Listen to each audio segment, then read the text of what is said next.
Welcome back to Laserforce Space Marines Internationals 2026. My name is Guy Next Door. I'm your host for this week. Joining me this morning for day 2 of Nats is my good friend, the Babe. Howdy. Hey, Gabe. How are you? I'm good. I'm good. Great. You're going to join me for the morning sessions. Yep. We're going to cast judgment on our contemporaries as they go and they play this kids game that we all love. Oh, I love it so much. So much. I hope everyone is feeling spry, feeling good, feeling ready to go, feeling hype for these first matchups. Apologies for the tardiness. It's Nats. Things run late, then we make it up in the back end. Plus, I had a BLT that I was hoofing down my face, but we're good to go. The only thing that will derail things is the inevitable bathroom break that follows after. How was day 2 for you, man? Day 1 for you. It was a roller coaster. Yeah. I loved it. Yeah. It was great. This is your second Nats. Yep, second Nats. Yeah. How does this one compare to... Because I guess your first one was at home, right? No, the first one was at Brisbane last year. Oh, yeah, right, of course. Yeah. A lot better than last year's. Yeah.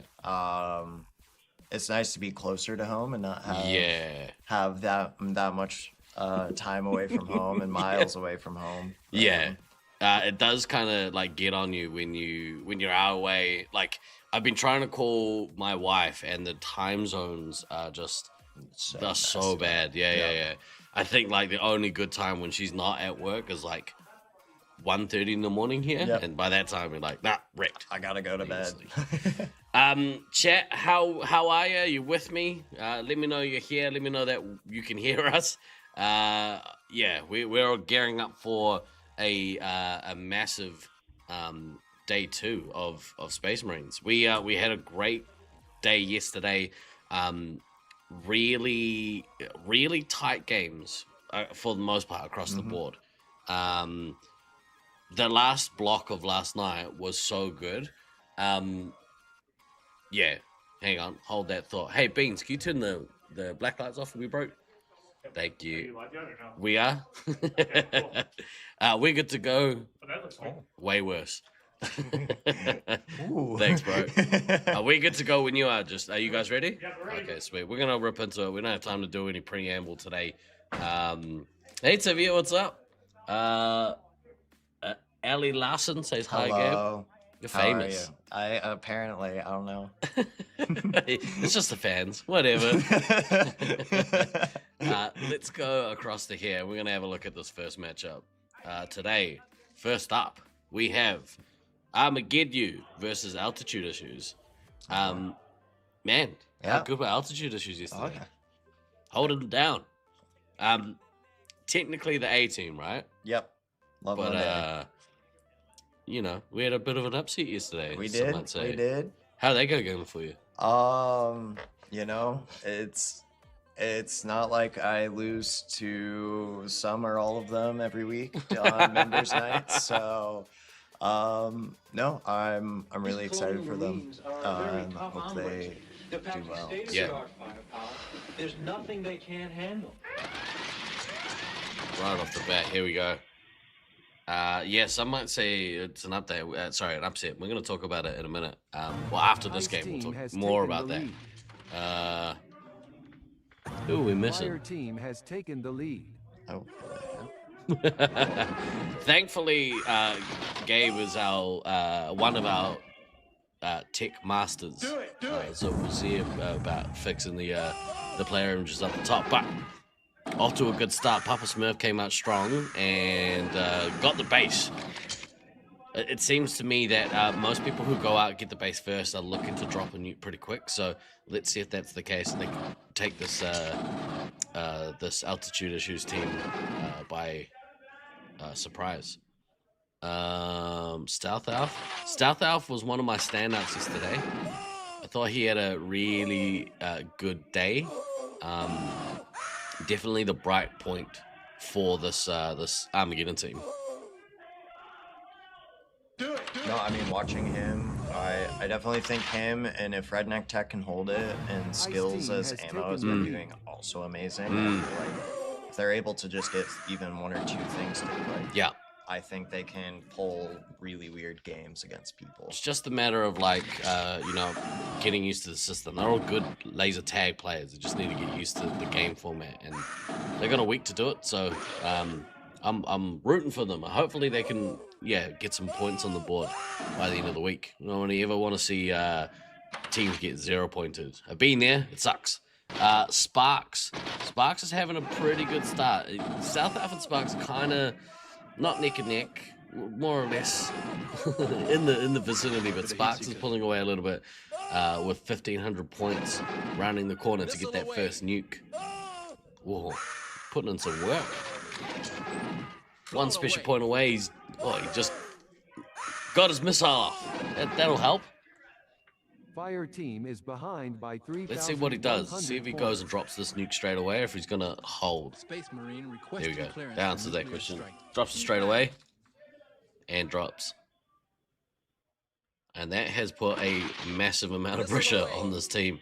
Redneck Tech, dangerously low. Papa Smurf, dangerously low. Redneck Tech managing to get a restart, so that's good.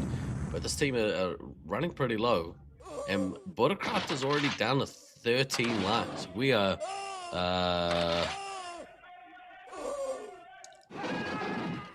yeah, cool.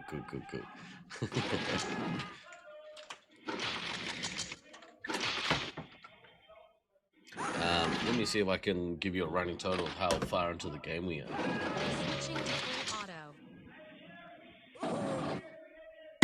We gotta fix that. There's issues all over the place. Oh, what's up, John? Oh, you bro. Papa Smurf has gotten caught out here, and unfortunately, he's been killed out of the game. It looks like the potential anger from this altitude issues team off the back of playing yesterday, losing to their quote-unquote B team, has lit a fire under them, and they have come out swinging this morning.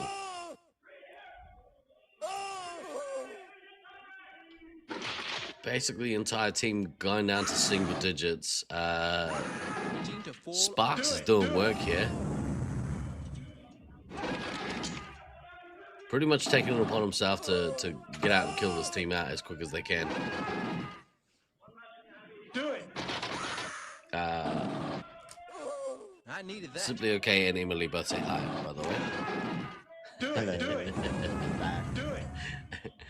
Fire team is trailing by 1,600 Sparks points. has clearly woken up on the right or wrong side of the bed this morning, depending on how you want to look at it. He's certainly got some altitude Fire issues, team so he's has come taken out and the has lead. taken them out on this Armageddon team. Ice team has taken the lead.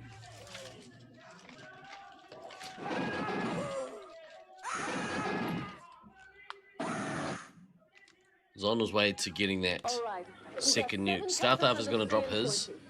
I think it's probably a little bit late on his Fire part, but team has taken the lead. we're finding that people are holding too long, and they're either not committed to holding and getting that 2 off so they can 2-chain, but they're getting caught out at like 34 odd special points, and it means Ice that team has taken the lead. it's too late Fire to team has taken the capitalize on lead. the early nuke, Ice team has taken the lead. and not efficient enough to Fire like get the team has benefits of taken the dropping lead. 2. Ice Sparks team got has to his taken next the one. lead. Watch your fire and check your target. Stealth Elf almost at his second Yeah. as well if he gets his second base. Space Marine requesting clearance for nuclear There goes strike. that nuke. Confirmed. Good drop there, and that's going to kill out Medic. the medic. And Stealth Elf is not too much longer for this game. Do it. It'd be cool to see if he can get to his next nuke Do it. and drop it before he dies out of the game. Do it.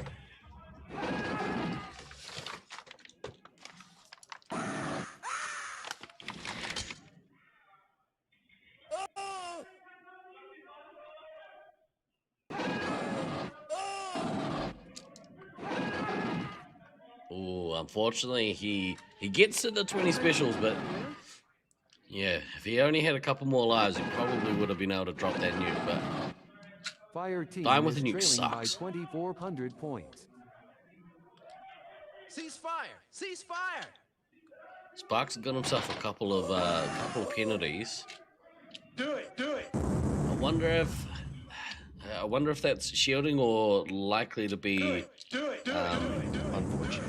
Yes, that seems to be. I mean, you'll be able to answer this better than me, but is that kind of the majority of these penalties? Yeah, it's really hard, especially after a nuke. Mm-hmm. If you are not there able to see what's going on, to I needed that. see where those trails are, Yes. especially like into blue, it is really hard seeing where those trails are. Yeah. And you just get dinked and you just have to be like, ugh, and run away. Yeah. It's a shame because like a lot of that. Ice team is ahead by 5,500 It seems in this points. arena because there are so many like multiple paths, but the walls are so high you can't tell, you know, who's gone where. And normally you would say, well, look, that's on the attacking player to kind of be cautious. But you know, you get that like that fever. Like, you know, in here you're like, I'm on a roll. I want to go and shoot everyone. And yeah, unfortunately, like, yeah. I say we take off and nuke the entire site from orbit. Grumpy down to 2 left. Bradley drops, and that is game. That was a pretty fast game. Comprehensive win, that one. Oh yeah, that's a bounce back for yesterday if I ever saw one. I was just saying, like, clearly they were, you know, a little bit pissed off at how they performed yesterday. Maybe against you guys specifically. What can I say? No, I mean, yeah, no, that's an absolutely great game from them. Let's have a look. We gotta change some coding in here to fix some stuff. I gotta restart the computer real quick. Okay. So I'll be right back. All right. Gabe is like I said, chief tech guy, so it's on him to kind of fix a lot of my issues. I'm like, hey Gabe, I got issues. Can you fix them? And he's like, well, I don't know if I can. I'm like, well, give it a hoon. See how we go. What I might do, because we didn't get an opportunity to, I like to start. Maybe we won't go there yet. Maybe we'll go across to here, and we'll have a word from one of our partners. Let me cue this up for you guys. But massive shout out to Tivia yesterday. We are doing our darndest to help raise money for the Alzheimer's Association. Let's have a quick word from our supporters. Tag for a Cause is back, and we're excited to be part of the 2026 Laserforce Internationals tournament in Syracuse, New York, to help raise funds and awareness in support of the Alzheimer's Association Central New York chapter. Join us on the official Nat stream and donate to the cause during the tournament week of July 13th through the 18th. Here's how it works. We invite you to donate directly to the cause any amount you like. As thanks, we'll have resin laser tag medals available for local pickup only during the Nats week at the Fun Warehouse in Syracuse. Sorry, we won't be mailing the medals this time, but if you want one and make a donation, you can have your buddy at Nats pick it up for you, or just donate because you know your contribution really helps make a difference. If you are at the event on Thursday night of Nats Week and wearing the Tag for a Cause medal, your scores will count for our Highlander mini side event taking place during the Nats.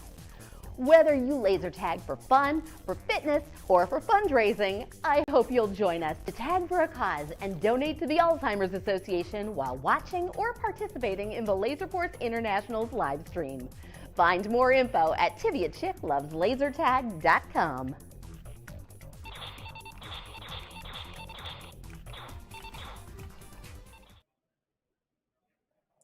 Such a worthy cause. If you're willing and able, please consider donating to the Alzheimer's Association. Just follow the links. I will put a link here in the chat.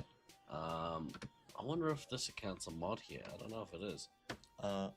You are? Yeah. Would you be able to pin that for me, please? got you. There we go. Boom. All right. Up next, we have Sweets and Savory versus Loveland Reloaded. This is another good one. This Cali team have played a long time and have played this players from this Loveland team a bunch. This is your crew. You're on a break, like, because you guys rostered 7, right? Yeah, that was my team. Last game was altitude issues. Level A was my team. Oh wait. Yeah. So last team was your team. Yeah. Oh my goodness. I mean, it's not like Now I get haven't to been see watching. Level B, Yeah. Oh well, I'll twist the knife then. Clearly your team were pissed off about the loss yesterday. A little bit. Tell me about it. Like, so you guys obviously are the A team at your site, yeah. Mhm. What happened? Yeah, was there anything? Is it the maze or is it just one of those things? It is. I think a lot of it is part of the leadership and the plan that Luke and Josiah have built for the team. Yeah. To get the squeeze as much as they can out of the new players. Yeah. And then just kind of pick up the pieces after that. Mm-hmm. With them on resupplies. So watching their games, a lot of it is just Luke going around and helping out and directing. So I think that they're just doing a really good job against all the teams, helping them out. Do you think, because from my understanding, both teams are good, and you guys have kind of not split your talent, but like there's no clear, or at least from my understanding, it's not necessarily this is A, this is B. Mm-hmm. Is this how you guys feel about that, or is it kind of somewhere in between? Like, I think a lot of it is after last year and going into this year, we took a look at our talent pool. A lot of the Loveland Phoenix, the Loveland A team that won in 24, just kind of disband and disbarred into their either retirement forever homes or I'm retired. But no, I think for us is we built the teams that we felt were the best teams that we did with the Loveland A. right. And then Loveland B had those pieces. They brought that the retired. They took Luke out of retirement a little too early, in my opinion. Yeah. But You no, took what, a week off? Yeah, like you had your 1 year. Yeah. But no, I mean, I love these guys. They're doing awesome. Yeah. I'm honestly really happy for them. I'm hope to see them in pods. But Yeah. we'll see. Yeah. Well, so at the end of round 1, we'll be splitting off into those pods. What's your preference? So, I think for us and our team, Yeah. I think the preference for me personally, this is not my team's opinions. For me personally, if by the end of round play we are that 6th seed, Yeah. we get a nice warm-up practice into Yeah. pods and hope to go into the wild card round Yeah. to then bump us up into finals. I think that's the goal for 6th place, Yeah. is to all right, go 5-0 and win out in a wild card. Yeah. I mean, I wouldn't say it's like gives you the easy run. It just gives you time to reestablish, right? Here we go. We got Loveland Reloaded versus Sweets and Savory. There's nothing they can't handle. Let's kick it off. Oh, the timer's back. This guy's amazing. I got you. Fire team has taken the lead.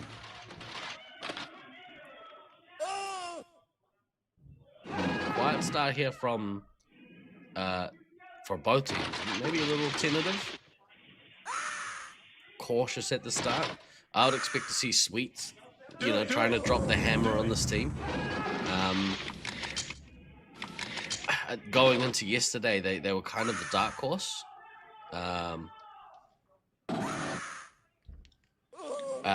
Yeah, I would say they were kind of the dark horse, and then maybe yesterday their swings, like some games they were awesome, some games they maybe fell off. So I would expect Sweets to come out here and want to make another statement. against this team. Quick shout out to Lizzie Lizard. Had an awesome day yesterday. Ice team is behind by 3,400 points.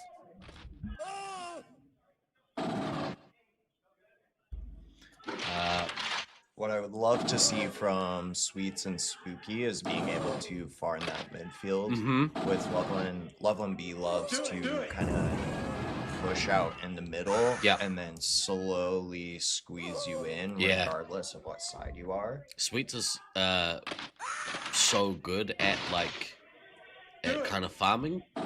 Not farming, but yeah, like controlling that midsection.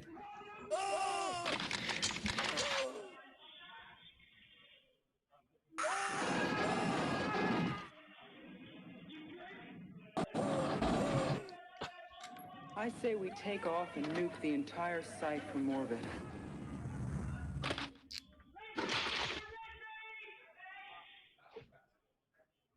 Ice team is behind by 2,500 Spooky is points. Spooky at heavy. I like Spooky at heavy. At that 1,100 mark. So far, doing a good job of protecting Anchovy. And I think to your point, you know, they're so good at controlling that midsection. It's hard for teams to kind of break through and get into the resupply.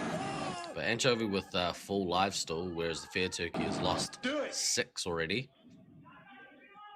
Sweets halfway to his second commander, or nuke as commander. Sabo with bases could have one, but Sweets is absolutely eating them right now. Gonna have to go back to the resupply though. He's almost out of shots. A little too much. Yeah. Do it. I wonder where they went. Sabo at that nuke. Now let's see if Sabo's gonna go find someone to drop this. And relieve some of the pressure off the resupply, because Lizzie Lizard really needs to get some resupply. Lots of shots. Just Ice team has taken the lead. needs them lives. All right. We got Here's that 7 nuke. canisters of CN20. So we roll them in there and nerve gas the whole nest. Wow, that was a big run there from the blue team. Somebody entering in. The red team did manage to get a bunch of resupply there, so pretty effective resupply, pretty maybe ineffective nuke, but maybe enough time to give Lizzie an opportunity to get some resupply. Anchovy and Josiah even out at 14 and 13 lives.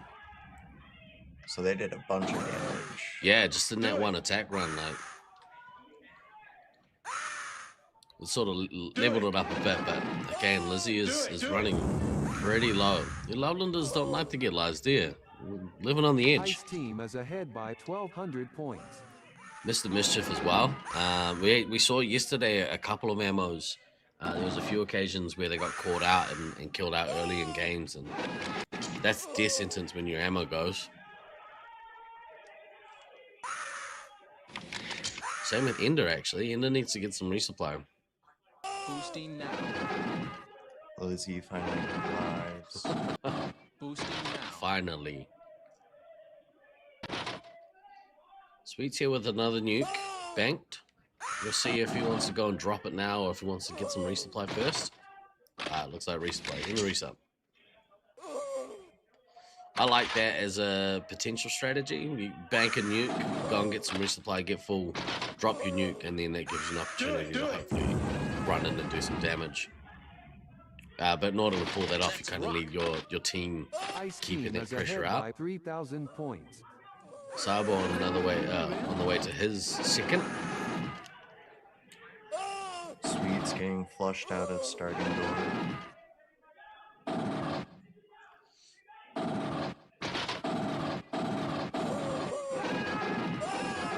Lizzie all the way out to 4 lives, so that's going to be super helpful when this inevitable nuke comes from Sweets.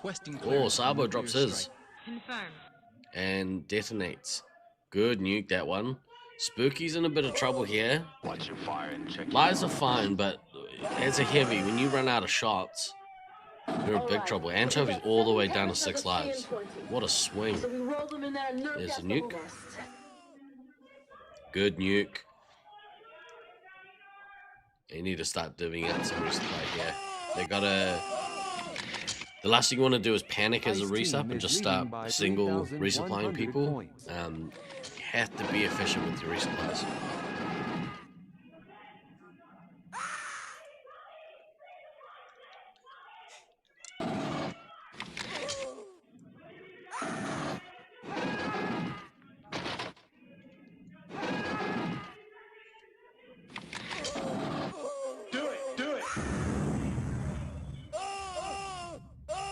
Sweet's doing some work to get towards that third nuke. Sabo gone a little quiet after dropping his second. Blown away. Well, Fear's at 3. Good missile.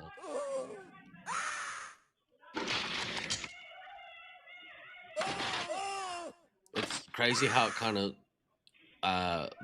swings and runs. Like, you know, you could go for a long time with your medic kind of being full, Fire or team is nobody's behind getting by in, and all of a sudden 3,700 points. 4 or 5 lives come off the medic. You're like, whoa, what happened? I think it's key here for Ebomuk to come back and get full. When Anchovy inevitably gets killed out, I think it's really important that that this California team have everyone full and ready to just start throwing their haymakers at the end of this game. Sweet's here with his next nuke. He goes and drops this. That's the end of the medic. And I think if he can kill the medic out now, I think that might give them this game. But still a long way to go. Still only halfway through. It's Lizzie time. Anchovy also back down to 3. Fire team is trailing by 3,700 Really want to see Ebo points. might get some lives here. This is going to be interesting because the Fair Turkey knows that he's pretty low. And he's going to be doing his best to give them lives out. But... Oh, sweet. Go drop your nuke. Do it.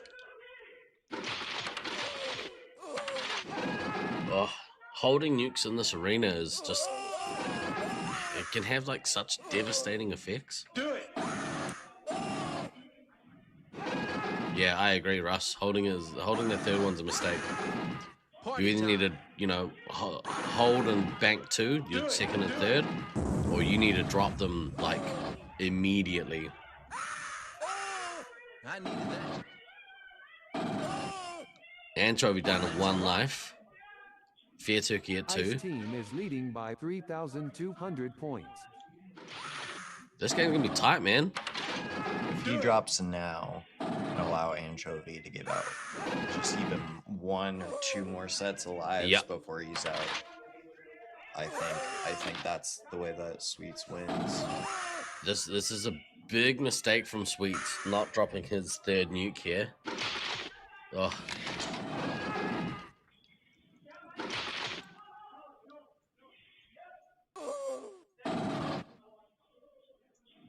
Yeah, I think if he had, I mean, obviously he doesn't know, but if he had dropped his nuke when he got it, they would have been on top. I think it's even back out now, and I think if Sabo gets to this next nuke and drops his, that flips back the other way. There goes Anchovy. Ebo might manage to go back and get some resupply, Fire so team is behind by that's going to work out really 2,400 well. points. But Sweets, you know, with only 1 shot, Spooky's only got 4 shots. All right. And here comes that nuke from Sabo. This is going to flip this game. So we roll them in that nerve gas bubble nest.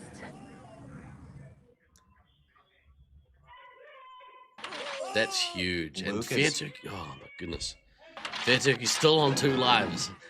Luke is at 9 though, so if Sweets drops, Sabo's at 5 shots. Yeah, That is going to be, but he also has 22 lives, so he was just filling up. Party time. I guess at this point, and this is what I was saying before, like, if he drops now versus, you know, going for that second, I think now he's at the point where he needs to go get the second and drop those 2. It's yeah.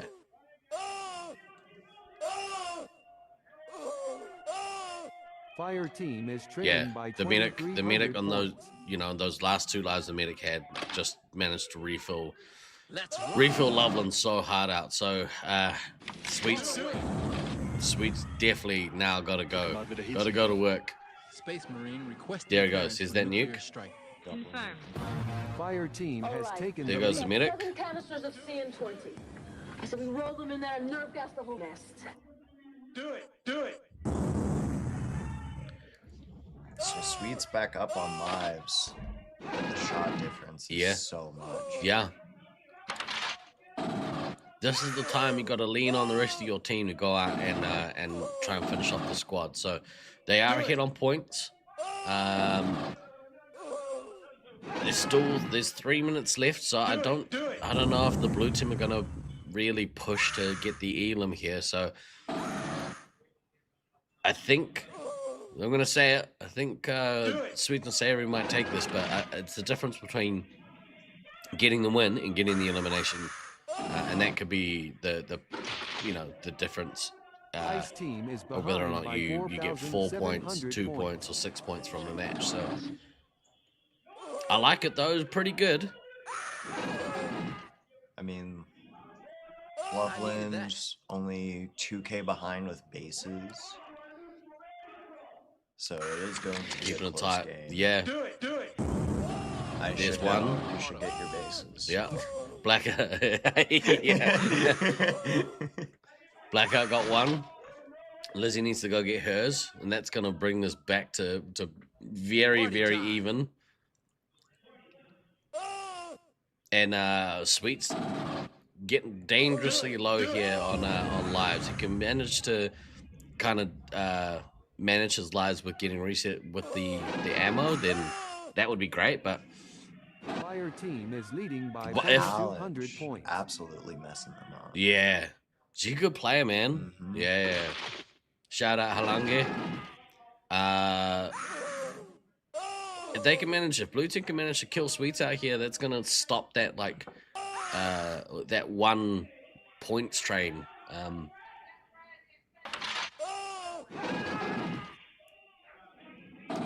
Good score by Sweets.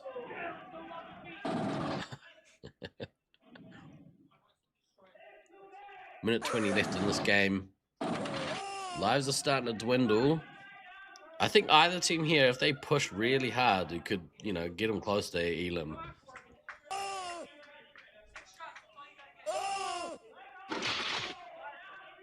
Love to see Sweets get to that next team is leading that by next nuke. Sabo is 2,600 only points. 5 away. If Sabo can get to his nuke,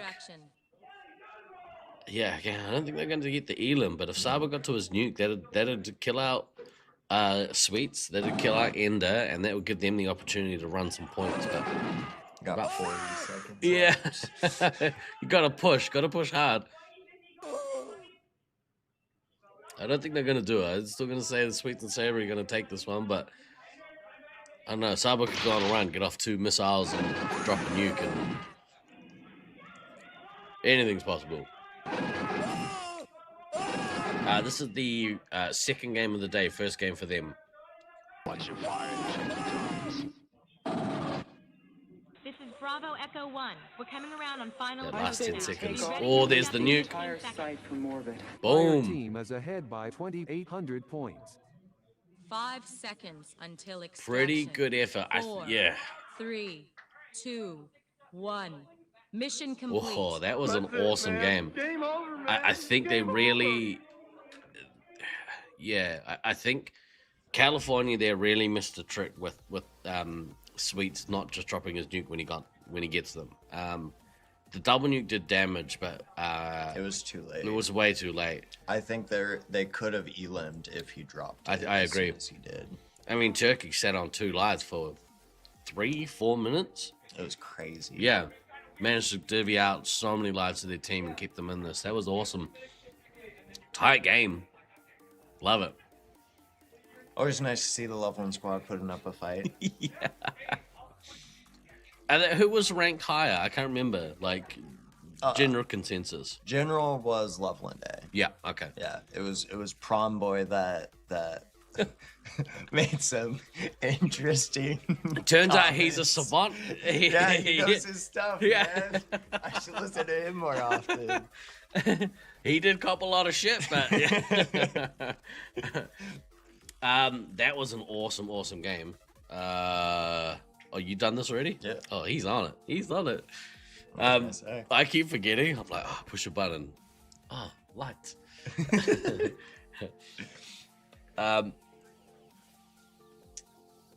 Kind of want to cut across to here. We're gonna cut across to here. I don't know how many times we'll do it too much in the game, but let's have a quick look. I'm gonna take you live to the live on site. What is this area called? This is the foyer observation deck, scoreboard.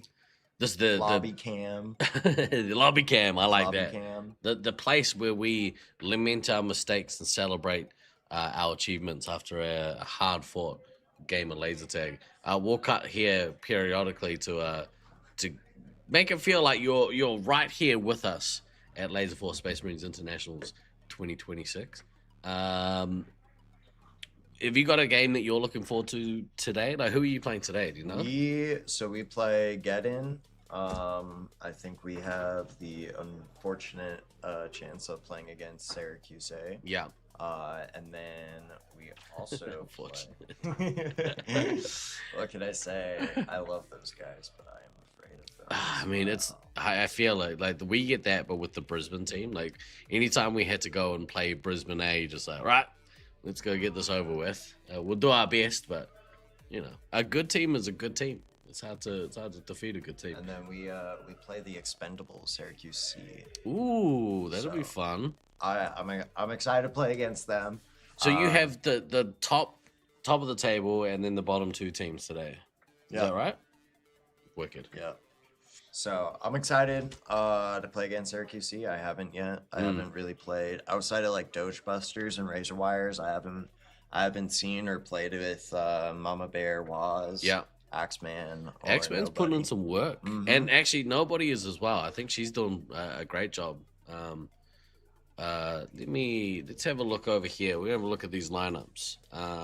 We have the Utah Heat Seekers versus the Expendables. I don't know. I feel like maybe the Heat Seekers are maybe underperforming so far. What do you reckon? Like, I mean, I think a lot of it is I think it is at least the match that we played against them yesterday is they did change up their lineup, so I think they're just ironing out those kinks. I think that amongst the lower level teams, they're just building those fundamentals strong, and then when against the higher teams, it definitely feels like a Caleb Dallin pulling the wagon down.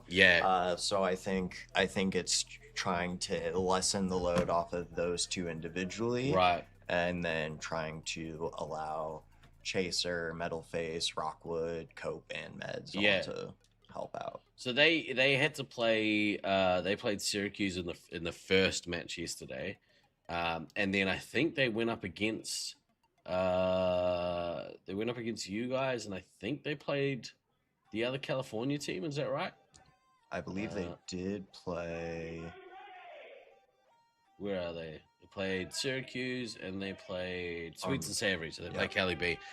I'm looking forward to them playing Cali A. I think that's going to be a barnstormer of a match. I think that one's the match I'm really looking to watch. Yeah.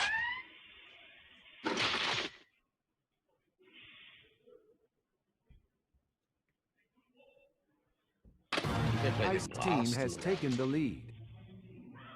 Love to have a look. Can't do multiple things at once. Do it. I did see that they switched up their lineup, and I really like the Expendables switching Axeman over to Heavy. Yeah? I think it works really well. I think they had a lot of issues in the back line for Mama Bear trying to get what she needed Right. as soon as they needed it. So I think Axeman with Mama Bear kind of taking control of the resupplies Yeah. is definitely the best move for them. And nobody's a good tag player, so you know it'll allow her to kind of get out and not have to worry, because there's the added responsibility if you're playing, you know, in that heavy role. 'Cause you played heavy yesterday, is that right? Yeah, I've been playing a lot of heavy. Yeah. I like heavy. Heavy's I the best. love watching It's so fire. good. Ice team is ahead by 3,400 So you hear the intent for nobody going out getting both bases. Might be trying to do a quick nuke off the start.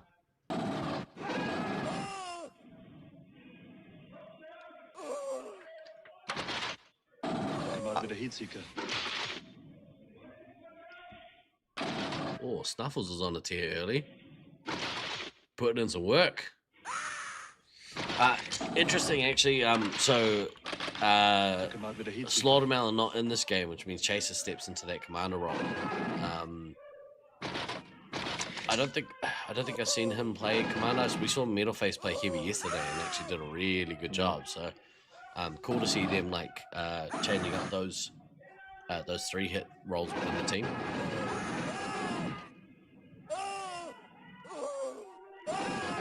Fire team is trailing by 3,000 points.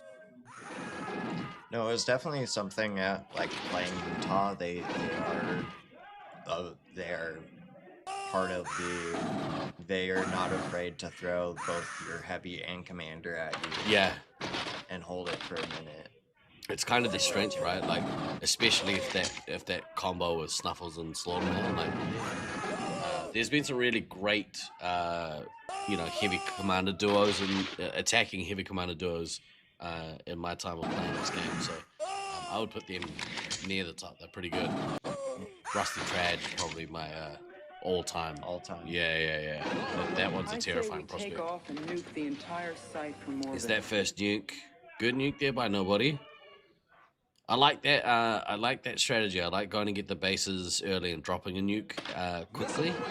But you need a follow-up. And to his credit, Axeman had gone in there and managed to get a missile off.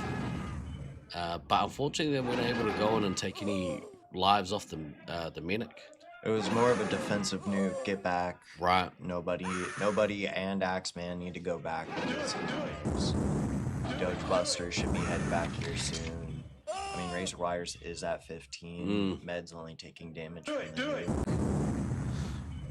Yeah, it's a real pickle. Oh, here comes Chase's nuke. Confirmed. It's a real pickle when the commander and heavy both are on low lives. Thanks. Today's coffee run is brought to you by Duncan. Yeah, if there's been so much pressure being put on that heavy that they're unable to take those lives at the start, and now your commander's back and needs resupply as well, you get in this situation where nobody's getting what they need and everyone's getting lives taken out of them. Razorwire is already down to 6 lives, and we are less than 5 minutes into this game. This one has gotten away from the Expendables a little bit. What I would have loved to see Chaser hold for the double. I think that there was enough pressure already on them. Yeah. That if he held for double, I think it would have been. Especially because he was already on like 30, I think. He got to that kind of midpoint. And I've been saying it. Maybe it wasn't quite that much. I think he was on 26 he was at or something. 26, Yeah. 27-ish. But he's one away from his second nuke. If he drops now, he kills out 2. Fire Leaves team Doge is out behind 1. by Medic will be 2,700 dead. points. Pretty comprehensive here from this team. There is, and that's sometimes, and we've talked to the Brisbane players about this, the benefits of letting a game run to time if you're a dominant team. Gives your other players an opportunity to again get their iron for the day. And but on the flip side, you know, at Nats the goal is to kill that other team as fast as possible. All right. We got So, 7 you know, canisters of CM20. yeah. I said we roll them in there and nerve gas the whole nest. Do it. Fire team Quick has Elam's a taken more the delicious lead. MVP. True, but I don't like MVP. Blown away. Sorry, not that I don't like it. I'm indifferent towards MVP. Mostly because I don't get good MVP scores. Switching to full auto. I have no idea what MVP is. To be honest. I look at the stat site and I say, "Oh, that's a good number." Well, And I that's a just- big number, yeah. I wonder how that happened. Oh, well. They're dead. X-Men at 1. Highest was Waz at 4. Missile away. Med's only taking damage from the nukes. That's wild. I mean, it feels like the pressure was so immense that they didn't have an opportunity to even go out and try and get some medikits. You don't like when MVP encourages bad play? I'm right there with you. Any awards or any award Fire system team that is ahead by rewards bad play. 2,600 This is points. why I don't like the Melted Gun Award. It drives me crazy. Because anything that rewards bad habits or bad play is not a good thing. Bar humbug. How dare people have fun? Doge. Oh no, Dirty cheater. dirty cheater. They would have won without the penalty. Oh, yeah. Yeah. We got 7 Oh, canisters of nobody. CM20. I said we roll them in there and nerve Oh, gas the whole nest. Snuffles, you cruel bastard. keeping up on current events, but we just got our asses kicked, pal. That's a good heavy score in this game from Snuffles. I have a feeling he was like, I don't need to be defending my resupply. No. Goodbye.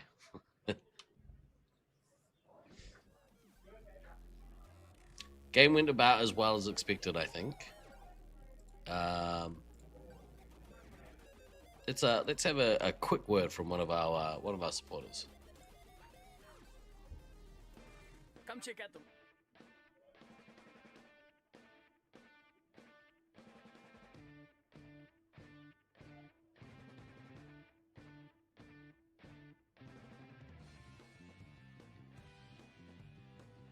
Wow, that was a good read, Steve. Nice job. Yeah, well, let's just hope there aren't any tech issues.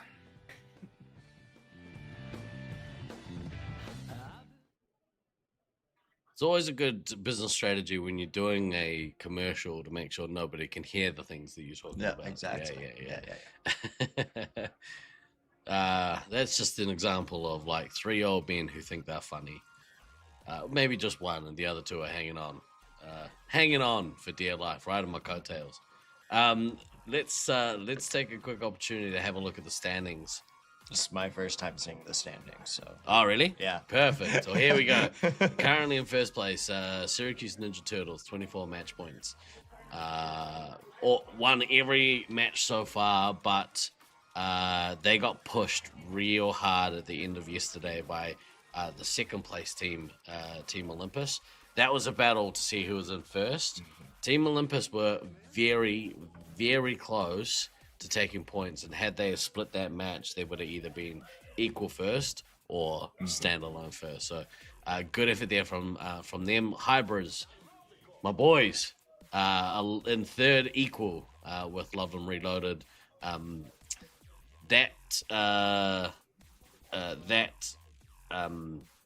It's only split between points differential, I believe. So Hybrids with the better points diff.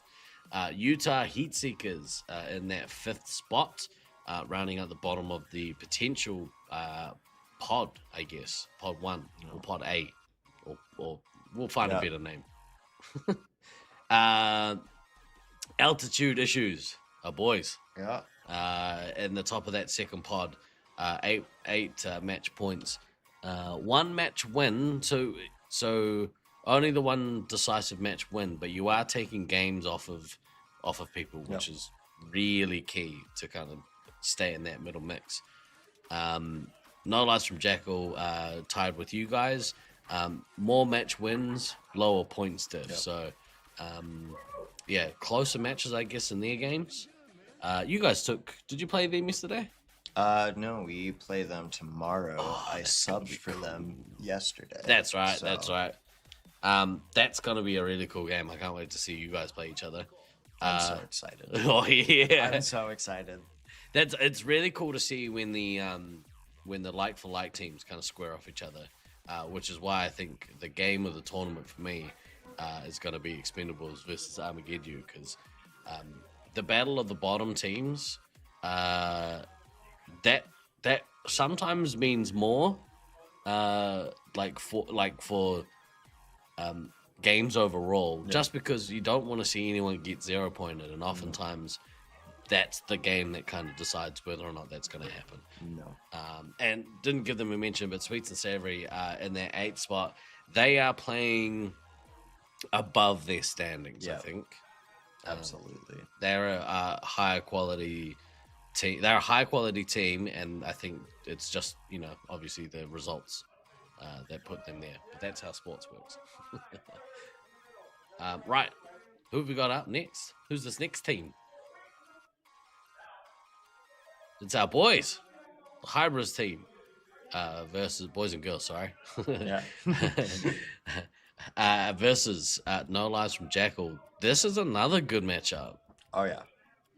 I am very excited for this matchup. Yeah. So far, I mean, I would say the play style between, say, Jackal and Leech is kind of similar. They have a very similar play style. Go in, get quick nukes, farm the midfield, and try and put pressure while building those nukes. Every paycheck a fortune, every formation a parade. I love the call. So we have Spooky subbing in for Zerg. Good matchup. Yep. Yeah, that you were saying Ice that was team has taken the lead. your sub yesterday. They subbed you for Zerg. Yeah. And that was against Sweets and Savory yesterday, so still have that up on the dock. Ice team has taken the lead. Later, early missile on Jackal. Oh, that's awesome.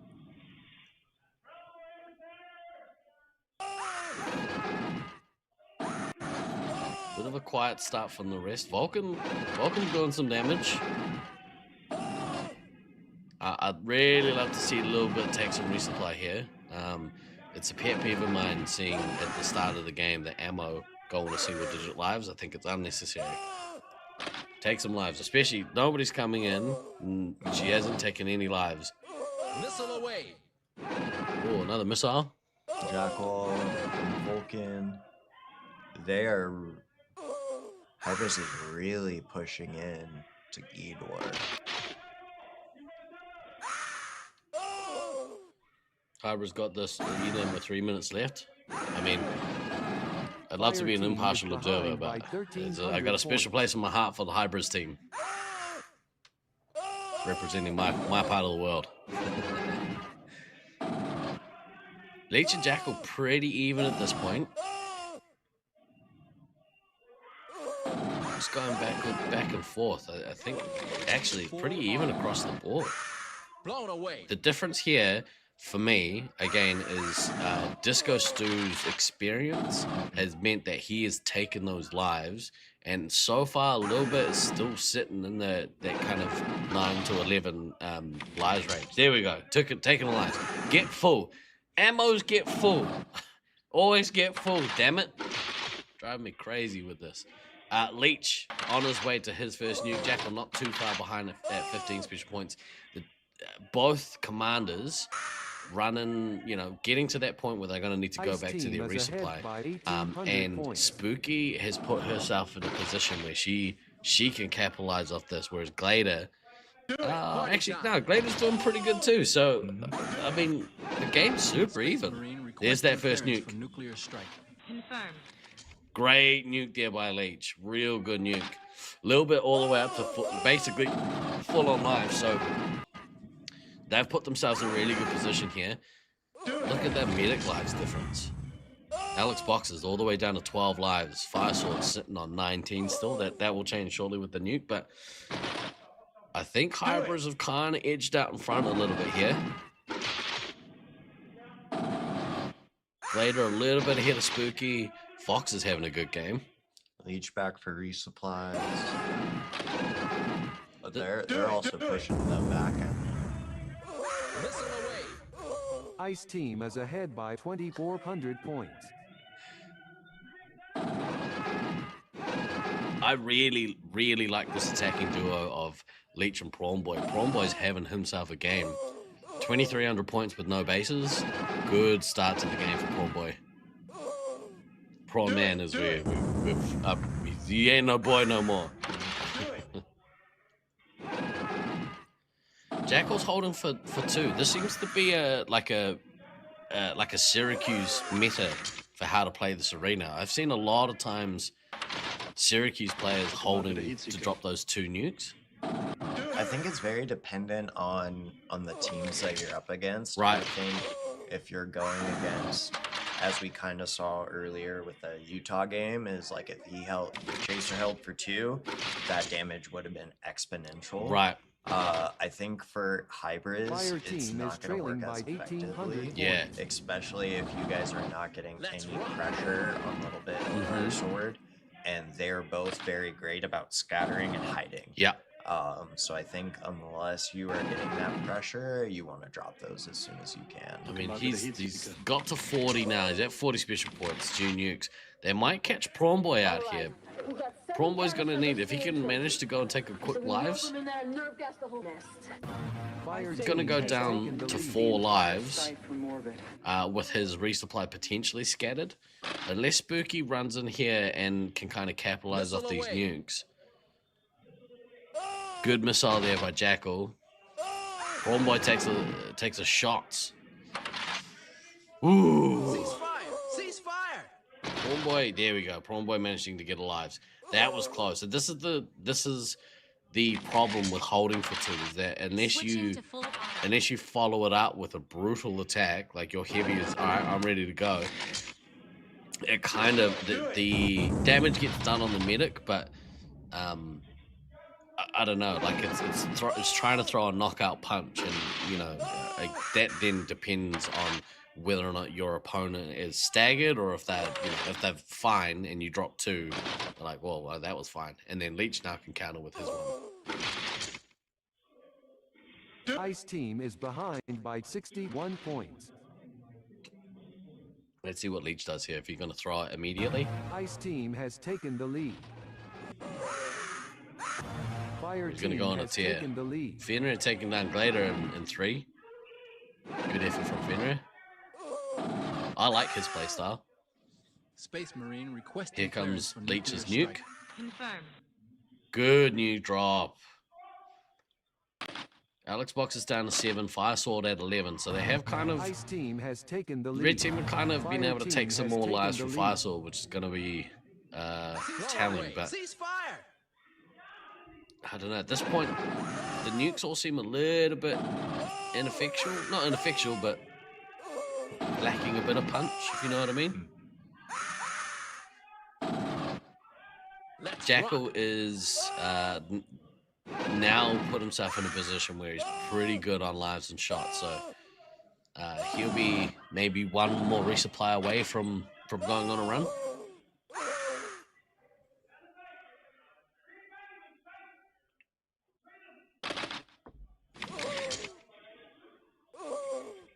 Leech is going to take a quick reset break.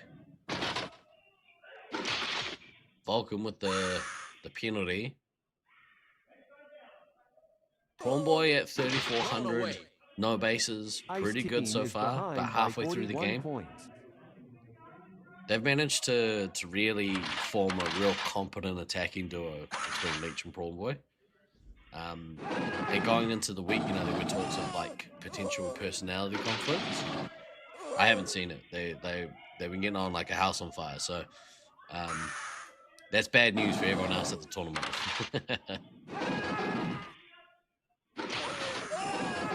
Spook is holding her own. Her and Glad are pretty even across the board. Neither have their bases. Kind of sitting around that 2.5.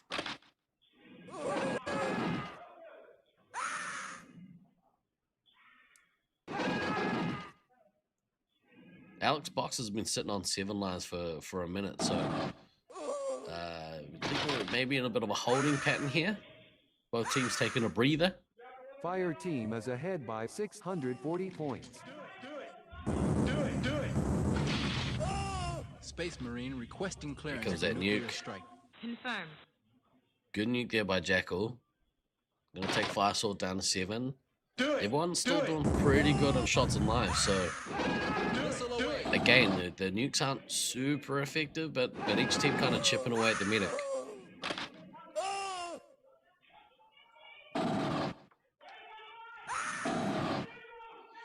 Evo, I don't think it's worth it dropping them when you get them. Yeah, it seems to be a Syracuse meta. Prawn Boys managed to jump ahead of Leech here.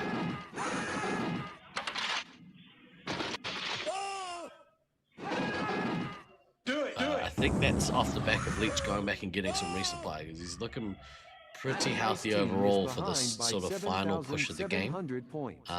I'd like to see Vulcan come back and get full up on lives before the end of this game. Again, much like the previous game, if you can manage to get everyone looking pretty healthy on lives before the medic dies out in this last part of the game, that can be the difference in that final push. Switching to full auto. Man, Jackal's on a tear. He's like kicked it up a gear in this last couple minutes. But Jackal and Fenrir drove that 4 and 5 shots, single digits. They're doing much better on lives, but they need to get those shot counts. I'd like to see Leech go and get his base here and then drop this nuke. I mean, he might be able to get there just off kills, but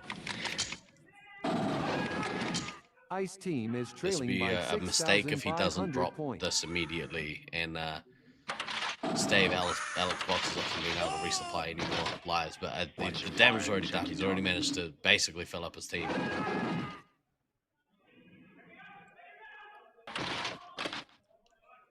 Game's getting away from hybrids a little bit, I think. Their medic's in a better spot, but I think Alex Boxes has done enough to, like, just at this very late stage of the game, done enough to fill up his team and just say, okay, cool. Rest of the game, just go out and try and get as many points as you can. I'd love to see, so Vulcan gets his base, I'd love to see them just try and get all those bases. Missing almost 7k. That's huge. In bases. And off the back of this nuke, that's when Fire Sword has got to go on the space run.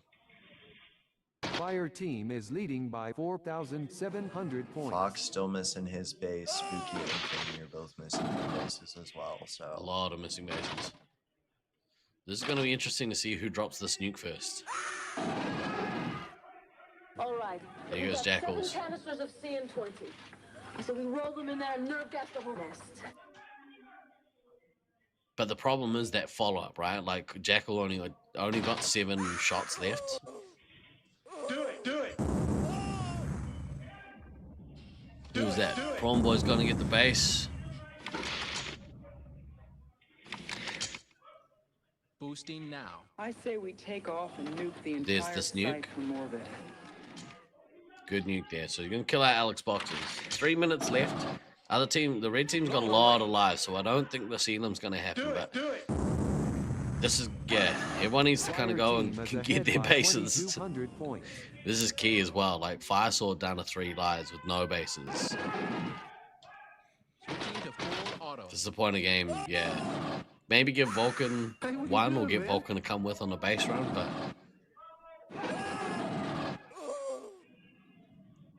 Ceasefire! yeah, it's been pretty impressive actually seeing, you know, kind of around that mid-game mark, Jackal just, I think he was behind Leech and then just all of a sudden went on a run and tore out to a couple grand leads. So Leech is on his way to his next nuke though.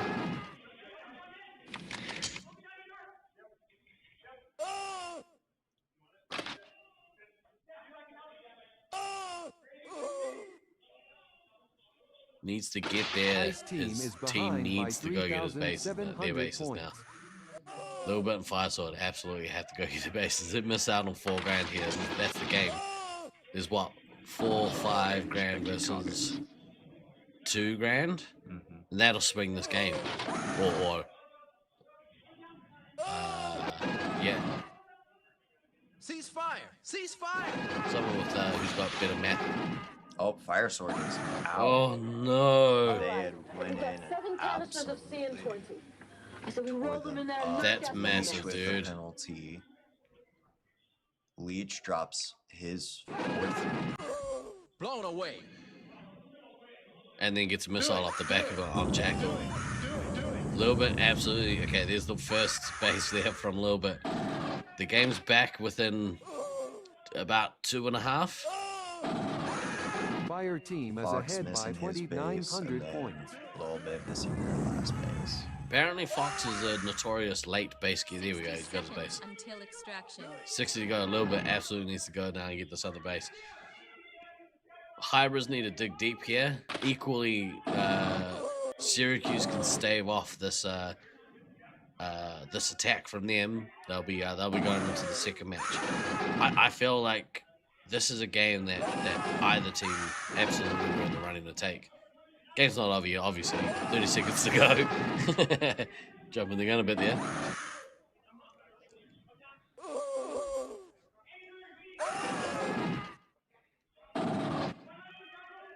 It's so important that you get your bases.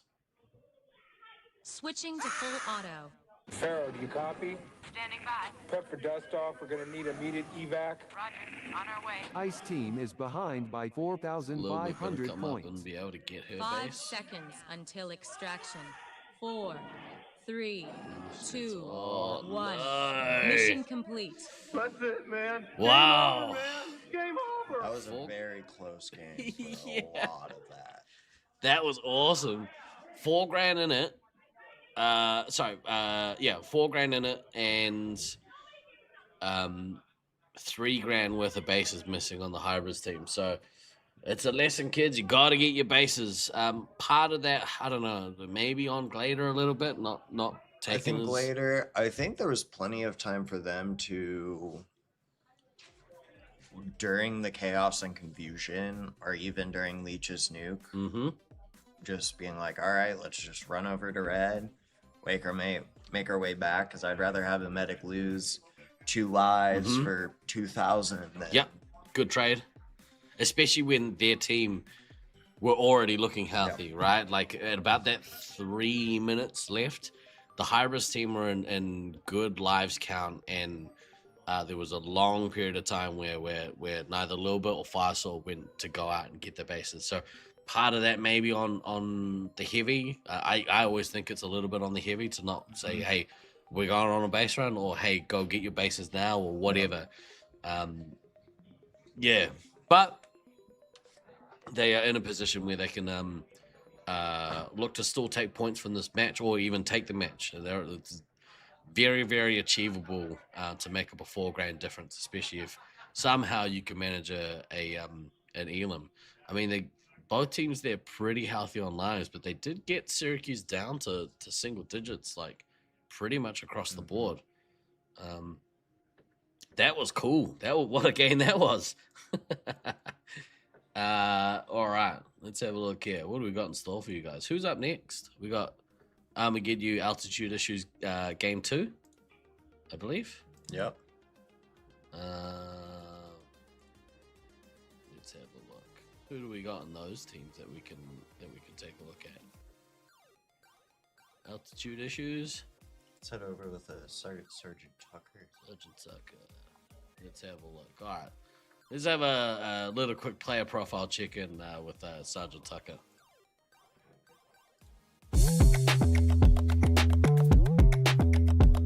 My name is Joseph Lee. I am Sergeant Tucker is the code name that I go by, and I am playing for Altitude Issues as the captain. I'm going to ask because I've always enjoyed playing and getting to compete at some of the highest levels with people, and honestly get to see some of my friends that I have from, all around the country and even some overseas. Our team is a lot of younger blood, and I think a lot of people have been kind of looking a little bit more down on that one. This is, for a lot of people who look at it, the same team that competed almost in 2024 as the B Squad, and they have grown a lot in terms of their skills, their communications, and so I think they're going to do really well. My thing for the other teams is I think they'll be surprised by how this team performs. What a leader! What a leader Sergeant Tucker has become for the Loveland side as a whole. It's really cool to see see when the evolution of a player, or like, I hate to sound like old guy Steve, but when you see players grow up through the game and see them as kids, I guess. I mean, younger adults, and to kind of flourish and take over leadership roles in their sites as they grow older and mature. And he definitely is the father figure for the team, right? Absolutely. Yeah. As a Lovelander, like, how do you kind of like view his role? Or I think for us over the past year, it's been a slow moving the torch and responsibilities over to me as Loveland site lead. Yep. But it has been constant. Like I constantly talk to Joe, whether it be inside and out of the arena, and everything that he's done for this is his team. This is Joe's team, and I'm very happy to be on his team and play for him. And he's absolutely amazing. He seems to be kind of that calming voice, or at least the dad voice in the team. And he's he's not an old man by any stretch. He's still in his 20s. But it's been a decade since he's last been in this arena. Yep. Yeah, you kind of lean on it for a decade. I can't believe there's, the Lovelanders have been playing now for a decade plus, competitively for a decade plus. I remember being in Sacramento in 2017, meeting a lot of Lovelanders for the first time, and like seeing some silly like teenage-ish issues with some of them, and seeing the growth that the players have had. A massive shout out to one of my favorite people, Josiah. Like, Josiah as a young man, troubled young man, and it's awesome to see him flourish into a semi-mature old young man. Adult, yeah, the right word, Yeah, exactly right. Cody, looked like a little bit was just getting shot over and over by Jackal after she got neutral, so Jackal may have stopped it from getting red, which is big brain play there from Jackal. Like, at the end game, you know that your opponent is trying to go out and get some bases. If you could stop them from getting the base, that's huge.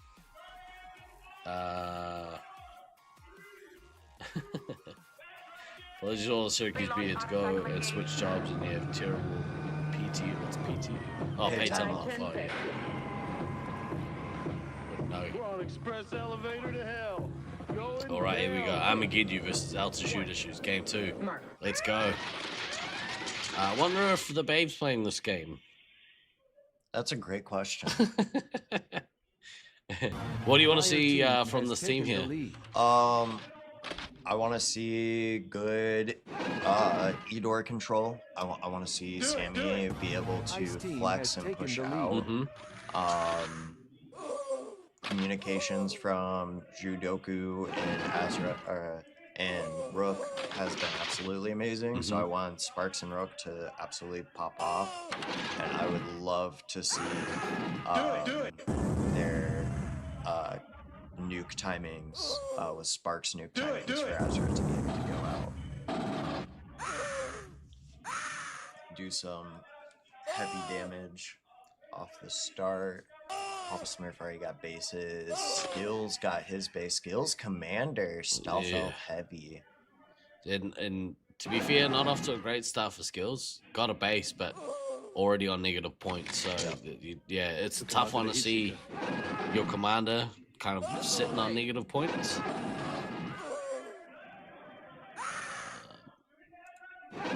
Fire team is behind by 360 points. Do it. Do it.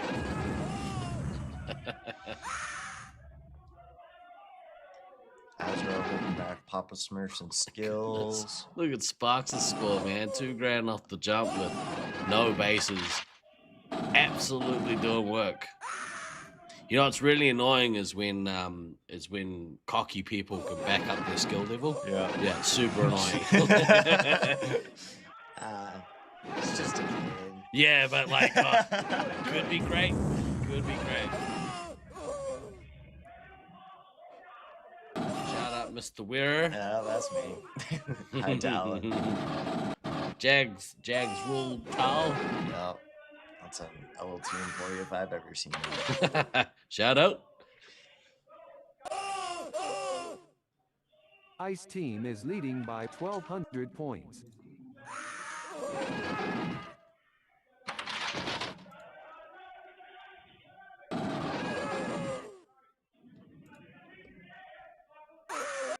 Papa Smurf's still kind of getting into that back line, putting on pressure.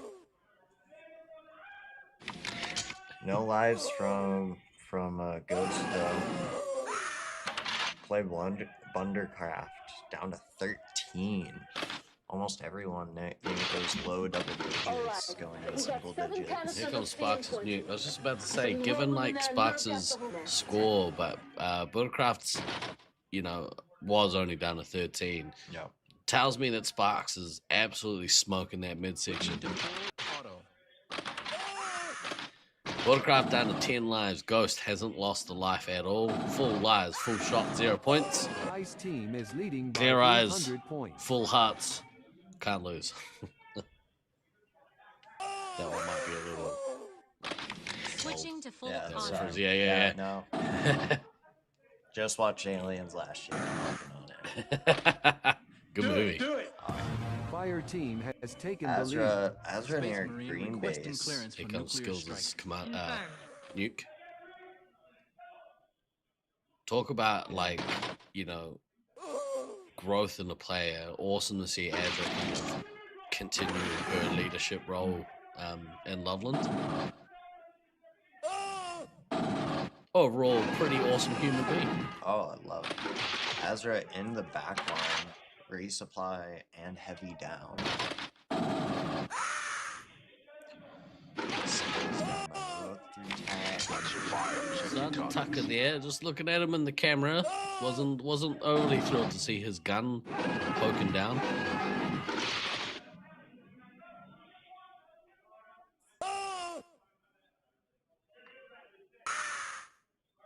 Azra coming back from shots, but Fire team is Sparks ahead is by filled up. 1,000 Sparks points. is ready to go back out there. About to go and lay the hammer down, I think.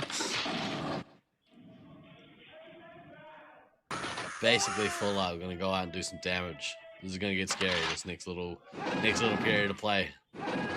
Grumpy down to 7 lives. Like to see Grumpy maybe go back and take a couple before this onslaught happens, but we'll lose another one. Ice team has taken the lead. Thank you, Outlaws. He's got good taste and probably the best mustache in the game. Oh yeah. I'm working on it.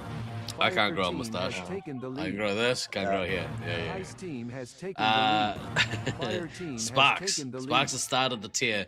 I wonder if Sparks is gonna get the bases in this run. Maybe try and get to that nuke as quick as possible, but at this point, don't Down to really need to. 5, Stealth down to 9 and 9.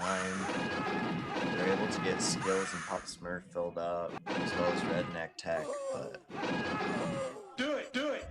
Look at that wall of red in the ticker. Sparks just laying the smackdown. Ghost going on. At least get a neutral base. Play Buttercraft is getting absolutely smashed all over this maze, down to 3 lives.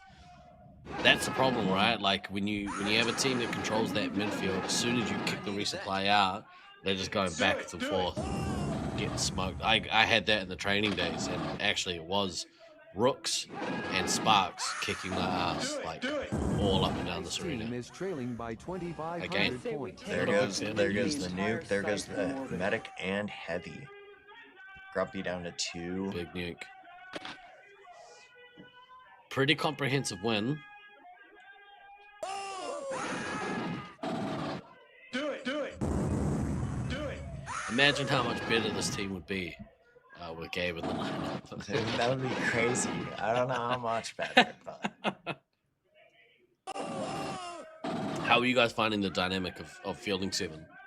I think we've gotten a hold of it. I think we found our kind of not necessarily comfort picks, Yeah. but I think that is very important going into an away arena is Yeah. finding what you like and sticking with it. So I feel really confident. I feel like Ice team even is trailing by we played 5,200 Utah points. without Joe, and I felt like it was an absolutely phenomenal match against them. And you seem to have found like a good kind of rhythm as heavy, which is really cool. I love heavy. Yeah. Can I say? That's so good. Such a hard, I think maybe the hardest one to get the hang of, but yeah, I've been mainlining heavy for 20 odd years at this point. Yeah. It wasn't until finals last year in 25 when I was in. Oh no, he got his nuke defused. Sparks with his 3rd nuke. Ezra came around the corner and just took that nuke away from Fire him. team is leading by 8,100 points. Drop Sparks drop. All right. We got There we 7 go. canisters of CN20. So we roll them in There there. goes RNT. Papa Smurf left at 3. Boosting now. Hate getting nukes diffused. Like it's infuriating. But on the other side of that, I love defusing a nuke. Oh, I know. It's amazing. Papa down to 1 life, and there he goes. That's the game, baby. Good game. Real good, solid win by your crew. Oh, yeah. Yeah. Ghost only taking damage from that first nuke. That's wild, man. That just shows you the amount of pressure that attacking team was putting the other team under. Canceling a nuke as a medic is heroin. I did get to watch the Expendables have one of their nukes canceled by ammo just for resupplying. Oh yeah, actually yes. Yeah. That's probably the worst one is getting resupplied and having your nuke killed that way. Let's have another quick check-in with one of our supporters. What happens at laser tag never stays at laser. Hi, Logan. What happens at laser tag never stays at laser tag.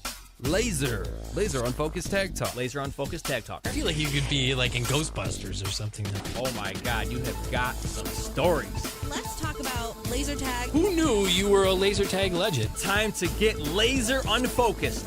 Tag Talk with Tivia. New podcast episodes drop on the 1st and 3rd Friday of each month on Spotify, Apple Podcasts, and YouTube. Find out more and follow all the Tag Talk at TiviaChickLovesLaserTag.com. We're back. You caught me in my my Durr face. What's happening? Yeah. Also, clicking far too prematurely there. They ended up cutting out the video halfway through. So we're running a smooth ship here. It's about as smooth as I can kind of get it. Yeah. All right. Who have we got up next? Loveland Reloaded, Sweets and Savory round 2. Oosh.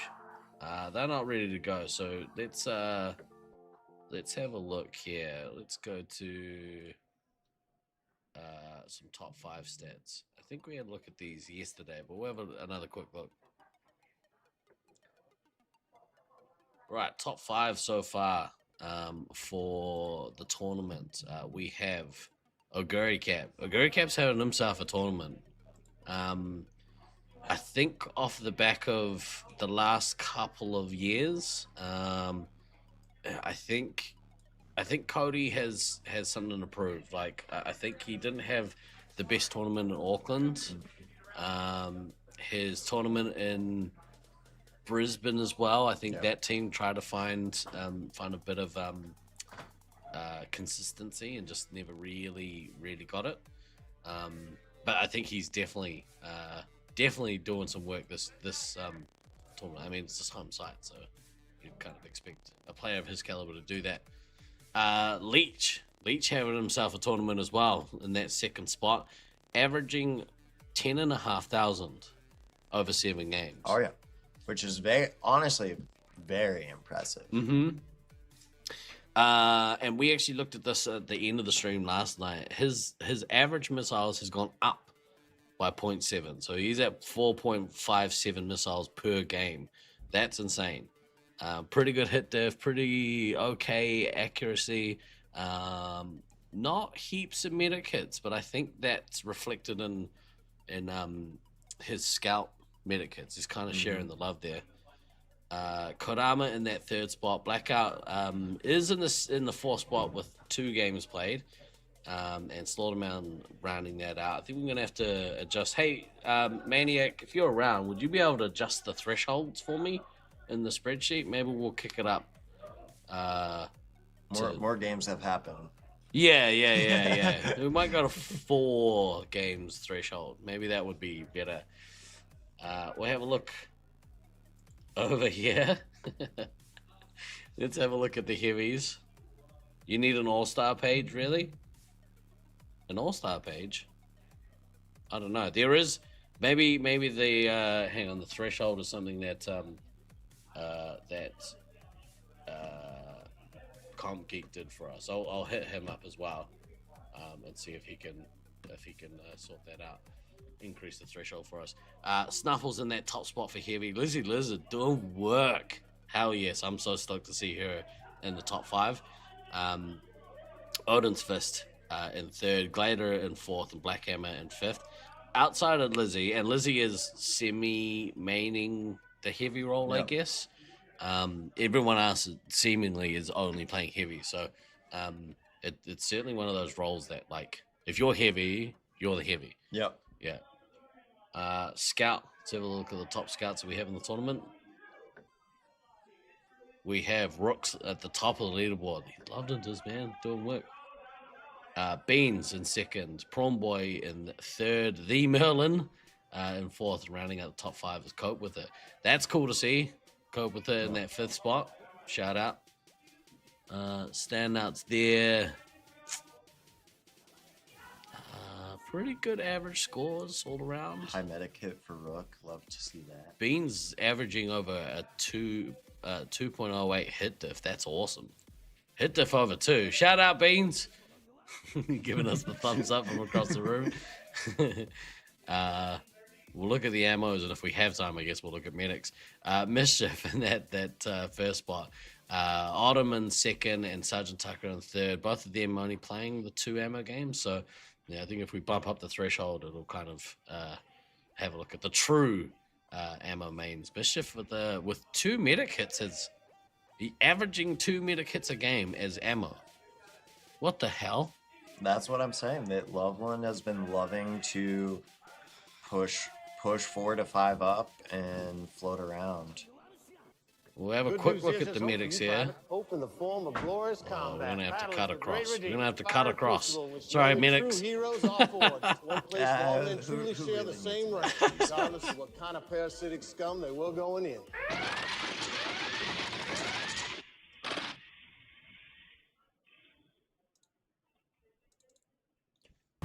Fire team has taken the lead.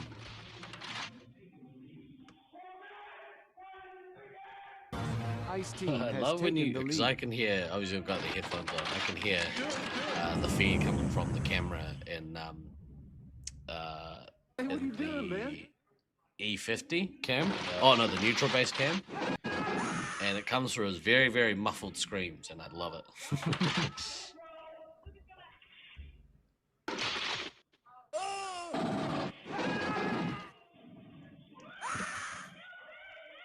Do it. Do it. Do it.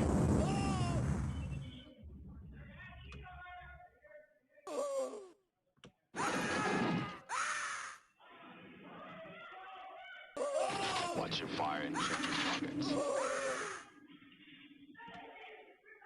Oh man. Fire Well, someone team is has taken yelling the a lot lead. in the air, and I love it. Love to hear it. Sweets seemingly running to try and get that, be the first to get to that first nuke. Do it. Evil Mike was running a bit low there, managing to get some resupply. Lost one out of starting door.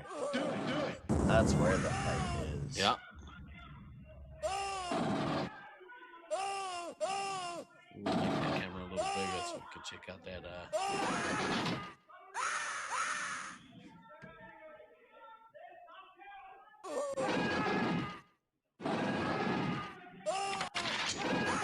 Well, Sabo has managed to get to that first nuke first. Let's see if Sabo can drop it or if Sweets can drop his first. And Turkey down to Ice team is 15 behind lives. by 1,800 points. Fair Turkey only losing the one, so maybe very Sweets down to 9. purposeful rush off the There start. goes Sabo's first nuke, applying pressure. Evo Mike going down to 4. Oh no. Spooky 9, 6. Anchovy down to 9 lives already. Down at 8. There goes Liz. Oh no. And I say Sabo. we take off and nuke the entire Good relieving site nuke here from orbit. Sweets. Oh, almost gets it canceled.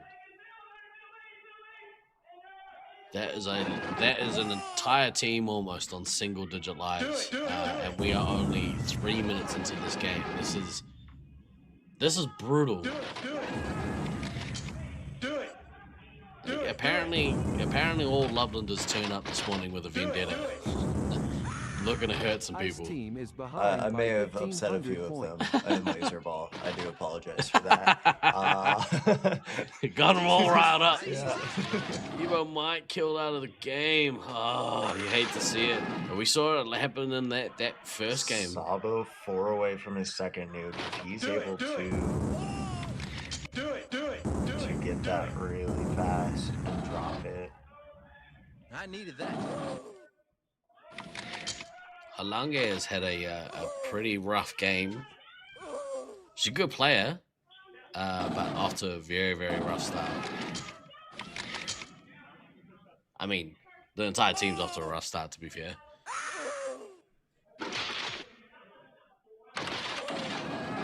Oh, man.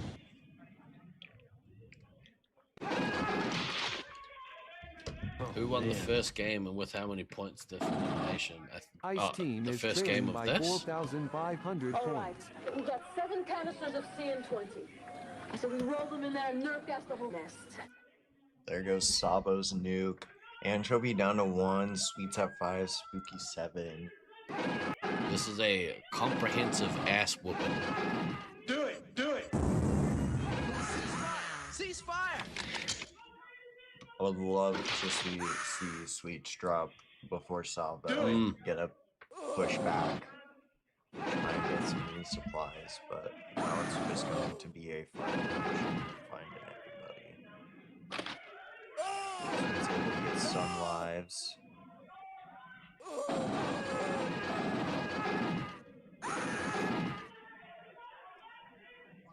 Ender down to 3.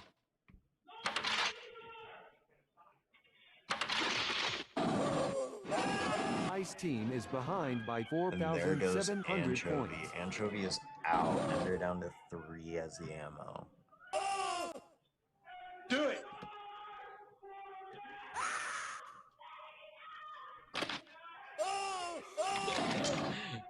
hear the amount of screaming happening. Who is that? Blackout, maybe? No, Blackout's pretty quiet. Oh no, Blackout is the one you were hearing. Really? Okay.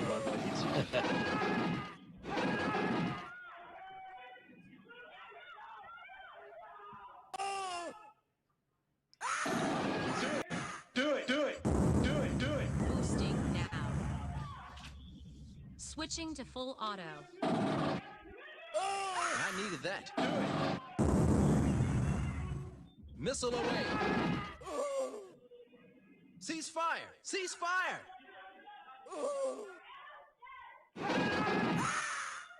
Fire team is ahead by 4,900 points. Sabo has done some work this game. Mr. Mischief with that $4,000. Space Marine requesting clearance for nuclear strike. Confirmed. Oh, Blackout, you dirty, dirty cheater. It's interesting, like, we've seen in other games, it's normally Sweets that's kind of that, like, tidal wave of attack, but, man, this game, Loveland just came out and, I don't know, nobody's got, like, a crazy good score. I mean, Sabo, it's only... not even halfway through the game, Sabo's at that $7,000. So pretty good attacking stats. And I guess Mischief as well, but I mean, it's not massive scores, you know? Fire team is ahead by 3,000. No, it's definitely that, like, the difference is you got that full team effort from Loveland, but with Sweets, it definitely does feel like it's the one man army. But I'm really impressed with how everyone. Oh, the Fear Turkey killed. Sweets was able to get that nuke and drop it. Very nice. So, yeah, I forgot because I don't have enough monitors. I need at least 2 more monitors in here. But Sweets and Savory were up on this. They won that first game. But obviously, Loveland Reloaded has bounced back and are going to take this match, but they're not going to get the full points. It's going to be a split match. I'll take 4. Sweets and Savory will take 2. Has repercussions. Has repercussions for the pod play for tomorrow. So, really, really brutal and good win there by Loveland Reloaded. Man, I love this. This Sit is here awesome. and watch awesome laser tag being played. I love it. Yeah, making everyone else hear my opinions on things. It's right there at the top of my favorite things. Oh yeah, mine don't matter. Don't listen to me. Oh shit! A little bird tells me that there might be another laser tag podcast coming. Oh, maybe. Are you looking for co-hosts? We'll see. I'll ditch my one. I'll come join you. Yeah, there you go. Yeah, this is all we need. Yeah. We gotta think. Maybe the little and large. That's already taken. My cousin had the little and large podcast. Right. We have 1 more game, 2 more games in this block. We have Utah Heat Seekers versus the Syracuse Sea Expendables. And then after that, so far, the Utah are ahead by 18,000 points in that match, so long way to come back. But then after that, to round out this block, that rematch between Syracuse B versus the Hybris team. Hybris had a chance. Had a chance to take it. Were unable to do so. But full credit to Syracuse B, just making people remember this is our house. You ain't taking anything free of charge. Let's have another quick message from one of our supporters. Life doesn't always fit in a 9 to 5. That's why we're 24/7 here at Snap Fitness. Whether it's late nights, early mornings, or anything in between, we're here to fit your schedule, not the other way around. Come check us out today.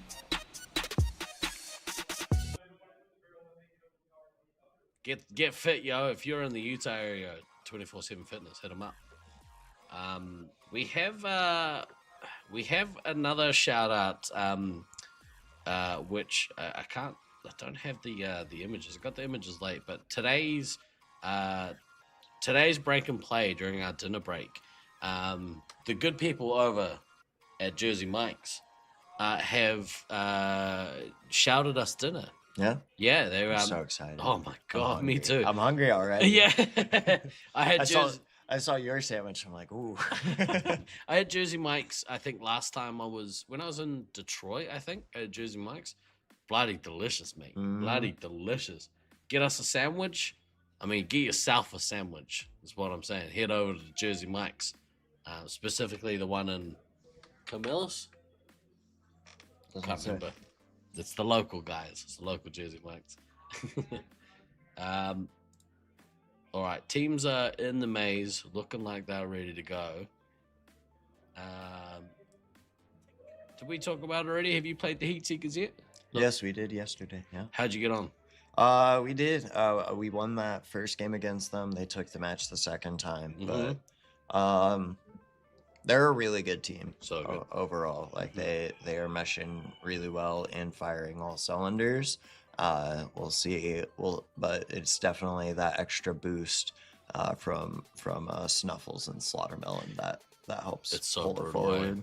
Yeah. Hey Snowflake, who won the last game? The last game was an absolute smashing by the Loveland Reloaded team. Too far away for a sandwich at the moment. That's the saddest sentence I've ever heard. It's too far for a sandwich. No, it's never too far. It's never too far. Find yourself a sandwich. Let's jump across, have a look at these teams. Poor Nolan. Maybe poor Nolan. Nolan's been having himself a tournament. So, like I've known Nolan is a good player. I think in our maze in 23 maybe didn't have an amazing tournament. But I would say that his play then compared to now, he is way better than he was. And they've got pretty good cohesion, so he's doing good. He's having a good tournament. Play ref sit. Yeah. I wish it was play sit ref sit. We were talking about that. I think I would have preferred ref play sit. Ref play sit. Okay, so play sit ref. Yeah. But then you would go from reffing to playing. Yep. You're already in the arena. That's a young man's opinion. That one. Yeah. Old guy's like, nah, I need to sit down. Put emphasis on the sit. Ref, and then you play. All you're doing is sitting on a barrel half the time. True. Lazy. That's lazy reffing. Genie and Nolan go all the way back to 2010. We certainly do. Obviously, a much different player than he was then, because he was growing approximately double in height. Okay, so we got Slaughtermelon Commander with Snuffles and also we have a switch it up with middle face and that heavy roll again. I like his heavy game he had the other day. I've been really I love going against Metal Face heavy. I feel like he does it very uniquely to what is standard, and I think a lot of that comes from the St. George experience. Yeah, and the St. George Arena.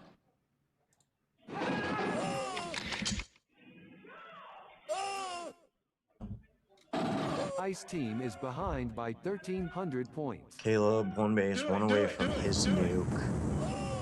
Mama Bear and Nobody getting penalized. Do it! Only 3 lives from Razor Wires taken, now 4.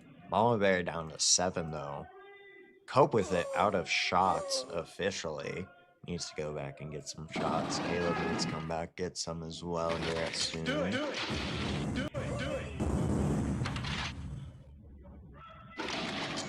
Snuffles and Chaser not even playing around, just hanging out. Nobody having a really rough game. Same with Axeman.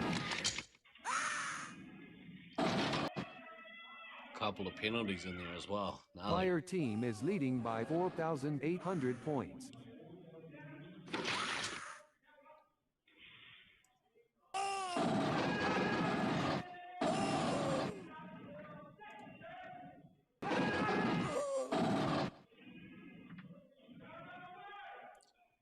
Slobbing into that first nuke, almost to his second. I would not be upset if he stacked in this game. They're doing a lot. Rockwood and Cope with it are doing a lot on that front line. Metalface still kind of holding it down.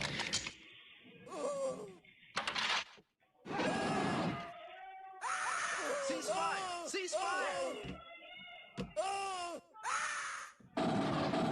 Mal wieder Heatseeker. Nobody too away from their first nuke. Ice team is behind by 840 points.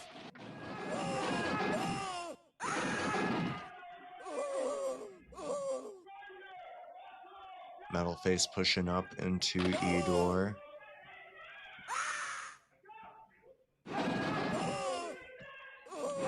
Missile away.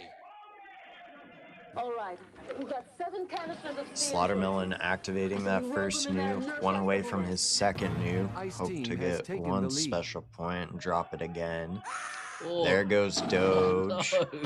Mama Bear down to I 3. say we take off and nuke the Axeman entire single site from digits as orbit. well. Razorwire's still at 7, so they've just been getting absolutely hammered. Nobody activated their nuke. Slaughtermelon now to his second nuke. What are you doing, man? I say we take off and nuke the Slaughtermelon entire site activating from that orbit. nuke. It will for sure kill nobody. Nobody's out. Razorwire's Axeman. Mama Bear's out.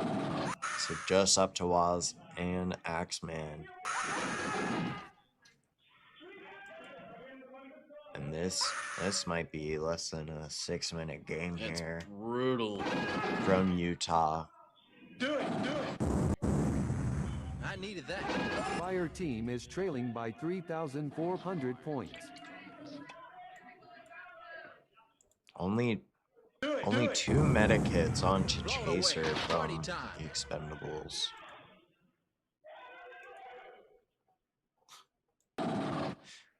Outside of that nuke.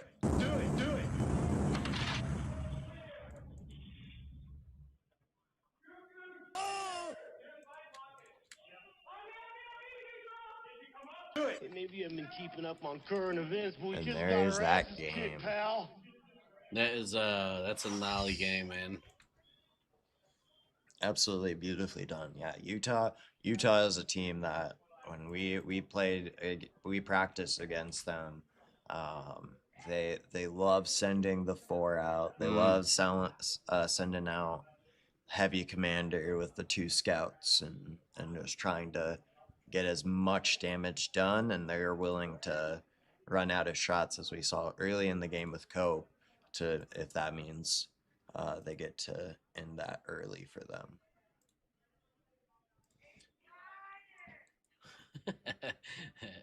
One thing I do really like is when people are coming out of these games, you're hearing a lot of stuff through this wall. Yep. It's not a thick wall. No, it is not. You can hear a lot into the arena too, which I was surprised about. You figured there'd be a bit more space.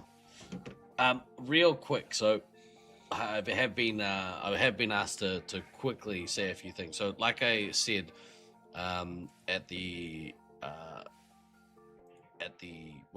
before the start of the last game. So today has oh my goodness, I'm having a stroke.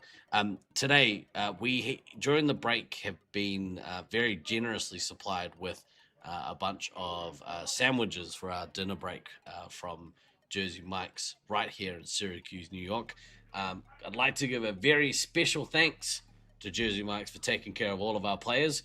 Adam and his team provided the subs for all of us here at the tournament, and you can visit their location at 3528 West Genesee Street in Fairmount and order online at jerseymikes.com. laserforce.com. Look at those sandwiches, dude. Oh, Oh my I'm God. so excited. Me I'm too. getting hungry just looking at it. As a portly gentleman, I like a good sandwich and I like a good sub. Oh yeah. What's your go-to? You got a go-to Oh sub? my God. I'm usually just like a classic Black Forest ham, some Ooh, cheese, yeah, lettuce, onion. Yeah. And then I like ranch. I'm a ranch guy. Yeah. I'm a ranch guy. We don't have a lot of ranch dressing back home. So whenever I get here, like, Stock up, bring it back. Pour that ranch on. Can we spare a sandwich or two? I'll put some in my carry-on. We'll drop it out once on my way home. I'm a chicken sub guy. Yeah. I like me a chicken sub. Bit of mozzarella.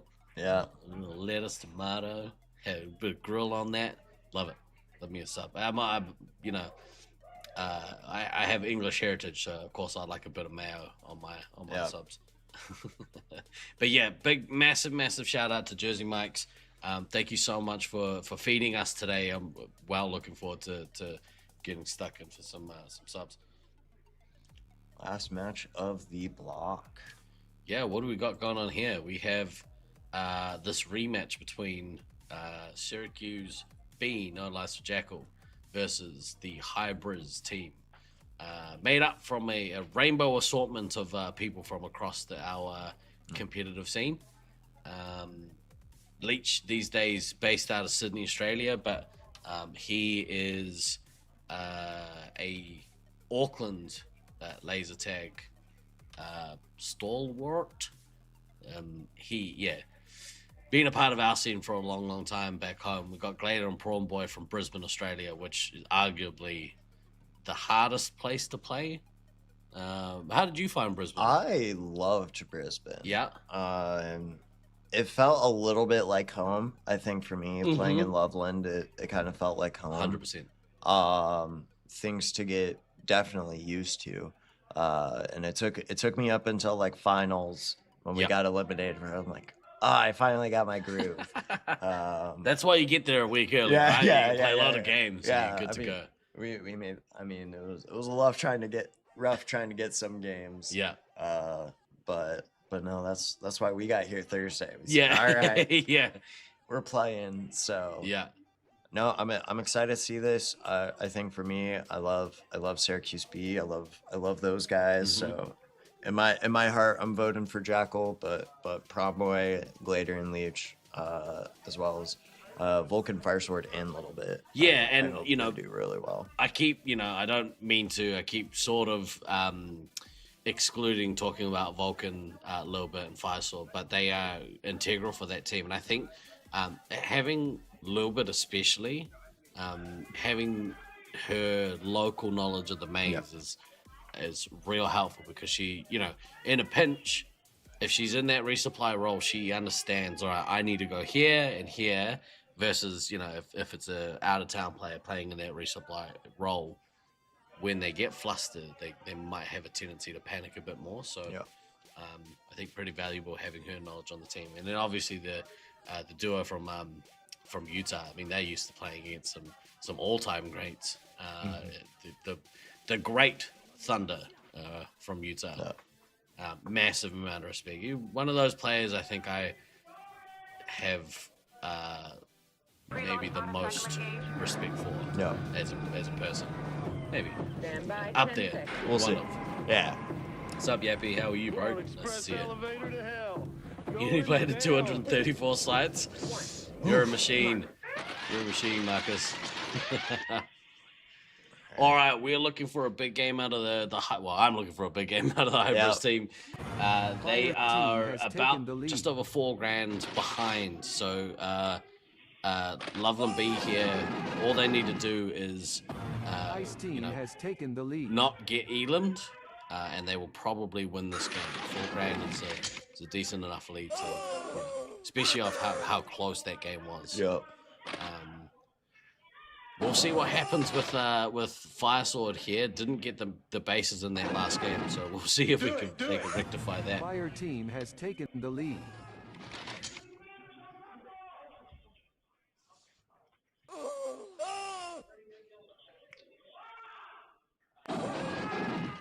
Vulcan gets his base, one of his bases off the jump. Jackal has managed to have a better start this one than Leech, seemingly. Ice Team has taken the lead. Ladies and gentlemen, we're about to lose the game to his debate. Thank you for your talents this morning, my friend. Appreciate it. Good luck. I hope the stream doesn't crash or break on you. You'll be the first to know. Don't test me. All right. I look away from the screen, and both commanders are now in 4 digits. Jackal's still ahead in this game, ahead of Leech.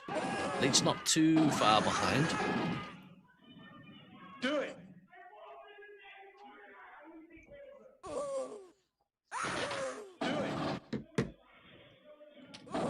Not a lot of stuff happening at the bases, so I mean it might be. Ooh, that camera's no bueno. Do it.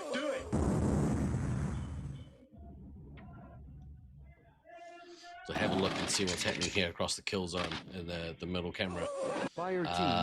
Jackal has managed to get to his first nuke. Now, again, it seems that the Syracuse players like to hold on and get to that second nuke and chain them before dropping. So we'll see what happens here. I think Leech might have to have a bit of a relieving pressure nuke when he gets there. He's having a bit of a rough game, actually.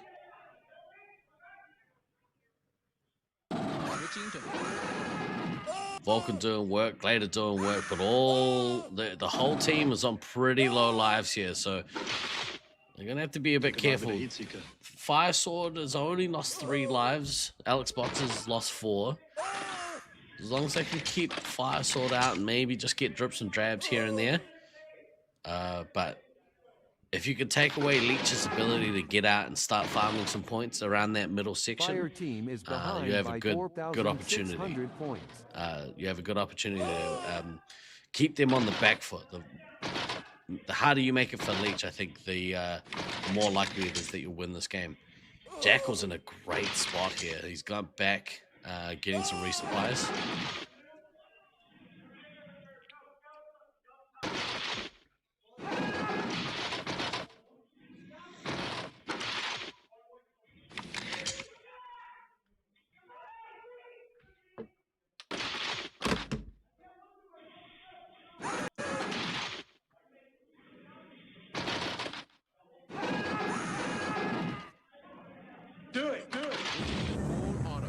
Leech has managed to get to his first nuke. Little bit slow for his normal speed in this game. He is 1 nuke behind Jackal. Jackal's now got to his second nuke, and I think we're about to see Jackal drop the hammer. There we go. All right.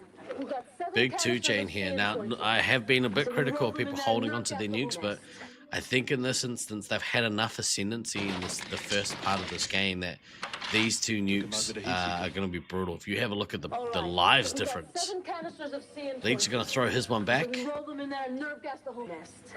and he activates it. Great nuke there. Manages to detonate.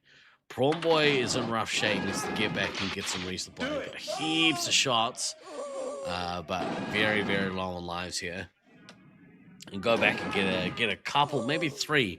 Get 3 sets of lives to go out and put a little bit more pressure back on. But that duo of Leech and Prawn Boy, this is their first tester game, I think. This is the first time they really had this kind of pressure put on them.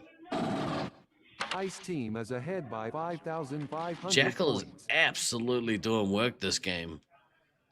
He is significantly ahead of everyone else. The good statement game from this B team.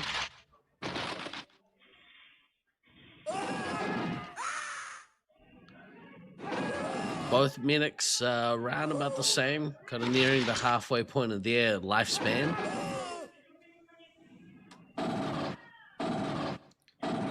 Oh, Jackal's still doing work. Absolutely dominant performance here. Spooky's also having a very good game. At that 2,000 point mark, no bases. Fox is in the same boat. Great team performance here from Syracuse. I have a feeling that they're able to go around and pick up the scraps that Jackal was leaving for them. Behind by 8,000 points. Jackal's rounding the corner to his third nuke. Leech is only just, still not even at his second, so Jackal well and truly ahead here. Do it, do it.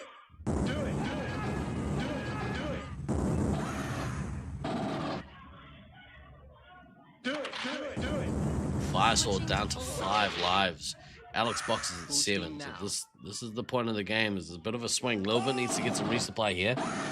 There's going to be another point. I think maybe there was emphasis put on Fire Sword having to go get his bases. So managed to go get one, but it's maybe at the detriment of his team.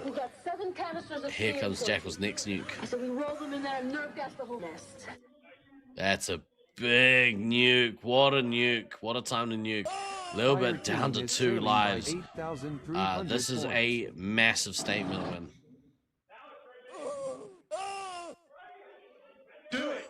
Jackal has got both bases, but he's still a couple of grand ahead of Leech. So Leech is at his next nuke. This is just one of those games where you know, a commander has had a massive impact on how the game is outcome.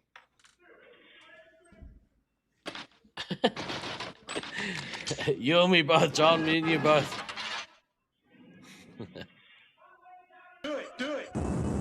Leech is at his next nuke. He's gonna be able to pull it, but this game got out of hand real quick for the Hybrids team.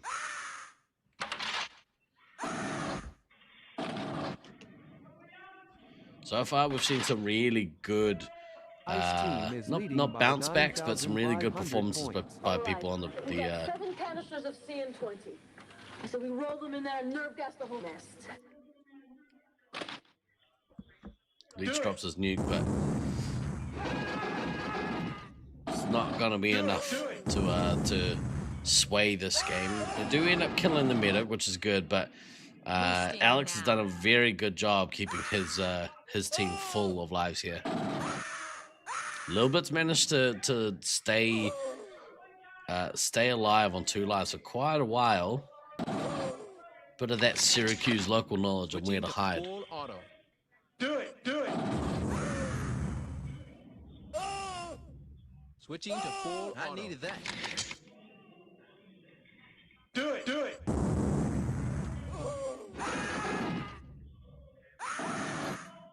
Fire team is behind by 5,000 points. After this game, we're gonna maybe switch across to the foyer and see if we can maybe see a little bit of not drama, but we'll see how the teams are feeling after their game. That was a brutal game for the Hybrids team. All right, we've got 7 canisters of CN20. Here comes that nuke. So we roll them in there and nerve gas the whole nest. Oh, he got it diffused. Great work for Spooky there. Do it.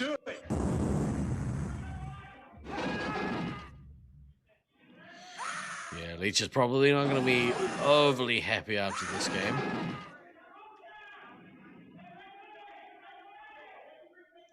I think it's good maybe every once in a while to have a humbling game, and this one might be the humbling game for Hybrids.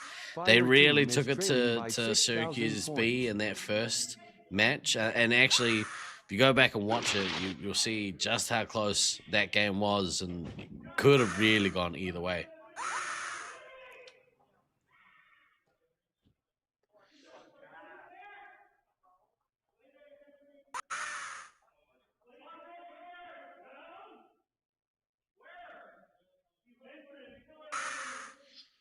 Massive shout out here to Jackal. Jackal had himself a game. Hybrids going to be barely ahead in the standings. This standings, man, it's going to be interesting because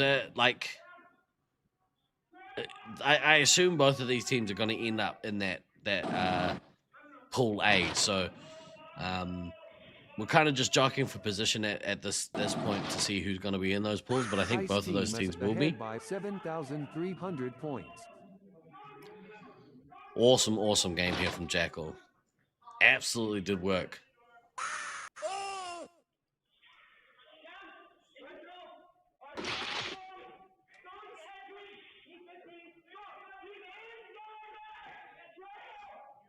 Now they're just in the final points of this game. Glader doing the best he can, stave off the Elam, but you got about 3 minutes to last, so it's very unlikely that's going to happen.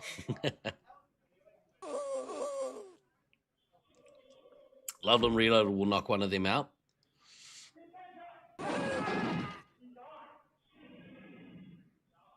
You never know. Maybe you haven't been You keeping never up know. on current events, but we just got our You know, ass kicked, pal. yeah, quit laughing, G&D. It's not funny. Seriously. I need to know. That was awesome. What a game from Jackal. Let's quickly head over here. We'll see if we can catch the boys on their way out of the arena. Welcome to the foyer, people. This is where the magic happens. We'll see if we can see a little bit of angst there from any of the team. Big smile on the face there from Fox.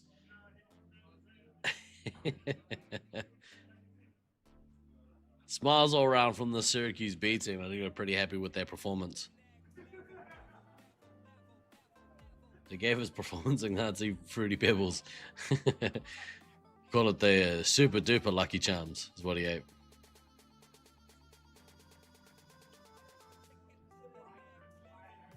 Look at that big smile on the face that just goes through there. He's beaming. Beaming.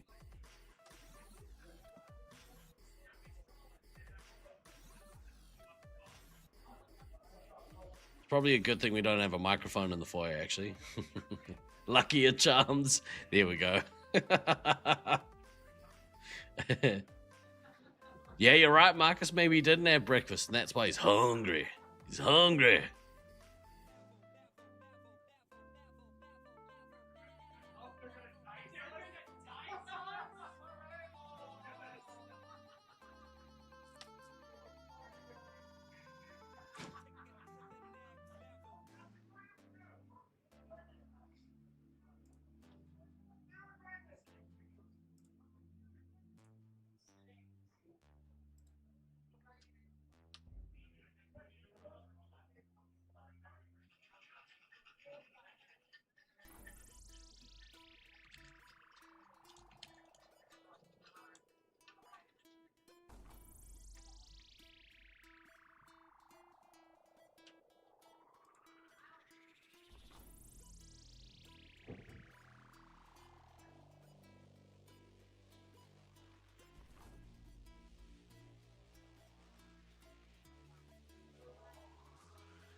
I don't think our button's working for what we need it to be doing. Next up on the schedule, I believe we have Syracuse A versus Loveland A. That's going to be a bit of fun, that one.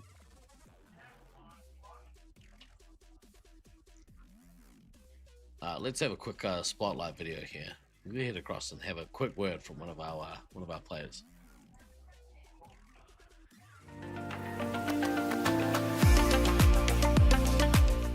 My name is Jarrett, codename is Ghost, and I am playing for Altitude Issues, or Loveland A. I missed it last year, I won it the year before, and I gotta go back and kind of have a little defense of the title. Excited to play in a brand new arena. It'll be my first out-of-state tournament ever. Definitely excited to go out there and play in kind of a neutral environment for me. Have to learn something new and adapt my play style better than I usually have to. All of us on that team have gotten along very well. We can run anything we want and it'll still kick butt. You hate us because you ain't us, and that sucks to suck, I guess. Nothing like that youthful confidence. I always wonder if I was that cocky as a young man. Probably. But you know what? When you're good, you're good. You can back it up. Now, I don't know if anyone can hear me out in the foyer or outside, but if someone could ask Gabe to check something for me, although I think he's about to go into this match, so maybe we'll have a look at it after. But my buttons ain't working, so maybe we can look into that for me after he gets out. No one looks to be heading into this next game, so we might have a look at some players. This next game, Syracuse A versus Loveland A. Big matchup, this one. This is kind of a tester, a bounce back tester for this Loveland A squad. As we know, they dropped a game yesterday to the Loveland B team, and there were a lot of people kind of sending messages asking why that was potentially the case. I mean, both are good teams. I think we're at the point where if you have two really standout teams, it's not uncommon to have people kind of perform over and above where they're at. So, yeah, we'll see how we go.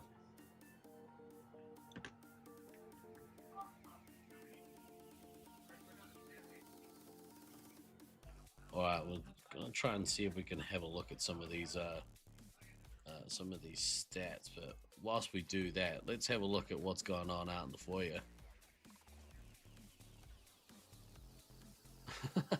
Look at that view. Who is that on the ground there? Can't tell. Hard to tell who that is.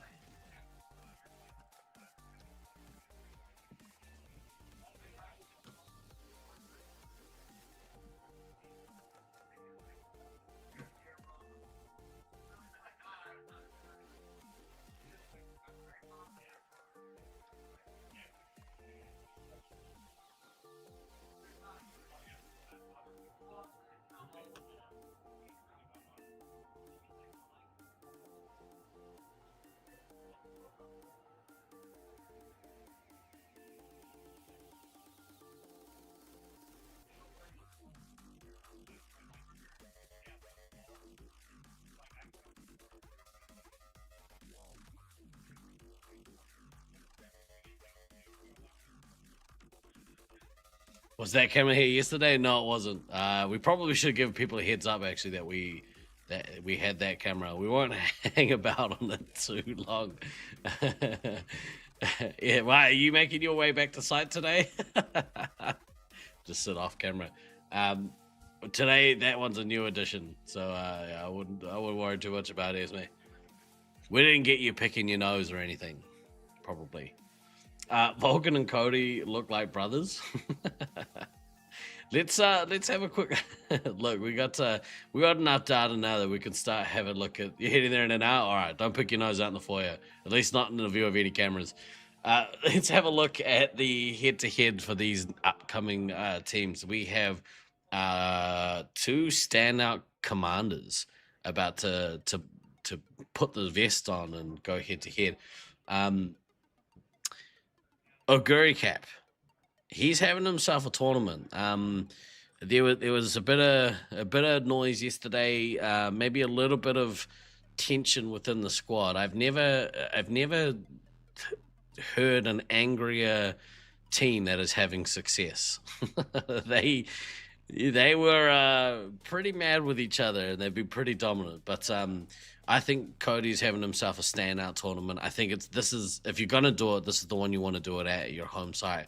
But you have a look at the average scores. I mean, his average score isn't quite as high, but I think that's possibly down to Elam's. You look at Sparks though. Sparks is doing work every time Sparks goes in there. He's pulling out massive scores. And you talk about confident, maybe high egos, ultra performers. This young kid, man, he's not lacking for confidence. That's for damn sure. Cody, you're sitting this game. Do you want to come and commentate with me, dude? Come and commentate with me.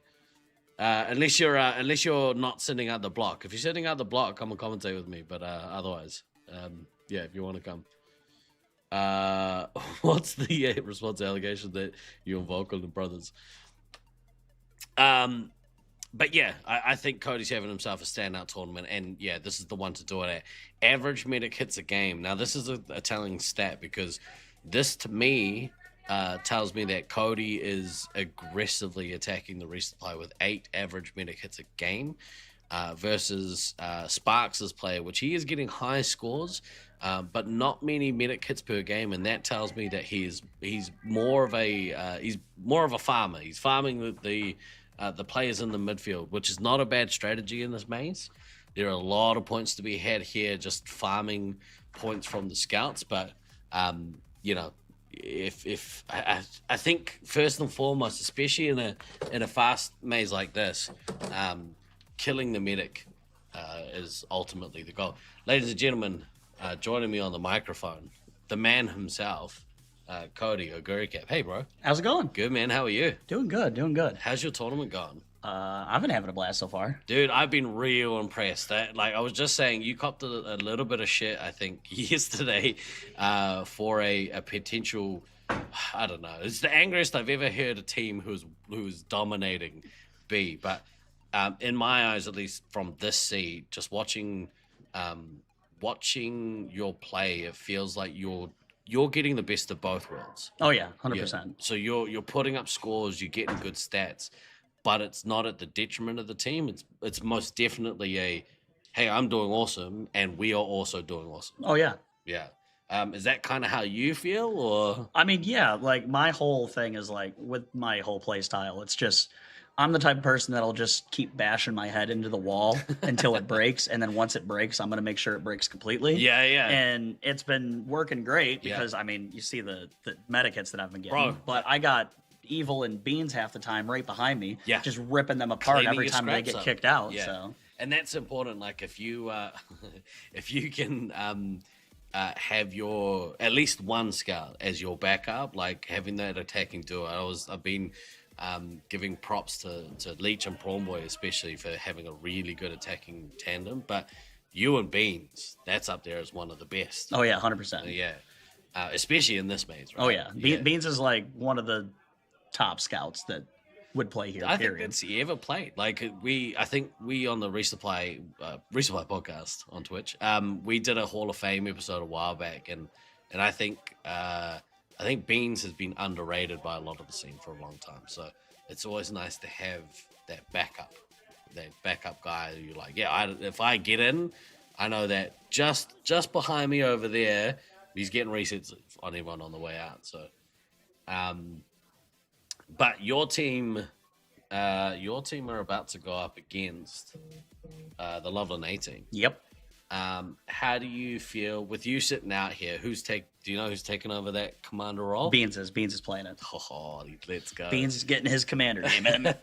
Has he been itching for it? Pretty much. I don't know how much he's been like feeling it like during the tournament itself with how we've been playing, but I know he's been saying like in practices and whatnot that he wants to get in there at some point. You put me in, coach. Somebody said here that you and Vulcan could be brothers. I don't see it either. I saw that in the chat. I'm like, what? What in the what? Yeah, Snowflake, you crazy. I actually have my brother here too. So is it Alex? No, Kyle, play Buttercraft. He's the one playing medic for Armageddon. Yeah, a couple of those boys are relatives looking at least. Yeah. Did you get your sandwich? I did not. I did not get a sandwich yet. It's not till the break, right? We got a couple hours. Yeah, I think so. I think it's like they'll set to be like our lunch break or whatever. So like after this block. Yeah, right. So yeah, that won't be for another 2.5 hours, I think. That's a good time to have sandwich. Afternoon sandwiches. All right, this game getting ready to kick off, but it doesn't look like all of the referees are in just yet. How are you enjoying the tournament? Like obviously your performance is one thing that's always going to make you feel good, but how's the tournament been outside of the laser tag? Oh, it's been good. Yeah. Like, but plenty of socializing been going on. I got around the games. A lot of people on different teams giving advice and whatnot to other people. We especially have been trying to build up our C team for this. So we're trying to get them some momentum a little bit, try to help them out. Their game against was it Hybrids yesterday? Those were cool matches. It's cool to see them putting work in. I reckon X-Man's got a bit of skill. Oh yeah. I was saying to people that like we kind of when we were forming our B and C teams for this, we kind of were letting people for the most part decide who they wanted to play with and have that be what our B and C teams were going to be. Right. But I was saying to Beans, like if we decided as a center we wanted to just we're going to rank every player that plays here from 1 to whatever, however many people wanted to play in Nats, and that was going to be our teams. Axeman would probably be on the B team. Yeah, right. I think somebody was. Oh no, that's a different thing. Thinking out loud. This game is off and running. Altitude Issues on the blue team. Syracuse Ninja Turtles on the red. Beans already out to 1,000 points, and we are 30 seconds into this game. What a start! Yeah, that sounds like Beans. Yeah, I think he wanted to make a statement after being sitting at scout the entire time. Not just that, but seeing him kind of walk around the maze, the arena. Obviously, massive shout out to the amount of work he's doing, but he's looked like he needs a release. So, yeah. He's at 15 special points already. We are 1 minute into the game. Let's hit that first base. What do you think his strategy is here? You gonna hold for 2? I think it kind of depends on how the game is going. Like I know he plays pretty similar to me, and kind of how I determine whether I'm dropping 1 or 2 is just like how much momentum do I have going? Like, am I getting it? Did I get my first nuke really fast, but I don't know anybody in particular is very low? Yeah. And I still have plenty of shots to keep going. I might try to rack myself up close to the second. Yeah. But if I get my first one and I hear somebody yelling, X person is in trouble, I'm just going to turn pop. Yeah, right. It just kind of depends on how the game itself is flowing. I don't like go in with a plan to be like, I'm dropping 2 or I'm dropping 1. Yeah. I like that. The reading of the game, and that comes from experience. That's a veteran player move. The Babe's at commander for this game. Sergeant Tucker at heavy. That's an interesting lineup. I say we take off and nuke the there goes Beans' first nuke. Yeah, I think that's the first time I've seen Babe off of heavy. Yeah, and I had him on the mic earlier. Oh wait, did Beans get? No, he didn't. Syracuse doesn't plan. The Babe's got to his first nuke. I was talking to him before. He loves playing that heavy role, so it is interesting to see him switch out to the commander. Maybe it's a symptom of playing, the top ranked team. You're kind of like, all right, look, this may not go our way. Let's see what we could do if we change things up a little. I'm kind of surprised they switched it because Dave's been doing pretty good at heavy, and I think it's kind of like, I'll call it destined, because when he came out here at the last shindig that we did, and we were doing a bunch of random games, the randomizer just kept giving him heavy over and over and over and over again throughout the week. He didn't get randomly assigned commander one time. The only time he played commander the whole week was games they were picking positions. Right. So it's almost like the generator knew what it was doing. Our Jesus knows all. Tucker as well, he is also a good heavy. Interesting to see. I mean, again, like Spark's been playing commander this for more or less the whole tournament. So maybe this was a rostered game off where they were like, no, we know that our 7th, who is Judah, yeah. We're gonna make sure that we change things up a little bit for this roster. And we were kind of talking about this in the office, that we were kind of having a feeling that this game was going to be the type of situation where Altitude Issues was going to maybe try to throw something different at the wall just to see if it sticks. Playing the top team just to see if something works. Yep. Good to see Blackhammer still playing his main role at heavy. He's been having a good tournament. Oh yeah, he's been pretty clutch on the back line this entire week. You guys are looking sharp for a bunch of old dudes. Looking pretty sharp. I was about to say he's been complaining a little bit in the office that he's not getting the amount of medic hits that he normally does. But I'm like, that's not really your fault. We're just killing him too fast. Exactly. We had this conversation after tag yesterday. I was like, if you're having a mediocre day but your guys are smashing, it means that your team are taking all the points that you otherwise would have got, and that's a good thing, I think. The Babe has seemingly gone towards his second. I think he's going back to get some resupply, but Beans is pretty close to his second too. Abby still hasn't been shot yet. I mean, they're pretty close on score, to be fair. Like Beans he came out and he smashed at the start of this game, but the Babe isn't too far off. I mean, he's actually a hit on after bases. So big difference right now though is the Rook is sitting at 13 on lives, and Abby still hasn't been touched. Exactly right. And we're finding that actually that with your team especially, it's hard for people to actually get in there and do that. And that's a big testament to Blackhammer keeping people out. Also, I think Do Not Pass Go, obviously he's doing his work as well, keeping Abby safe. So you want the Babe to 5-chain so bad? I mean, he might. It'd be cool. He's got 2 right now, and he's still going. Still going. Blown away. He just missiled Zach. Best mustache in the game. Do it. Evil doing work at 2600 without bases. Here comes that nuke. Confirmed. Space Marine You're not going to get your wish, Russ, but... Sorry, Russ. John. Do it. They've started to the slow Beans' roll a little bit because Gabe ended up getting to his second nuke before Beans did. Yeah. Gabe's already gone through all 5 of his missiles too. That's wild. Yeah. Seemingly the Loveland teams both woke up pissed this morning. They were very angry about whatever. We gotta go take their frustrations out. But yeah, Beans, maybe that old guy he come out with a bang, but then he's kind of fallen off a little bit. I mean, he's still having a good game. But... Yeah, he's got to his second one, so he's got to his second one right now. It depends on when he's gonna pop it. Probably getting resupply right now anyway. Yeah, I mean that. No, he's pulling it right now. So we roll them in there and nerve gas the whole nest.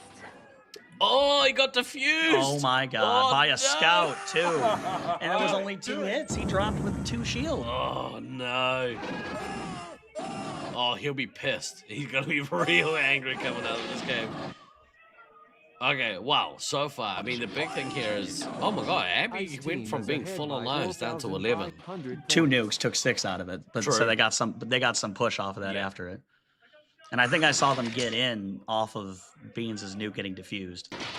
This is, I mean, don't sleep on this altitude issues thing. Sparks having a decent game, but like the Babe's actually doing work. But that right there is a prime example of I almost never drop nukes if I'm not on full shield. Yeah, same. Because he shot Bradley in the process. If he had 3 shield, he would have got it off. He would have got off, yeah. This might have been the best game to have you commentate with me. Ceasefire! Prince is still on that 11, so they've managed to kind of regroup here, and the resupply have done a really good job filling up the team. So Ninja Turtles are looking pretty healthy here. Altitude issues not too far back. Rooks is down at 8, but the rest of the team looking pretty healthy as well. I would like to see Ghost kind of stay above the 15 lives. Anytime, a lot of times these teams are going down to kind of single digits with the ammo, and as a heavy main, that really annoys me. I'm wondering where, oh, it looks like they're still sitting in blue. I didn't see any pack lights or anything in entry door. I was wondering where blue was set up right now, because I saw Beans get in and shoot the ammo a couple times, but didn't get the medic at all. Seems to be a bit of a holding period here. Ezra getting 3 shots into Beans. Then 2 shots into Beans. Ezra's doing work. Doing just enough to be annoying, which is what you want to have from your scouts. You annoy the shit out of your commanders if they're trying to go in. Neither medic's been touched in a while since all of the nuke stuff that's going on. They were both at 11 and 8 when the defuse happened. That's quite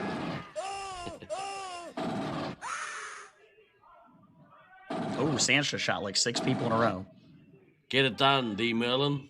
Triple tap the heavy while they were on and got both resupplied. That's why he the man. Score difference pretty even here. Evo needs to get his bases. Altitude issues. This is one thing actually I've noticed with this team in particular is not putting a lot of onus on getting the bases. Whose nuke was that? That was Gabe's. Yep. Even with it being a nuke ahead, though, Abby still has one more life than the Rook does right now. And Beans is not far from his next. And the big thing as well was outside of getting two-chained, which really kicks that, flushes your resupply out to the open, and that's where the lives get lost. They're doing a good job of keeping Princess alive, outside of that. So they're not breaking through Black Hammer just in general play. Mm-hmm.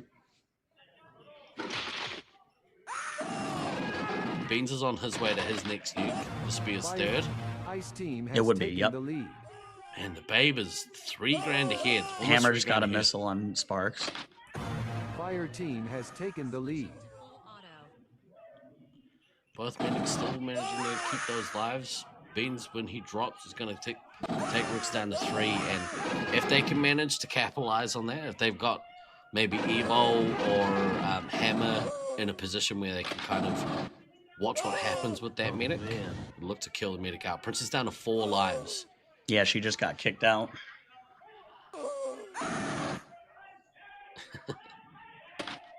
There's no rule of dog can't play SC5. Beans has his next nuke. Is he resupplying? No. Here comes the bases. So blue team currently ahead on points. Sergeant Tucker, he's missing 2.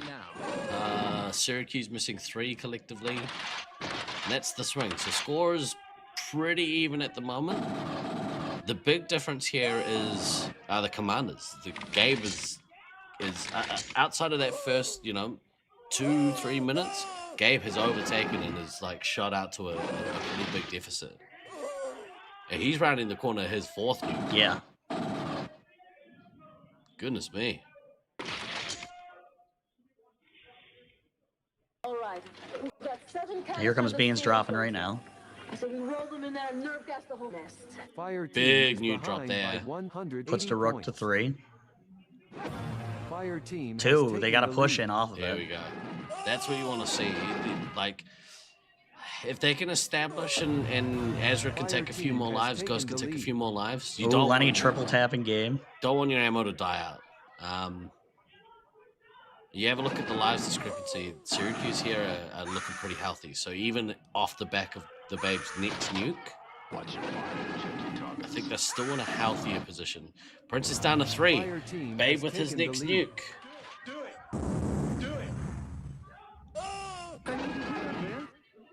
I can currently see the foyer cam, and it is looking pretty tense out there.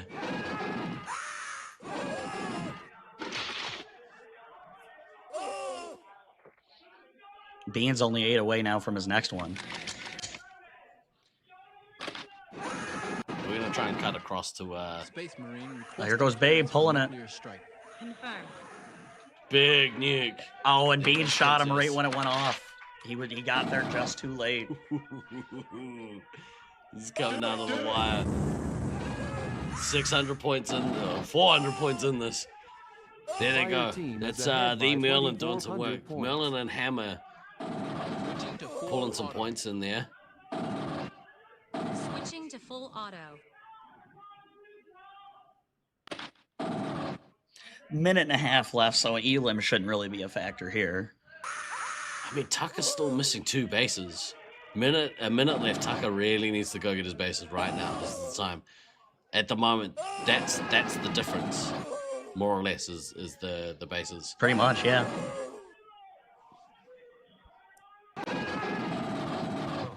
Ghost has got a couple of penalties here. It'll be interesting to see what those are for. He's got a tendency to get some dangerous play penalties. So we're in the last 60. Bean's 2 away from his next one. Just starting to stretch the score out here a little bit.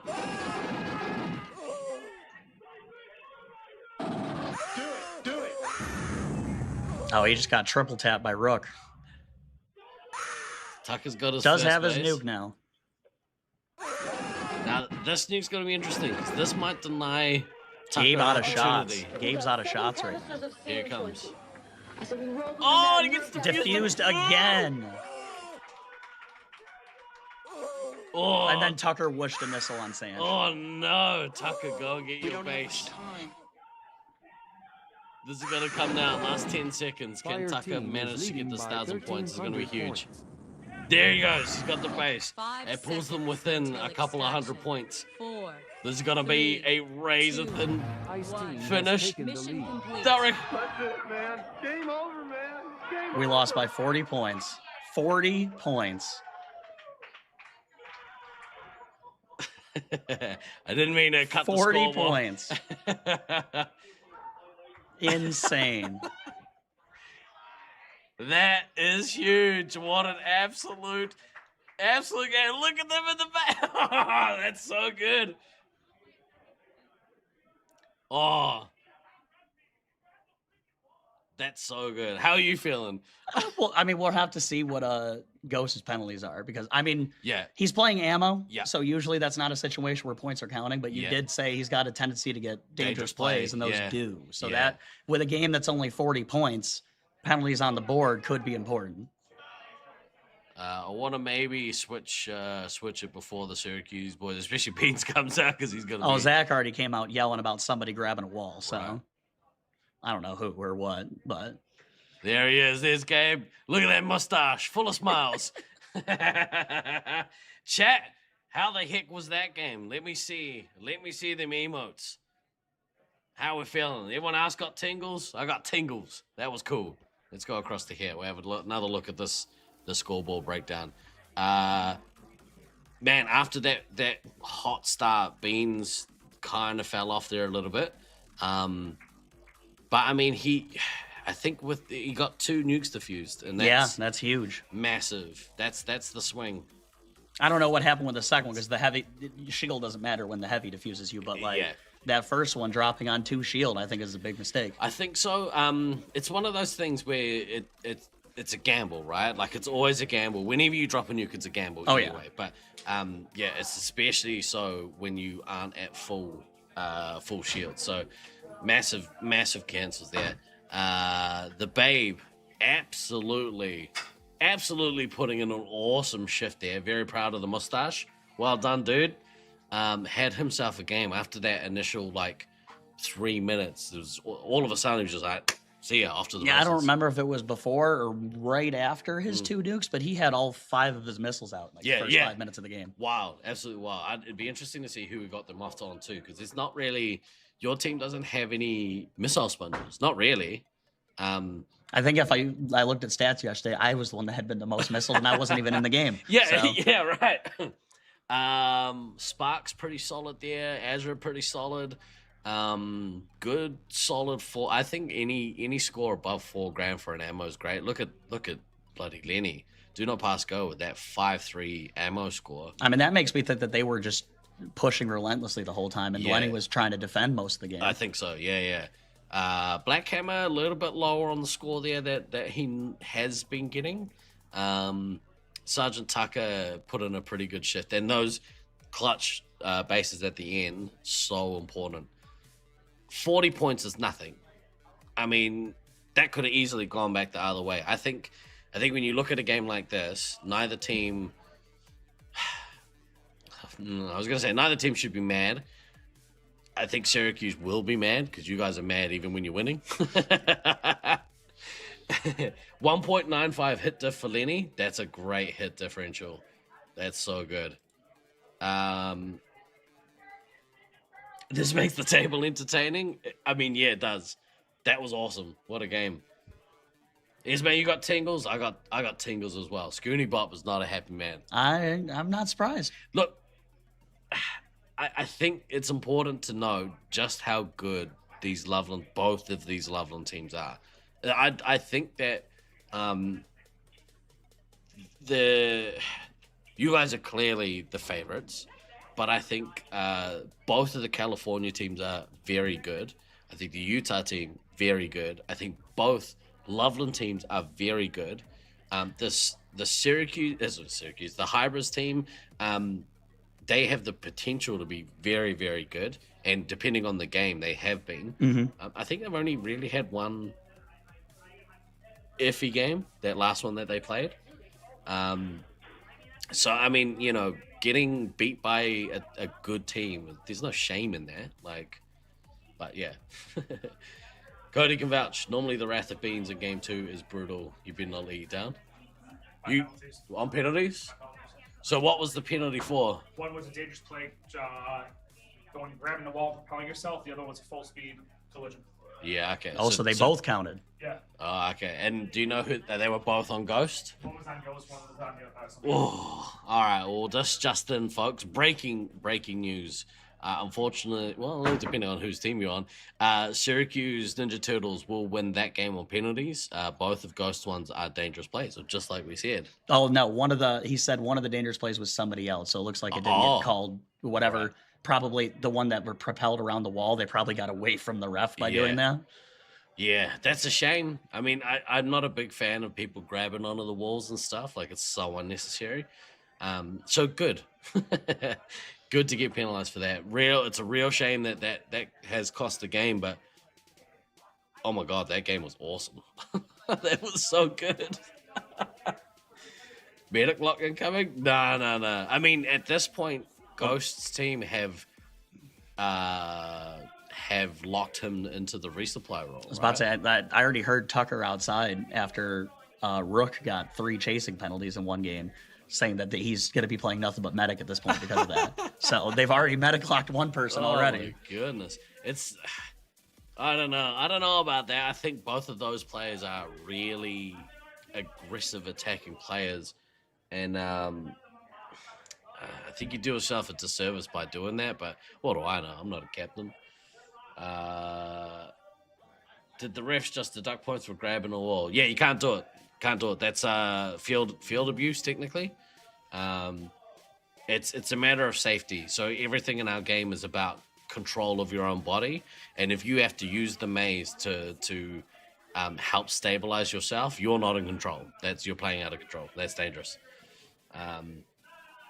So yeah, and that's moving at a speed that you can't stop or turn effectively. I don't know what that's like. I use the wall to get out of bed. How many penalties until they start counting, or is it ambiguous? So there are. Oh, we're starting. Very tough hombres. They're packing state-of-the-art firepower. There's nothing they can't handle. So penalties like shielding and chasing, those penalties are cumulative, and it's there's no set number. It's just it's on a case by case. Other penalties like dangerous play, field abuse, illegal language, all of those will count immediately. And I think it all depends on what the penalty is, whether it counts. Like minor penalties won't unless you're getting a ton of them during the event. Yeah. But anything that's like the next level up, every time it always counts. Yeah. I'm real glad we have that that camera in there. That was awesome.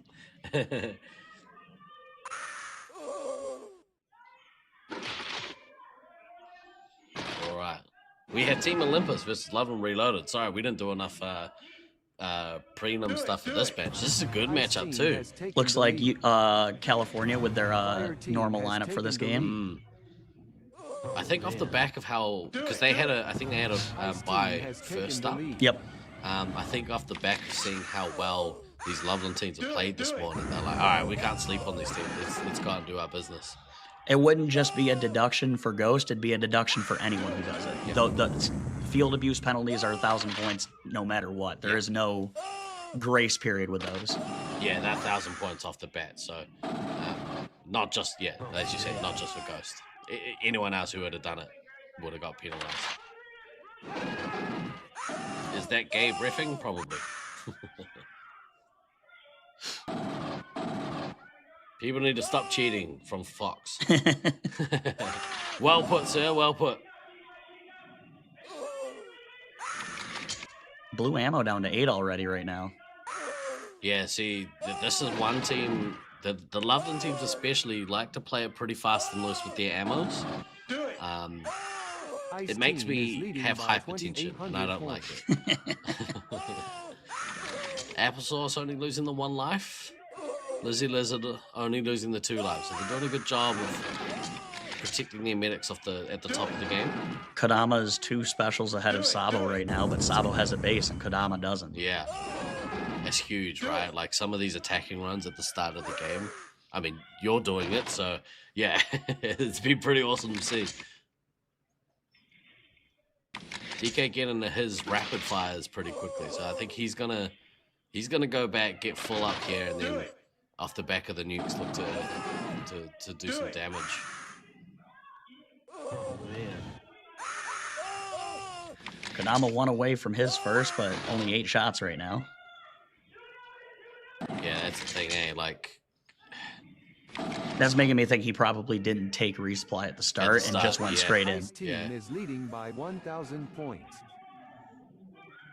Versus Sabo. So Sabo did go get the base, and we'll get to his nuke now, but the difference in lives and shots means that off the back of his nuke, he can actually go in and do some damage. Kodama's going to be out of this game for a little while getting resupply, so... Be interesting to see which one ends up actually pulling first. Yeah.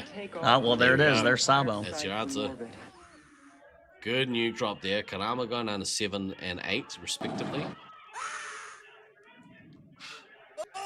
Space Marine requesting clearance. Here comes Kodama's. Good counter nuke there. I like that. That kind of stifles the attack off Saba's first nuke a little bit. Interesting to see that off the nuke, I just saw Odin shoot the ammo, so it made me think that he was pushing, but then he immediately got resupplied by his medic. So I'm wondering what was going on in the field. Little miscommunication, maybe. Mr. Mischief at 11 lives. Yeah, it just... I don't know. It's been a long time without, you know... He's already got both bases. Yeah. And the medic's already gotten one of them. I didn't catch which one they got, but... I like that. I like getting early bases if you're the resupply. Oh, 2 penalties just went out. 1 for both commanders. Gabe should join QB as a sub for Zerg during the mornings. I think off the back of that commander game, maybe not. Sabo with another one. That's 2 in like 30 seconds. Used all of his missiles. Nope, that's not. That's the ammo. Ammo has the missiles. 2,200 points. Be interesting to see what those ones are for. I'd imagine they're chasers, but... Well, the last one that I just saw, he shot Disco while they were both on, and that's when the penalty came out. So probably a shield, I guess? Yeah. Fox just said stop cheating. Kodama with 1 as well, so... Things are getting pretty loose out there, I think. Is the Mischief still only at 12 lives? Really bumming me out. Let's rock. Both medics down to 14. So they've managed to... Oh, there we go. Oh, Blackout's just getting tagged by his own. He just got double tapped by Carson, which put him down. And then shot by Sabo right after the fact before he'd even come back up. Boosting now. Blown away. Kodama just got a missile. Do it! Blown away. Do it! Man. Good base run there. Space Marine requesting clearance for nuclear strike. So Sabo drops his second one first. Kodama in the same position as last time. We can follow up and drop his nuke. And I really hope he does, because that's going to put Sabo in a real precarious position. Here we go. Confirm. Good nuke there. Both 3 hits down to single-digit lives. Lizzie on 10. No follow-up, though. Thing to notice, though, right now, Lizzie still has 1 more life than Applesauce does right now. So both teams have been getting a pretty sustained push. Look at all that resupply. Both teams are like, no. Let's regroup. It's all resupply. Nobody's attacking nobody. Here comes DK. DK's just turned his rapid fire on, so he's ready to go do some work. was hilarious. Both nukes happen, and then nothing but resupplies for a good solid 30 seconds. Switching. Blackout full in a good spot here. Same with Odin's Fist. So both oh, Disco just got one now. Got a penalty. Both heavies kind of managing the game well. Odin's Fist is like kind of like double ahead. And if Disco's penalty is a chase because he shot somebody who was off and then got penalized, that was on the Ice medic, team so is that would stick. behind by 4,500 points. Yeah, that'd be interesting actually. And a game this close, like that's got repercussions. Party time.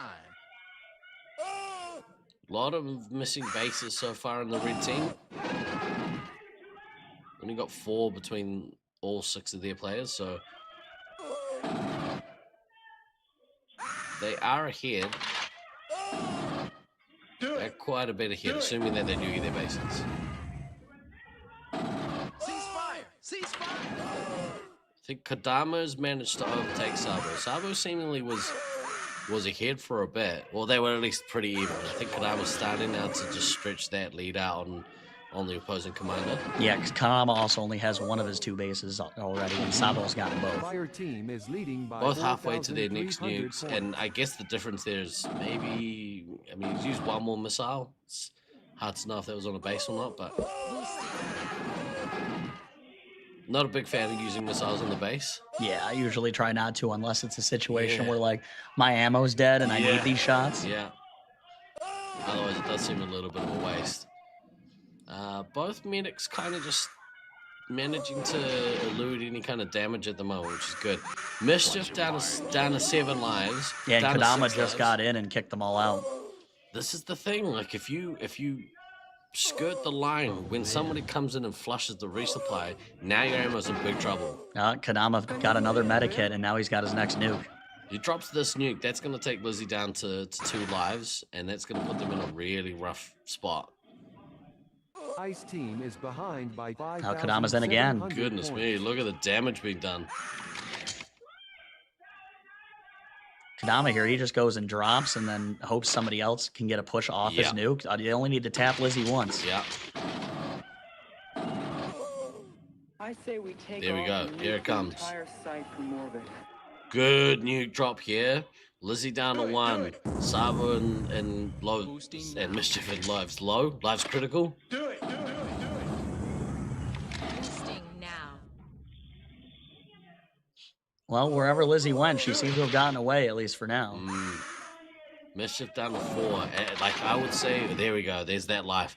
So this is what we're saying. Like when the ammo isn't managing their lives properly, now you're in this situation where you're likely going to lose your ammo shortly.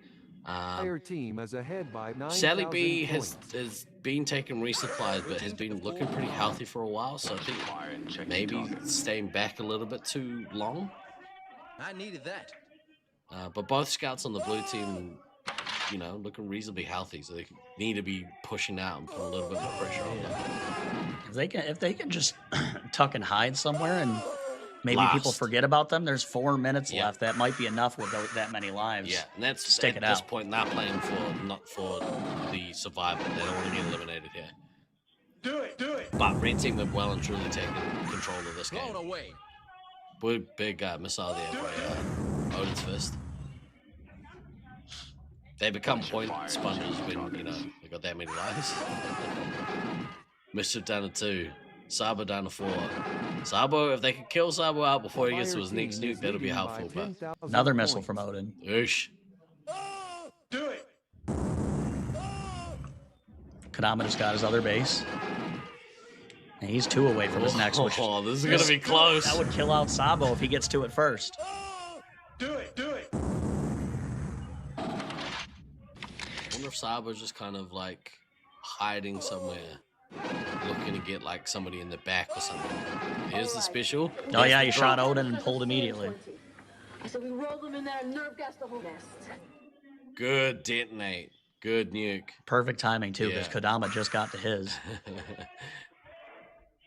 Kodama will come up and look to drop his. Yeah. Nuke the entire site from orbit. Boom.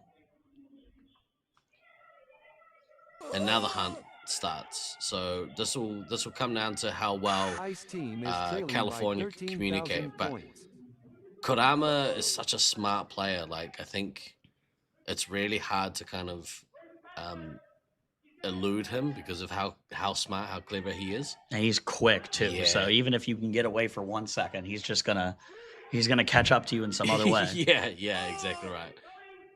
Do it. And they're kind of going up against two of the more inexperienced players, I guess, and Sally B and Carson.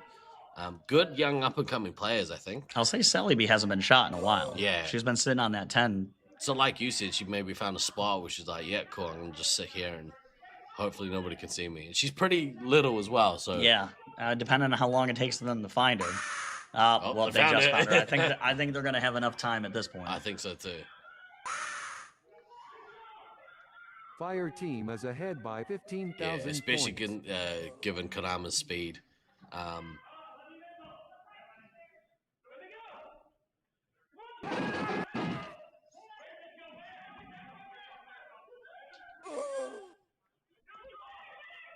It's hard to know where they are. Yeah, they're probably all just running around all over the place. They'll be in one camera and then go in the next second. Yeah. Kodama just got a missile off. Love it.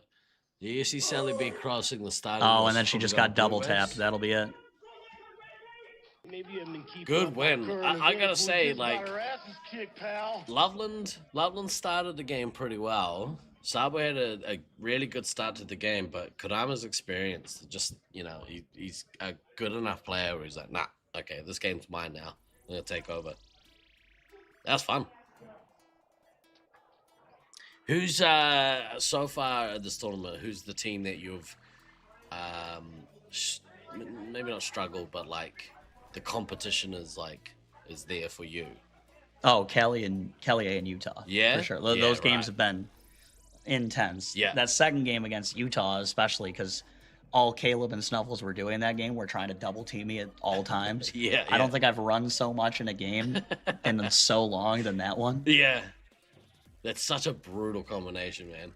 It kind of worked out well for us, though, because they were paying so much attention to me that Beans and Evil just went and tore them apart behind all that. Man, like, if you can count on your team, I love that. That trust when you count on your team to be doing the stuff.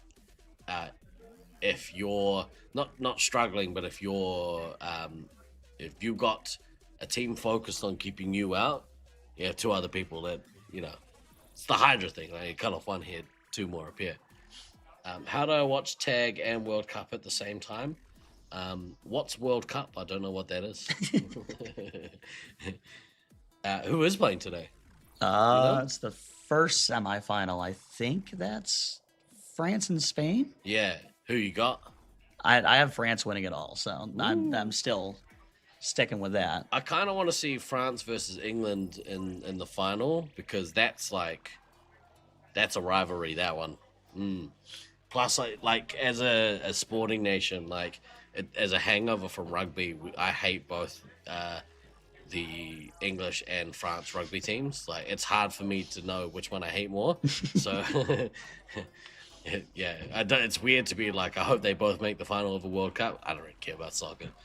But Lettuce, you got France and Spain.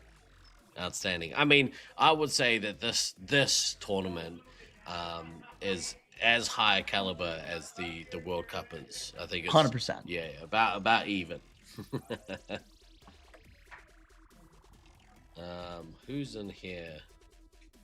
Well, I will say that it was great chatting, but I probably got to go talk to the team because I know I'm playing the next game. I was only sitting the first one. So. If you happen to see Gabe on your travels, could you tell him to maybe stop in here real quick? I can indeed. Good luck for the rest of the time. Hopefully you can come back and join me at some point. Sounds good. Thanks, man. Good luck.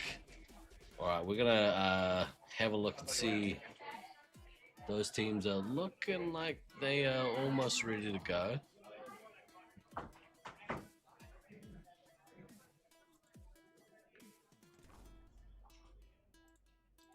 If we have time, why don't we have another word from one of our supporters?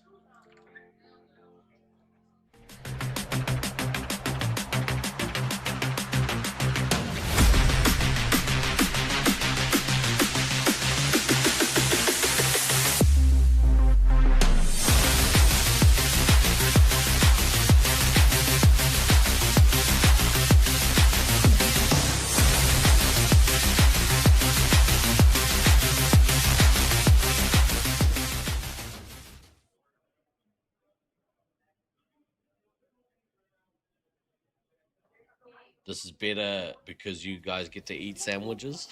Yeah, exactly right. FIFA ain't got no sandwich. Let's have a look. Armageddon versus Syracuse C, though, those should be interesting for both of them. It's going to be one of the best ones. Let's have a look and see what's happening in the foyer.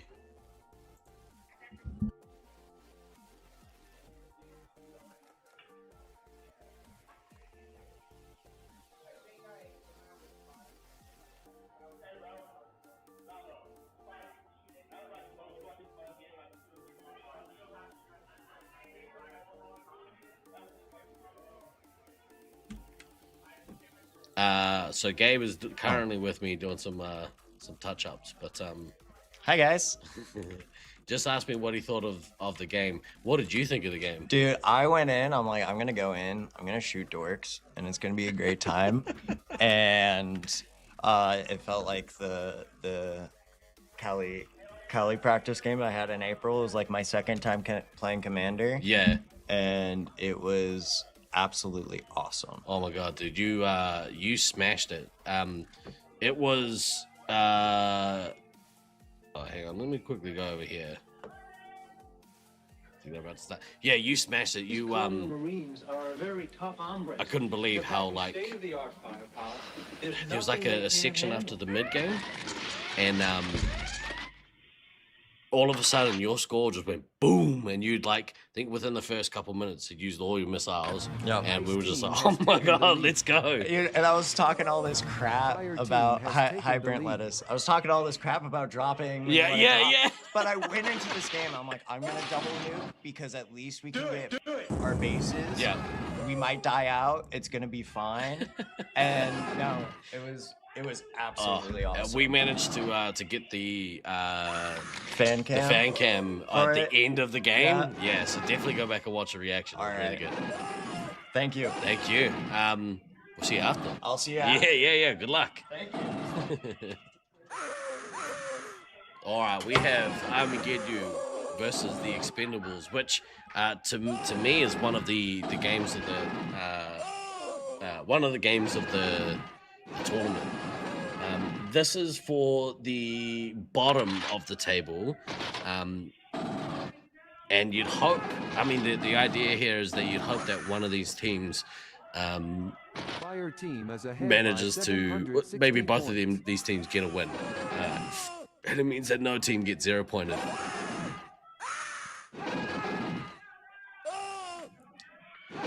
Nobody off to a great start. Same with Stealth Elf, actually. Both commanders have come out here roaring. On their way to their first nuke, Stealth Elf looking like he's gonna get there first.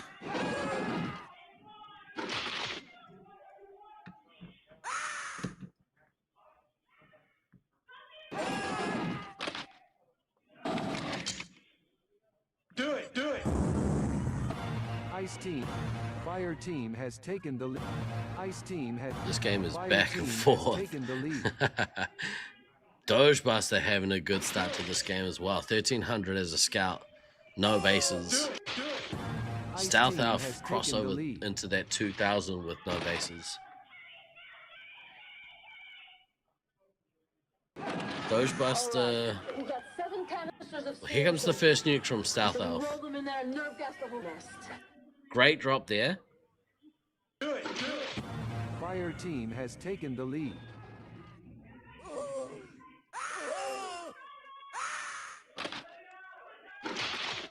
Do it.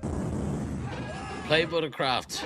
Still at 19 lives. Only lost the one. Has taken the lead. Razor Wires, however, is taking a bit of punishment here. So far the Armageddon team, they are up on top. Redneck Tech is dangerously low here, and looks like he gets a missile from Axeman in the process. So Redneck Tech desperately need to get some lives, and if the Expendables could push a little harder and kick him out of the game, that's going to swing this. But I think so far I'd give this game the momentum is currently with the Armageddon team. Looks like nobody's gonna maybe hold for their second nuke. It's a shame, obviously, like dropping it now would have meant that Redneck Tech would be almost out of this game. Okay, Redneck Tech get some resupply. Here we go. Get some resupply.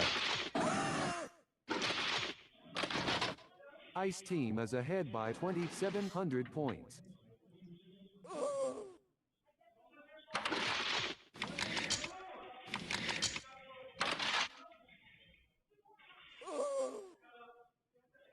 Razor Wise managed to stabilize it at that 11 line. So it looks like they're going to try and regroup a little bit here.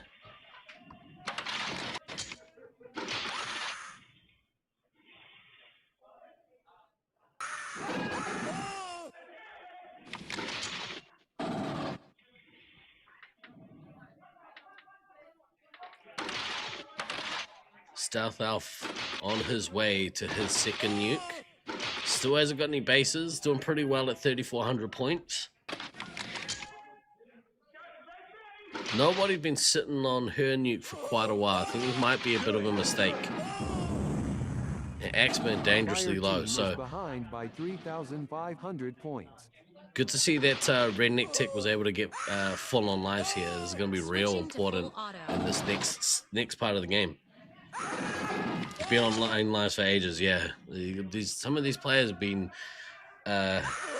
sitting on kind of that sub 10 lives throughout these games. You're kind of hard because you kind of need to play off your resupply a little bit, so it is hard to. Who got missile there? Stealth Elf looking nobody. But a commander on commander hate there. I say we take off and nuke the entire Here comes site nobody's from orbit. nuke. I'm not sure I like that. She's still 5 away from the second nuke, so I would have liked to see her commit to getting to the second one and dropping 2 in a row. But as long as she gets to the second and goes and drops it immediately, I think that's okay. But yeah, you're right. It's a bit of a pointless nuke.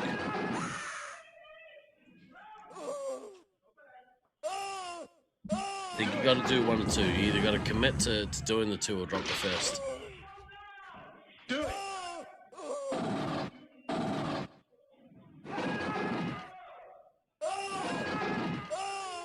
Do it. Fire Team Ladies and gentlemen, we are being joined by the man himself, the Merlin. Absolutely.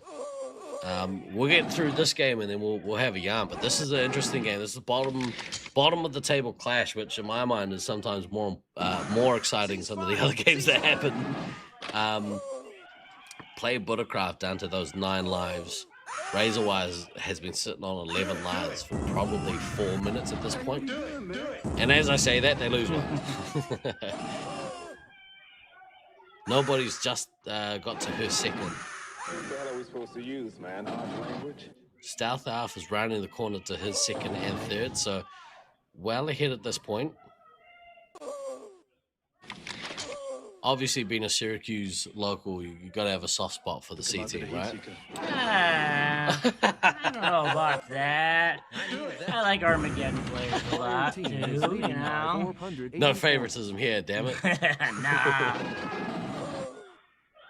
Do it. Stealth Elf has gotten to that second and then has got the bases, so let's see if he does his base drop here. Not base drop. New drop. New drop. Oh, if he doesn't drop them, sometimes that hurts some of those teams. Yeah. Since he is a Syracuse player, there he goes. Yeah. Has taken the lead. Good double nuke there. That's going to take Razorwise down to 2. Woes on 6. Axeman at 4. Axeman really needs to survive this next little period. Has taken the lead. Nobody drops her second. Good little reply, that one. I like that one. Ooh, if they get a reset on their medic, though. Grumpy and Play Buttercraft down to 1 each. Play Buttercraft, I think, managed to stave someone off.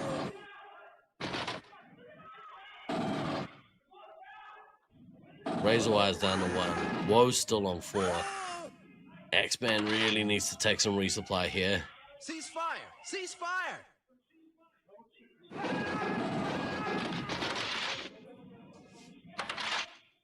Intense games. Yeah, this is awesome. There we go. There's Grumpy. Grumpy gets killed out. So that's a big swing. And razor wire now. Big swing. I mean, losing your medic, or inevitable at this point in the game. But like losing your scout, this with half the game pretty much left, that's gonna put some pressure on. There goes the other medic. Now Expendable just sitting here on lives. I think they were looking like Armageddon was gonna. They had a little bit more momentum, and I think it switched back the other way. That's sometimes the danger of holding those nukes. Yeah. You get the momentum, you think it's worth it, and sometimes it's not. I think so. Nobody got to kind of 35 special. 35 specials and only dropped one, and then held the second one for quite a while. So some of the nuke drops not overly fluid, but nobody's about to get to her third. See what happens. Missile away. Big missile there by X-Man. He's still sitting on 4 life. Well, obviously, because Bennick is dead, but he's been pretty low for a long time.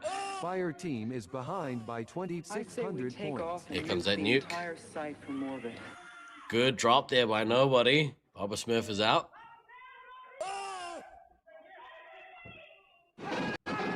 Be cool to see Stealth Elf go on a bit of a run here.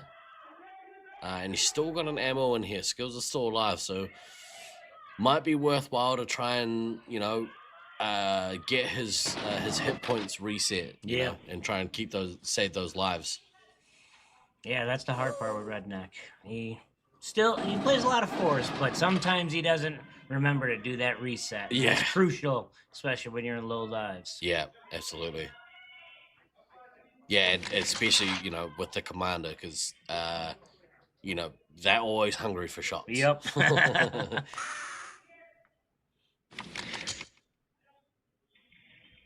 Good game here from both teams. Fire team is behind by 3,900 I think at this point, Skills is better off to. Skills got the base. Yep. Oh, never mind. Was someone missing one? He did just get it, right? Yeah, I believe he just got it. Yeah, because there it is, team base. Yep. Yeah. Grumpy still didn't get theirs. Yeah, I think he really, if he can keep resetting Stealth Elf here, and they can last this next little section. That's gonna be tough. 3:30. Yeah, it's a long time. It's a long time. Stealth I can Elf see if it was the 3-on-3. Yeah. Maybe lasting it, but away. 3 on. X-Man getting a solid missile there. Stealth Elf drops this nuke, kills Axeman, taking that 3 hit out of the game gives them a better chance. Yep. Yeah.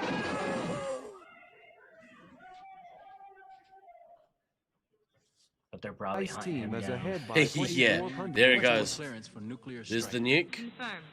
Good drop. Oh yeah. All right, this is interesting. This it makes it a little harder for blue team. They might be a little less willing to go out and throw some of these lives away because they don't know how many lives the other team has. Yeah. But this is again crucial for Skills to potentially reset these hit points off of Stealth Elf. I think he's done it. Yeah, he could have taken one there. That would have been helpful. Can hear nobody, I believe. Nobody is very vocal in there. It's either nobody or Mama Bear, I think. Can hear them through the and there the goes camera. Skills. 13 shots is not enough shots, I think, for the next 2 minutes of this game. Ice team is ahead by 1,300 points. But this is the part of the game where if you're Stealth Elf, if you're sneaky enough, you could put a couple of missiles. Yeah. Redneck Tech as well might look to use a couple of use his last one. Yeah, you can hear the communication in there at the moment. Nobody and Mama Bear really laying down the law.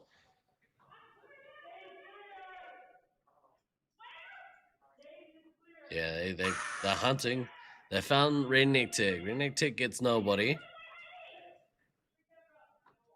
You got 2-3 hits versus one commander, but a lot of single hits in there. So, but I think I don't know. I don't know if accuracy is key. I mean, and that's what 15. That's Armageddon's strength, right? Is their accuracy as laser tag players. Fire team is behind by 780 points. Redneck Tech doing work. There's only about less than 1,000 points in this game. This is gonna come down to the wire.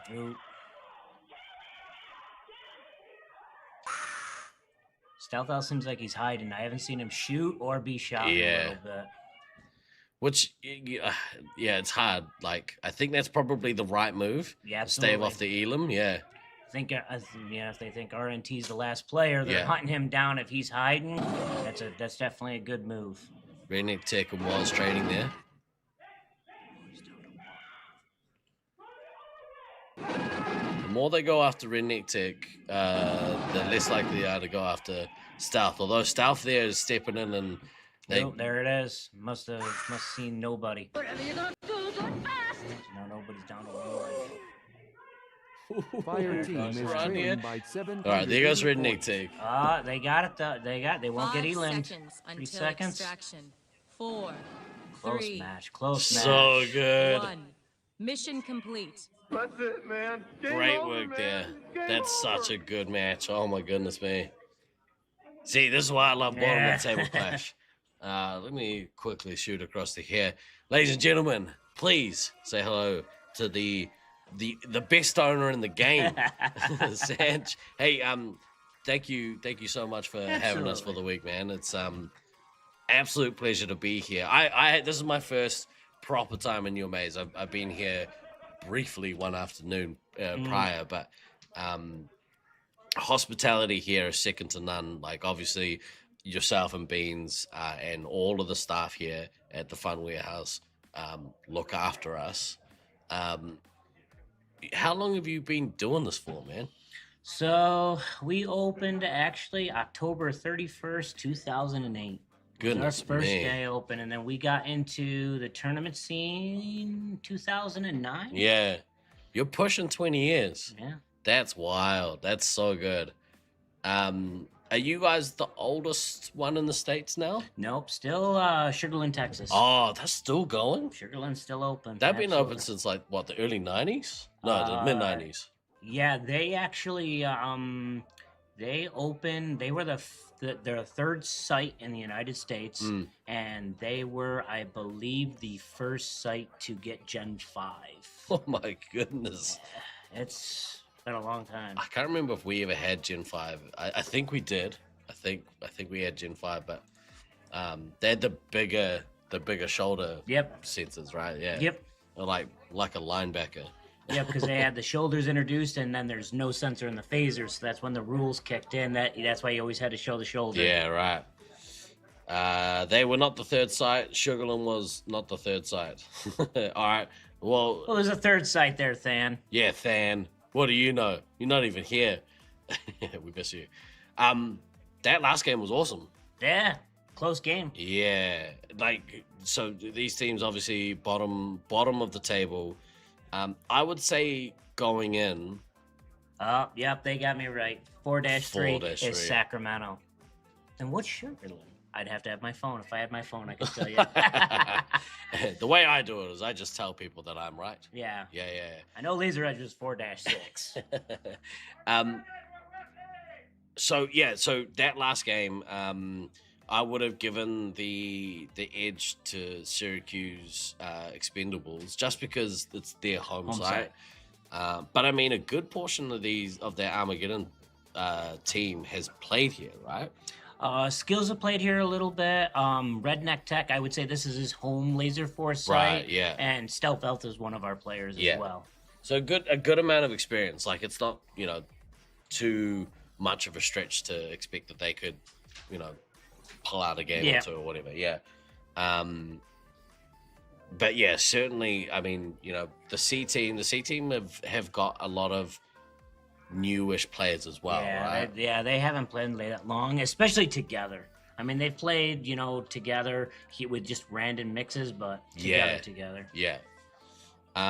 Right, next up, we have these teams coming up. We have the rematch between Sweets and Savory and Hybrids. This was the first game of this match, I believe. Let's give that a quick refresh. Is that right? I think that's not right.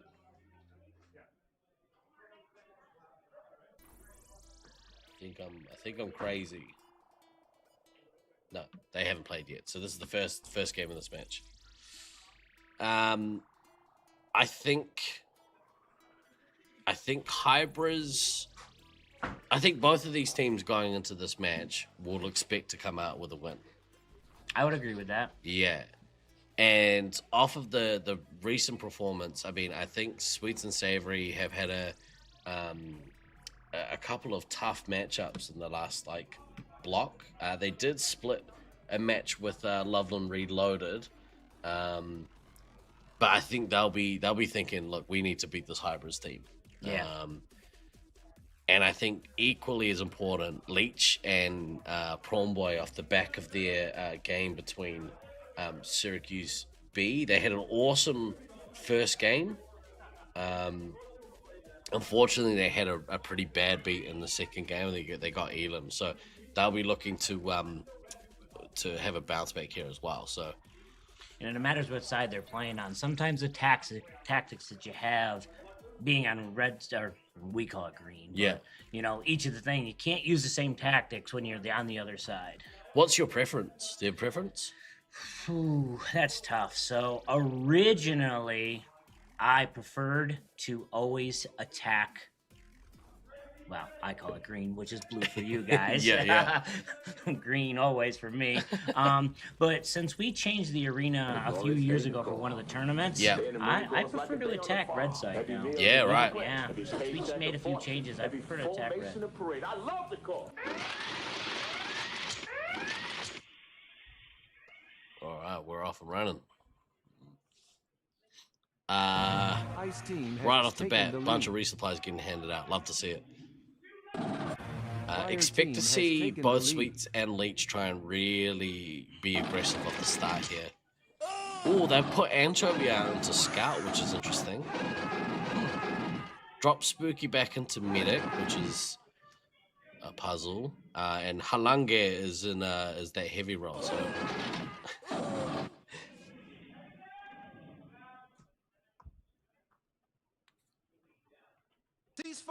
Ceasefire! Oh! Bit of a friendly fire there from Anchovy. Used to being that medic, used to shooting their own team. Fire team has taken the 4-1 was Coeur d'Alene. Ice team has taken the lead. One in Pennsylvania, Vegas, which is St. George. Fire team has taken the lead. Ice team has taken the lead. Anchovies had a good start to this game. Both medics are still on full lives, which is good. A bit of a feeling out period from both these teams. And I think both these teams really like to play that midfield. They're trying to control the midfield and farm a few points at the start of this game. Yeah, but it almost looks like Leech and Sweets are, I don't know. I don't think it's 5 feet because they look a little around the middle of the field where they'd be a little bit higher up. 7 and 6. A little bit quieter. They do like a fast start. Yeah, the Sweets especially at 300 is pretty quiet. But mate, it looks like Sweets is actually getting fully resupplied. That's interesting. Yeah, that's an interesting tactic. I kind of like that actually. It can work. It has worked in the past, but sometimes if the commander's not very experienced, we see that they end up trying to stay out for too long, and then it hurts a little bit. Yeah, I mean, maybe going into this, Sweets thought, well, look, I know the other team kind of like to play like I do. They'll just kind of sit in that midfield And if I don't go out, if I just stay back and get resupplied, then, you know, I can expect nobody's going to come and get me. I can get pretty full. And then by the time, you know, Leech has to go back and get some resupply, Sweets is full and can go out and do some work. But it's like Leech is going to get to his nuke first. Do it. Leech is averaging over 4.5 missiles a game. Oh, okay. 360 points. That's huge. Yeah, but Leech has his nuke, but he's got a base. Sweets doesn't, so if Sweets gets a base, he's going to have it, and he's sitting pretty... No, he just went down a little bit. I mean, you think that if he was back resupplying, he'd be more full now, than this, right? I don't know. Maybe he didn't commit to the strategy, maybe. Maybe it wasn't the strategy. Maybe a misread from yours truly. The lead. On a nuke now. Let's see what they capitalize on. Nobody's managed to get Ice into team Spooky. has taken the lead. I know that Leech does like to drop his pretty quick, so we'll see what happens here off the back of this. He is pretty low on resupply, so I don't know. I think you missed a trick, especially because Glader is basically full. Like, yeah, you want Glader to go out off the back of this nuke, but he, you know, maybe Leech is like, well, now I'll fill up. I'll drop a nuke for myself. Hey, what are you doing, man? Ball Boy, reasonably good start. Him and Anchovy actually kind of neck and neck. Anchovy got a lot of shots. Actually, both of them have a lot of shots. Sweets is down on shots though right now, so only sitting at 7. That's pretty low. Yeah, that's the thing. Like he went and got his base, so he is ahead, but sitting low on shots. Yeah. That's especially when we're sitting back for so long getting resupply. Yeah.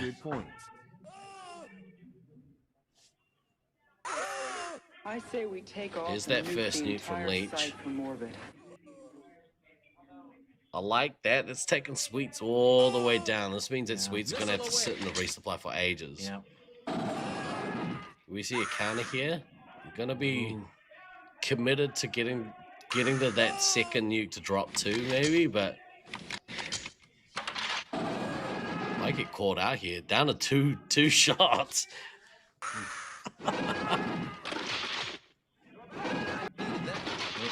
There we go. Doubles. Yeah. And another special point. So yeah.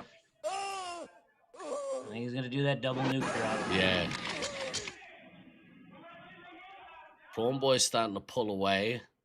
They're almost at $3 grand with no bases. Fire team is trailing by 2,100 points. Now we had in that last rounds, between the resupply, only one base was got between Little Bit and Fire Sword, so and it really cost them in that first game. So I had imagined that the crew had a bit of a talk and put a little bit more emphasis on the bases. Yeah, Abby forgot one of her bases. Words get exchanged. Here comes that nuke. Ooh. The special point most likely on a reset, and then I drop it again. Drop it again. Yep. Space Marine requesting there he clearance goes. for nuclear strike. Confirmed. Ooh, Glader down to almost low on lives. Low lives, low shots. Good counter there. I like that. That was. Taken the lead. I was worried that he was a little bit early on that nuke. Fire team has taken but the lead. yeah, was right there at the base to get the base and then drop another. So Ice team has taken Halange the lead. is Fire pushing, team has the taken the boundaries lead. of being in that low lives. Later's got to get some lives. Yeah, that's and big. Shots. Watch your fire and check There he your goes. targets. But he only got lives, didn't get doubles. Yeah, inefficient with the resupply. It's do a it. bit of a killer. Ice team has taken the lead. 2 shots, 1 shot, not Later's no shots. And again, he got resupply with no doubles. Oh, Gotta be a little bit more disciplined. That's Ice there we team go. has taken You the managed to lead. get. You just got a shot. So yeah, you gotta get them doubles. unless they're keeping their resupply a little bit separated. Do it. But still, that's at this game point, that's inefficient. Yeah, it often feels like a panic move. Like the Bennett's like, oh, I'm so I'm low, and so yeah, they just start spraying. You're like, no, just calm it down and hit those doubles. Red team are looking really healthy here. Yep. The medics doubling lives 16 to 8. Look at the ticker. It's all resupplies at the moment. I think both teams are trying to take stock. Yeah.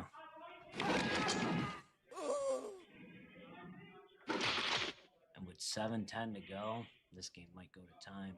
It's been a bit of a slog actually. Like Leech has had a slow game. Sweets is ahead by about a grand. Is ahead by 1,400 points. After bases. Glader's managed to get himself back up to basically full, so that's he should be in good stead for the next part of this game. Might need a couple more before the end, but it should be good to kind of just be that wall now, like not have to worry too much about it. Oh, there you go. He's basically full. Don't take another one, Glader. Prawn Boy's sort of around that. He took another one. Did he? Oh, yeah. For 2 shots, I would have shot a shot, then asked for shots. I think that would have been the resupply not being aware, and that's partially on Glader as well. I'll be like, nah, I'm good. Like, don't get me anymore. Yeah, but stuck now. Firesaw was sitting on 8 lives for a long time. Spooky. That's why I think they might be separated by that, because no one's seen Firesword, so it might be hiding in a cubby somewhere. Yeah, right. 'Cause that's a long time to sit on 8 and not get that. Where are they? Are they sitting? Looks like they're at the starting door. So yeah, it might just be kind of. I didn't play a resupply game in the starting door. Do you normally kind of sit kind of? Usually there's 2 barrels. There's like the little cubby on the side. But some teams, when they're getting really, really pressured, that wall that we changed for red, we added that wall in. So now it's, it gives a nice big cubby that you got to kind of come all the way in. Right. And usually when the medic's low, the medic will sit there. Ooh, now they found Fire Sword down to 3 now. Good nuke to 5. Oh, there's a nuke. Good nuke get by Leech. So Sweets dropped 1, Leech dropped 1 just now in response. The big thing here is Spooky's still on 11 lives this far into the game, so they're gonna see out this game. Good to see Firesword getting both bases. That's key, I think. Once you fire and check your targets. Sweets dropping on 1 shield. At the moment, Sweets and Savory still a lot of bases to get for their team. Versus Hybrids only missing the 2. So, pretty close game. I would say that Sweets currently have the upper hand.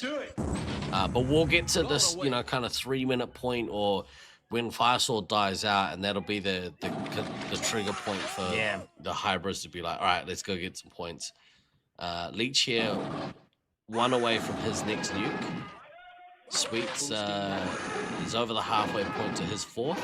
Fire team is trailing. There goes the medic. Firesword is out of the game. But I think they look to me and have enough lives, I think. 77, yeah. With 4 minutes, just a little under 4 minutes. If they play it right. Cease fire! Should be plenty. Leech and Glader here taking some shots, which I think is good. Leech should have enough. There we go. He gets his base and he's at his next nuke. Yep, this will probably secure them not getting E-limbed. Yeah. Ooh. Oh boy, just got a penalty. Yeah, it looks to be everyone evacuated E-door and then set a bunch of tracks on the way back in. So, Prawn Boy getting, a bit sloppy there. Leech with the missile on Halange. Good missile. Used all of his again. That's been the difference.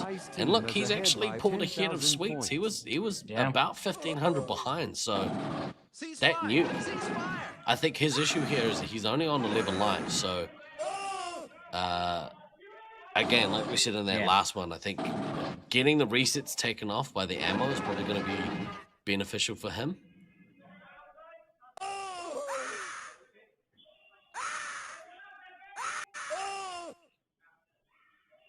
I think red team, 2.5 minutes left in this game, really need to start thinking about their bases. Yep. Hybrids obviously well ahead on actual points at the moment. Everyone's got their bases, but red team really need to go and Heavy needs 2 of them. Medic needs 1. Spooky down to 4 lives. That should be enough lives to actually go out and do a base run. Yeah, just be sneaky, Fire crawl, team you is know, trailing by get around you, make it happen. 9,800 points. I mean, Especially if Sweets gets another nuke, drops it. Yeah. If you don't have your bases, go get them. Spooky is dropping some nukes at the moment. I think it's probably too late in the game to worry about giving your team lives. Like, this is the point where they kind of need to counter and, make some of that happen.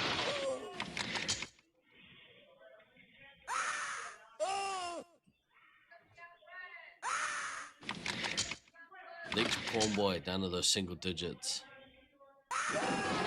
I would say a relatively quieter game for both Sweets and Leech here. Maybe they kind of cancel each other out a little bit. Prawn Boy's had a great game.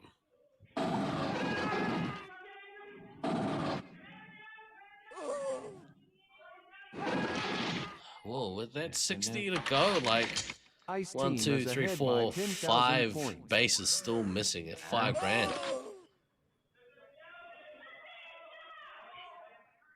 60 seconds. Here's the 60. I'd imagine we're gonna see people running out to try and get some bases. Yeah. Here we go. Space Marine requesting clearance for nuclear strike. There's Sweets loosen a nuke. Yeah, Spooky, just go get both your. You got one right now. Right now is the time. Yep. Boosting now. Do it. Yeah, there we go. Spooky got the base. Halange got the base. One more. Leech is on his way to getting another nuke, and with 4 left, I don't know if he's going to get there. We'll see. You go on a run. $7,000 in this. Whatever you're gonna do it fast. And with 10 seconds left, the Hybrids team are going to take it. But that's a great game. Got the last base. That's good. 4, 3, 2, 1. Mission complete. Good game. Really good game. I think, I don't know, I think both teams would be okay with how that kind of went. I think Hybrids can be a little bit happy. Obviously, they got the win. Yep. But that was a real arm wrestle. Yeah.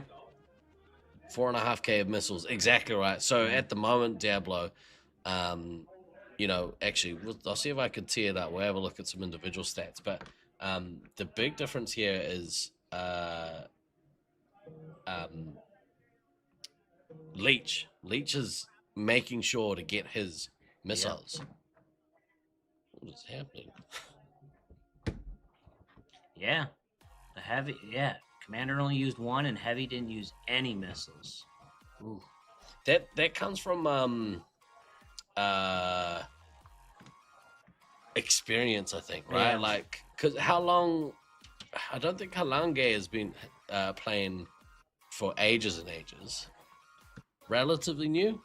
Halange, relatively new. Yeah, but even with a Heavy, sometimes if you're not, that, use those missiles into the base. Save your 6 shots. And 6 less shots. Yeah, I mean, that's what I did when I started out as Heavy. I'll be honest, couldn't missile very well. Same. And I just used my missiles to get my targets. Yeah. It saved me 6 shots. Yeah. And, I think as you progress as a player, you are then looking for missiles on opposing players. Yep. It does get a little easier to get the timing down. Let's have a quick look here. We're going to have a deep dive into Leech's individual stats. So we can see his performance so far at the commander position. His commander position versus his all-time stats. He's currently almost 1,000 points average above his standard average, which is awesome. His average MVP up by a couple of points. His accuracy is about the same, so he's being consistently accurate. I would say that the point difference is coming from his missiles. Yeah. That jumped up again. So yeah, about 1,000 points. Hit diff is about what it normally is, sort of sitting just under that 1. Yep.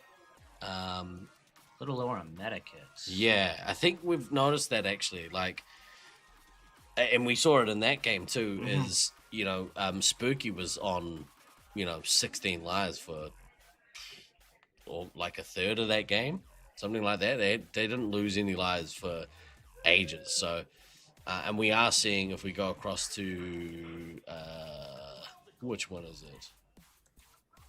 Excuse me while I click around frantically trying to find my stats.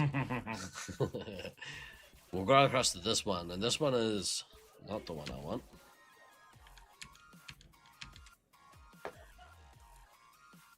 We'll have a look at these top 10 commander stats again, because this is he's averaging. It did drop down. It has dropped down a little, but yeah, still over 4 missiles a game. So, pretty consistently getting his missiles off. Yeah, which means he's kind of like he's hungry. He's hungry to get those missiles. Right, this next game we have your team. Yeah, we've got your team coming up. This is gonna be fun. Let's talk a little bit about the first game. How's obviously dropping the total score.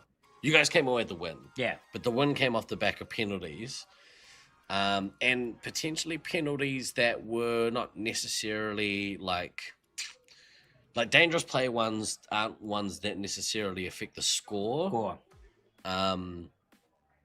Versus like if somebody is shielding, they've got an advantage over another player. But how did you feel that game went? Rough. Yeah. That game was rough for me, I'll be honest. They had a good defense set up against me. Yeah. I couldn't, when they did the flop, I got in and I got some better kits on them. But when they were sitting in green resup area in the entry door, I couldn't get in. I couldn't get in.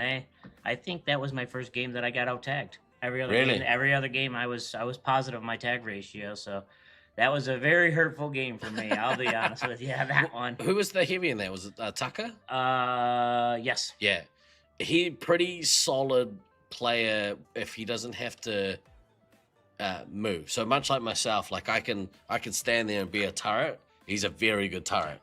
But he moved quite. I feel he was moving quite a bit in that last match. Yeah. Because I mean he did. I don't know who got the one cancel on Beans.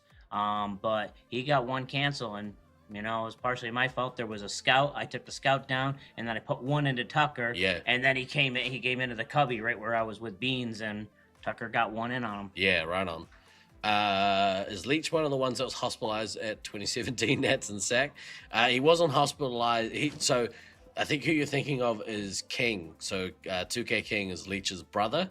And King was one of the ones that was pretty sick. I don't think anyone got hospitalized in Sacramento in 17. I mean, I would know because I've got a punch card for hospitals all over the all over the globe. Not to take anything away from altitude issues in that first game, because I thought, I don't think you guys played, and again, this is different because I wasn't in there. I don't think you played badly. I just think that they played better.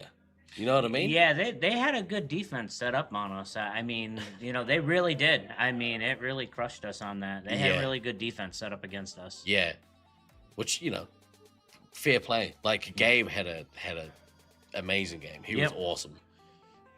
G&D also got sick once at Nats. Yeah, once or twice. Who's mismanagement? I mean, don't dox yourself, but who's mismanagement? What's your code name? That's the problem with Twitch.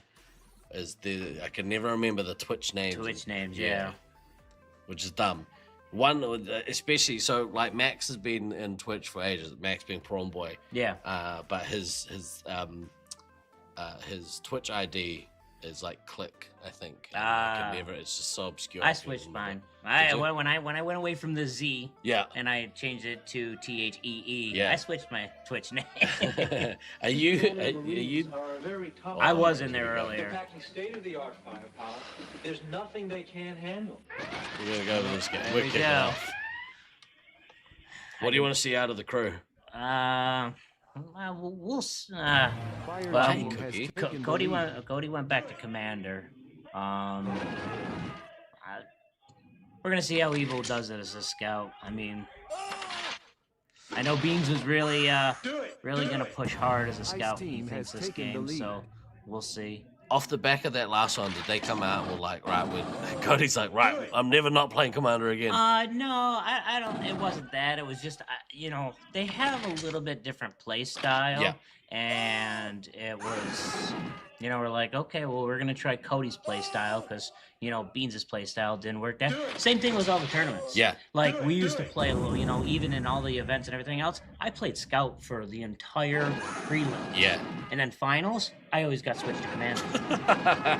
Like, I mean, like, boys, what are we doing? Yeah. So I mean that happened quite often, and we like to switch it around. But I've been promised Scout this entire tournament. Amazing. No responsibilities. I love it. Oh yeah, Cookie. That was 2010, right? That was the worst. It was so shit. Fire team is trailing by 2,000 points. What has it been in for a sec? Faderade?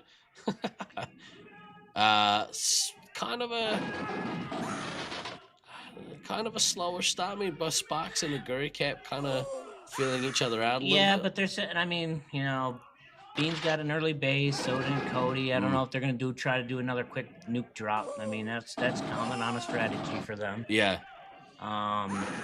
He's looking pretty low on lives though. You want to be a little careful not to get caught out. Yeah, and that was our always scare point. We had a team meeting about that. Cody, oh yeah. Cody running a little low on lives. Clearly he listened.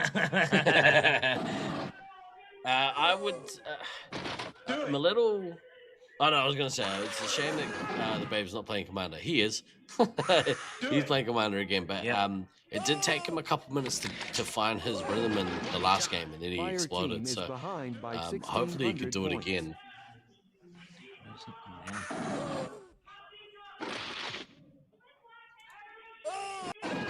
Do it. Yeah, maybe we. Nah, they're all out. We don't care about this game. Yeah. We'll see how we go later on in the piece. Yeah, you're right then. Younger and dumber.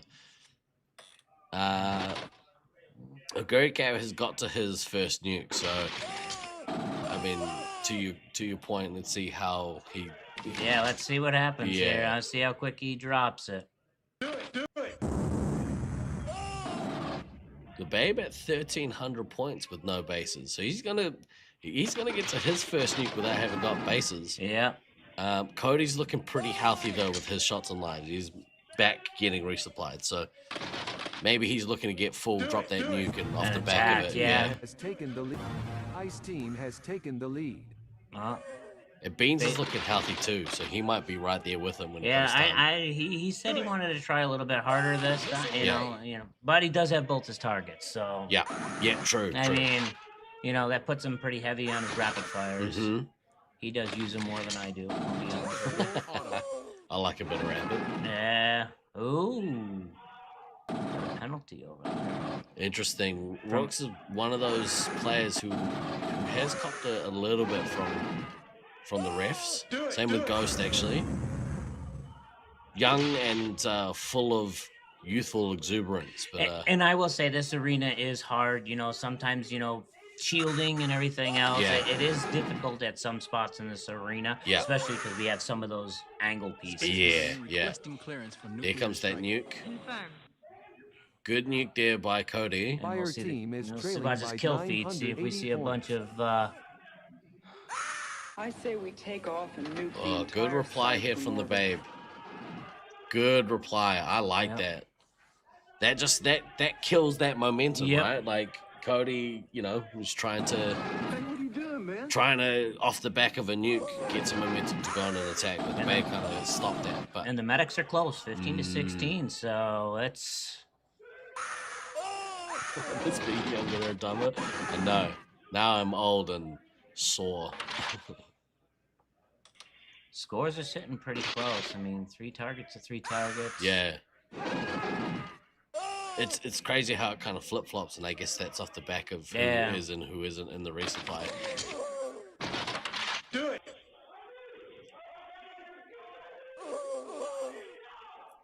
Still on 15 lives apiece, the medics. Yep, Abby just lost one. Yeah, she was sitting at 16.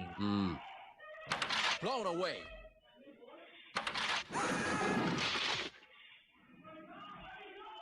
Ooh, that camera is do it. The E50 camera. It's not having a fun time. Oh man.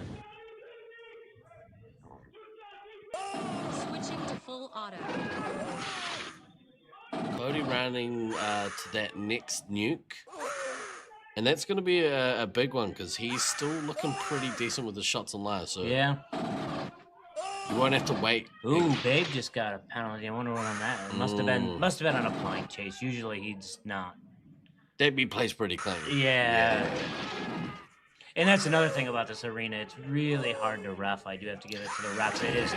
Our arena is very difficult, very mazy. Yeah. And that's why we got the spray painted lines to help. Yeah. Sometimes just going around a corner, there's no. I don't think there's a single player that probably has played an arena that probably hasn't got a penalty. Yeah. It's just really tough sometimes. Yeah. I think so you guys have good vantage points to watch chases.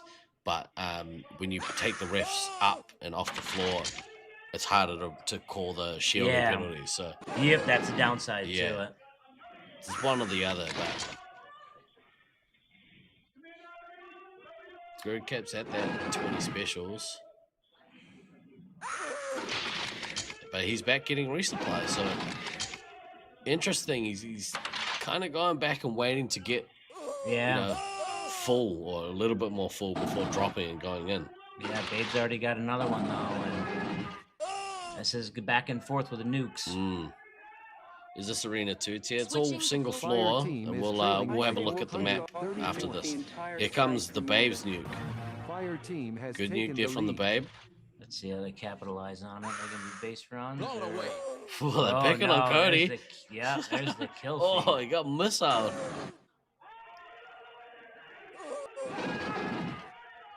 I mean, I don't know.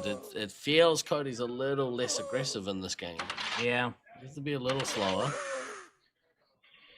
Princess down to 11 lives.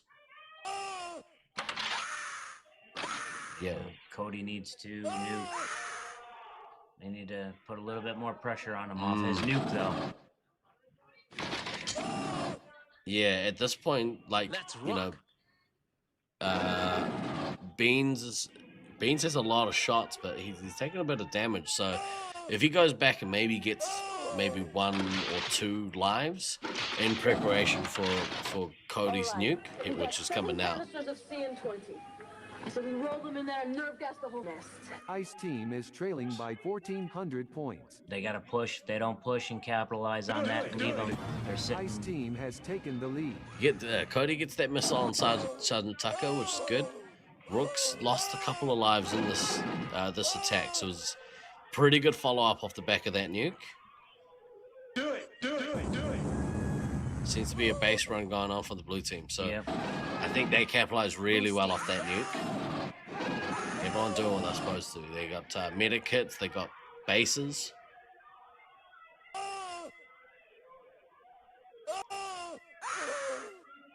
Seems like Beans is struggling a little bit now. Yeah, maybe I don't know, maybe that last game got in his head, maybe, or I don't know. He started out strong. Yeah. He started out real strong, it looked like. Unless he's trying to play a little bit defense. I mean, I'm not literally watching the cameras. I'm more watching the other things. Feed, the ticket, maybe they're trying to be a little bit defensive because, I mean, this is going to come down to score. Yeah. And with now 5:30 to go, I think there's going to be I don't think there's going to be an elim. Yeah, I mean, the red team are a little bit low on lives, but I think you're right. I mean, they may have enough to last it out, especially Brooks is still on 8 lives. There's still heaps of lives for the medic to be on. And Princess is on 10, so this is another one of those games where they're not really breaking the resupply effectively. Someone in need of a sandwich for a quick pickup. Shout out to Jersey Mike's. Oh, yeah. Good nuke there. Good nuke there from Cody. And good. Oh, so we got another nuke before Babe got his. That definitely helped. Ice team is leading The by Babe needs to drop this nuke and take a 5,500 little points. bit of pressure off his team. Agreed. Yeah, because Rook's down to 2 now. Now, you guys are ahead on points, so all you need to do is not get Elam this game, and it looks to be the case. But it is obviously nice to get a win too, so. Yeah. Took him out with a heat seeker. Good missile there from Cody. He's sort of stepped it up a little bit in this final push of the game, although he is about to run out of shots, so. Here comes Babe's nuke. And it's gonna take Cody down to single digits, Princess down to single digits. Red Medic is on 1 life here, and it looks like the red team would take a little bit of resupply. So Fire team is behind by Yep, get away again, survive. Yeah. Not get that, you know. Ooh, there's another penalty. There's a few of them flying out there, and again, it's Ghost and Rook. So Ghost is having a few stack up, and that's never a good space to be on day 2. That puts you on the radar of the referee. So we'll see how we go. Evo with a good run here. He's dominating the Babe. Let's go, Evo. Yeah, Evo's having a really good game. Yeah. Still with a base to get. Black Cam with a base to get. And Lenny with a base to get. So Lenny. Lenny just got there we go. There we go. He would not let that down. Have you missed a base? Yeah. Especially because a lot of times towards the end of the game, Lenny becomes a 3rd scout and likes to roam. Yeah. Fire team is behind Which in this by maze, like, is so 7,500 important. points. Yeah. Yeah. That extra scout roaming, even if it's at the 50-yard line, Yeah. it helps out so much. 100%. Cut down kind of some of those horizontal, like, cross-field shots, right? Ooh, Rook's out. 234. I think Sparks has got enough lives that Yeah, 26. That's heavy on lives. Cody's got another nuke. I mean, if he drops it and they all start scrambling, pushing hard. But the hard part with that, when you got so many people and you drop a nuke, you got a lot of paths. Yeah, 100%. But if Cody drops it, it'll put down Tucker to 1. I say we take Yeah, over there dropped he goes. the Yep. entire site. Oh, from Tucker one got hit. This nuke detonates. Tucker's out now. Wow, good That's- swing. Yeah. Ice team I is still ahead think, by with 2 minutes to 10,000 go, points. Sparks has got a lot of lives. So. Sparks is gonna live. Yeah. Sparks is gonna live. Yeah. There's a lot of older people on our squad. They can't run as much. Cody can't move. You know, Cody will keep moving, but not as fast as Lenny. Yeah. If we had a whole entire team of Lennies and stuff, and Black Hammers, Black Hammer, yeah. I could see. You know, we could probably make it. Big ever here from Evo. He's at the 8,200 point as a scout. I like that. Anything above 8 grand is pretty good as a scout. It's a good scout score. That's what you want. I think the difference in this game has most definitely been the Babe's performance. Yeah. He's down to 1 life, likely going to get killed out of this game. Still has 4 of his missiles, so maybe that's, you know, like we said, like in that first game, he was got out of 2 missiles. into me. Yeah, he got 2 missiles into me. Within the first 90 seconds, I think maybe not 90 seconds, about 3 minutes he was out of missiles. 60 seconds until extraction. 50 seconds to go.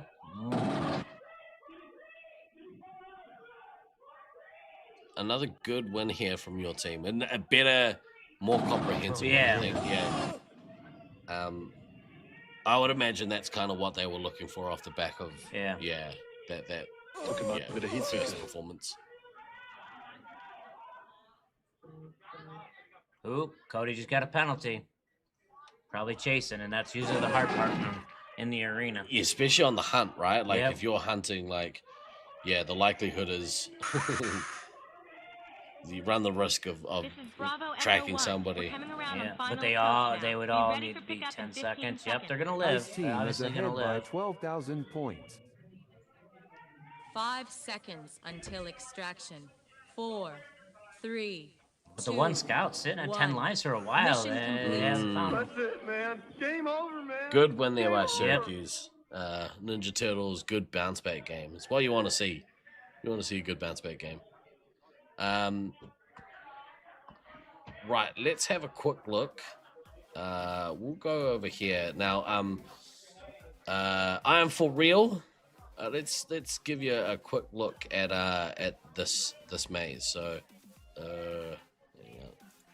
Not that. Dismiss that. Here we go. Let's have a look. So this is the maze. It's all single level. As you can see, the red base and the blue base are the starting points for these teams. Usually, if you're starting at red base, you'll immediately go north, I guess. To the the E door. Up to E door.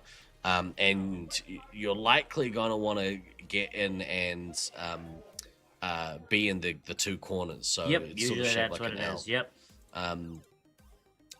That's where you want to be. Oh, there we go. That's how you zoom. We're getting here. Yeah, and E door here, and the Y there is it's always contentious when you have something like that. It's really hard to figure out tracking parts, right? So yeah, all single level arena. Here we go. You have a look down. It's kind of. Would you say it's not exactly mirrored, but No, it's not mirrored. And there was a few changes that we did do in the arena. That there's a wall that got removed on the red side from the original design to help that, because there was only like 2 ways into red. That was it. So the only thing that's changed, and what changed on green, was that upper wall. Yeah. Right there, that wall got added. That wall was actually never there. This one, see if I can effectively zoom in. That wall right there where your cursor is right now on the right side, that actually wall got added in. And that's where now a lot of times the medics hide out.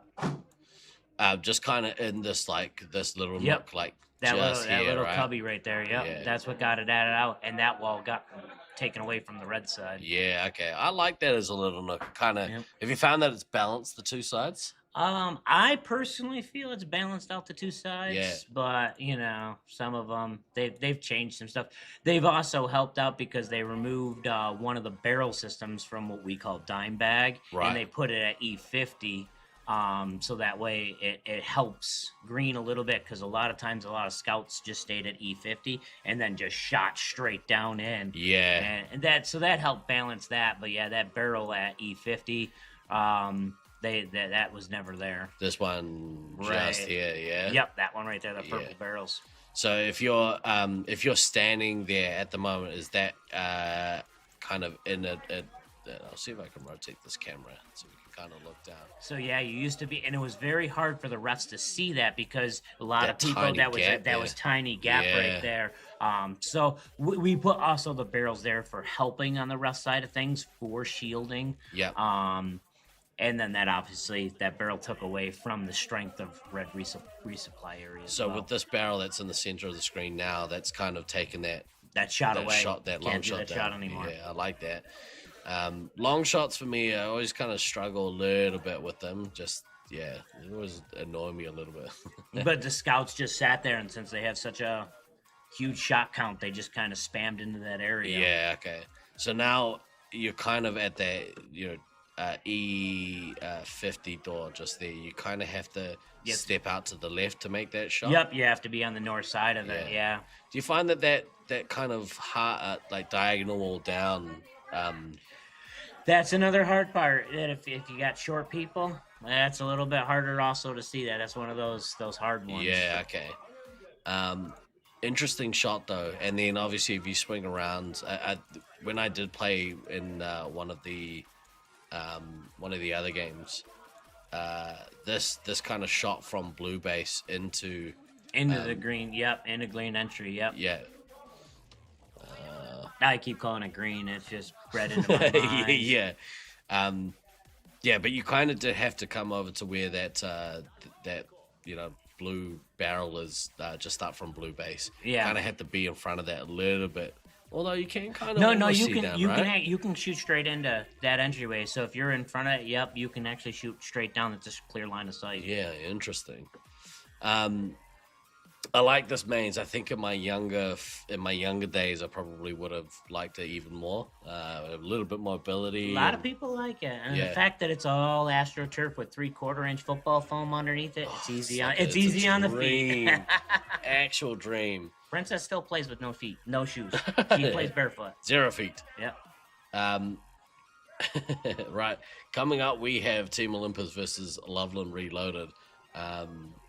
This is going to be another good game.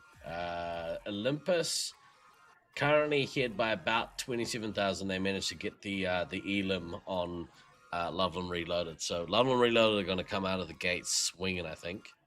How many refs in this arena? What key locations do they stand on? So always 12 refs. The ideal is that you have one ref on top of each of the green. So each of the green areas, the refs climb up into those areas and is able to be up top, and then you have a ref at E50 and Foxhole. Yeah. So those are the 250 points. Always a ref at green entry and always a ref at E-door, obviously, because that's where the main resupplies. Ref at red target, 100%. Yeah. And I think there's one more. There's one at I'm trying to think where the other guy is. There's usually one yellow hall. There's one that sits in that area. And then a ref at they call it Cuckoos. Right.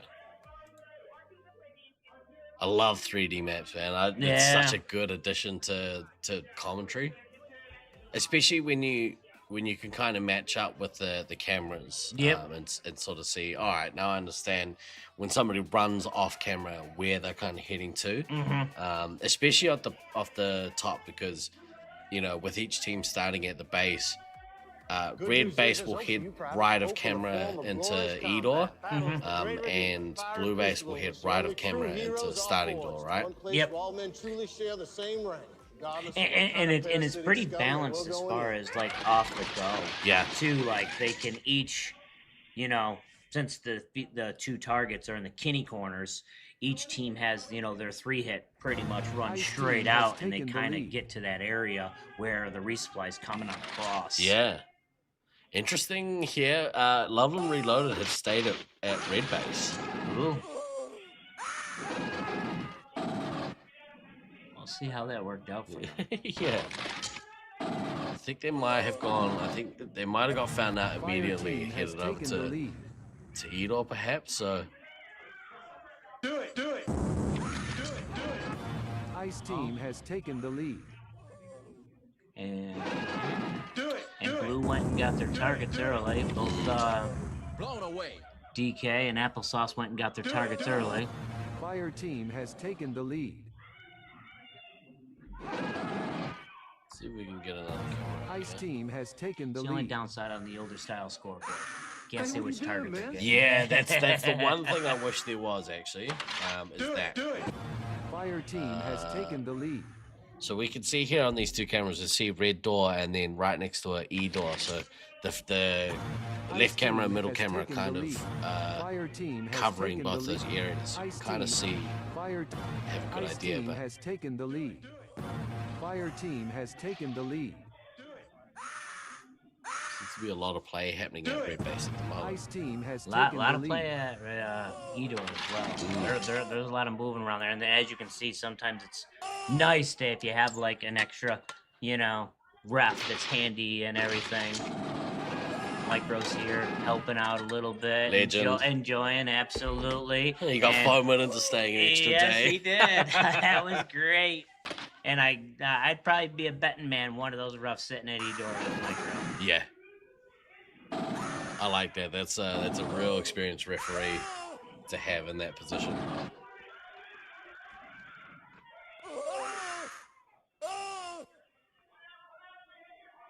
Ooh. So far. Mit der Heatseeker. Ooh, missile off. Konami with the missile blackout. Fire team is trailing by 1,800 points. Take off and nuke Big the nuke, yeah. entire site from orbit. That's interesting. Sabo was at 2.5-ish with bases. Kadama not far behind, but with no bases. Yeah. So at the moment, Kadama is actually quite a bit ahead of Sabo. Yep. Both commanders dropping their nukes already.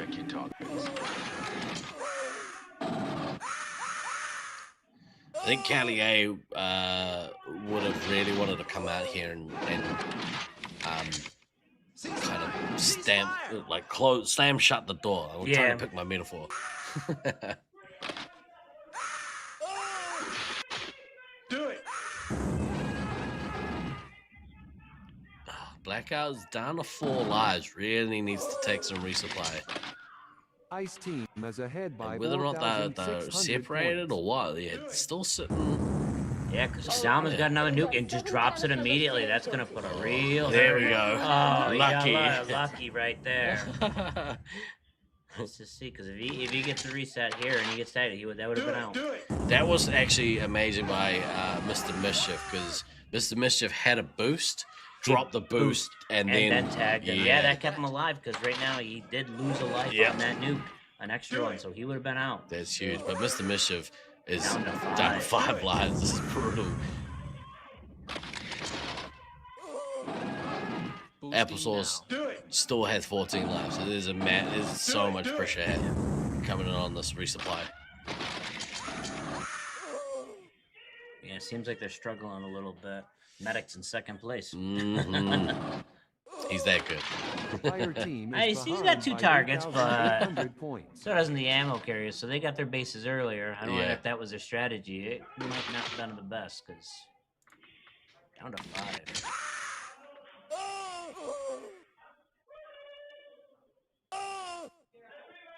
Do it. Boosting now.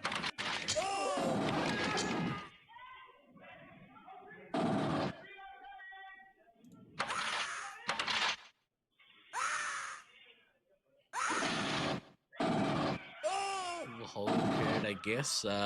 Kadama managing to get back and get some decent resupply. But he's come out real strong in this game. Yeah. 5 minutes in, he's already at almost 7.5 grand. So point to prove, maybe. It's on the medic again. Blackout was down to 4, managed to get a resupply. 900 points. Yeah, still sitting in single digits though, and the medic's only at 4. As much as you can. To their credit, both resupply got both bases, so one less worry. Yeah. Down to 3.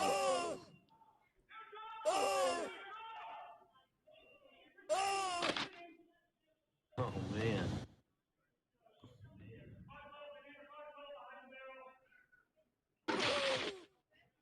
Go Team Olympus indeed.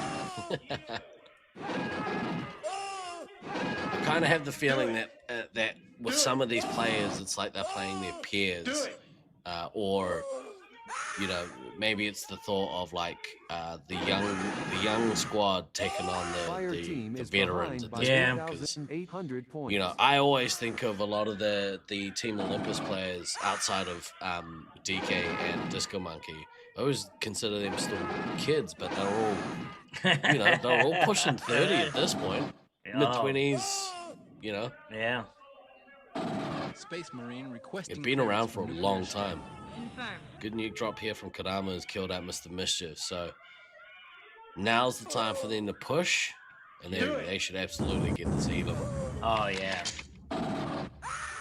Total 63 now, 61 now lives to 120. Yeah. I think of both of these games. I've noticed Sally B. She's sitting on quite full on shots and lives, so maybe she's sitting back in the resupply a little bit too long. Out of curiosity, Sanchu painted all the walls in field, external company, or did you and your team do it? Creative Works did it. Original Creative Works. It's the same company now, but Creative Works had a very good painting team back in the early 2000s. And all the designs and everything else, the guy painted everything with Dunkin' Donuts cups. So the nebulas and everything else, he took an X-Acto knife and he traced everything out. Yeah. So when he was spraying stuff, but yeah, he used he made his own templates on site. That's with wild. Dunkin' Donut cups. Nolan was 10 when he played back. He played Resupply back in 2010. We were actually going through some photos from that the other day, and yeah, it was cool to remember 2010. Team Olympus has really stepped on the neck here of Love and Reloaded. By 10,000 points. They have lasted a little longer. I mean, we're down to 6 minutes. At the 10-minute mark, they were looking like they were going to be in a lot of trouble. Mr. Mischief was, what, at 3 lives at 10 minutes? Something like that? So we roll them in there and nerve gas Comes the nuke. Good nuke there from Sabo. Unfortunately, Kodama has kind of outclassed everyone in this game. Yeah. 10 grand. 10 grand, 6 minutes still to go. Yeah, used all his missiles, about to get to another nuke. Boosting now. But Disco Monkey and the DK, they're running really well. Both sitting at 5,000. That's equal scout scores. Yeah. Space Marine requesting clearance for nuclear strike. Confirmed. Good nuke drop there. We were talking about it yesterday. You know, there's only so many points to go around in the game. So, you know, even if your score is not massive, if your team is winning and you know your commander is dominating, then you're doing your job. Yeah.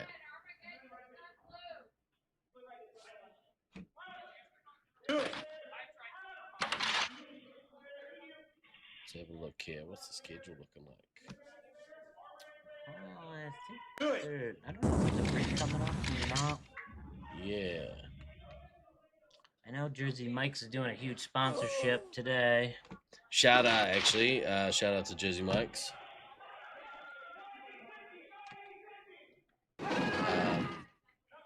Yeah. Adam and his team from Jersey Mike's. Shout out to them for feeding all of us at the break today. Appreciate it. Ice Team is ahead by 13,000 points.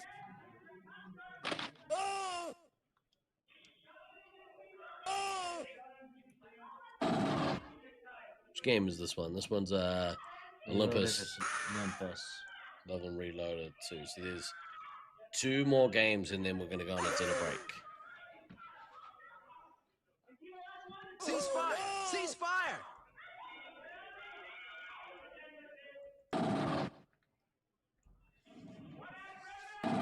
Solid win here from Team Olympus. Like I think they want to mentally stay in it, right? They want to make sure that they know in themselves that, hey, we are a dominant team here. We want to come out and smash everyone that we can, with the exception of maybe you guys and maybe Utah at a push. I think Utah kind of, even though they're not necessarily as high in the standings as they would kind of like to be, I think they maybe mentally understand the caliber of players on that team. So, yeah, they want to be doing everything they can, especially because at the moment, Reloaded are 3rd on the ladder, just behind Olympus. So they can stand on the neck of that team. Yeah, they'll be pretty happy with that outcome.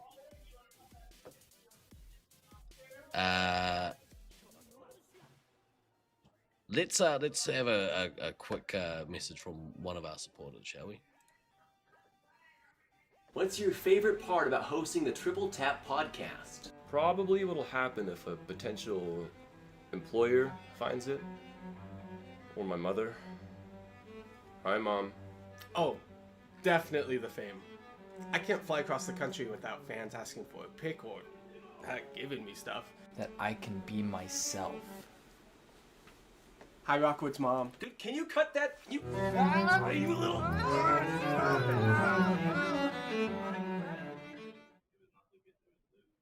These crazy kids, their bloody podcasts. Everyone's got a podcast these days. Yeah. As if we all have opinions that we need to be sharing on a regular basis. Some of the Syracuse players roaming around. Beans supposed to go get the food. Go get the food, Beans. Go get the food, Beans. Do your job. You heard it here from the boss. How's the preparation been? Like, how have you found kind of the last couple of weeks kind of leading into it? You had to kind of... He's been stressed. Yeah. He's been stressed because I've been away at some of the other companies and everything else, so he's been stressed. Right. He's put a lot of work in. Actually, some of the other players did too. Yeah. Because we got prototype packs here, and some of the phaser shells all had to be redone. Wow. So all these phaser shells are almost all brand new. So what's the difference? Like the rubber material on them. So, so you got into the plastic ones? So they're all still, they still got a rubber on them, but the rubber from the prototype phasers to the new phasers, now it's a lot better. Yeah. It stays hooked on there a lot better. So all those got switched out, all brand new curly cords. Yeah, right. We had a lot of our rubber on our phasers at Auckland have, especially in the pandemic, they kind of they were saying that a lot of the hand sanitizer was like degrades really, them. Yeah, just eating through them. So they went to that hard plastic shell, which I like. I like the hard plastic shell, but there's something tactile about the rubber. Like yeah, feels good to grip. Yeah.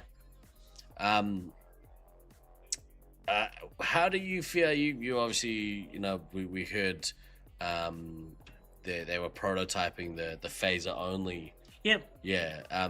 What are your thoughts on that? You got any thoughts? Well, what I could talk about. Yeah, of course.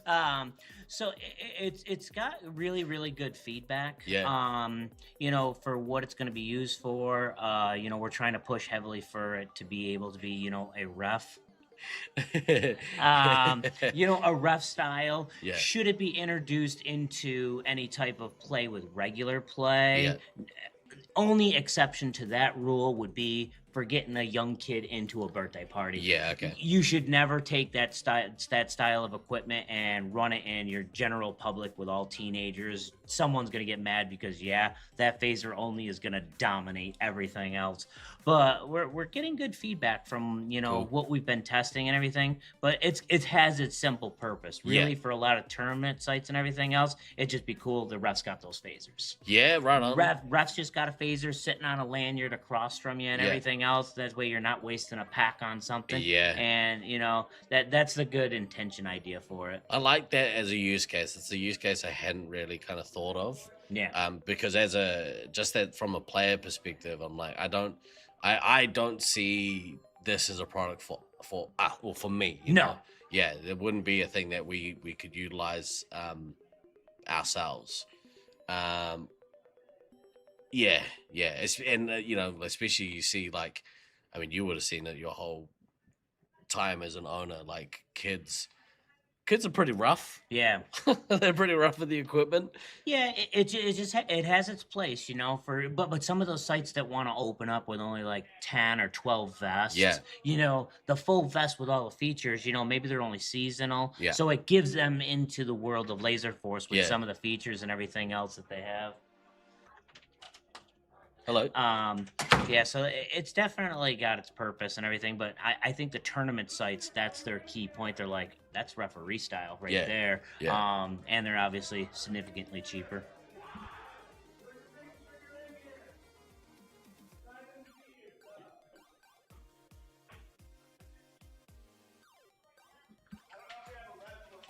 The riffraff earn. No. Right, this next matchup is interesting. So I think off the back of that last one, let me just quickly recheck the standings here.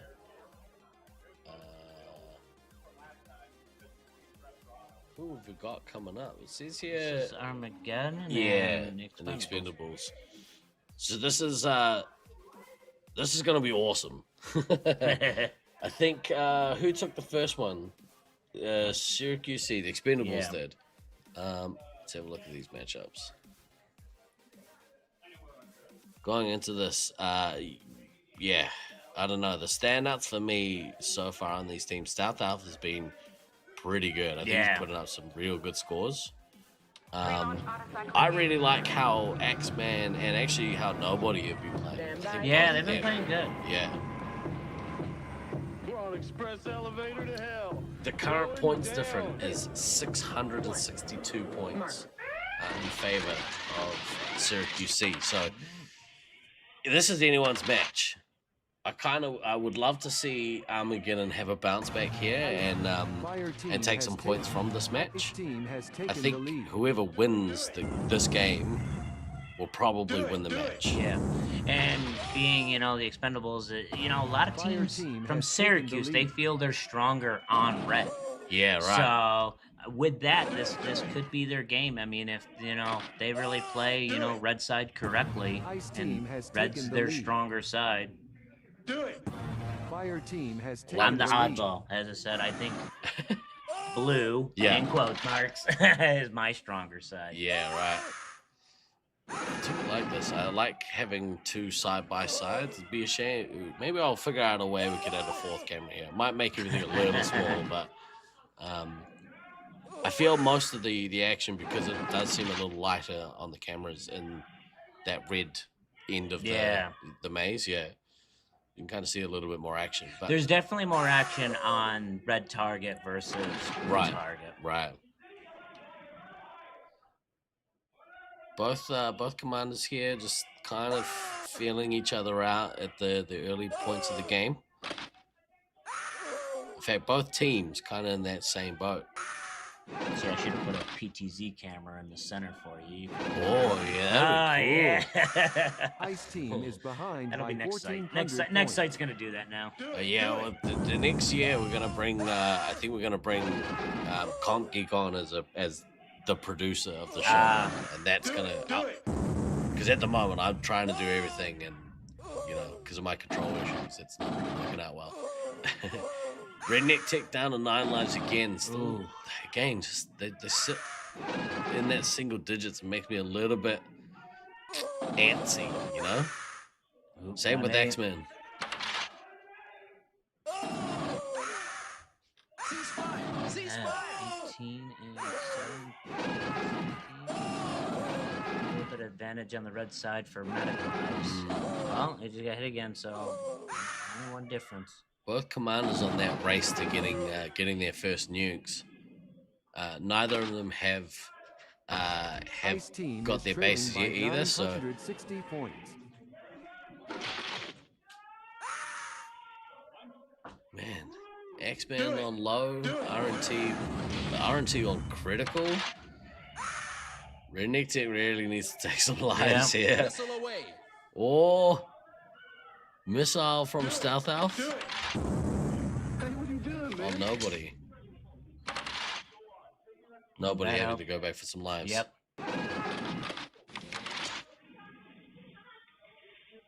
Redneck Tech managing to get some resupply. Skills taking some resupply as well. I like that. Yep. There's nothing more infuriating than losing your ammo early. That might be the single worst thing. That's the worst. Yeah. And then when you're playing with an inexperienced medic and the medic is still hitting you with lives, yeah. Like, no. I've been there. Unplug your gun. Yeah. That's when you run from your own medic. yeah. X-Men is maybe pushing out a little bit, which I think is good. It's giving nobody a chance to get some resupply. Here comes that nuke. Single digits though. I mean, it's a little rough. Do it. That's a good nuke there by nobody. Redneck Tech's gonna fall into that 9. I think off the back of Stealth Elf's nuke. I would put Armageddon a little bit ahead of Expendables here. But it's especially if Stealth launches his nuke right now. Yeah. If he goes, that'll be good because that'll take X-Men down to 3. And if they, if they scatter him enough, taking a heavy out. There you go. There you go. It's exactly what you said. Let's see. Gone down to 3.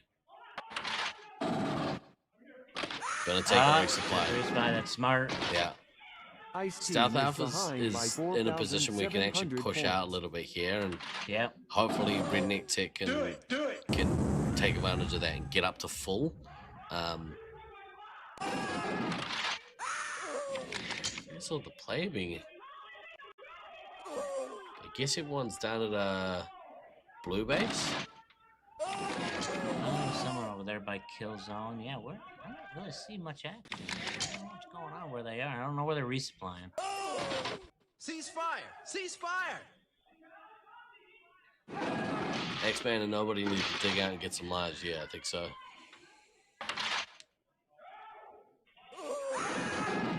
No, it seems like nobody's at a stall point right now, though. Yeah. Not really.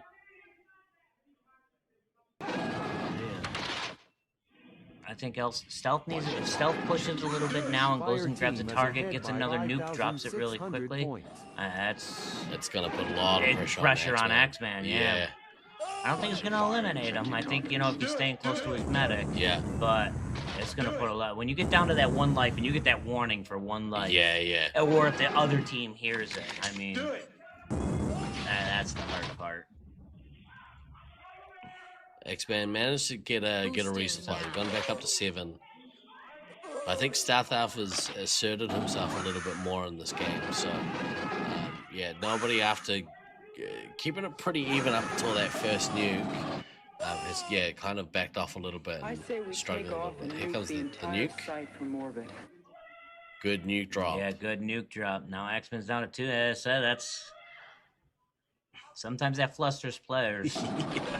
Especially when they're younger. Oh, we got a boost plus boost and a resupply. That's good. That's awesome. That's good off the medic. Yeah, well done, C. All right. So again, the look at the score. The score's has taken the lead. Basically the same. Yeah. I think the same amount of bases. Blue team 1 base less. Yeah, but look again. Nobody just seems like it's at a stall point. Yeah. Still sitting 4th on the team. And Yeah, now stealth is just increasing. Yeah, they only seem to have scored, about 400 points in the last 2 minutes, which it's strange for a commander. Yeah, it's pretty, and especially because not especially full either on shots and lives. So, but Mama Bear's now under 10. Yeah, it's dip down into that red zone. Play Buttercraft. Blue medic down to 7 lives. Razor Wire down to 8 lives. So they are each getting a lot of hits on the medic. Halfway through the game, over less than half of their lives left. So 1,100 points. It should be enough time again to kind of fill your team up and last the last part of this game. But good effort for X-Man to kind of get himself out of that danger zone and back up to full lives. This arena looks really good, Sanch. Thank you, I appreciate it. It's big boss man now. Give him praise. Give him praise. It was fun to helping design the arena. That was the fun part. Early days when you get into arena builders and when you're an early site, Yeah, the arena builders really helped you. You got to look at it, and I did make a few changes. Luckily, because coming from Zone back in the day when I first started playing, you kind of get to see what you like to see out of an arena. Yeah. And you want to somewhat make it more of a tournament style arena. By 210 points. Nobody needs to go get her base, I think, just to get a little bit of momentum going. Yeah. Because she's fallen well off the pace here. South Alpha has really extended that kind of lead over her. So, yeah, get a tag, get the target, and then drop a nuke. And try to increase that momentum. South Alpha 30 lives, 30 shots. Pretty good situation to be in.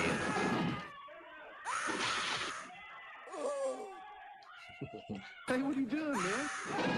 You can say that on the forum, Troy. Allegedly. Man, look how many special points Doge Buster has. That tells me not an experienced scout.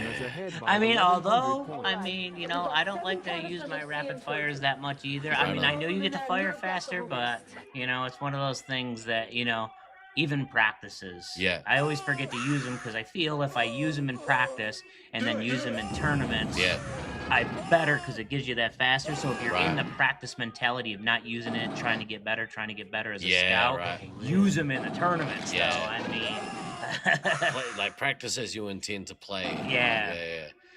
Good nuke there by Stealth Elf, but the Scout and the Heavy dipping down into the red zone for live. So you'd like to see them kind of, you know, get full here, and that should last until the end of the game. Although player Buttercraft is about, he's down to 5. Razor Wire down to 3 Fire lives. team is trailing by 3,600 points. Again, nobody is well off the pace. She does have her next nuke. See, and the Axeman got full on line, and now doing work. Yeah. I mean, leading the team. Good nuke there by nobody. Go get the base and string a little bit of an attack together. I think it's really important here that player Buttercraft fills Redneck Tech. And Papa Smurf. I think that'll be the deciding factor on them whether they serve. There you go. There we go. Papa Getting good Smurf. doubles Yep. too. Good doubles. Scores gotten a little bit closer. Missile away. Oh, good missile there from Stealth Elf. Fire team is behind by 3,000. Play Buttercraft down to 1 life. Need to maybe put 2 more in a Redneck Tech. Yep. Give 2 more to red. There's 1. And maybe while you're at it, give 1 the skills. Because Just fill them up. Fill your ammo up. Yeah, you always yeah. gotta have your, especially when that. I mean, you gotta get your ammo as much as possible. Drives me crazy when the ammo is low. Low, yeah. Unnecessary. Good little run here, and Redneck Tech has managed to get those lives, so should live out the rest of this game. They really need to push hard to keep the score outside of that 1,000 points. So again, they are 662 points behind for the match. There goes play Buttercraft. Do it. Razor Wires has lasted on 3 lives for ages. Yeah. Oop, just got. You better stop saying that, because every time you say that, they get tagged. Yeah, I'll put the mocker on the man, get that commentator curse. There we go. I killed out of the game. Yeah. My bad. At least the medic got both their targets. Yeah, that's huge in the context of this game. X-Men really need to go get this base. Here goes the nuke. Yep. Good nuke there. Yeah, nobody can counter though. Yeah. I mean, I think at this point in the game, it's good just counter it again. Yep. Because Axeman's sitting at 4 again, playing that low. This is gonna be huge if they can kill X-Men out before they get the nuke, the missile. That should secure them a win. X-Men really needs to get this base. Yeah. Keeps that 1,000. Oh, he just got it. Nicely done. And he got nobody got a missile, so that's gonna help bring this game back to almost within, about 1,000 points. So here comes that nuke. Good nuke by nobody. Close game. Oh my goodness. This is the battle of the bottom, kids. What an actual legend of a match. I was about to say X-Man's been on 4 lives for ages. He got a hit off. You were thinking. Yeah, I was thinking it, yeah. Look at the shift that Stealth Elf has put in. I bet like 11 grand. He's a good player. Good young player. Yeah. I think the Hybrids team will lament to not being able to take Stealth Elf.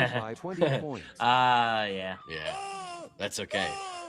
60 seconds until 60 to go. The Armageddon team really needs to just go all out here and extend the lead out, because 47 seconds. Yeah, you heard 60 seconds marker, and just go out and get points. Don't obviously get tagged, but try to really set up to get as many points as you can. Redneck Tech really needs to get one of his missiles off here. Did he just get it?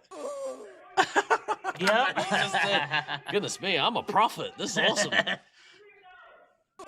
That's huge. Let's rock. Yeah. Because took the heavy out, Yeah. and now it's a little, you still got the commander in, but it's easier now for the scouts because you got, not to worry about that second 3 hit. I would say though, like now that it's mismanaged, they got enough lives that 5 seconds. red team now have more targets. You know what I mean? 4, Yeah. 3, 2, Huge game. 1. Mission complete. But also there's 3 penalties sitting on that. Game over, man. It's game over. A good game. What is that? That's about 1,000 points. So I think Armageddon are going to take, assuming no penalties. Just depending on what those penalties are. Yeah. If the penalties are bad ones, it changes things a little bit. Yeah. That was cool. I mean, I said going into this that this matchup between Armageddon and C would be one of my favorite matches of the game, the week. Yeah. Did not disappoint. That was awesome. Agreed. Red won 34-7, 35-7. 300 points in it. What am I missing here? Am I being dumb? Am I doing math bad? 300. Okay, Yeah. both games. Yeah. So did Armageddon won by 300? Yes, I can math in my head. I don't have that many fingers. I'm trying to. That was cool. What an awesome match. There's been some awesome matchups in this tournament so far. Laserforce Internationals 2026 is not disappointing so far. We might have to have a quick word here from one of our partners. Let's have a quick look here from the Alzheimer's Association. Hey everyone, I'm Melissa Bianco, Senior Marketing Manager at Kinney Drugs and this year's Walk to End Alzheimer's Chair here in Syracuse. So many of us have been touched by Alzheimer's or dementia, whether it's a loved one, a friend, or someone we've cared for. It's a disease that impacts our entire community. But there is hope, and you can be a part of it. Join us on November 8th at the SRC Arena at OCC for the Walk to End Alzheimer's. It's an incredible event where we come together to raise awareness, support families, and move closer to a cure. And you can get involved right now. Pull out your phone, go to act.alz.org, click Find a Walk near you, and start a team for Syracuse. Invite your friends, your family, your coworkers, because the more people we bring together, the bigger impact we can make. Even if you can't attend on Walk Day, you can still support the cause by creating a team and sharing your page. Together, we can make a difference and work towards a future without Alzheimer's. We hope to see you on November 8th. Yeah, and we are also helping Tivia Chick. Tivia Chick loves laser tag. Yeah. Tivia is once again doing her tag for a cause. There is an event on Thursday. We are raising funds for the Alzheimer's Association. If you follow the link that's pinned at the top of the chat, please, I implore you to dig deep into your pockets and contribute. I think we're, as of yesterday, we're sitting at about $800, which is pretty awesome. We got a goal of, I think, if we hit the all-time mark, which is like 2,200. 2,200. Tivia Chick is going to do the Ice Bucket Challenge, which is pretty wild. So please dig deep. If you can, donate $20, donate, $50, whatever Any you can afford. denomination. Yeah, appreciate everything. And speaking of appreciation, we'd like to give a very quick shout out. In a moment, we will be going to break. During the break, Jersey Mike's are catering. They're hooking us up. Yeah. Massive thanks to Jersey Mike's for taking care of all of the players here competing at Nats this year. Adam and his team provided subs for everyone in the break. I will give a review when we come back from the break and let you know how they are. You can visit their location at 3628, I believe. No, 3528. 3528 West.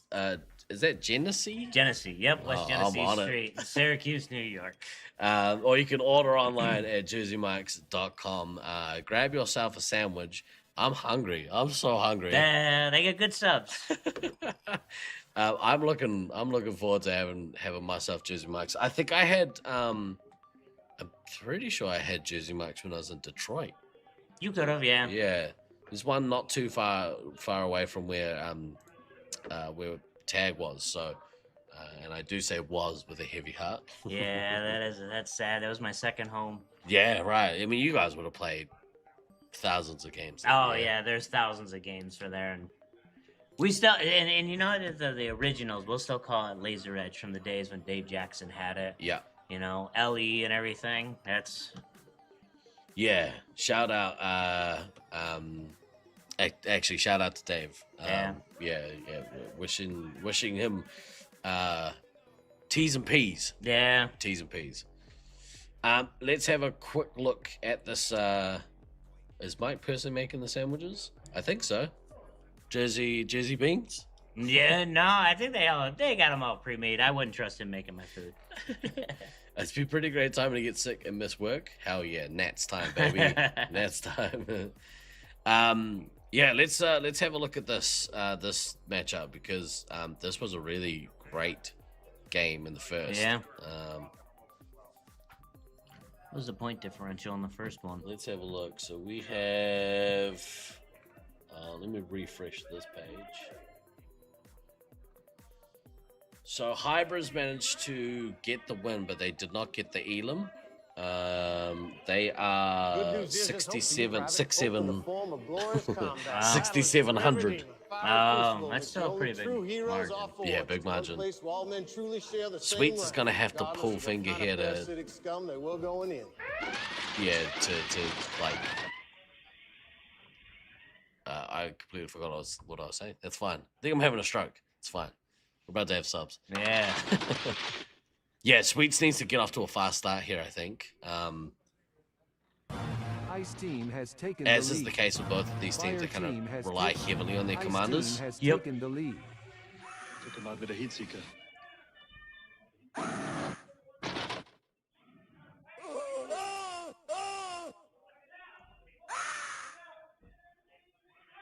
Whoops. They're just playing with cameras at this point. There we go. I like this lineup. I like this lineup of cameras. You can kind of see that red end of the maze. You can kind of see how well can Hybris kind of control that area of the maze. It's not off to a bad start. I mean, yeah. In fact, maybe we'll do this. We'll have a look at the blue end of the team has maze. taken the lead.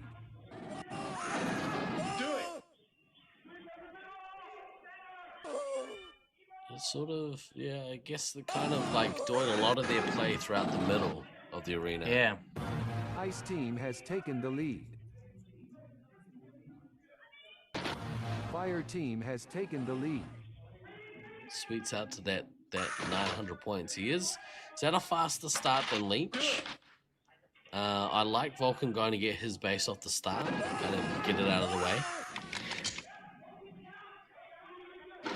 Watch your fire and check your targets. Glad is sitting around that 10 lives. Spooky's managed to get full, so yeah, that's a big difference here. Spooky can maybe be a little bit more aggressive and maybe push Glader back into the resupply. Glader taking some resup.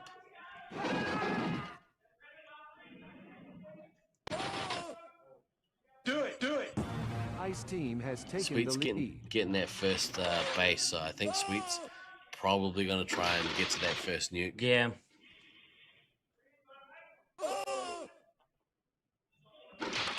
But Leech is, I mean, he's not far behind. I mean, it seems like Leech is probably staying back a little bit. It seems like Glader and Vulcan are really putting a little bit of pressure on him. Oh, there it goes. Leech just jumped up. Trying to get you guys from saying that 6-7 crap. Yeah, it's about 6,000 or 7,000. 67,000 they are behind. No, 6,700. Oh my goodness. Yeah. 6,700. 67,000, that's a new it's a big Laserforce record. Yeah. We don't know how that happened. Leech had a good game. Now, I thought Sweets was going to get to his nuke first, which it should be that he does, but I thought he was going to get to it like, 30, 40 seconds ago. So yeah, it seems like a stall point. Right yeah. now. And now Leech is with the target. He already has He's it, and then that'll it'll be ahead. It has a decent amount of lives and shots as well. Yeah. So, But it looks like he's getting resupplied, so we'll see what happens here. Both commanders kind of gearing up to have a bit of an attacking run. Glader's managed to get full. Do it. Do it. I really like Ebo Mike as a scout. He's very aggressive, good player.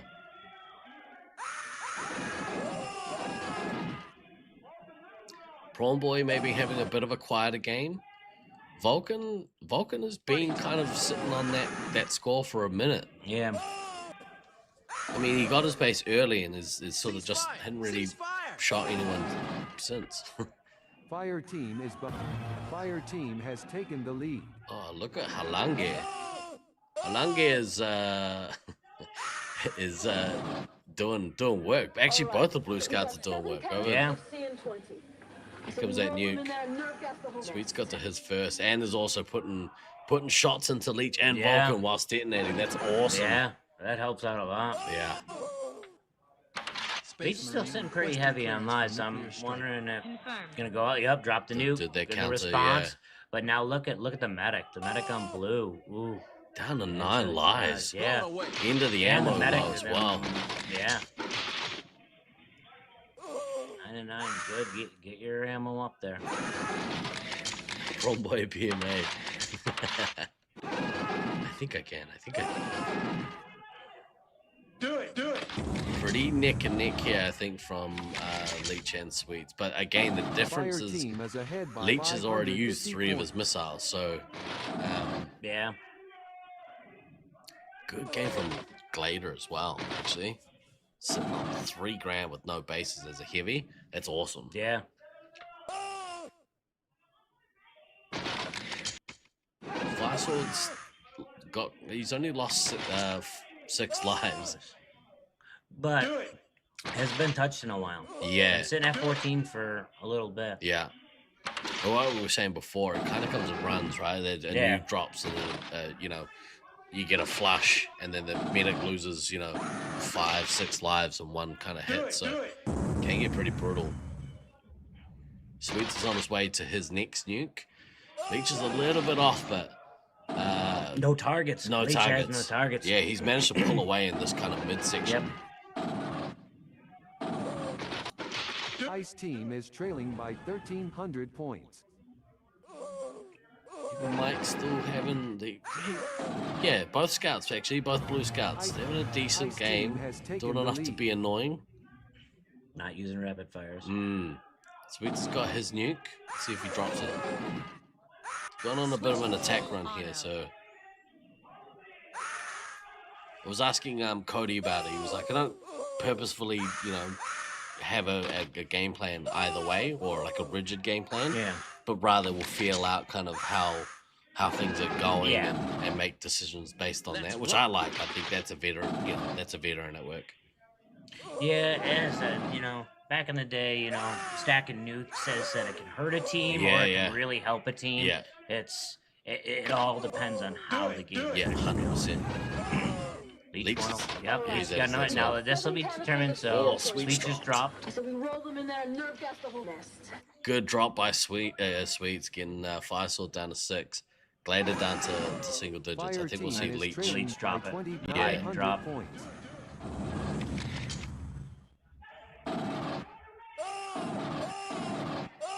He's on a bit of an attack run, a bit of a defensive run there. Yeah, now the medic's down to 3. Firesword was sitting a lot heavier and now just plummeted. Here comes the nuke. So we roll them in there and nerve gas the whole nest.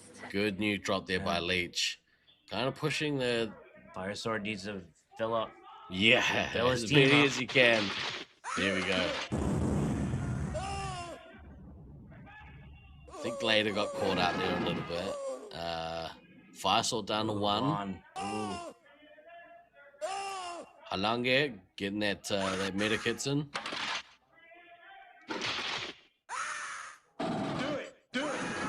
Big thing here is the bases. Firesword again is only probably going to get this one base. But I think at this point, you just write it off. The more important to get lives into the team. Oh, 100%. Especially in the Leech. Yeah. kind of Glader needs to kind of push out a little now and allow Leech to get 4 lives in.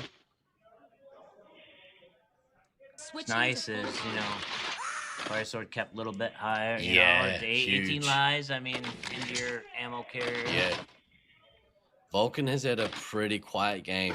Really sort of on that 700 points after the base. And we are, in the last third of the game. So both teams here trying to prepare for this last third. Fire team is behind by 6,900 points.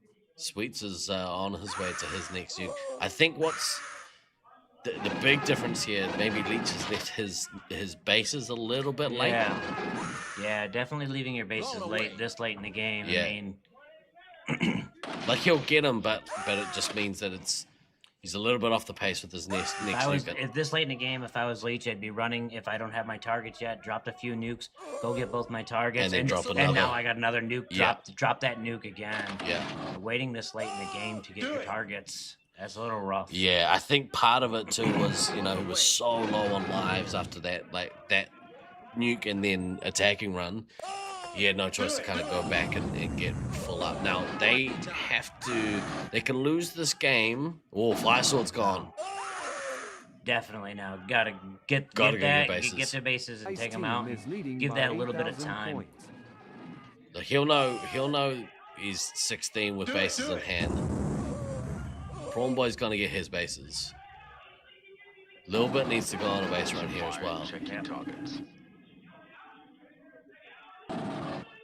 Do it. There we go. Drop the nuke. I drop it. Oh, double nuke! Ooh, which one goes off? Oh! Leech got the short tone. Oh, nuke on nuke. Oh, that's massive. That's absolutely huge. It's unlucky for Sweets, but we haven't had it yet. No, that's the first nuke on nuke. Whoa, that was awesome. All right, we're in this last little part. Little bit needs to go get her bases. Ice team is ahead by 27. Anchovy's now out, and we're pretty even on lives. There's only 10 lives different. Now's the time for these scouts to step up. We need to see Vulcan kind of get a few more points. I think Ebo, Mike, and Halange have been killing it with theirs. 3 minutes to go. I would say that Ender probably needs to go out and act as a third scout. And I think that 5 versus Hybra's 5. I'd say Vulcan and probably a little bit behind, say, Ender and, Halange and Ebo Mike.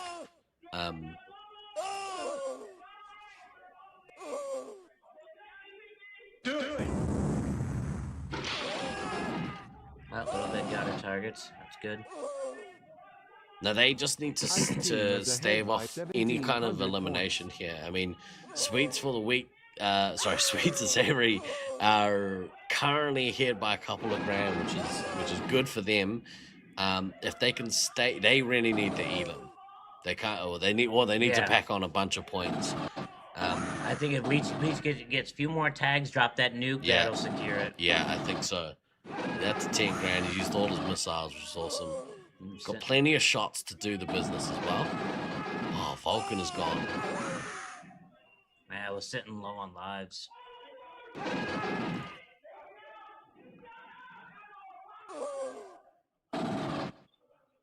He's only a couple away from this next nuke. Glader's doing some work. He's at that 7, just under 7,500.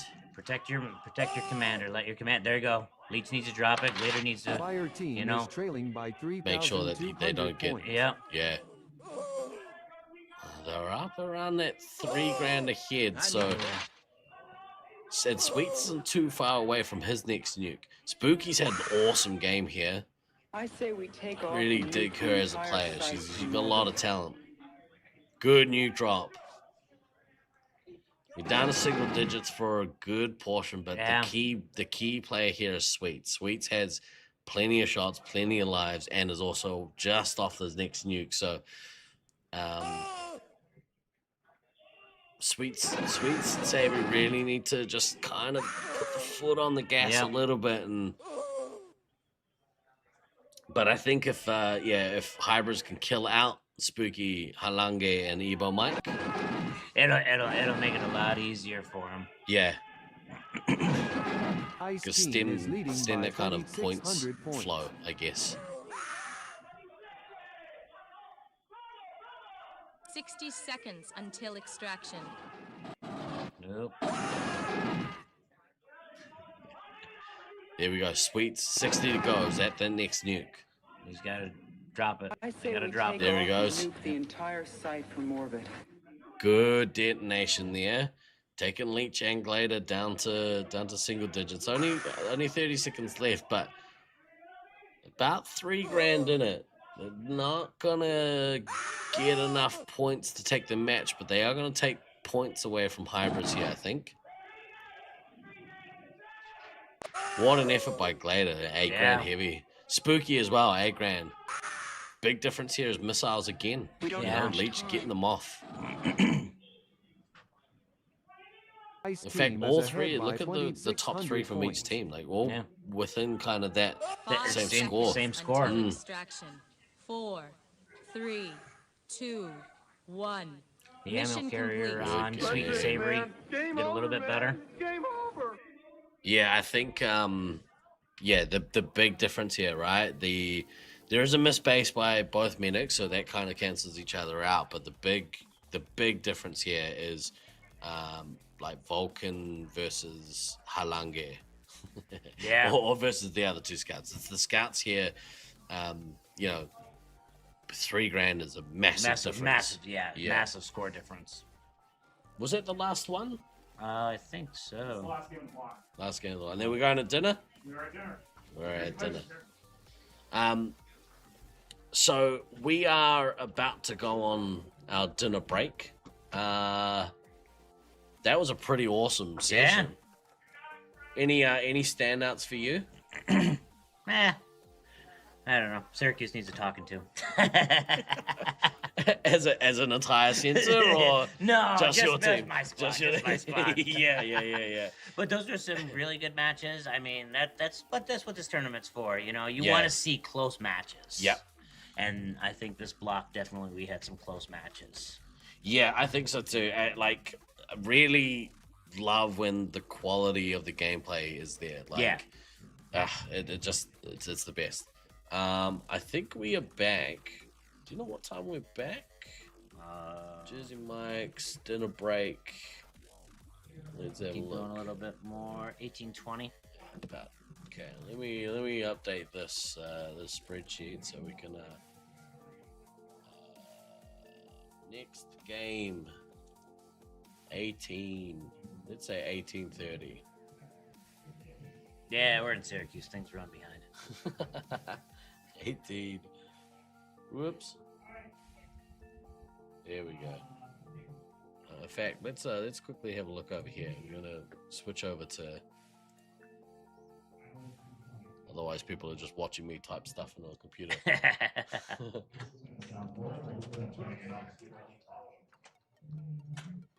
All right. So we are back in about an hour. I think we're gonna have about an hour's break. We'll do some recaps. We'll try and come back a little bit early. Maybe we'll try and jump on maybe 20 to 30 minutes early. So thank you everyone for hanging out with us for that first section of day 2 for Laserforce Space Marines Internationals. Sanch, thanks for joining me, bro. Pleasure. I'm sure we'll hear more from you. Yeah. Thank you again on behalf of all of the player base here, and the player base across the globe. Thank you for setting the standard of what ownership should be. We appreciate you opening the doors to us, and it's awesome. It's a pleasure to be here to be in your house and experience your hospitality. So thank you. Thank you. I appreciate the words. I appreciate it, man. All right, kids, we will be back with the second session for Laserforce Space Marines Internationals 2026. Come and join us for some more quality games. Peace. Peace.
One chance a year for some. This moment has been building for 12 long months. For others, a lifetime. Every sprint, every bruise, every early morning training run, every late night planning session, every impossible comeback, every crushing defeat, every heroic survival, all of it has led here, across cities, across countries, across oceans. One chance a year, they have come. Veterans carrying the weight of legacy on their shoulders. Rookies stepping into the arena for the first time, hearts pounding beneath unfamiliar colours and bright lights. Champions defending names etched into history. Underdogs arriving with nothing but belief. Some players stand at the beginning of their story. Others may be standing at the end of theirs. For one player, this tournament becomes the moment they are finally seen.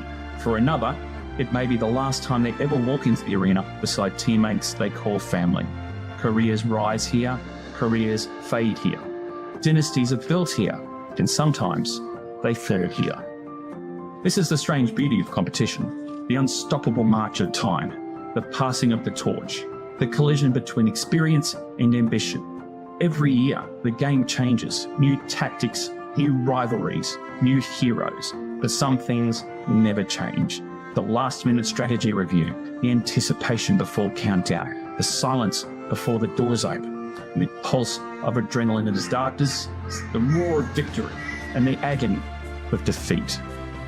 Because only one team will leave immortal, and everyone here knows the cost. Around us tonight stand players from across the globe, united not by language, nationality, or background, but by something far stronger, the love of the game. A game that demands speed, precision, trust, sacrifice, and absolute commitment to the people standing beside you. For the next few days, friendships will be tested, legends will be written, and moments will happen that players will remember for the rest of their lives. This is more than a tournament. This is the culmination of a year's preparation, a year's hope, a year's obsession. One chance a year. So to every rookie, make your first moment count. To every veteran, fight like it's your last. To every team, leave nothing behind. The arena is ready. The world is watching. This is Laserforce Internationals. This is, in fact, Laserforce Internationals. Ladies and gentlemen, welcome back to the second session, the afternoon session, the evening session, whatever you want to call it, for Laserforce Space Marines Internationals 2026. I am your host, your commentator. My name is Guy Next Door. I hope you are still riding with me. Let me see in chat who's here. Put your hands up in chat. Get a little bit of hype going. I don't know about you. I mean, I could see you guys writing in chat. That might be one of the most touching videos I think I've ever seen. And there's no better hey cheesy cake. There's no better person. I couldn't think of a better person to be doing that monologue. Then our very own Laser Daddy Tragedy from Brisbane, Hall of Famer, like by far first ballot Hall of Famer. Probably if we did a Hall of Fame episode a little while ago, I think it was almost unanimous that that Tragedy would be probably the first person to be inducted into a Laser Force Hall of Fame, either him or Rusty, but probably Trag. A whole Nats video with no Rockwood. This is what this stream is missing. Rockwood. We need about 100% more Rockwood involved. In fact, let me know when you guys are on your bye next round, and that would be a great time if you want to come and join me in the commentary booth. We have somebody coming to join me in the booth shortly. We'll be joined by Sweets from the Sweet and Savory team. Just give you a time and a place. Yeah, I think tomorrow, first thing tomorrow, if you want to come and be with me. But if you do it during your bye, that means that you can be here for that entire block if you want. So you could be here as long or as short of time as you want. So whenever you want, dude. Today we got covered, but tomorrow morning, if you want to come and join me, you're more than welcome. Sweets is your favorite player. I see you, Esme. Let's have a oh my god, first of all, we will have a look at some stats in a minute. You'll be with me even if you sit a game. All right, well, let's do it then. First thing tomorrow morning, come and join me in the commentary booth. Me and you will do. As it stands, me and you are the first hosts, I guess. Me and you, right here, Rockwood. We'll do a triple tap resupply exclusive. Before we get into some stats, we're gonna have a look at some standings, some stats, just a general conversation about how today's gone. But I gotta say, the games that have been played today have been awesome. Really, really awesome. Really high quality. You can't ask for better at a Nats, to be fair. Anytime you have close games, you have split points. Let's see. Let me do a quick refresh of the table, and we'll go over here to the tournament standings. There we go. Sitting atop the tournament standings, we have the Syracuse Ninja Turtles. Now, Syracuse almost dropped some points today. Today we had an epic battle between Syracuse and Loveland A, I believe it was. Yeah, it was Syracuse versus Loveland A team, and the Loveland A team, this altitude issue squad, young team, but golly, do they have some talent. So yeah, they came very close. Unfortunately, there was a couple of penalties that swayed the decision back towards Syracuse. Now, I'm not saying there was referee bias, because I would never would. No. I think the penalties were just. So Syracuse managed to keep their undefeated streak alive. They're 10-0, 5 elims, 30 match points, 5 match wins. Team Olympus in that second place. They actually will be playing in this next block against the Hybris team. And I know that Hybris, thank you, Hybris wants to test their mettle against a team like Team Olympus. So that's going to be interesting watch as well. Speaking of Hybris and Loveland Reloaded in that third place tie. The only thing separating them is the points differential. 8 wins, 8 elims for Team Olympus, which is massive. Yeah. So when they are winning, they win good. Hybris and Loveland Reloaded both on 3 match wins and 2 match losses, 6-4 records. The difference there, Hybris has 1 less elim than Loveland, so a little less efficient with the wins, but some pretty close games. Let's see, Utah Heatseekers on that 16 point, maybe a little bit, I don't know, maybe a little bit low for where they would kind of want to be, but still in the mix. So they're at the bottom of that pod A, I guess. If the standings were to end there, they will be going up against the Sweets and Sour team in this next block. So I know they'll be looking to kind of get many points as they can after that one. In that 6th place spot, no lies from Jackal, 14 match points, 3 match wins, 1 match loss. They're 4-4 record. Altitude issues. I was having a chat with Rook earlier. A little bit down on some of the outcomes with the penalties, but I was just saying, look, keep your head up. Don't get too discouraged. I think you guys are playing above where kind of their rankings currently sit them. So I was like, anything can happen, man. So just keep your heads up. I guess the big thing there is they were beaten by their quote unquote B team yesterday. So I think they're still a little bit sore on that, but they'll bounce back. It'll be interesting. See how we go. In their 8th spot, Sweet and Savory. Again, this team I think is in 8th place out of somebody has to be there. I would say that there's there's 3 distinct kind of tiers, and I think the skill level between the tiers, between the teams in those tiers is pretty even. So they'll be doing their best in this last block of the first round, to see what they could do. The last 2 blocks, sorry.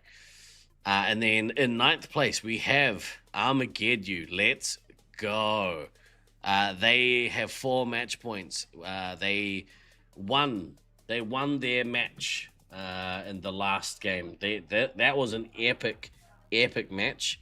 I've been saying for weeks that the 2 bottom ranked teams, their matches are going to be ones to watch, ones to tune into, and I was proven right in that last block. It was epic, especially considering Syracuse C, well, the Expendables came out in that first game and won it by about 600 points, I think.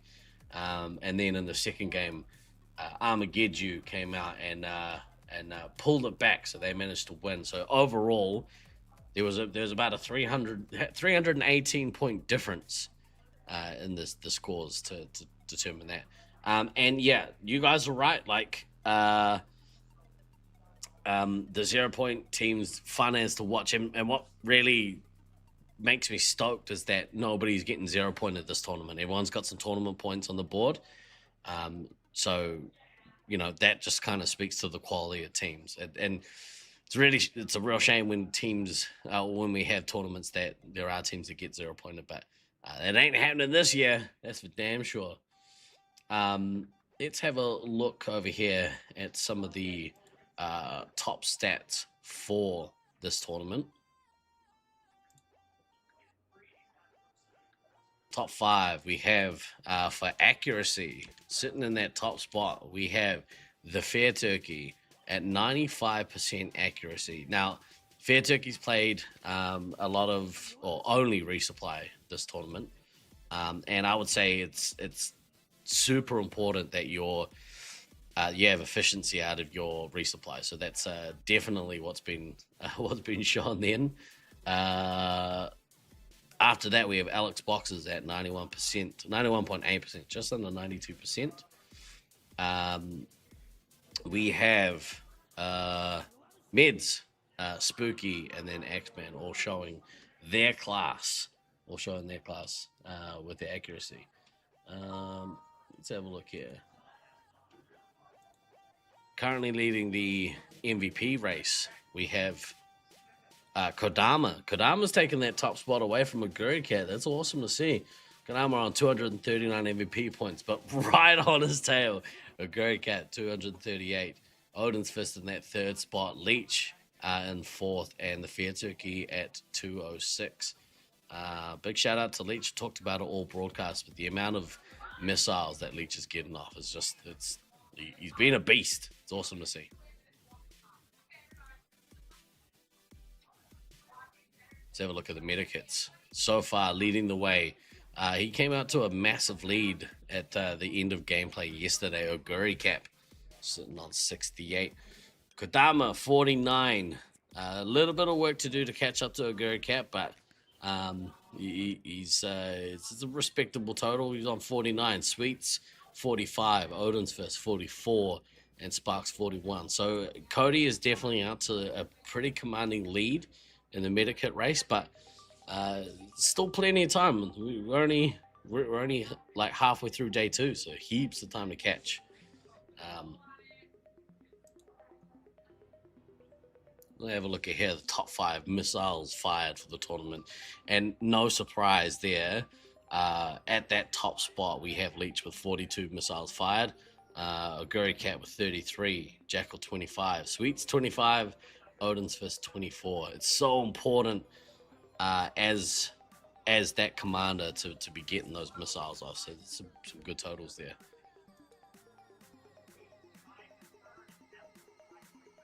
Total nukes as well detonated. Leech is leading the way on 33. Kodama with 33. Oguricat 30. Jackal 28. Sweets for the week on 28 also rounding out that top. Of those players, I'm pretty sure all 5 of them are maining commander this tournament. So we'll have a look and see. So that's the total. Let's have a look and see what the average is looking like. Sparks leading away with 3.57 per game. Jackal at 3.5. Oguri Cap 3.33. Leech 3.3 and Kodama 3.3. So interesting there, the difference between the amount of nukes in total and the average per game. Sparks is actually top of that leaderboard on the average. I guess it comes down to how many games they've played. Kind of is maybe what's throwing that out a little bit.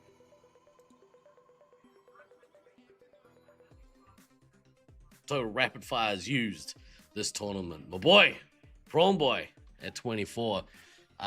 Beans at 22, Vulcan at 20, Evo at 17, and Disco at 17. Talking to Sanch during that last block, I was a little surprised to hear him say that there are a lot of people that don't really look to use their rapid fires. I would have thought that, in a maze like this that is very attack heavy, you'd want to be using your rapid fire, but maybe some people feel that they don't need it. I like it from a perspective that I can potentially take 3 hits down before they can shoot me. But yeah, it is what it is. The unused special points leaderboard is all scouts. Yeah, of course it is. Why would they push the button? It's crazy, dude. I don't understand. As a scout, anytime I play scout, I love using rapid. And just because you have rapid fire on doesn't mean you have to, shoot it fully automatic. So, top 5 nukes cancelled. There hasn't been, I guess, any particular standout player. I mean, I remember in Auckland, I think Cody diffused a bunch of nukes, but so far, pretty close race.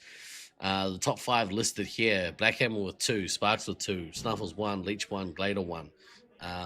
There was a nuke on nuke one, I believe that might have been Leeches. I don't know if that counts. Rush, you might be able to tell me if it does. There's a lot more player with 1. Yeah, I figured there would be. Obviously, we just showing the top 5, I guess, here, and I don't know what determines who goes at which spot. It does count. Perfect. I guess that's what Leech got. Massive nuke on nuke defuse in that last match. And this one's always a biggie. You're looking at the top 5 average hit diff. And I guess this is overall hit diff versus, role specific. But Dill at the top of the leaderboard, 1.9. Doing pretty good. Good to see him on a leaderboard. Beans, 1.86. Evo hate on me, 1.81 hit diff. We have Prawn Boy 1.65 and Princess at 1.64. So efficiency is the key here. 3 Syracuse players. They know how to be efficient. These Syracuse players.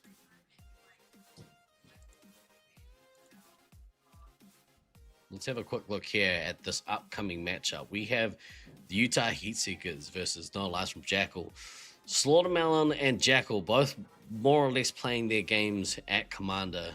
Jackal has played 1 more game at Commander.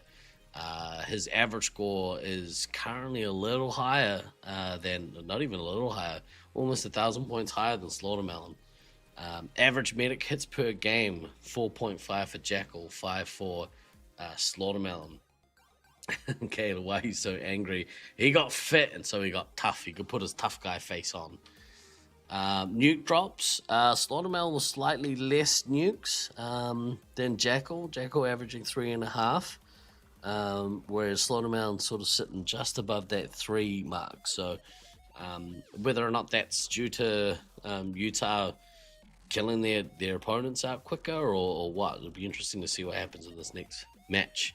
And their hit differentials, Slaughtermelon with a slightly better one, but both of them are playing with an above 1 hit diff, which is something you love to see it. You love to see it.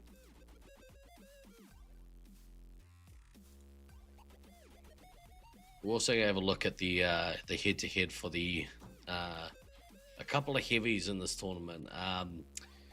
As we go into the next match, I believe. Chose the wrong level player. But Blackhammer versus the Bay. Blackhammer's played a few more. He's mained his heavy at the moment. and the Babe had a commander match in the last one, and he absolutely smashed it. It was awesome to see. Black Hammer killing it here with his average score, average medic hits as well. He's averaging almost 2 a game, which is incredible as a heavy. And they're both getting their missiles off, which is a biggie. I guess a big thing to see here though is the difference in the hit diff. Black Hammer's hit differential about almost 1.26 versus the Baby's sitting at 0.8. Like we're saying, it's really important to try and keep that hit diff above a 1 at a minimum. So Babe got a little bit of work to do, but I've all the faith in the world that he's going to do that. Ladies and gentlemen, I've got somebody joining me in the booth. I'm very excited to have him here with me. Let's please help me in welcoming our good friend, Sweets. Hey, hello, Sweets. hello. You got a bit of a cheering section here. All right. Yeah. Oh no, the cheering section has seen these last couple games where I'm doing pretty poor though. No. I think one of your cheering section is out in the foyer, and yeah, it's hard to go wrong when you have That's some true. That's true. He's got you back. Do we have any sandwiches left over? I'm pretty sure they all went.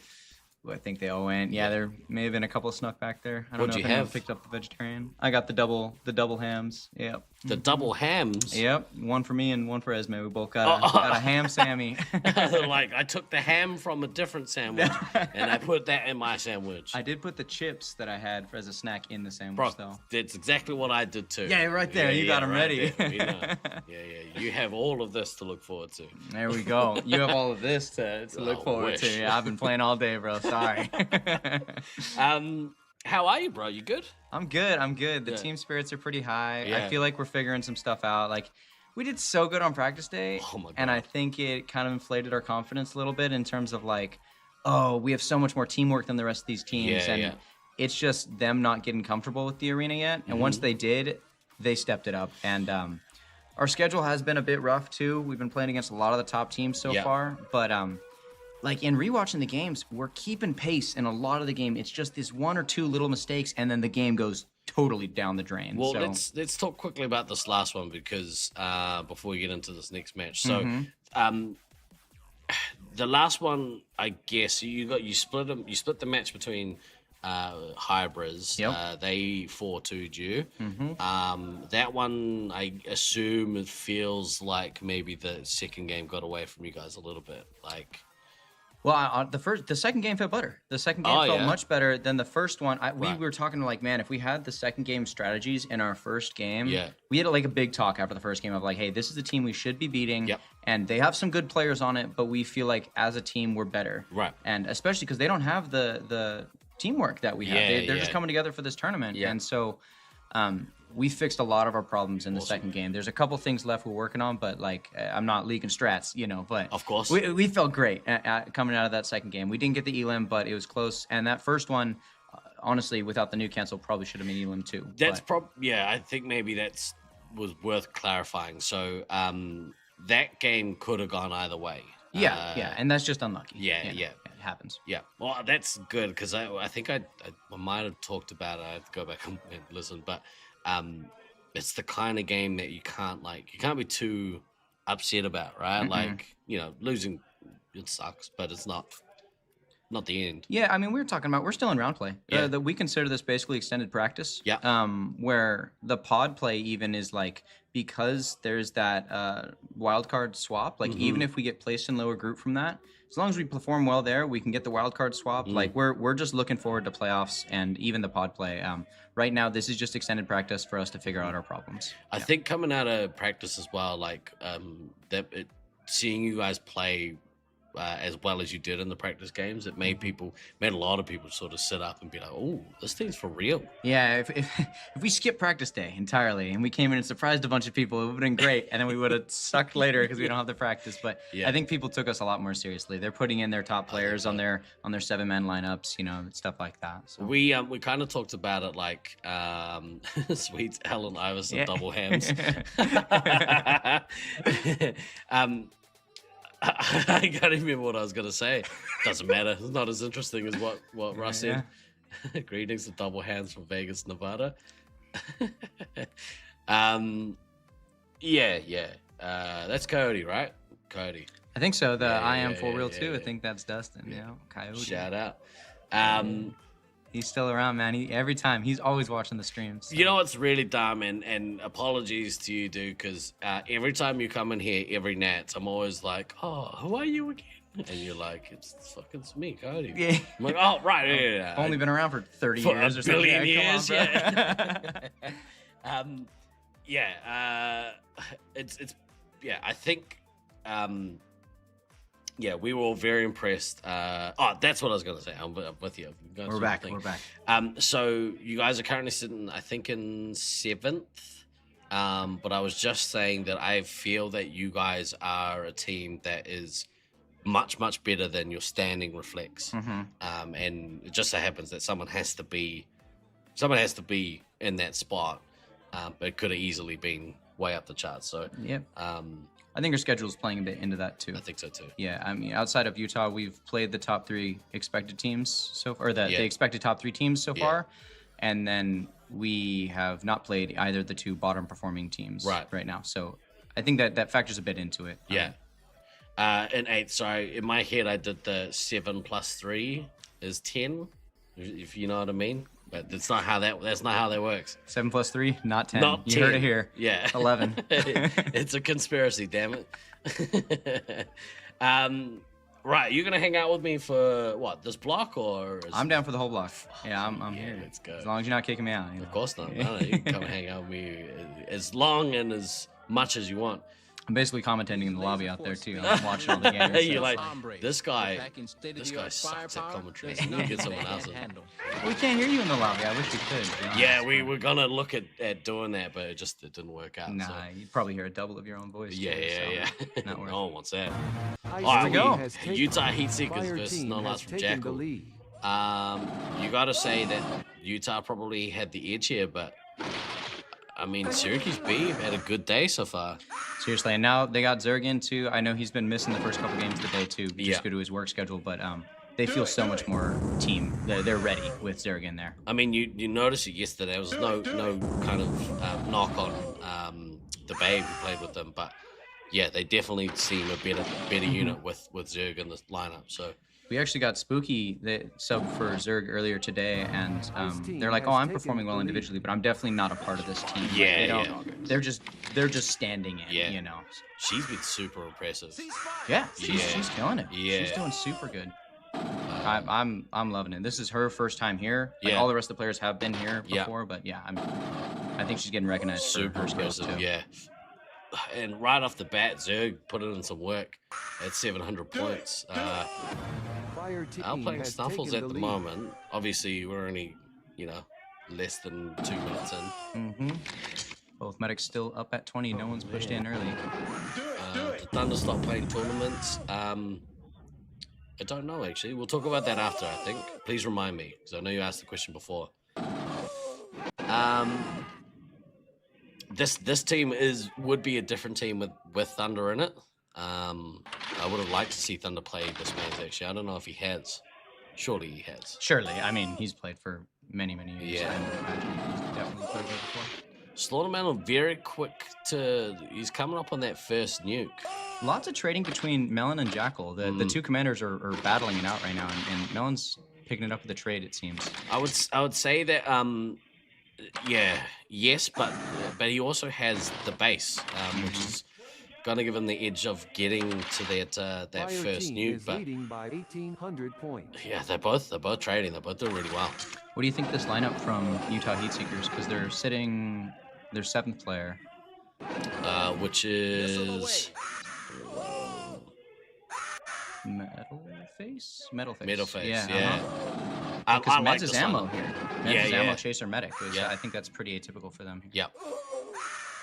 I do like this lineup. I mean, anytime the Snuffle Slaughtermelon combo for me is it's so good. That's all we're talking about on our team. We play them in next match, and we're like, those are the 2 to focus on and play 100%. around. The other players are good, but they're standout. Yeah. For sure. Now the meta here for a lot of the local players has been to kind of hold for that 2 nuke chain. Jackal's been doing that quite a bit, so He's at his first. It'll be interesting to see if he goes and gets our base. Nope. Oh, Drops no, it right now. There you There go. we go. Right as you're saying it. Answers that. Fire team Good is drop ahead there. by 1,300 points. Anyone doing anything off it? Rockwood's getting pretty low. Medic does a base run, gets the at least center base from it. It's down to 14. Fire team has taken the lead. Chaser also getting the bases, so it looks like both medics pushed out on that nuke to get Ice bases. team has taken the lead. I like that. I like the Melon's base run. got his second base. He's 3 away from another nuke, and looks like Alex has taken, what, 4 hits so far? Alex is so good. He's so hard to find when you're shooting against him. Yeah, I think he's so far impressed me the most as like the hardest medic to shoot. I think it's really hard to get a sense of it like from the booth as well. You kind of have to be in there watching him play. Yeah. Rockwood's down to 2 lives. This is super dangerous for Rockwood. And he's fighting Zerg right now too, the heavy. There we go. Manages to There we get go. one. Well, that was close. A little bit too close, maybe. Yeah. Slaughtermelon. He's at that second. Let's see if he's going to drop before he goes and gets a resupply. No one's in danger right now. Space Marine requesting clearance for nuclear strike. Starting it off. Confirm. Space Marine requesting clearance for nuclear strike. You know, even though Fox is at the bottom of the scoreboard, he has no bases yet, so that's 2,000 points. He's just shooting people right in the back. He's getting a couple 3-hit taps here and there too. He's made a habit of that, like, Yeah. I think all tournaments so far. You know, double nuke, not much happened. They got 1 missile into Zerg and a ton of resupplies off of that. But my team's been having this discussion too, is like, what's the benefit of 1 nuke over 2 nukes if we're not pushing off of it, right? Like, if we're not getting a full rotation or like trying to take an area, if we're just attacking, just stagger the nukes. Yep. It's not seeming to be from the scoreboards and from our own gameplay too effective if you're dropping 2 back-to-back and not pushing off it. It kind of needs that. It needs to be more like a haymaker, right? Like dropping the 2 needs to come off the back of really smashing them. Yeah. Another missile into Zerg. I think that's the second one this game, second or third. Down to 6 lives for the heavy. Oh my goodness. Both medics have lost half already. Little over 5 minutes into the game. Zerg just missiled his own scout. Oh my goodness. At least he got lives after that, and Jackal drops another nuke. Jeez, Fox is a tall guy too. He's pretty stand up. Like Caleb's half Fox's height. Maybe he thought it was Rockwood. All right, so Jackal gets a nuke off, and no one. A little bit of trading after that. Not too bad. Kind of just himself. I think so far. Yeah. Fox is kind of the standout scout here. Megs are both below 10. And it's what, 6 minutes into the game? It's very fast pace of losing these lives, these minutes. Yeah. So kind of needs to get back and get a bit of resupply as well. But finding that the resupply is a little bit panicked in a lot of these games, and definitely they're not super efficient with the doubles. It's looking like both Snuffles and Caleb are under, or 10 or under shots right now too, so they're gonna both need back. Although if Snuffles just launching missiles into Fenrir, maybe he doesn't need the shots. It's kind of beneficial as well for Jackal, you know, that Slaughtermelon is probably gonna have to go back and get shots, so it's gonna give him the opportunity to do the same. There we go. Now he's getting them. Unless Snuffles, goes out on a run, gets another missile off. Oh man, Fenrir is hungry for their missiles. He's munching them up. Zerg's launched 3 too. I think I've missed who he's been missing. Caleb's back getting some stuff right now. Medic lives are at 6 for Chaser. That seemingly has been the big kind of swing, actually, is how efficient commanders are being with their missiles. Yep. So far, there have been some standouts, like especially Leech. Leech is using almost every missile every game. And I just learned that. The last 2 games I played against him, I matched him shot for shot, and then he out-missiled me and got a higher score. Yeah. And it's like, that's the big issue. That's the difference. He's so good at getting them, too. Yeah. Ooh, almost had another friendly miss. It was not. All right, Jackal's in there hitting Chaser. Chaser down to 5. Alex is at 6. The medics are... Oh, Snuffles missile into the medic. Douche. Yeah, the medics are pretty even, like, throughout this entire game. You would hope that Chase will have an opportunity to go get a base. It's proving to be quite a big turning point in a lot of these games. It's missed bases. Looks like Caleb's got another nuke too that could drop the medic down to 3. And he's got plenty of shots, tons of lives. His heavy, though, is running low on shots. Probably not going to be able to capitalize off that nuke unless he holds it for a bit longer. There we go, getting shots right now. Foxes down to 6, and Fenrir's at 8. And Caleb hasn't nuked in a while. Fenrir should know that Caleb probably has a nuke at this point. He needs to go back pretty bad. There's the nuke. It's dropping. Boom, takes him down. He's at 3. He needs to find his medic now before they go out of the game with 2 lives left. Missile away. Uh-oh, down to 1. Oh, Missile into Fox from Caleb, or from Slaughtermelon. Both 3 hits are in right now. Even Meds and Chase are getting on the action, tapping Zerg. You love to see it. Yeah, seriously. Fox to the rescue. Alex did get his boost out before he died. 1 life left, resupplies team. I didn't catch how many people that got on, but... Jackal really needs to get to his next nuke as soon as he can. Yeah, it's super important right now. Ah. Alex, medic on medic hit. Alex Box has just shot Chaser. Hoosh. And then dies out by Snuffles. Chaser does have both bases if he does go out pretty soon. So that's good. Both medics got both. Boosting now. The amount of lives, I think Utah's done a better job here with... There goes Chaser. Yeah, with getting... Chase has done an excellent job with filling up his team before dying out. 100%. Especially Caleb. I mean, Caleb's got tons of lives in him, ready to go. Both scouts good to go. And with an ammo in here, if you can kind of reset, his hit points and stuff, would be a goal. Jackal is struggling to get this last special point. Getting shot up a bunch. Oh, and now gets missiled from Caleb. Zerg just missiled the base. I feel like with that many shots left and your ammo still alive, you probably save your missile. Yeah, I'm not sure about that. I've never been a big fan of missiling bases. Yep, unless you're low on shots, Yeah. can't find your ammo. Yeah. I don't see a reason why not to. Yeah. Jackal at that nuke. Slaughtermelon's almost at his next one. Yeah, Slaughtermelon's really picked up the pace now. Yeah. And once the medic died, he's been just going for There's it. a whole nuke ahead. Yeah. Do it! Do it! Do it! You see a double nuke here? Zerg picking up a base, and... Yes, we are. Double nuke, nuke on nuke. Oh, Jackal got launched second, his. got it off first, canceled Caleb's. That's wild. Oh, again. It's too soon. Yeah, missile into Rockwood. I know. Oh, I feel the pain from my last match. Come on. It probably doesn't matter just because how low lives I there are. agree. It's 3.5 minutes left. It's 1 hit with lives, so It's more of an irritation, I think, for Slaughtermelon. Yeah. Yeah. Piss him off. Yeah.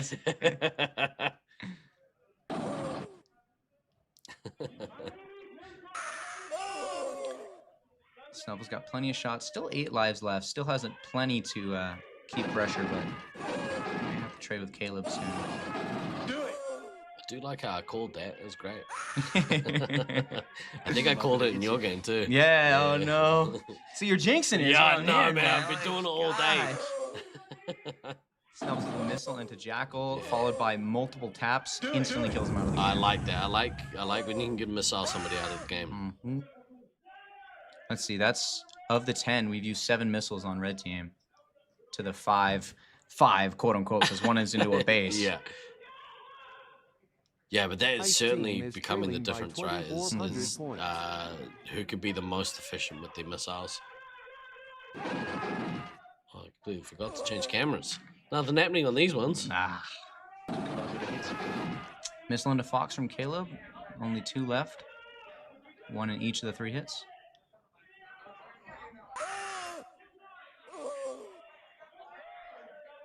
This is just cleanup now, pretty much. Bunch of 1 hits running around, and I guess Zerg's a 3 hit. He's got some fight left in him. Everyone's dying out with both bases though, so that's good. Even if it's Elim. Yeah, I mean that's the thing. That's what you want to hope for if you get Elimed. Yeah, missile into Zerg again. Caleb is launching all of his missiles right now. He's on a tear. He's angry. And he said they pissed him off with the nuke cancel. He's like, "Oh, I'll show you." Yeah, I'll get you. I mean, he's not too far away from what would have been his 5th. So yeah, he still could get it. Stu's got 7 lives left. Yeah. No more missiles though. He's at maximum mad. I haven't seen too many 12 grand commander scores actually this tournament. Not that I can remember. There's been a couple, yeah. I mean, Snuffle's at 9 grand. That's impressive. Something that we've noticed, and I don't know, maybe you've seen on your end too, it's actually that the heavies are getting most of the meta kits in a lot of these games, which I found very surprising coming in. With the exception of, say, much to his chagrin, Black Hammer. We were talking about it last night, and I think he's not disappointed, but just making the comment like, I feel like I haven't been pulling my weight. It's like, well, there's only so many points available in the maze, you know. And if the rest of your team are excelling, that's fine. I mean, yeah, because Cody was on an absolute tear last night. He was dominating the games. Yeah. Like our game against that team, we were basically keeping pace the entire game. All players had equal scores, and then Cody got 1 nuke and just got like 4,000 points in 2 minutes, and just won the game straight from that. Yeah, it's been cool to actually see. Missile to end the game off. There you go, all 10 missiles. I mean, he almost cracked 10 grand Snuffles. Yeah, that's a great heavy performance from him. Woo. Both of them actually. And we were just saying about the combination of the two, you know. Yeah. One of the deadliest commander heavy combos, I think, at the tournament. Maybe the deadliest because of how practiced they are together. Like, I know at home they can't even run them two together on 3 hits because it's not fair for the other team. So they have to practice against each other, heavy into commander kind of thing, and they're just so in sync. Like I remember. I went there to a practice night, right, the most recent one, and I was subbing for the California A team, who had like half their players there, right? So it was kind of a modge podge of a team we threw against them. In the first game, it was Caleb Heavy, Snuffles Commander, and we lost, but it was close. We did good, and then they swapped, dominated. Like the next game, Caleb slaughtered us, Snuffles slaughtered us on Heavy. Like this is their roles, and they've got it locked in. I like that, Yeah. Yeah. What is that one? We're going to have a quick word from one of our supporters. It's dark. It's quiet. Too quiet. And the whole world is depending on you.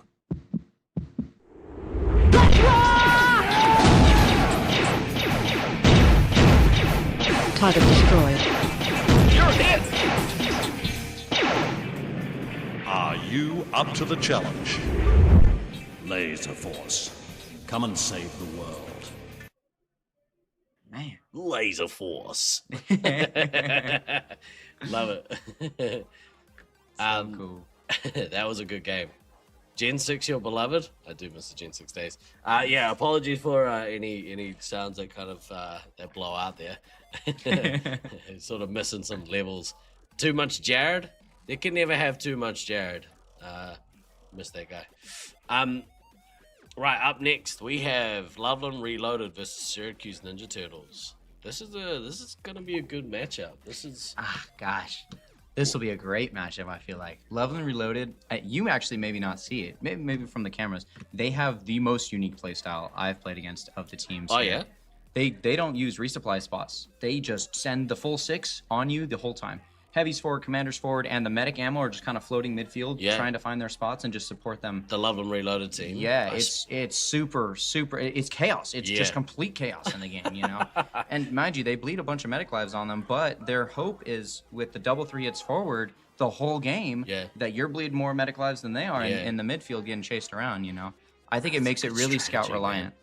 And at least that was how they pulled it against us. Yeah. Maybe not against others, but we were like, whoa. What's going on here? I have a feeling maybe with this particular lineup, if you try and do that sort of thing to this team, the Syracuse A team, because they're so experienced in this maze, like I think they kind of have the experience to know how to like combat that. You know? Yep.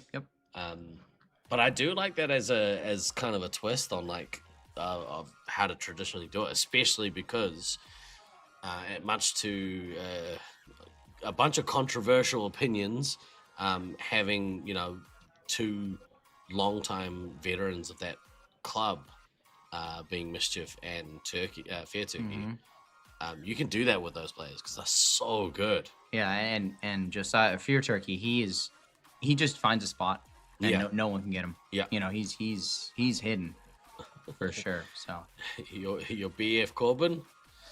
But I mean, Luke's been getting in on the action as ammo. He's basically playing like a midfield scout because of their receps chilling in the midfield. Like he's getting what 5K scout games on average. Like he's doing great. And I like that, like as a strategy from an ammo like him who can play essentially as a scout. But to see a medic do the same thing. Are we getting whispers? Hang on a second.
All right.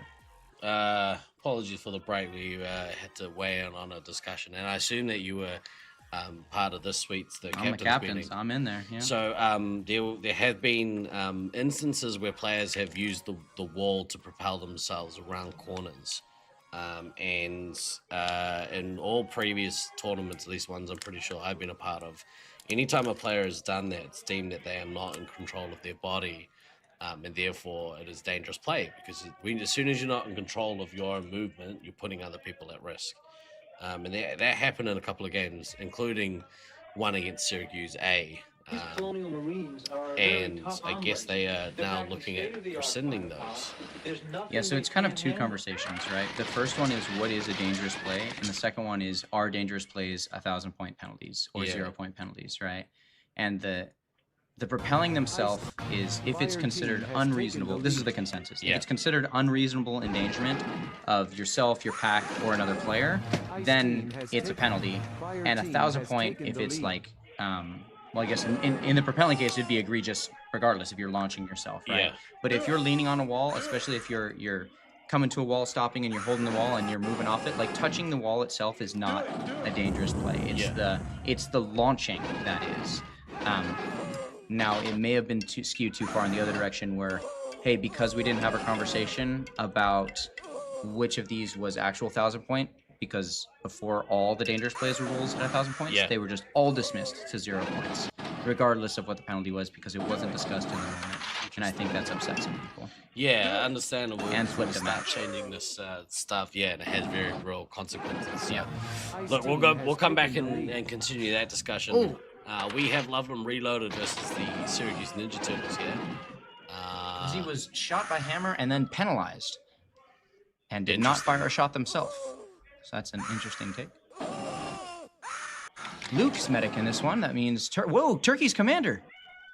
He has a commander game. They flipped it. You little jerk. He swore. There we go. He swore that he wasn't going to do it. Oh, wow. He's having fun. What a liar. And I really agree with the decision of keeping Luke on the back line and not putting him on heavy. I think Lizzie has been their most surprising performer. 100%. She's killing it. Yeah. Doing so she's, well. What, second MVP, I think? Oh, I haven't looked at the stats at all, but yeah, probably. She's up there. It's been really cool to see, actually. Would not be surprised. Yeah. She's awesome. Oguri Cap already at his first nuke without bases. Ice team is ahead But by on a bit of a tear 3,000 here. points. Yeah, Turkey has 6 special points, but only 140 points. So they've either been missiled or just shot to hell and back. Mr. Mischief leading the way at the highest score, but is already down to 12 lives. We're 2.5 minutes into this game. Yeah, and actually, both the opponents still have 5 missiles each. So that means Josiah's just been shot that many times, or the Fear Turkey's been shot that many times to lose all those points. So something's going wrong here. Party time. I like this view. You can kind of see the wide angle of the red area. Do it. Yeah, that's really nice, actually, that you get everything. I was looking at this bottom right camera here of penalty. Actually, no, it wasn't that. It was one of the different cameras, but one of the penalties I shot, went back and watched the video on it, and I was chasing an on player, and then I got penalized for it. And I just recorded it and sent it to my team. I was like, I don't know about this one, boys. Misses neutral base. And the Fear Turkey's still struggling here. Struggling for points. Not entirely he's sure. getting just shot up and down, left and right. Brutal. To be fair, that's how I felt against this team too. Trying to get past Hammer and their scout, who for me was Sanch, is probably evil in this one, playing midfield. It's just so hard. Yeah. It's so hard. They're so practiced with the sight lines in this arena. I wonder if just had a thought. I wonder if to start this game, the Fear Turkey's kind of taken that position that he normally would as a medic, and is kind of trying to do the bait tricky and switch. Yeah. Oh, maybe. Yeah. Turkey's not getting doubles either. Yeah, that's what I'm saying. Like, maybe that's the case. It'd be a weird strategy if it is. You don't really want to have like a commander who's not really doing much. A missile into Carson from Cody. It's going to bring him closer to that second nuke, especially if he gets a base here. He'll be up to 37. He's getting his bases early kind of surprises me. I feel like scouts really like to play around that midfield base quite a bit. Yeah, and use the reset. Yeah.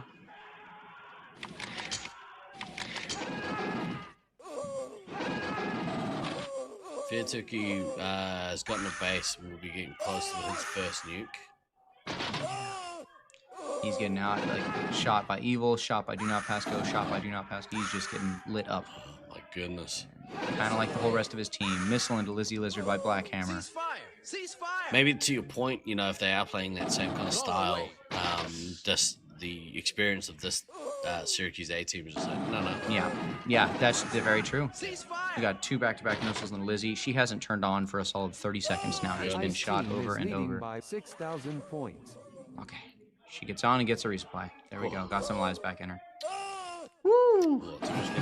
That was a mistake. You know, Evil's down to 6 here, and Turkey hasn't launched his nuke yet. Yeah. This could be a small opportunity for them to get back. Oh, and got Never some mind. lives. And they heard me. Let's see. Mischief is down to 10 versus Princess is 17 without a nuke. So they've gotten in a couple times. 3 hits into Princess. Yep. Turkey is trading with Cody. He still hasn't dropped. He's around the corner to getting at 50 special points. Is he going to go for 3 in a row? We haven't seen anyone really chain a bunch. I haven't seen a triple drop yet. Yep. I don't think.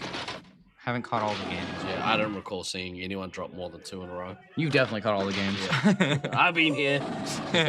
Ice team is leading by 6,300 points. I say we take There we off go. There's the and nuke. the entire site from orbit. Boom. Good nuke there by the Oh, and right beforehand, heavy shot Princess one more time. So, and again, Selly being the Princess. So they did get in. She's down to 12 lives. Yep. And Luke hasn't lost any since he dropped to 10 early. He got both his bases and now just seems to be tucked up in the back. He was down, what was he? He was down 9 lives in the first 2.5 minutes. Yep. You know, and right as I said that, Evil hits him. Missile into Hammer from Fear Turkey and is penalized for it. But he did get the missile off. Cheater, cheater. Sick of it.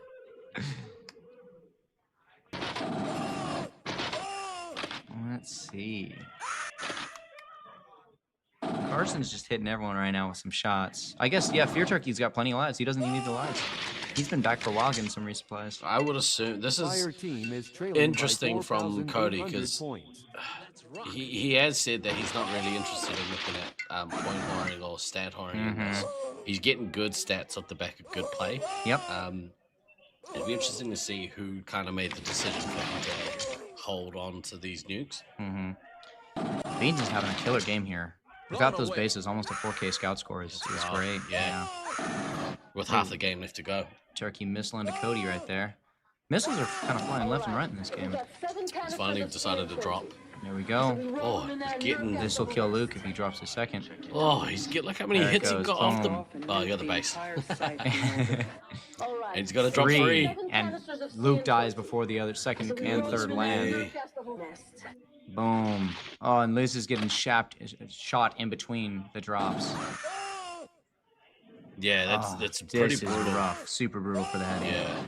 And like we were just saying in that last game, like chaining the nukes only really works if you're looking to throw the haymaker. And that was a haymaker. There you go. Yeah. Cody hit him with the 1, 2, 3. 1, 2, 3. Cody does have a counter right here, but no one's really in critical range.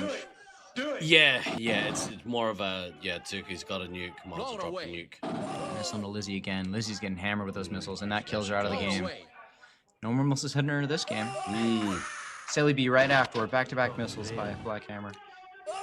Gnarly. And it's got without the base as well. Oof. Yeah. I mean, it is likely going to be an Elam.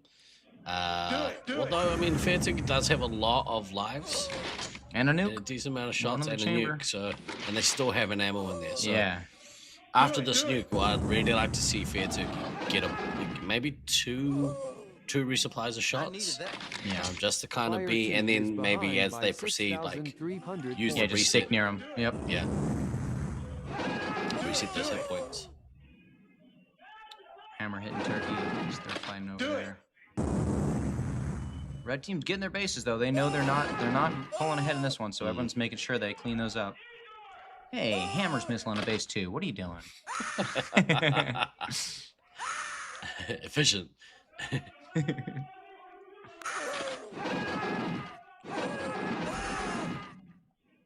Oh my god. Drinking the lemon honey, but significantly more lemon. It's like the lemonade you get off like the side corner of the street, and they're like, how about just straight lemon juice? Yeah. That's essentially what it is. It is. Oh, it's lime juice. There we go. Ah, you go. 100% juice. I've made a mistake. Do it. All right, Princess on the base run now, getting neutral. So has not gotten the red base yet. 9,200 points. No. Blocking, but just shot. Hammer missiles the other base. He's trying to get his missiles out of there. Fairturkey's got his third. I'm just kind of hanging on to it. Yeah. Maybe, I mean, at this point, they're going to be on him. You're going to find it very hard to find a clear moment to drop this nuke. Syracuse is too practiced of a team, but I feel like sometimes when people are getting overexcited for the win and they're going to clear you guys out, they actually overextend a little bit. Yeah. And if you can hit him with a 1-2 surprise, he drops right there. But yeah, you have a chance to come back by you caught the heavy or you caught a scout, a little exposed. But Syracuse knows this too well. That they're all keeping their lives up. I've been in that position actually. Who's made that mistake, like really shouldn't have done that. You get flipped on. Yep. Yeah. No, I'm winning. And I'm dead. Oh, great. I feel like that happens in Loveland a lot with the 2-story thing. You're like, I don't want to go back upstairs to get lives. I'll just stay down here. Yeah. Oh, it's too far. Oops. Well, I guess I'll just walk out then. Aguricat's been sitting on that 18 special points for a minute. Yeah.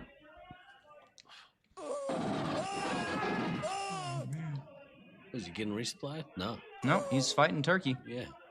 He's just losing.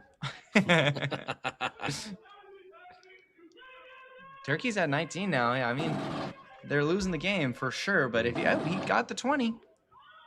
No, Curry Cap's at 19. It's gonna be a race to the nuke. Resets off Beans. Does he get the reset shot? He does. Oh no, Evil does. Never mind. I don't want to make the call again, but it's there we go. Pulls it immediately.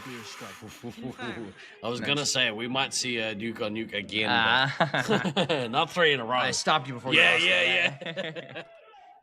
All right, Turkey. Oh, you got 2 of them now. Go, pull it. Pull the trigger. Fire team is behind by 13,000 points. Nope, holding.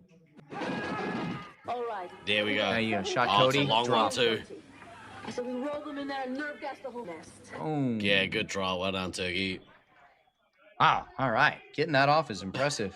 Oh, and a missile! Let's go. Look at all those single-digit numbers in his columns. Yep. In his row. Gosh. Boosting now. 2 missiles. Where's the 10? Yeah, you're right, Heathen. Princess still being in just kind of shows just not how little they got on, I guess, but yeah, they are certainly a well-oiled machine. This the Syracuse team. Cody did the same thing though, just outpaced in the mid game. You know, like even, and then he launches up, and then in this game he hit him with a triple, and there's no coming back from that. My goodness, that was very sour. Yeah. Right, let's continue our discussion from this breaking news. So in the first round, Loveland A, altitude issues. Yep. They were very, very close. In fact, they beat Syracuse on points in a game by, it was only a couple hundred, I think. Mm-hmm. Apparently there was a dangerous play basically like a player used the field to propel himself around a corner. Can you explain what happened in the captain's meeting? So I know from that game there was an assessed penalty on Beans and on Ghost for dangerous play, both of them, 1,000 points each. An unassessed one that was assessed after the game onto Gabe, the Babe, for 1,000 points as well, which flipped the match score.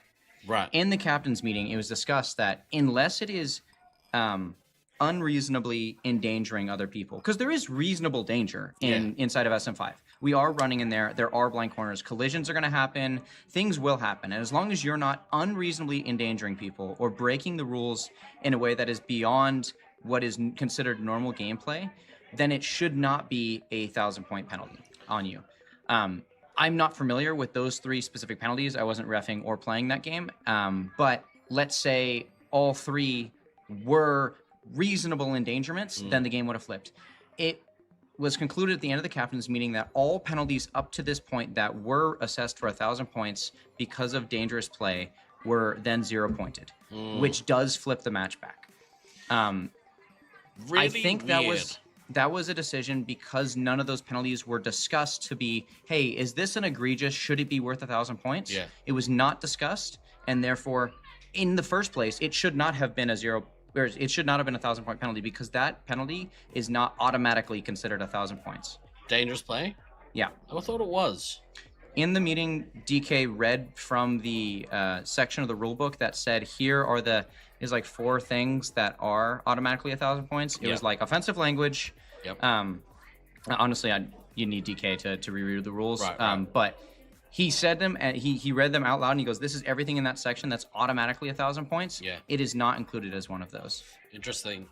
Hey, Russ, if you wouldn't mind having a quick look at the rule book and sending us maybe in chat what the actual word for word rule is, but don't send me a link. Oh, a link.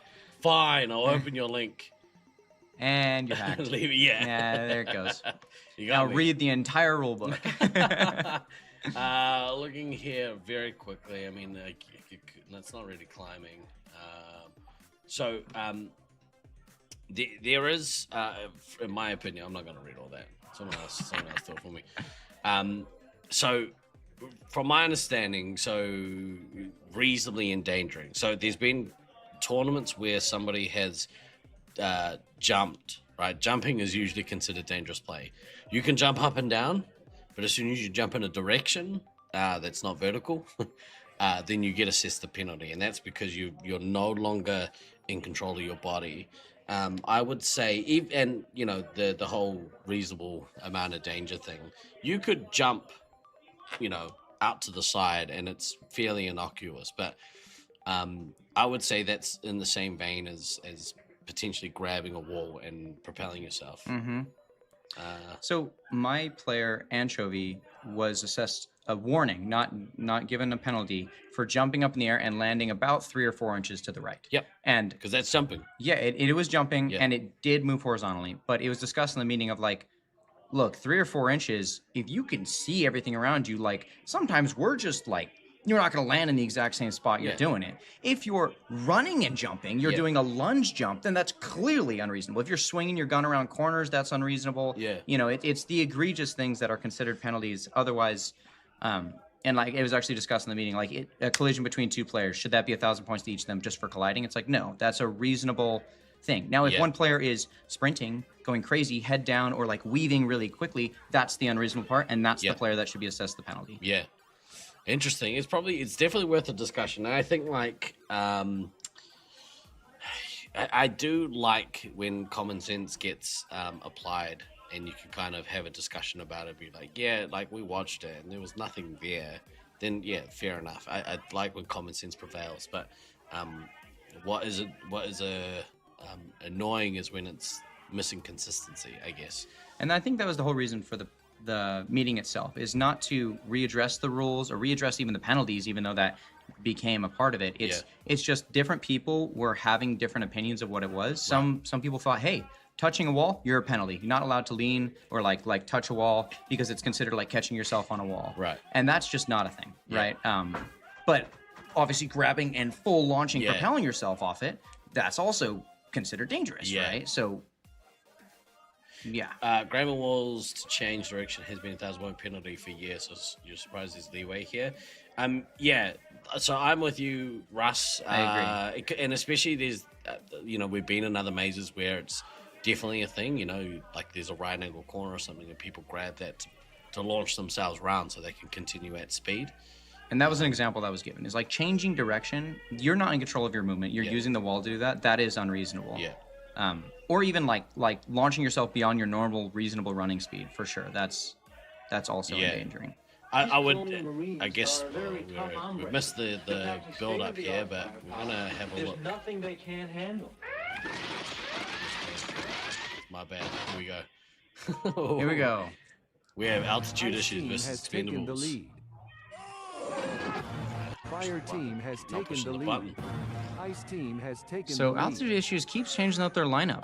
Ghost is on medic now. Tucker's on ammo. Babe commander, Azra heavy, and then scouts are Rook and Judoku. So Sparks is sitting this game. So maybe that's why they decided to play Babe at commander again. He had a great commander. He really did. And actually, I saw him in the lobby afterward, leaking strats. No, he was just saying like, hey, Sparks, this is what I did, and I think it worked really well. You should try to copy me. And then I think Sparks played commander in the following game. Yeah. I like Azra heavy too. I think she's a talented heavy. Azra's got such a fast shot now. Yeah. Super fast shot. Yeah. Babe just got 2 back-to-back missiles, and I missed Azra's 2 other missiles. So we are 1 minute in with 4 missiles already launched. Oh my goodness. And this is what happened with the Babe in that first game against Syracuse. He came out and used all of his missiles within that first kind of 3 minutes of the game. Swinging, huh? So we might see another. I wouldn't say upset. I would say that altitude issues maybe should be winning this game, but they for sure should be favored. Yeah. Especially after their performance versus Syracuse A. Oh, this is Syracuse C. Yeah. Yeah. Axeman's down to 4 lives, 2 shots. This is super danger zone for that heavy. 3 hits on single-digit lives. Oh, penalty on Dogebuster. Didn't fire a shot, so maybe it was a preemptive penalty to prevent that. Sergeant Tucker keeps double tapping that heavy. That's the 3rd time I've seen Sergeant Tucker. He's annoying like that. Yeah. He drove me crazy last year at Nats. Just double tapping. Penalty into nobody again. Oh no, second, different player. Commander taking a penalty.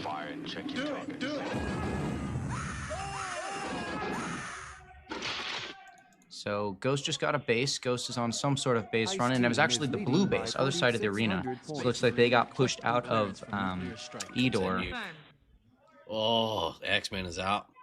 Oh, that's brutal. That is brutal. I mean, scouts are low too. No one's getting lives. No. We are 2.5 minutes into this game. This is brutal. Yeah, honestly, at this pace, the medic may be one of the last people to die. Yeah. Fire team Razor has lives all the taken way the down lead. to 8 lives. This is one of those games. There's no coming back Ice from team it has taken the for the lead. C team. But Yeah. Maybe nobody gets a base and is able to launch a counter nuke just to recenter themselves, but without your heavy, it's going to be rough. Do it. Do Blown away. All right, there goes the scout. One scout down. Medic's at 8. More lives than the other scout. Ooh, a missile into Mama Bear. Missile away. That's the ammo, taking a missile. Babe is out of missiles. All 5 gone. yeah, it's wild. Switching to When he full gets auto. on, man, he gets on. You know, and I thought he was a pretty solid player coming in this tournament, but I didn't think he was like commander material for this team. I thought there was a number of players that I would place above him. I totally see him playing commander for their top games in this. He's doing so well at it. I am right there with you. It's not that we think that he's a bad player. It's just off the back of seeing him play previous tournament. Like, good player, but like, not that main attacking. I didn't think his skill set would translate super well to commander in this arena, but he's got it down with like his looks right and left kind of thing. He seems too sweet of a guy. You had to go missile down your throat over there, like. Yeah. All right, Razorwire is at 1 life left. To 12 on Ghost, and that's through one of nobody's nukes. Maybe I missed the train. Azur's missing bases too. All these good players missing bases. Maybe I should just start doing that too. Just see if it makes me a better player. I mean, it can only help. That was Azur's last missile. Like, use it on the base with 32 shots in the tank. That's crazy. Switching to full auto. All 5 missiles gone. Sub 5 minutes. With an asterisk because they shot the base. Ice team is trailing by 3,500 points. Axeman, you know, while they died early, they did use 4 of their missiles, which I did miss. Oh wow, that's pretty impressive. That is really impressive. They died in 2 minutes, so.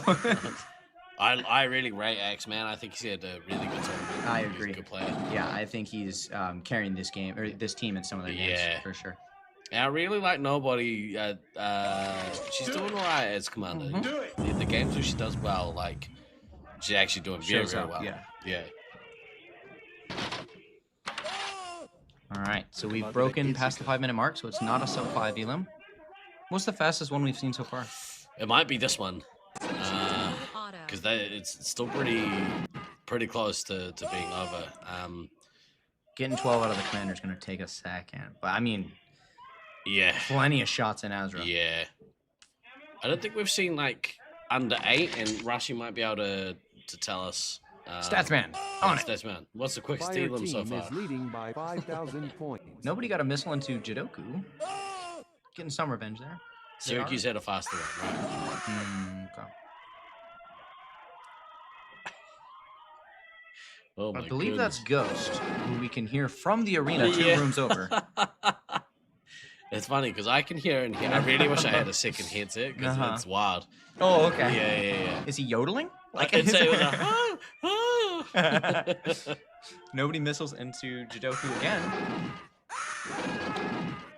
Nobody not giving up.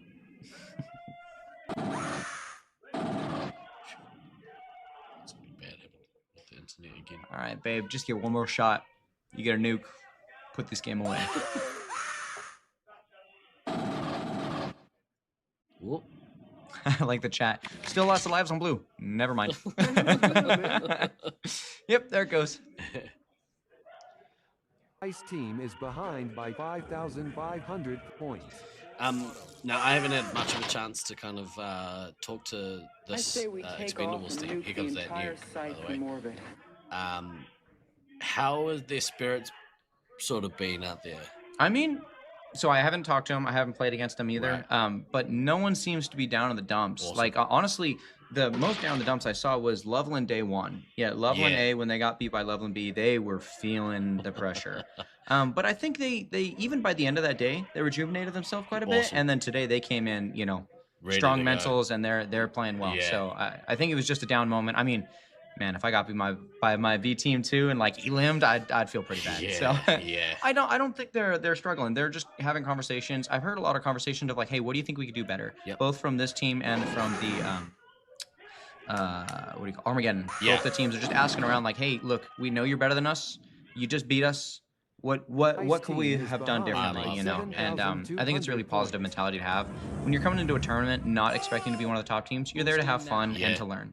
I really like that. It's such a good attitude. Like, it's really important for people to kind of have that attitude. Up on current events, but we just got our asses kicked, pal. And it shows real kind of like a desire to get better. If Yeah. you can go to the people that you just played against and who have beat you, to be like, hey, how can I be better? Yeah. Yeah. Mhm.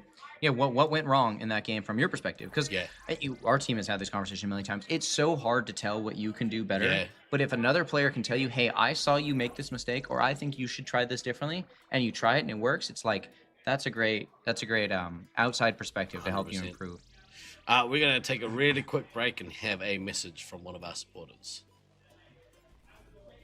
Hi, my name is Jessica DeBroche, and I am the Senior Director of Programs and Services here at the Alzheimer's Association of Central New York. Let me take a minute to tell you a little bit about the amazing free programs that we have here to offer for our local community. We have support groups. We also have early stage social engagement activities that are free to the community members in order to go and participate in activities within our 14 county region. We also have community education programs that can help anyone from the person living with the disease to a caregiver.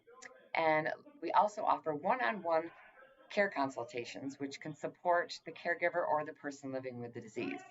And last but not least, I want to tell you about our amazing 1-800 number that provides care and support 24 hours a day and 7 days a week. So please take advantage of any of our free and local resources that we offer to the community. Thank you very much. My lips. Don't mind us. We're out here scrolling around. Very quickly, actually, if you would like to help out. So as we all know, our good friend Tivia over at TiviaLovesLaserTag.com, she is raising money for the Alzheimer's Association. She's going to do the Ice Bucket Challenge this week if we hit our goal. Our goal this week is to beat the all-time record of $2,212, I think. Damn. That's the record. So, do you know where we're at right now? I think yesterday, I don't know, I don't have a live total. Yesterday we were just over $800, I think. So, okay, cool. Almost halfway there, which is really awesome. If you'd like to donate, please follow that link that is pinned at the top of the chat, or anytime the messages from the Alzheimer's Association are played, there's a QR code where you can scan that and donate a bit of money. Please donate a little bit of money. Every little bit helps. It's a great cause.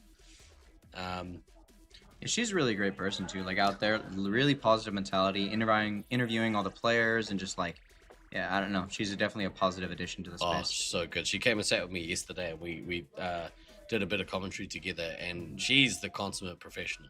Like, yeah, she has that like that radio ready voice. Mm-hmm. Like, yeah, not heard anyone. It's like calling a helpline, and you know the people who are good enough to do the recordings. Mm-hmm. That's what she's like. This is a big one. We have Team Olympus versus Team Hybrid. I have a feeling that we have history, and by we I mean the Auckland players, the Australian players. We have a bit of history, a little bit of a rivalry, I guess, or maybe not so much, because the Californians have certainly been better than we have over the last little while. But I think that Leach kind of wants to get out here and prove himself against this Olympus team.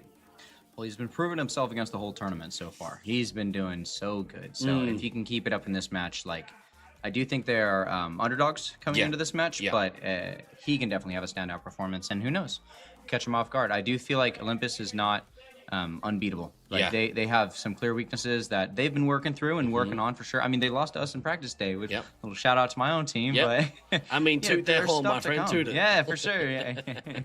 Caveat of no Dylan, but you know, it's fine. Whatever, who cares? It's not like when in the match I played them, Dylan outshot me like 22-2 or something like that, but whatever. Who cares? We're not looking at stats. Yeah, whatever.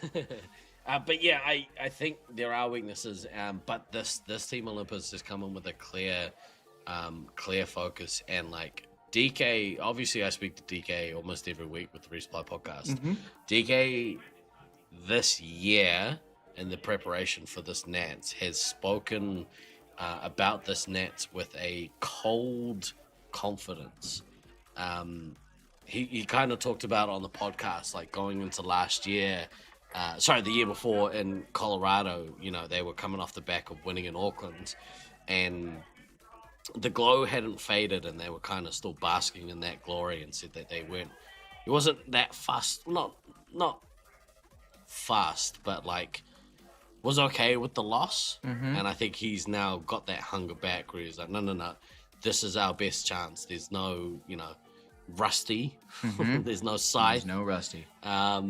This is his best chance to potentially no Rusty, no Scythe, no Taipan, no Tragedy, like all these big names, for sure. These ex-champions who kind of, you know, have beaten teams pretty handily in the past. And honestly, I think you can throw both Kodama and DK's name up there into like some of the greats that people are scared to fight. You know, like both of them have played on so many of the like winning teams. Like they are terrifying for sure. Any team they're on, regardless.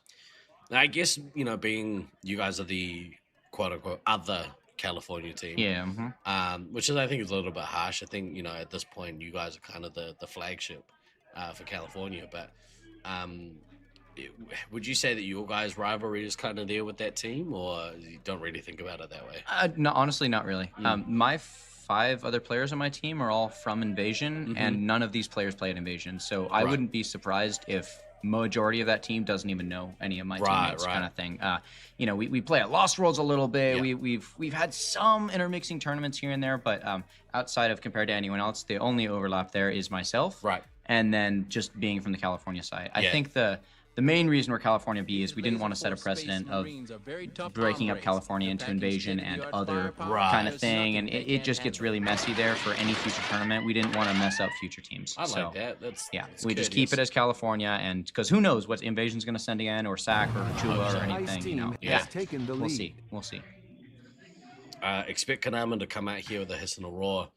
I think whoever the fastest commander here is to get to kind of those first 2 nukes, I think that's going to be pretty telling at who's having the better game. You know, and a player to kind of keep an eye on is Vulcan. He has really up and really down games. He keeps playing this midfield scout, and when he's not focused, he puts some work into that commander shooting from the back line. Unfortunately, he's playing against Dill this game, who does the same thing, but he's tall and he's really experienced. And he has been crushing it from the midfield, so I think Vulcan's going to really struggle into taking that midfield from Dylan's grasp. He did seemingly struggle in that last match, which may have cost them some tournament points, but that's okay. Got the opportunity now to kind of get one back. Kodama's starting off strong here, shooting Leech, shooting Vulcan. He's going down the line. He's become such a brutal powerhouse of a player, man. Oof, missile into Vulcan right there. Look how close he is to that first nuke with no bases. No base. He's just killing it off the start here. That's me. Zaps a little bit, so that's an ammo. No one's hit the medics yet. Fire Sword and Sauce are still completely safe. But Kodama doesn't care. He's just farming everyone else. Look at him, nuking a extra special. Good to see DK play his preferred heavy role. I don't know if I've ever seen DK play heavy. Yeah, right? You know, this is one of Leech's slower starts. Just that I say that he gets 3 shots off, but and a base. But like, I don't know. Normally, I feel like he comes out just swinging. Yeah, you expect maybe him to use a missile within that kind of first 60 to 90 seconds. So DK missiles into Glader, so heavy on heavy missile. Interesting. Where's the love? DK missile into a little bit now. I wonder if DK is pushing, getting the heavy and the ammo down. Do it, do it. All right, He's Leech. such a solid, smart player, DK. I think Leech made a good move here. He knows he's not doing super well, and probably hears Kodama doing super well. So he picks up both his bases early to have that nuke in the basket. If Kodama launches early, he is ready with that counter nuke. Well, there's that nuke from Kodama. Yep, there it goes. Oh, canceled. Double resupply. Oh! His own resupply is canceling his nuke. no. DK does get a missile onto the medic off it regardless, though. Oh, no, detonates nuke, not activates nuke. Oh, I'm trolling. We're good, we're You good. got me. Woo! I was going to say, wow, everyone got resupply. Yeah. They all went down, surprisingly. No. Nope. Misread that one. Got a missile into the medic off it, though, so good job by DK.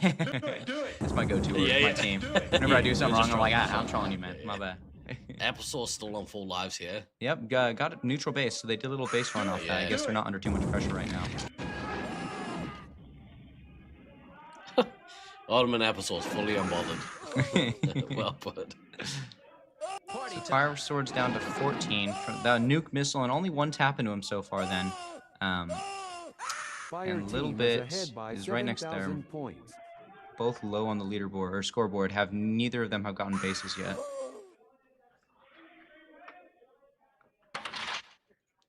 Let's see. Kodama's at 5 and Leech is at 24. So, yeah, Kodama's pretty much lapped him on a nuke because he hasn't got bases, same as Leech has. So he's coming up on that lap.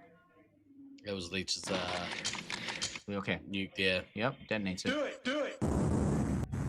And it looks like they're just getting some resupply. Ooh, a penalty. I guess there was probably a trail Prawn Boy did not know about. Oh, double penalty on Prawn Boy, back to back. And didn't shoot anyone in that time span, so I guess just aiming at people. He's not going to be happy about that one. No, he will not be. God, we had a double penalty earlier where Halange thought they followed the medic. Yeah. But they actually followed the heavy. Got a penalty and then retargeted the enemy heavy, got a penalty again. Not realizing it was the heavy who set the trail, not the medic. They're like, oh, okay, I won't tap the medic then, even though they could have shot the medic and got out. It's just a disaster. Complete disaster. We're fighting the mouse. Ooh, friendly into Vulcan, killing him out of the game. Prawn Boy just killed his own other scout. There may only be one. And he gets a third penalty. Oh no, for shooting the base? Oh, probably for trying to reset Kodama there. I have a feeling he's probably going to come out not overly happy with this game. Yeah. 3 penalties and a friendly team kill. Yikes. Fire Sword is maintaining his lives, though. Sauce has been hit once, and Fire Sword's been hit just a couple. Not too bad. Just losing a scout does suck. And we were talking about, like, Vulcan's going to struggle this game playing into the strength of midfield that Team Elite is carrying with them. Yeah. Okay, there's Cayman's second nuke. Or Kodama's second nuke. Keep leaking these players' real names. Get doxed. Do it. Wow, they really capitalized off that one. Leech, Glader, Fire Sword, Leech. Everyone's going down. Oh no, Prawn Boy shooting his own medic. Prawn Boy, this is a rough game, He's bro. having a rough one. Leech is penalized for not shooting anyone, so maybe there's another trail fix on.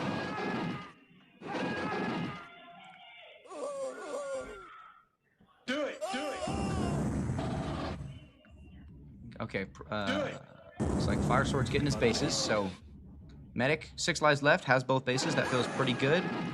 Glader's also picking up his center base. A little bit didn't get either base, so I wonder if the resupplies are fully split right now from each other. Although Fire Sword is taking hits from DK right now. And DK again. And Disco's shooting a little bit, so it seems like they're split and getting blasted separately. The Medic just got a hit on ammo now.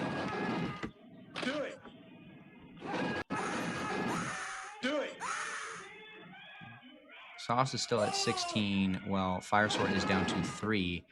Cayman's not super close to a nuke, but could pick up a base and then be at 16, matching Leech at Leech's 16. So Kodama is a full 20 special points ahead now.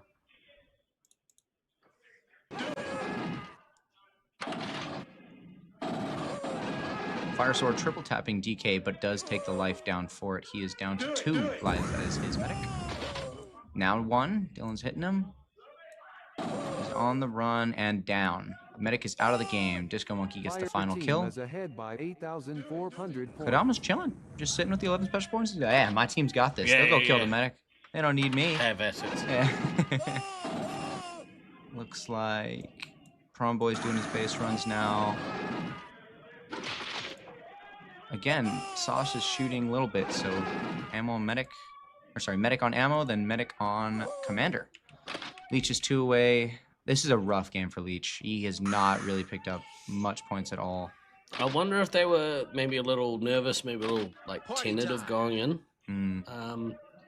I mean, I don't think that they were, you know, facing off against like maybe Syracuse's A yesterday, but yeah. This game, I don't know, has that kind of like that vibe, like, oh yeah, okay, Kodama, like we got to deal with Kodama. Yeah. I wish they were nervous into us. Yeah. This team is trailing by 6,800 points. Get good scrub. Ah, God, apparently. Just be Kodama. Yeah. All right, Leech shoots DK and has a nuke. Can you get it off? You have 18 lives, so I assume so. But good luck. Your ammo's out now, so you're down to those 12 shots and 4 missiles. That's all you're getting. There is the nuke. Drop in. Sauce is resupplying everyone, and the nuke drops. Sauce is down to 11. So in a situation like this, you've already got your bases. You got a lot of lives, not very many shots, at least in Commander's perspective. There's no way you're killing out the enemy team. It's pretty much just look for angles, try to get some missiles and people in the back if they don't see it. Play around your heavy. You got 2-3 hits still up, so you can hold a defense pretty decently. Space Marine requesting clearance for nuclear strike. There's Kodama's nuke, though, and that'll bring the heavy down to 3. You don't have your 3-hit buddy for much longer, it seems. Down to 2 now. DK's having a hell of a game. Yeah. He's really getting in. I think he maybe like relishing the opportunity to play that 3-hit roll. That's true, yeah. It hasn't played a 3-hit yet, right? First one of the tournament. Yeah. 1 missile left. I think he used 3 in the first couple minutes, so just down to 1. Switching to Glitter's down to 2 lives, but just holding the line, shooting DK. All right, looks like red team, everyone but Dill has picked up, Dill and Autumn have picked up both their bases. Not that they won't get awarded at this game. There's still 5 minutes left, and all they got to do is take out Leech, who will soon run out of shots, dumping 1 into Kodama there. Okay, Prom Boy's getting in. Got a shot into applesauce. Now it's just for self-pride. You killed your own Sky. At least you might as well kill their medic too. I kill everyone. Yeah, just take them all on. Yeah. You better watch out, Glader. You're down to 1 life. You got Prom Boy on your team. Go for it. Anyone who doesn't have the same accent as me, in trouble. Glader shooting Leech. He's trying to get him before. Yeah, take him down first. All right. Glader shooting DK again. Glader's living at 1 for a good second here. Holding the mouth. Ooh, double tap into Leech though. That's 2 lives off him. You know, that's a small skill my team's been trying to practice. Is like when we're hunting, it's super important to time our shots to get multiple lives off of players. With it, it's just so beneficial, especially if a missile's going off too. Disco taking Glader's last life from him. He's down. Prom Boy is now out of shots. You cannot kill your own teammate Leech out of the game.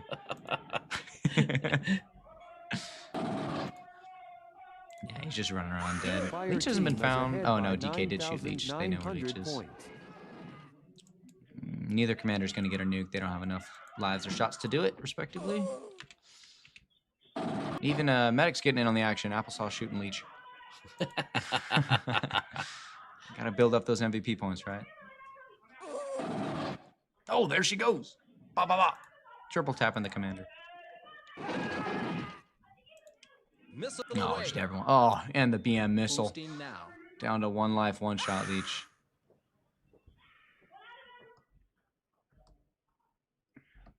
Oh, are they leaving him be? Last shot. He gets his last shot off at a Dill, and then Medic kills him out of the game. Foster's got 1,000 points in that last minute, shooting the commander over and over. So rude. And there's that one. Let's see. I didn't see catch how much time was left in that game, but it's probably about 5 minutes. I feel like. I appreciate you doing the heavy lifting in that one. I'm in the background fiddling with my scenes. Clicking buttons. I was trying to get this working good. We can easily switch across and have a look and see what's happening in the arena. Unfortunately, that's a little bit small. You can't really see. You might be able to see it full screen. Let's have a look over the screen. Click some more buttons. Yeah, we click more buttons. Maybe we'll need a little bit more work on that one. It's not too bad. It's okay. We'll see some some reactions. I think that's the main thing. Yeah. You'll definitely see if there's like a really close game at the end and it ends, everyone jumps out and cheering or something like that. We'll catch the whole audience doing stuff. Yeah. Where's chat on the scene? No chat in this. You scrubs are not untrustworthy. We're trying to run a professional ship here. There you go. Yeah. I'd like to say a very quick thank you very quickly. Ruth, if you're out there, thank you so much for all of the gophering that you're doing for me. You periodically come in every sort of couple of hours and be like, you good? You need some water? You need a coffee? I'm like, thank you, coffee. Yeah. Yeah. Or water for my hot lime juice. Not the lime juice, man. Made a bunch of mistakes. Get Prawn over for a quick interview? I don't think so. I didn't see. I was gonna maybe not shoot across to that scene. We can take a bigger look. What are we doing? We're taking a booger.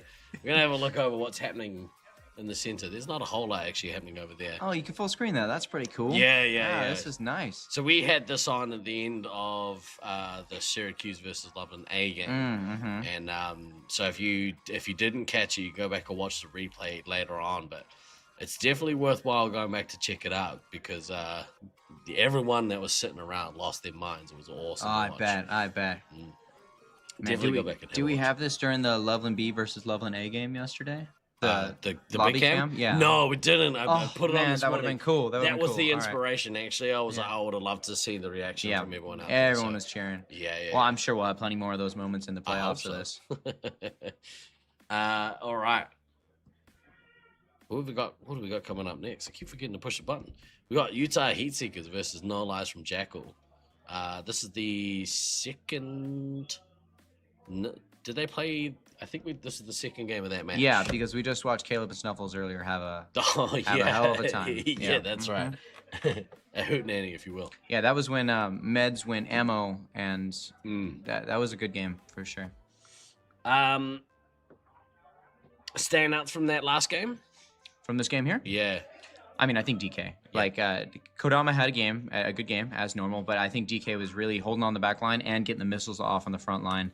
Firesword actually on the losing team stand out, didn't lose a lot of lives on the defense. I don't know if Glader's just doing a great job defending him as he has been this tournament, or if Firesword himself is just ducking around, but he was able to maintain lives for quite a bit there. Yeah, I feel like those two players are the two highlights on both teams. Yeah, for sure. It does seem a little, I don't know, a little odd that that Leech and Prawn Boy. I mean, Prawn Boy did okay aside from those obvious kind of snafus. You don't want to be shooting your own medic. I've done that in a tournament. Or killing your own scout. Or killing your own scout. Not good either. That was a harsh one. Or shooting 3 times. Yeah, I think I have killed out of my own teammate, but I remember we were playing in Brisbane in 2018, and I had Than as my medic, and I was looking for a reset off my own team. I was asking someone to present a gun for me, and he was like, "Yep, get me," and I almost got him. I was like, "What's your problem? Why do you like this? Why do you want me to shoot you? I don't want to shoot you." Yeah. He's like, "Well, you don't call them snafus. What do you call them? You call them snafu, f-ups." Yeah. And in my last practice night before coming here, Halange was my heavy, and in back-to-back games, me as her commander killed her out of the game. One was I shot her and killed her. Games? The other one I shot her while she was trying to missile the heavy. There's the commander turned on and missiled her back and killed her out of the games. I was like, guys, let's forget this practice night happened. I would say snafu there. Yeah, that's a snafu. Yeah, double for snafu. Sure. A double ham snafu. Right, next up. Yeah, Utah Heatseekers, no less from Jackal. Do we have the ability to tell what the difference is in the first game on this streaming setup? Yeah, let me bring that up for you. Good question.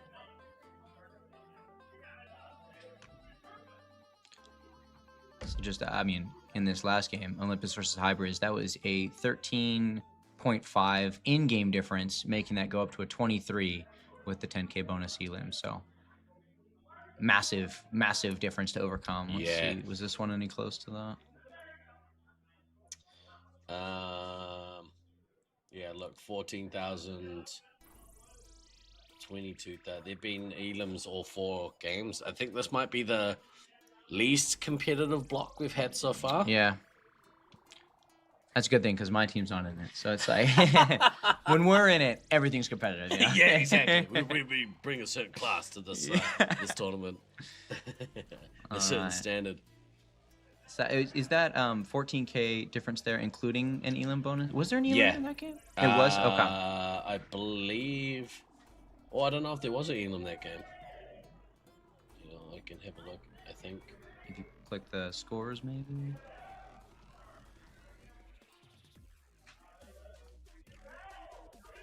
It wasn't an elim. It was. Yeah. Oh. Because the no lives from Jackal, everyone's dead. Okay, so that's with the 10K. It shows right there. So this is just 14K to overcome, including the elim bonus. Yeah. So it's doable. They just need an elim, I feel like. Yeah. Yeah, you kind of have to return serve, yeah. Even in a dominating game such as the Hybrids versus Olympus here, that was only a 13.5 in-game difference. So making up 14 without the elim seems really tough. They need to just pedal to the metal here and take them down. Yeah, it works out to be, about a $4,000 difference, right? Mm-hmm. And that's the kind of game where you need it to go to time a little bit, or it needs to go a long way in, but you have to dominate for that entire time. Yep. Kind of what we just watched, right? Like, I mean, at no point were Hybrids kind of even in that game, unfortunately. We're on express elevator to hell. Here we go. Down. 2, 1, mark.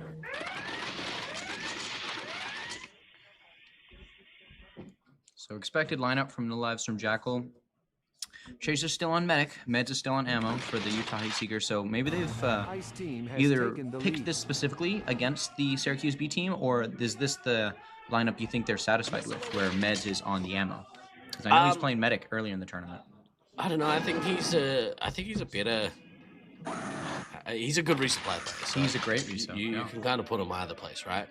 I know he played medic for this team in.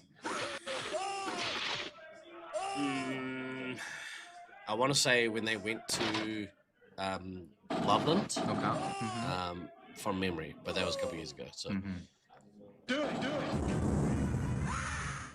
Interesting start here. So Caleb gets his base, as he is known for getting his early bases. Does get a couple shots off, both him and Snuffles. Oh, Snuffles shooting his own ammo. Looking for the reset, probably. Jackal gets a missile into Rockwood. So early missile, first missile of the game. Oh no, Snuffles got one earlier. Oh my god, that must have been a really early missile from Snuffles. Right out the gate. Yeah, seriously. Ice team is ahead by 520 points. All right, Metal Face taking some hits. Looks like scouts are getting abused in the midfield by Jackal right now. That's his sweet spot, you know? Yeah, he loves running around that midfield for sure. And Zerg's back getting some resupplies. So if he can keep the scouts out of that front line and just relieve some pressure for Zerg to really fill up, then, I mean, Zerg's what, full shots and pretty much full lives? Yep.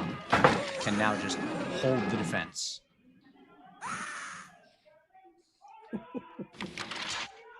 Okay, now he is definitely full. He's complete on everything. So I wonder if he's going to push. It seems that there's two different opinions in this tournament on people with defensive heavy. Some push it like a little bit forward into the midfield, and others full send it in. The heavy is stomping the back line and going for the medic hits. Are you saying when sort of the commanders come back for resupply? Or? No, when the heavy gets full. Because sometimes it's both 3 hits forward, like the commander's still there, and the heavy's like, hey, I'm full, I'm joining you. Otherwise, it's like the heavy plays a more supportive role and holds that midfield for the commander to keep going. Which I think is more of a classic, like, heavy kind of play, right? For sure, yeah. that kind of aggressive, heavy commander attacking combination, like watching Rusty and Tragedy used to do that all the time. It was brutal. Comes that first nuke. Yep, first nuke from Jackal. He's gonna put Chaser down to 13, and looks like he was taking some hits from Fenrir even before that nuke went off. We'll see if Slaughtermelon will return serve immediately. He's got the shots for it, but he's fighting both Jackal and Zerg right now, it seems. Still fighting Jackal, so it looks like no, he's going to be out there in the field for a little bit. Fire team is ahead by He's kind of getting low on lives. I mean, he did just take a nuke to the face, but under 10. Alex Boxes only lost the 1 life here, which is pretty positive. Chase it down to 13. Yep. I'd say this is a pretty good start for No Lives from Jackal. Yeah, for sure. It's kind of the one that they really needed after getting England in their last game. So yep, what a way to bounce back. Yeah, Fenrir having a great start here. Getting a couple medic hits, over 1,000 points already, just a couple minutes into the game. Definitely outperforming the Utah Heat Seeker scouts right now. Snuffles missiles Jackal, so heavy into Commander Missile right there. Okay, Fenrir's back. He's like, I've done my job. I'm gonna go get some of these supplies now. Good luck, boys. Same thing with Melon back. So Melon's definitely stacking for 2. He's getting more supplies right now. I'd like to see, I mean, seeing Jackal do some work here, you might actually get to his second before Slaughtermelon does. So. Ice team is behind by and that's just a small example right there of what makes Med such a good resupply. They're pushing in, Med shoots Chaser and then immediately gets shot, so does the Heavy. But Chaser did not get hit off that push, so he shielded Chaser with the shot, and Chaser was able to survive the push without taking a life. Such smart play. Yeah, that's very high level resupply play that is hard to execute properly. Melon's getting a lot of points from just defending on the backline right now. He's hitting people and getting resupplies at the same time, so he's going to have a really strong mid game here. Getting 2 nukes, having a ton of shots and lives ready to go. I'm expecting Alex to finally take some heat at that point. Okay, they're getting pushed right now. There lots of red onto the green. Here we go. Jackal's nuke. This is a good time for it. They're already under pressure. He's dropping a nuke. Gonna keep Slaughtermelon back in the resupply. Yes. You know? I mean, Chaser's down to 9 at this point now. Fire team is leading by another hit from Fox points. into him. What a comeback from this B team. This is awesome. They're doing great here. So Melon is fighting both Zerg and Jackal. That to me means either he pushed out finally, or Jackal and Zerg are both forward fighting right now. All right, here's the first Caleb nuke. This feels like desperation chain now. Second nuke. It's one of those things that, like, you know, the first nuke, if it holds your back, you're good. You don't need to drop 2. He did get a medic hit off the first nuke. Yep. And while dropping his second nuke, actually. And both Chaser and Meds did the base run. So I think it is worth to do 2 nukes in that case, because it's really hard to get the bases in this right now off of just 1 nuke. The double nuke allows them the breathing room to get the bases here. And Jackal down into single-digit lives as well as Fox, so it's had the intended effect. Zerg is putting in work right now, hitting 4 different players down. And he gets taken down himself by the Snuffles. Snuffles gets a hit in Alex Boxes though. Ooh, a missile into Zerg. All right, Snuffles and Slaughtermelon have done that bounce back push and are breaking the backline right now. Xbox is taking another hit from Snuffles and another hit from Snuffles. Fox really needs to get some lives here. Same with Disco Stew, actually. Disco Stew has the ammo needing to get out of that red zone. There we go. This may have been a case that we were talking about earlier of the B team getting a little overexcited. Hey, we're beating them. We're doing good. And not getting the lives that you need. And now their medics down to 6 and their scouts down to 3. Whoa. I would say Caleb's not close to another loop, but it is Slaughtermelon, and he gets points real quick. So.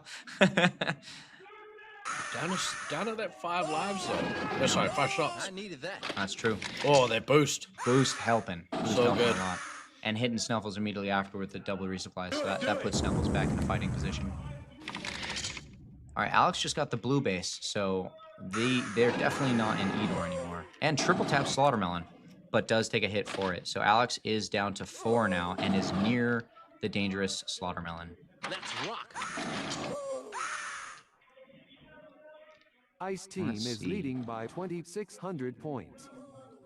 Rockwood getting some action now. I think the red team was reset back up in Elo now. Okay, they got it back. That's good because their medic's down to 4. They need to keep them that way. Yes. Chaser's still at 8. They had the early advantage, but they definitely tossed it. Good to see Stu like all the way back up to full lives. So. And Fox. And Fox. Yep. Yeah. So Jackal is 5 away, and Slaughtermelon is 3 away. Both have both their bases already and 4 missiles remaining. So they're just relying on sheer shot power at this point to race each other to this next nuke. I feel after a slower start, Slaughtermelon's really clawed his way back into the lead. We're at a very dangerous point right now where Fenrir is at 6, Zerg is at 11, and Alex Box is at 4. If he gets that nuke dropped right now, this is probably game. He's going to kill and make super low a couple players. Alex really needs to distribute these lives. 2,300 points. Fenrir is right in middle phase, so it makes you think he's midfield. Oh, no. Okay, Fenrir got some lives right before. Oh! One life. Yeah. But they managed to take that and there he goes. Melon got in off that. Ooh, missile into Zerg. They are completely stomping off of this nuke. 2 earlier didn't do too much. 1's all you need here. Oh, man. Zerg is getting ping-ponged back and forth off this nuke. It's funny because like initially that double nuke didn't seem to do the trick, but it really, really mixed things up for this B team. Yeah, it kind of put him out of sorts a little bit. Yeah, they're never really able to financially recover from this. Space Marine requesting All right, there's the Jackal counter nuke. Little late, but if they can get Chaser off it, there's still a chance. Caleb's pretty low. Rockwood's pretty low. They need to push in and get some Chaser shots. 2,500 points. Looks like that is not happening. Everyone's back up. Kind of that desperation you could get, maybe. Nope. And immediately Chaser start dishing out lives right into Rockwood, right into Snuffles. Oh. Looks like Jackal's in. Got a hit into Chaser.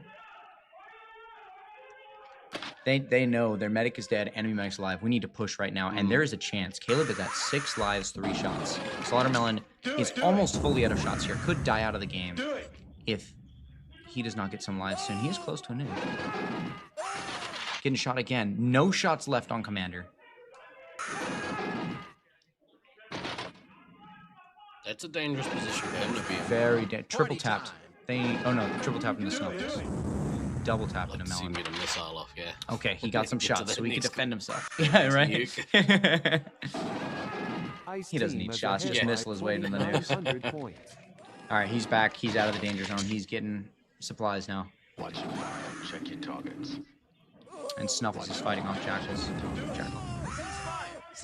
It's got in there and got a tap and so.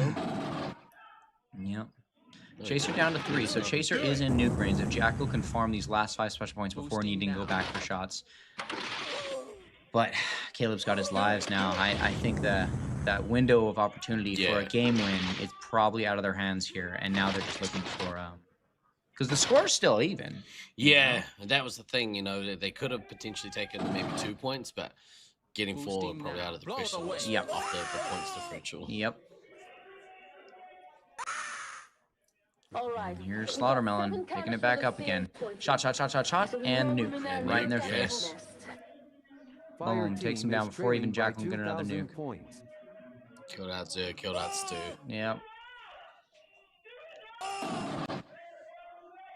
Wow, this game really just swapped on a head, on a dime really quick. It was a great start and then just tanked.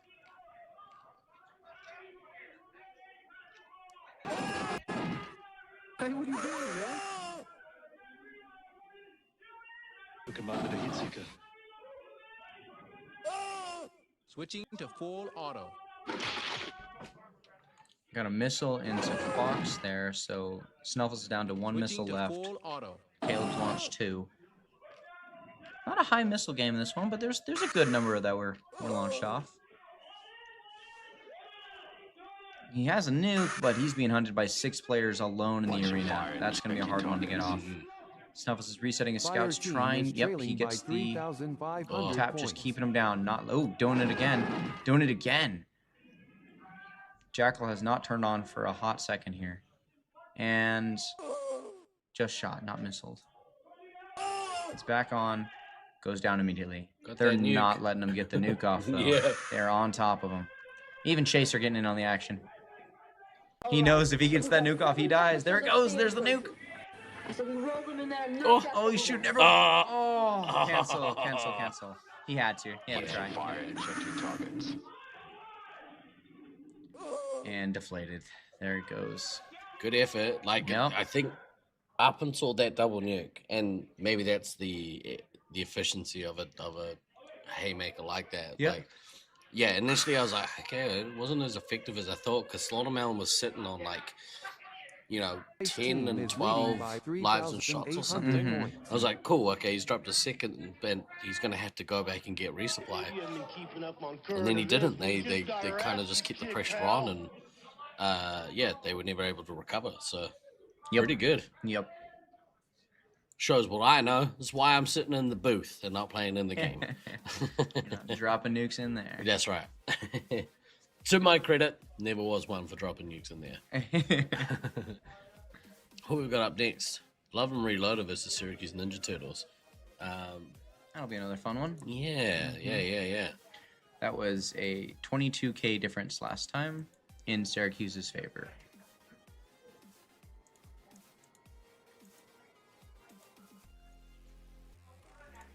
What we might do, let's see if we got a player profile for someone that's playing in this next game.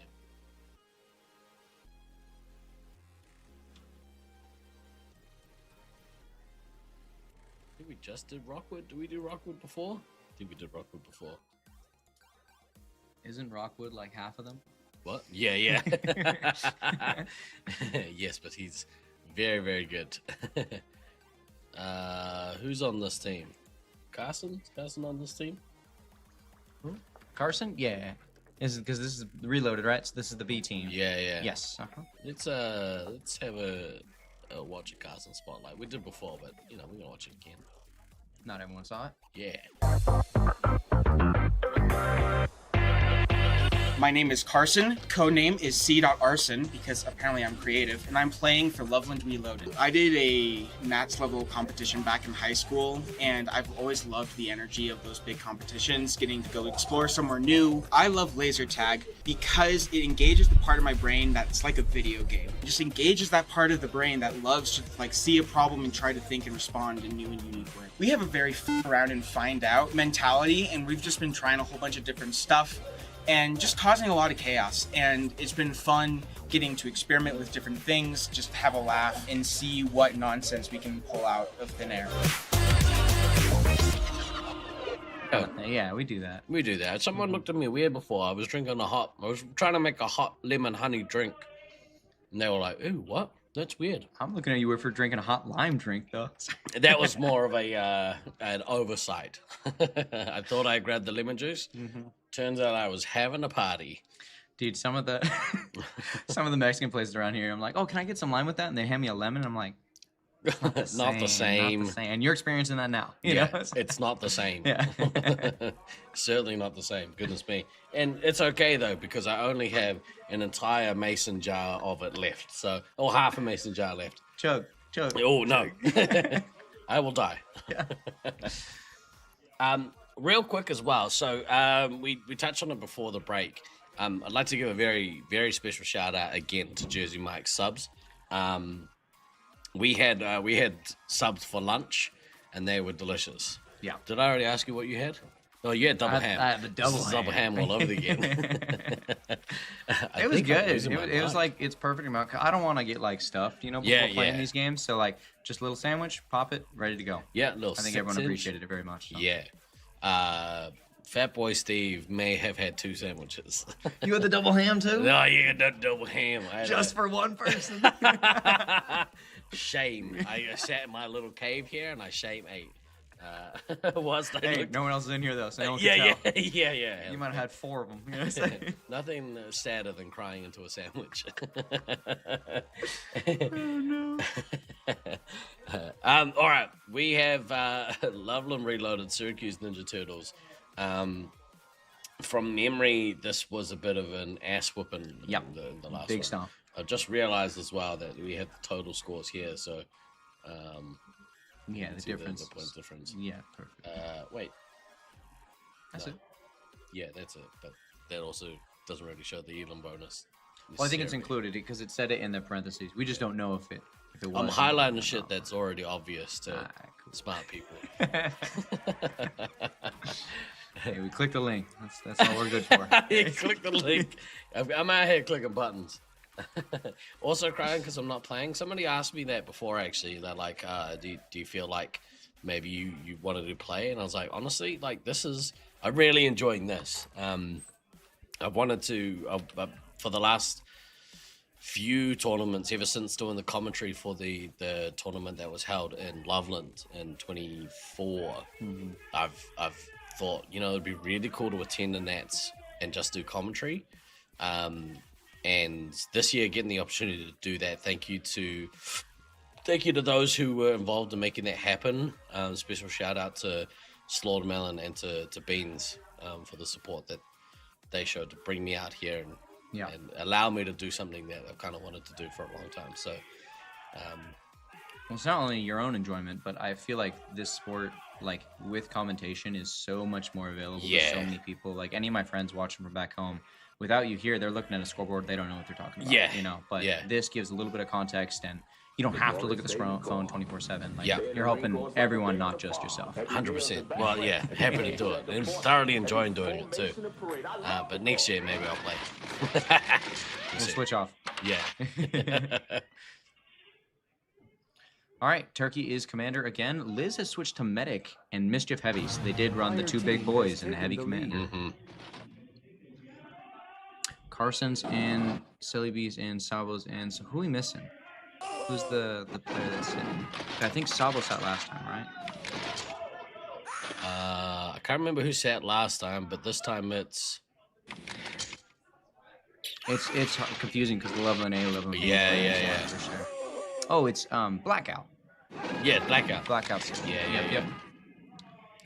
Next year it might be in Europe. We might be going to the Czech Republic, but that's TBC. All right, Fear Turkey missile into Beans early into this game, and Mischief already got one off earlier too. I missed that. Oh, never mind. It was right there, right below it, into the Merlin. Do it.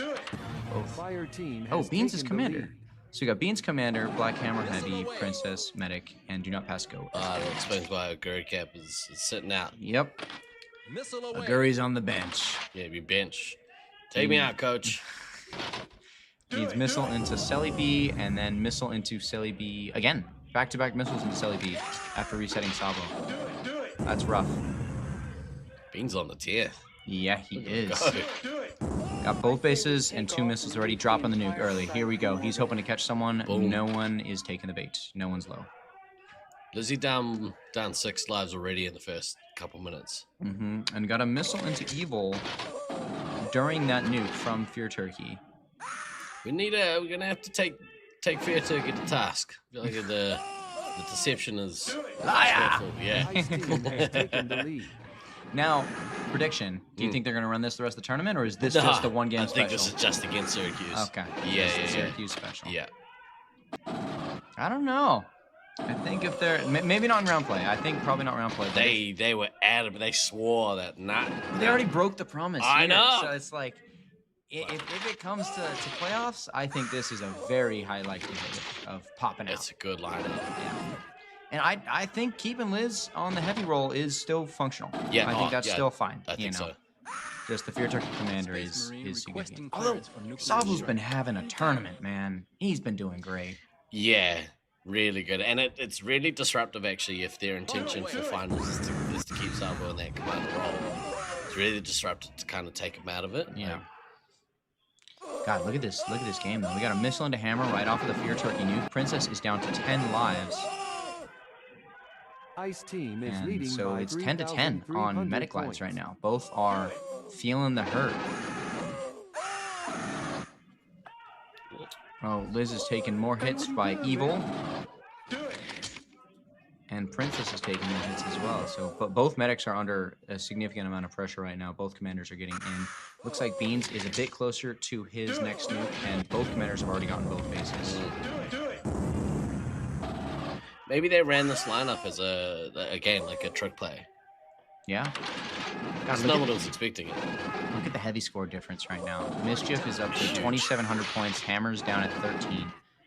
Mischief is having a great time on the back line or front line. Come out and win in this game. I mean, Lizzie's down to 7 lives, so that's yeah, a little bit scary. Princess, scary. Yeah, like you say, Princess is 9, so they're both hitting. Yeah, swinging haymakers at each other. Yeah. It's kind of who can recover faster. Yeah. Or who can race to the bottom first. Yeah. I want to get in the grave. No, I want to get in the grave. Yeah. Let me go see the scoreboard. Yeah. Hammer has been taking hits left and right this game from Scouts and from Fear Turkey. I feel like they're really putting a lot of pressure on Hammer here. He's down to 9 lives even after getting a resupply. Oh, that was just an ammo, though. A missile off and a beans from Mr. Mischief. Only 2 misses left. Do it. Both at the next nuke, so let's see what happens here. Missile into Merlin. There we go. Who's dropping first? Liz is at 4. Oh, no. Liz is in super danger right now. Yeah, and if they were able to keep that kind of pace up with Princess, then maybe. Like, goodness me. Yeah, the Turkey's going first. This is their chance right here. Princess got hit by Sabo right before N2, which means Sabo is in there off this nuke. They have to flush or take hits. You go see them evacuate out of E-door. Yep. Someone's yelling. Fear Turkey goes down. There it goes. Lizzie's down by Beans. Beans is having a great game here and has a nuke still in the chamber. There it is. I wonder if he heard Lizzie's suit say that she was dead and was just like, yeah, cool. I'm gonna drop this nuke now. I'm good, yeah. Because honestly, his team needs it. Look at how low their lives are. And Merlin just got some resupplies, but Evil's down to 4. Prince is down to 5. His team needs to recover and close this game out cleanly. They could manage to somehow get in and kill Princess, even if it meant maybe Mischief getting down a little bit or one of the scouts dropping out. They would still be in pretty good shape. Do not pass go, resupplying team, keeping Beans up there with shots, hitting them immediately afterward. Turkey's looking to get full for the end of this game. It's not really the end, it's not even halfway through. 6,700 points. Yeah, only 6 minutes in and a medic death. That is a pretty early medic death, but they're putting pressure. Yeah. Still, they need to keep the pressure up, though. Look, it's just full of resupplies on the board. Both teams are back. Both 3 hits are back. Both sides. But I mean, look how many single-digit lives there still are on the red team. Like Beans and Merlin obviously in pretty good shape, but missile into Sabo. Yeah, the big issue here is Mischief. Yeah. 6 lives left, no medic. Yeah. That's a scary one. Oh, and just taking another double tap there from Beans down to 5. Luckily, Carson saving the day. Triples having Beans. Bro, you crying? The line just getting you. Harsh. Yeah. that was harsh. Carson on his way almost out the door as well. Look at the score diff on red team right now. Beans 8K. Next player down 3K. Beans is having a good old time. The rest of his team struggling. Yeah, and honestly, it's probably a good thing for the Syracuse team because without Beans' production in this game, I think Fear Turkey and Mischief, which stands to reason why they probably should have been playing this combination in the first place, doing work. Yeah. And there's the Beans nuke, dropping Mischief to 1 life now. Oh, penalty on Beans, a little cheater. He was locking Fear Turkey, didn't get the missile off, though. That's a good ref right there. Do it. Missile into Carson from Beans. Will not be held back for the penalty. Will get that missile off. Oh, this is just a solid screen of red. Everyone's going down. Fear Turkey getting missiled.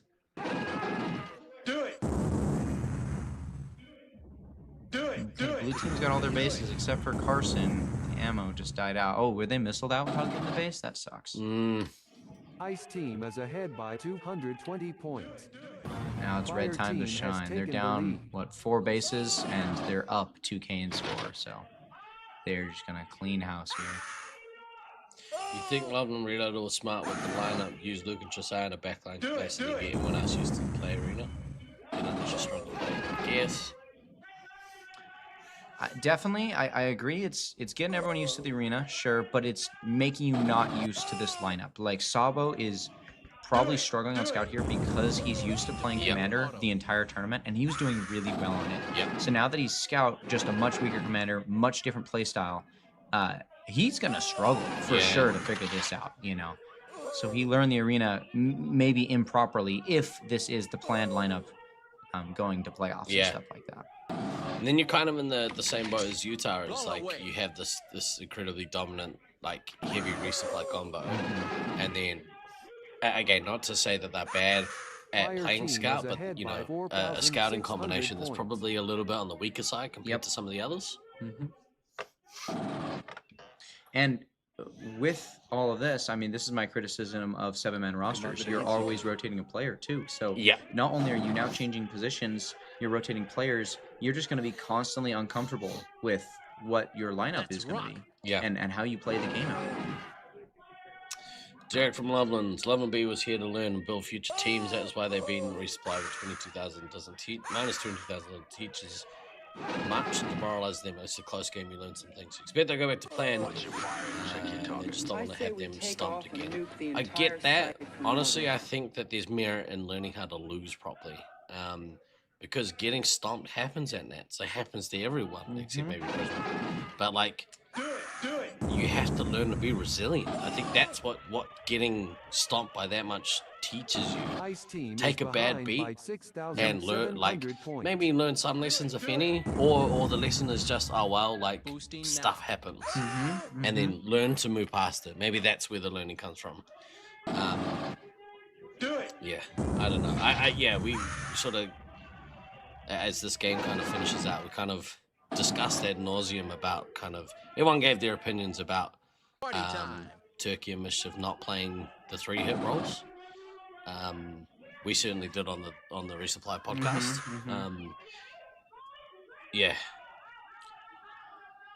I kind of find it surprising that they pulled it out here, you know, because like you said, like, if you're gonna commit to it for the tournament. You know, like, them pulling it out here, it's cool, and if they pull a win, I feel like that's just like what they're looking for, just to get that, like, woohoo, we pulled a win.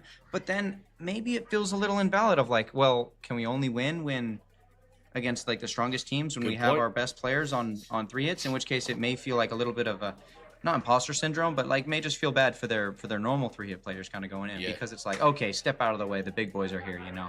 Where Lizzie and Sabo have been having probably the best tournament I've seen either of them playing. They're both fantastic players on their 3-hit rolls. So let's have a quick look. We could see we're gonna bring you to the ground zero of the fan cam. Lot of pretty good sportsmanship shown there. Like teams coming out of the maze, giving each other's hugs, bigging each other up, saying good game, good game. I saw a smile from Carson there after getting lost and not getting a base, so that's positive. You know, it seems like they're in high spirits regardless. And I really like that point actually that you made. I think you know, maybe you're reinforcing that thought of, okay, we have to have those people play this role. Like, we can't get the job done without them in that role. Or maybe, I mean, maybe this proves here, like, hey, we still got stomped with them in that role. It's no better if they play that role than when we play that role. Let's play the role that we have been playing and doing well and feeling comfortable in. I mean, this lineup beat the Leveling A team with the other people in this role. So, you know, who knows? And exactly right. They've had success with their game plan. Which is what you want. Like, I think that's really important. Because my expectation coming in was if they're getting stomped with their alternate game plan, then they switch it up. They weren't. They were doing well, and they still switched it up. So I think I'm leaning towards your opinion of this was probably only against the Syracuse A. This is likely not what their plan is going forward. I hope it's not. I'm in two minds. Like, because I want to see. I like seeing Fair Turkey and Mr. Mischief kind of dominate as a duo. But you know, I also don't mind. I don't know. I've sort of been going backwards and forwards on the you know, we're here to kind of bring up our younger players. I'm a big believer in that. Nats isn't the time to do that. Nats isn't the time for giving younger people or your less experienced players a run. Nats is the time for the most competitive players all playing each other and with the sole goal of winning a Nats. That's the goal. I feel like Nats is also a place in which you prove that your practice meant something. Like, in practice nights and members nights, if you're running your main players on ammo medic and you're giving them the chance, giving your other players the chance to play heavy commander or scout, which I think they were back home, like that's the time you're practicing, you're getting in the field, you're learning those roles. This is where you prove that practice makes sense and it worked for it, you know. And also, you know, the US scene for the longest time has had the benefit of being able to run East and West Coast tournaments, which are high competitive tournaments, but not as high as Nats because there is the element of social gameplay to it. So everyone wants to win, but that's the time to bring your new players and be like, hey, we're going to go test ourselves against opponents outside of our arena and see if we can bring your level of gameplay up. That's how I kind of see it. 100%. Again, who cares what I think? It's just my opinion. Yep, neither of us are 11 players. They can do whatever they want. Yeah, I'm not even a tournament player here. I'm not even playing this tournament. Who cares what I have to say? And I think this horse has been kicked 1,000 times on all the podcasts and even on the Discord like message conversations. So they'll do whatever they want. Yeah, exactly. And like, yeah, that's what value they're putting on their play. So that's what they want out of the tournament. So be it. You know, I do think it is good that they're doing this in their B team though, because if you're saying Nats is for your highest, you know, going to win, that's what your A team's for. You send your A team to win. Your B team going in is not expecting to win just because they're already behind their A team. You know, so like, in this case, it's like, hey, we're not gonna quote unquote damage our A team. By putting our best players on medic ammo to help teach them. We have two teams going. That team can win the tournament, and we can train. And I think it's like that's a good mentality to have. So like, you know, I don't think. Let me put it this way. I think if Fair Turkey and Mr. Mischief were on this altitude issues team, I think that they would be that A team would be better off. Yep, agreed. And that's where it is. The scene is they haven't included themselves in this roster. This roster has a goal, and they have kind of maybe clearer, defined roles of where each player is kind of at. But I think if you've seen your best six lineups that you can make, I think that team overall would have been better than either one of these two Loveland teams. That's fair. Yeah. But, you know, whatever. Do whatever you want. Who is that? I can't even see. Oh, hey, bro, what's up? The stupid ring light's getting in my eyes. How you feeling? Good, man. Yeah. Better? I'll come out at some point later in the week. I'm just stopping by. Yeah, man, that'd be cool. It'd be cool to catch up. Yeah. We had a little visit from Britain, who unfortunately hasn't been able to play this tournament. He's not doing so good healthy-wise. Not feeling the best. But awesome to see him. But yeah, he stood behind the ring light, and I can't see anything beyond it. Like, it's so glary. You can't see anything anyways. Yeah, true. That's a good point. I got my goopy eyes. Esme says we need a water break. I mean, that's what this hot lime drink is for. And it's delicious. That's all you. I'm good. Yeah. Honestly, it takes a bit to find your role, to be honest, not to mention playing with different people in different positions. Yeah, fair enough. Esme, if you want to bring me some water, I'd love that. That'd be great. This door right here. Thanks. Yeah, you can do that if you want. Might be probably a good idea, actually. Yeah. All right, so here's this matchup. We got Altitude versus Expendables. This first one, how did this one go last time? Ice team has taken. Fire that was a big difference. Big difference. Yeah, 20 grand. 20 grand in favor of Loveland A. Do it. I'm in bed taking a nap watching the stream. She says. Oh. You can run out and grab one if you want. Nah, it's all good. The block's almost over. I'll go get some then. I can survive. They're parched. Good parched. Oof, rough start for the Expendables. Everyone's in negatives. There we go. Pick it up. Come on. Rizwire taking one hit off the start. Not too bad otherwise. Single hand game. I'm down a ham. Down a ham. Need water. One ham. Need water. Need ham. All right, Rook's having a pretty good. Okay, so who are they playing in this game? Sparks is heavy. I don't think I've seen Sparks is heavy yet. Babe's Commander again. Rook Scout, Azra Ammo, Tucker Medic.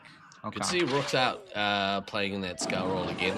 I heard a rumor that Rooks was probably going to be playing a lot in the resupply after some issues with penalties and stuff. So. Ice team has taken the I don't know if they got much penalties here. Back in Loveland, they got some, and it was a lot of trail issues. Ooh. But honestly, I think they've probably trained that out. That was a couple months ago. Yeah. And I don't know, Rooks. When I was watching him play earlier as medic, because I've been reffing Edor this whole night. Yeah. And he's doing great. He's watching red. He's making shot calls. He's doing like little trails here and there. So, wow. Okay, talking about the game. Look at just the giant line of blue, missling into Axeman, into.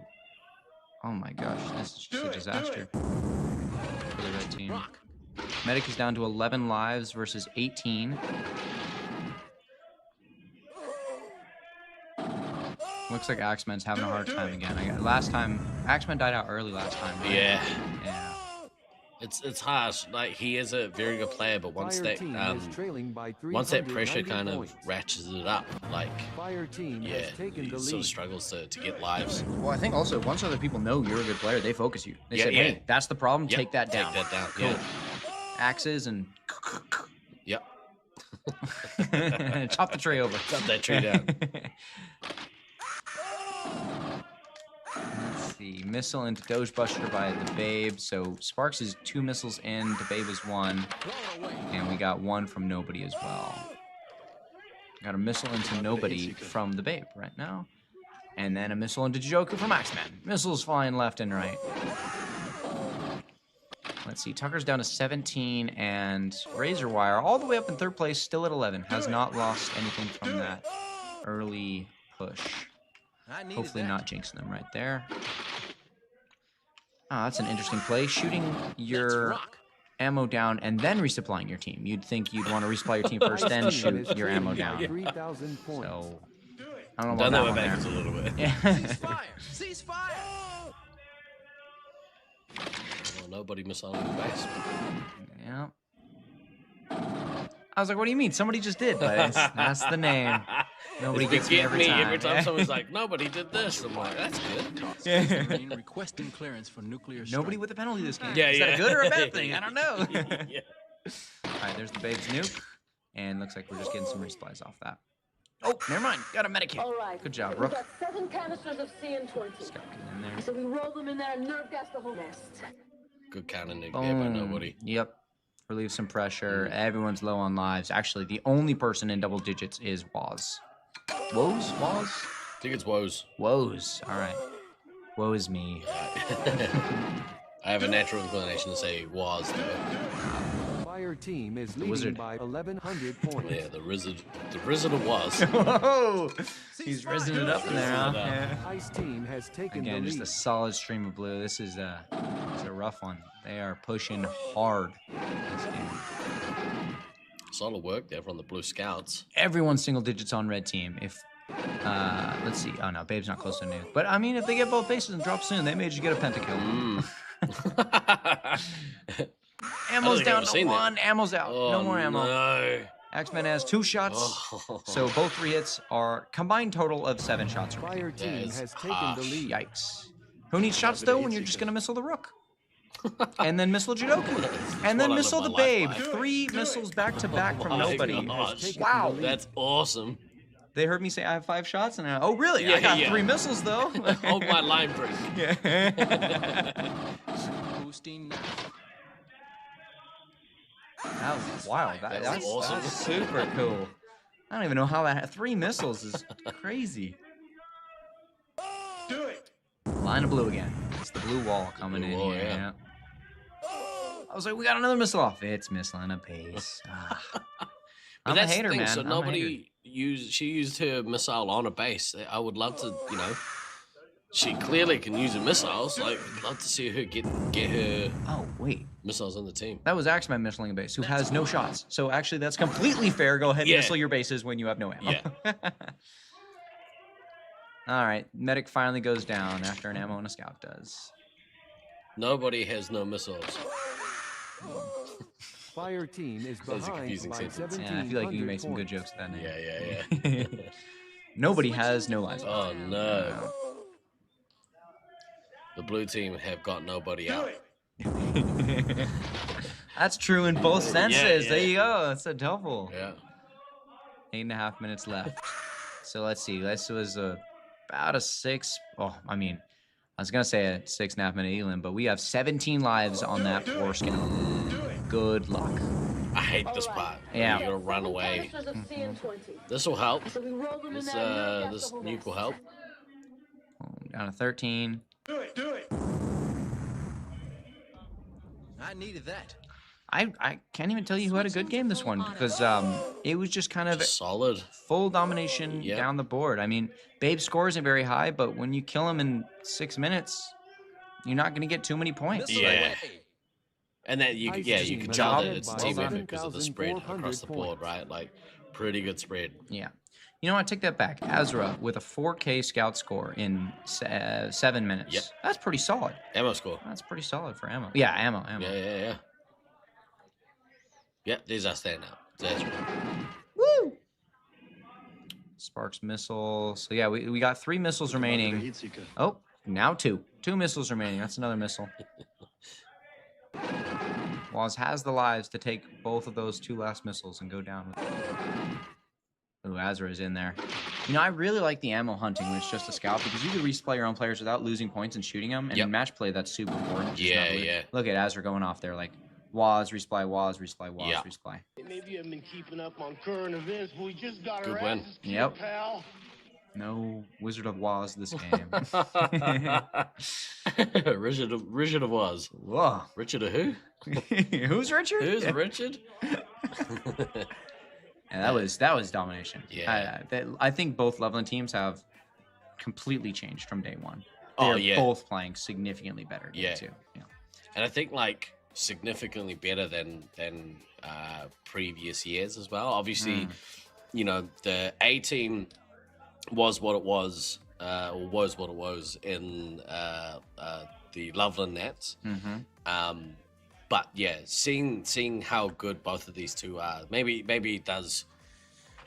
having 2 really good teams outweighs having one like championship caliber team, and then Yeah, I don't know. I mean, kind of back to your argument though for Nats, you kind of want the championship teams to push for it. At least I do. So. Yeah. I mean, but here it's like, hey, if 2 rosters are having fun because of your lineups that you did, go for it. Have fun. So we got 1 game left in this block. That's going to be Cali A versus Hybris. Yep. Awesome. This was, I don't know, we sort of talked about it. I think Hybris might have been a little disappointed at how much of a beating they kind of took at the hands of Cali A, but yeah. I feel like this is kind of a hands diff kind of matchup where like they just match up really poorly into Cali A because Cali A's strategy I think is just theirs but better. Yeah. It's just like have a midfield scout in Dylan, have a really aggressive commander in Kodama, and have a really smart backline consistent heavy player in Odin. Yeah. And that's just what Glader, Leech, and Vulcan are trying to do, but all 3 players are not as good as their counter matchups. Yeah. So it's just a really rough match for them to play. Yeah, and I know, you know, they probably going to be a little bit, well, not a little bit, they probably were very disappointed at kind of how things shook out, but yeah, these things kind of happen, I guess. All right, we're going to have a quick word from one of our supporters.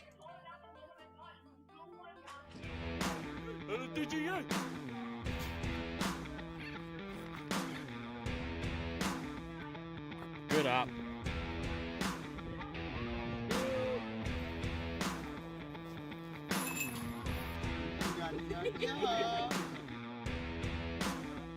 LFDGA. Get your discs out.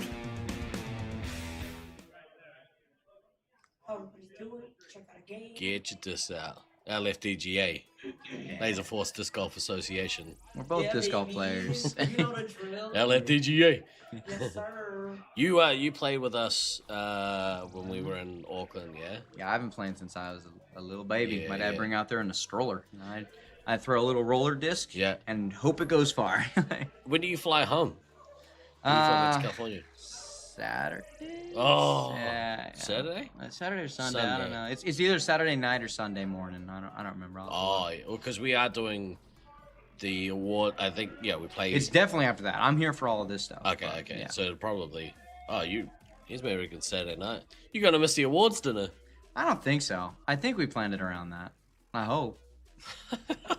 Esme will tell me. At 7. Yeah, dinner's at 7? All right. Esme, what time's our flight? That's poor planning. That's poor planning. Yeah. Guess who's about to have a flight changed? Yeah. I was gonna say we've decided to go out and play a bit of disc golf. After the tournament, we're gonna go and check out Maple Hill over in Massachusetts. Yo, yeah. Maple Hill. Oh man, that's the Simon course. I didn't even click that would be a possibility, and then I was like, oh wait, what's stopping us? we got Shayla in the background. Sunday night, 7 p.m. Oh. She was trolling me. Outstanding.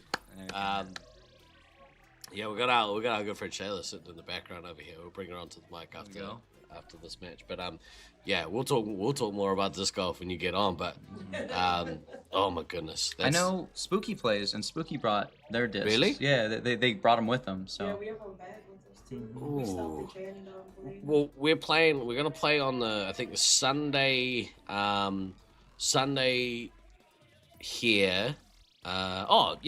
So we'll be playing disc golf on Sunday. Cool. In the morning? Yeah, in the morning. Yeah. One of the local courses here. So play some disc golf. If you aren't flying out, come and join us for some disc golf. I guess borrow some discs. I might be able absolutely. to go on the throw.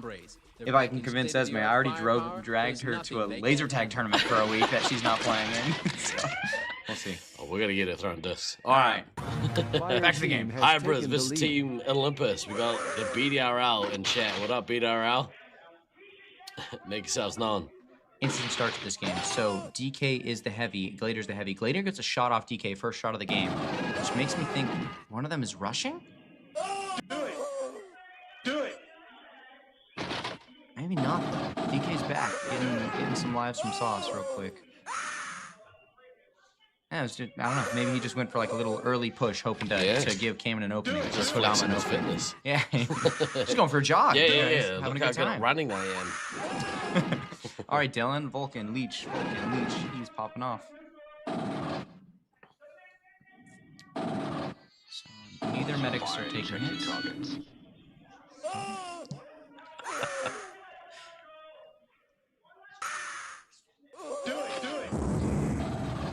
So Vulcan Fire team is leading gets by the neutral base 1400 early, points. which I think is a terrible mistake for a midfield scout. That is the base you want to reset off of, and it's your only way to fight 3 hits.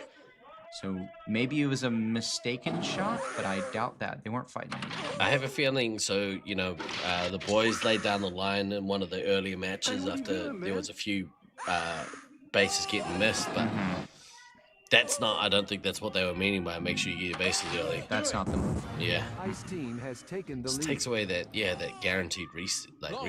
Especially for how Vulcan's playing this tournament. If he's playing the aggro, go in, scout, he's different. Yep. DK missile into Glader. Work. 1,000 points this early in the game for a heavy. Pretty good. Although Leech is in. That's 3 taps and applesauce from Leech back to back to back. He's rounded the corner and he's on his way to his first nuke. Space Marine without a base. Kodama's first nuke just dropped though. Boom. Getting some relief for the medic in the back. Look how low that heavy and that ammo is. Down to singles, a little bit down into low, getting close to critical lives. Fire down to 13. 91 to 57 lives this early into the game is super rough. That's a missile into Glader too. 4 and 4. The counter nuke. They need it. They need it so bad. Boom. Okay. Get your lives, guys. Get your lives. Ooh, never mind. They're doing a base run off of it. That's rough time for a base run. Again, it might have been, words, hey, off our nuke, you got to go early and get the bases. But there's so many points behind that really, they have to focus on the elim here. So base is not really going to help the resupply. Looks like DK and Kodama are both back getting resubs right now, though. So maybe they dodged a bullet of pressure. Yeah. They just need to give little bits of lives. God, there we go. There we go. Woo. Yeah. skirting the line and so many people do it, but when you don't give your ammo should never be beneath 10, or at least, you know. Way. Unless they're launching 4 nukes, I don't want to see an ammo beneath 10. 100%. So DK and Kodama, both back, both getting resupplies. Kodama is full. Team is ahead by DK is almost full shots, full lives. They are ready to put some hurt out there. Looks like red team has recovered lives though, back to 109 from 59. Do it. So Sauce and Autumn are doing a base run. They just got the red base right now as blue team. So maybe they're looking for a switch, or they just could be doing a quick swap. Ice team has taken the lead. Okay, they just got the other base too. Switching to full auto. Oh, I think he missed it. Party time. So Kodama is at 5 special points, still missing 1 base, and Leech is in a similar position, 4 special points, only missing 1 base. Kodama is up in points only due to his 1 missile fired. So Kodama and Leech are matching each other right now. The issue we're going to have is the medic lives of 10 and 12. It's kind of a race to the next nuke. A little bit really needs to get back up to sort of around 16, 15 lives before this next nuke comes in. And unfortunately, they weren't able to do this before the DK Kodama push. Kodama is full on everything and is in their face, shooting a little bit right now. A little bit. Did get some lives, but it's still in the danger zone. Yeah, especially if Firesword dips now under 10 lives, going to 9. Fire team is behind by 2,100 points. No pressure on Sauce right now either. This is the time where a little bit should be taking some lives. Nobody seemingly attacking. You know, Prawn Boy just got some hits into Kodama, and I almost forgot he was in this game. He has not appeared on the shot screen very much. He got a base. Yeah, Prawn Boy's been falling behind all the other scouts in this game. He's played very well with Leech as that kind of attacking combo. Well, yeah. Right up until this game, they've both been kind of stymied almost. A little bit, get some lives. Yeah, still super live. She's just playing low this whole game because she's resupplying and then nothing. So like, there is time right now to resupply. Yeah. They're both hitting Glader and nothing. And nothing. Hit a little bit. And Kodama now is at that next nuke, so this is gonna hurt. Like, Do it. because of the last time she lost lives off the nuke, and then I think maybe lost 2 or 3 more afterwards. So it's gonna put her real low after this next one comes. Yep. So both blue resupplies just got that second base, so they are good on their bases now. And honestly, this team is really good at getting those bases. Yeah. DK get a missile. Actually, I think 2 missiles back to back off in Prawn Boy. Disco's back getting some resupply. No, wait, Disco, you're full. Why are you taking resupplies at full? Go get out there, dude. What in the world? Do it. Get some Party time. All right, activates rapid fire. He's ready. There's the nuke. He's going to capitalize on this nuke, I'm hoping. Prawn Boy did just get in and shoot Sauce right before that nuke dropped. A little bit did take a couple Glader of canceled He canceled it. Yeah, Glader well got done. in. That's a break. That's a big break. But look how many lives and shots the other team has, the blue team has. Man, DK scores gnarly. 7.1 on heavy compared to 2.9. Just way ahead. Absolutely way ahead. Do it. Almost double. Yeah. Yeah, if you remove the 2 bases, it's what, 5-3 to 19. So he is definitely double. He's almost triple without bases. Do it. All right, so Leech has another nuke now. That's going to drop Sauce into single digits at 8. Fire Sword is still at 4. It really, like, there's been so many times where a medic will stay, critical lives almost, but get their team all the way back up to more or less full, and it's been the difference between elims and non. Fire Sword's done it this tournament multiple times too. Yep. And that's important for Team Olympus as well. I mean, they are, the second ranked team here. And they kind of want to proceed as they intend to throughout the tournament. So a dominant win is what they're looking for. Yeah. And they have been pretty dominant, but it feels maybe they're taking the foot off the gas a little bit. Yeah. So down to 3. Kodama's almost at his another nuke. He's Space 2 away. Marine requesting clearance for Leech's nuclear nuke. strike. But he's back getting resupplied. Oh, he dropped it, detonates it. Okay. Sauce drops to 8. Let's see if there's any follow-up. Just lots of resupplies off that, which decently Good, needed. good, Yeah, yeah. If Fire Sword's at 3, we need to be dishing those lives out as much as possible. And team's over 100 total lives, so he's doing good right now. Kodama is back getting resups. Needs a lot of shots, not too many lives. You know, a big difference in in this match is that Leech hasn't been getting his missiles off. Yeah. That's probably a massive difference between this match and all the rest that they played so far. Team is leading by 7,300 It just points. means that the nukes just aren't coming quite as quick as they were. Oh, Let me Disco hear you, Monkey BDRL. penalty.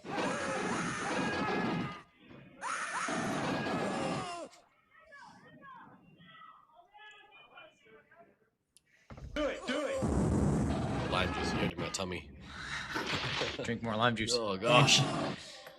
Okay. Oh no, Fire Sword's getting resupplied, not shot. So down to 2. Look at DK go. You know, Little Bit's almost full. Even though Fire Sword's just about to die. Yep. From DK. Missile away. Oh, missile into Kodama by Leech. There's the missiles you were talking about. Yeah. Dill is shooting everyone out and takes the medic down himself. Downs Glader, downs Palmboy, kills the medic.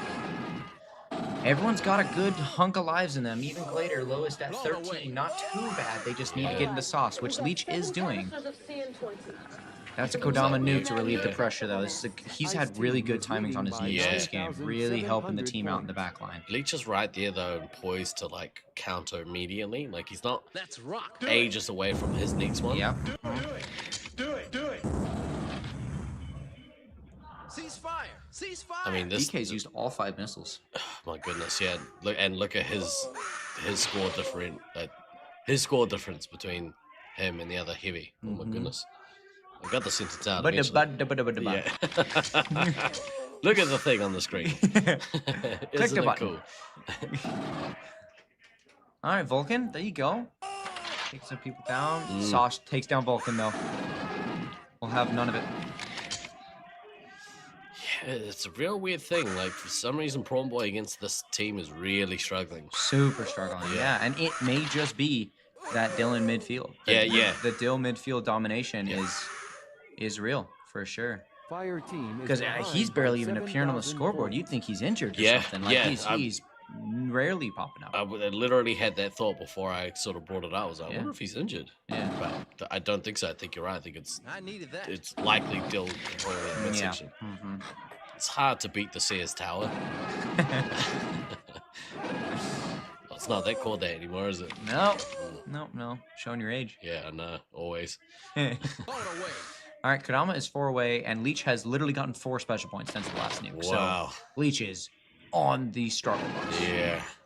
Glader missile into Dill, and Dill is getting zapped by Vulcan, but it doesn't matter because that medic has been at 6 for so long. Another missile into Dill, so there's some points for Leech.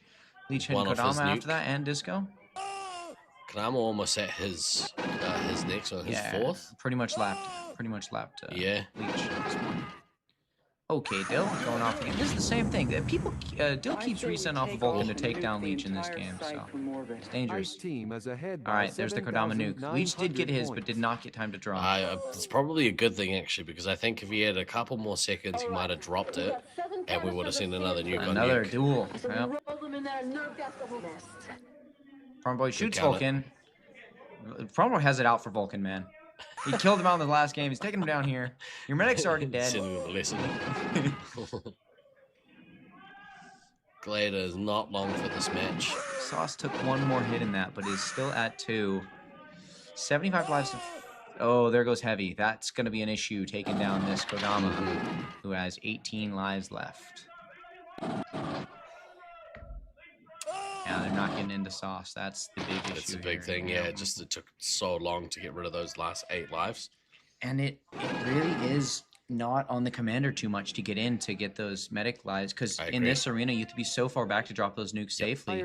Your scouts and Heavy have to be capitalizing off that. Glader's done a good job of it so far this tournament. So like that sort of stands to reason another like Boy's really struggling against this Yep. team, you know? Mhm. Because that's his role normally is Leech will missile And there he quickly. goes right there. Yep. Prom Boy, 2 hits in the medic, kills her out. Yep. So he did it. It's just a little late. Yeah. Yeah, it's interesting. I'm going to have a debrief with the boys tonight in the Airbnb, but yeah, it does seem that, like, without Prom Boy there running in to get those meta kits, yeah. Because too long. Prom Boy dropped an 8.7 against us on Scout and Yeah. really dominated our Yeah. backline. And he was out shooting everyone. And that was his, like, peak gameplay, is what he's trying to do is really get in there off the nukes and do some damage. And, I mean, Bill's just shutting him down, looks like. At least this is a better game than the first one. Fire Some might team say now that's because trailing they're on by the slightly 7,000 more points. advantageous side, but I mean, I don't know if there's any credence to that. What do you think? There's been so many swaps in all these games that, like, I really feel like it's kind of personal preference. Yeah. My personal preference, I like to attack green. I feel like there's a little bit more inlines on green. There is that reflex shot, which makes one side a little rough, but it's just you get a lot closer before the heavy can see you. On red, there's such an open area and so many behind yous to check on the way in. You slow yourself down or you get tapped in the back by a scout. And it's really rough to attack red. That being said, I think the defending red versus defending green is kind of split depending on what team it is. Some people prefer defending different ones. Yeah. So. But I think the consensus is attacking green feels better. I think you're right, Yappy. There's a better game that they're gonna survive this game at the very least.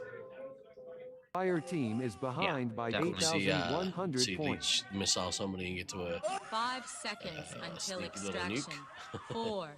Ooh, there's a 3, good double tap. I mean, 2, they're going for that elim. It's too late now, but Mission complete. waiting for your heavy to shoot someone and shoot him at the same time to lose that life, that is a good strat. Yeah. Good job. It's pretty easy to see what happened in this game. Blue team shot more people than red, and that about sums it up. You know, I think you could say that in about every single game that we've played today. So. I think Laser Tag was the winner on the day. There you go. Who have you guys got now? Are you playing this next game? Yeah. Well, I'm not in the next game. I'm in against Utah, game 2. We haven't played Utah at all. Not practice night, not anything. So this is our first game even seeing these guys in the arena. Right. So this will be really fun. I'm excited for it. Our team will be rested up, you know, so will them. So we're ready to go. Wait, right there, the Cali B versus Utah. Oh yeah. So it's game 2 of the match because game 1 is Armageddon versus Syracuse B.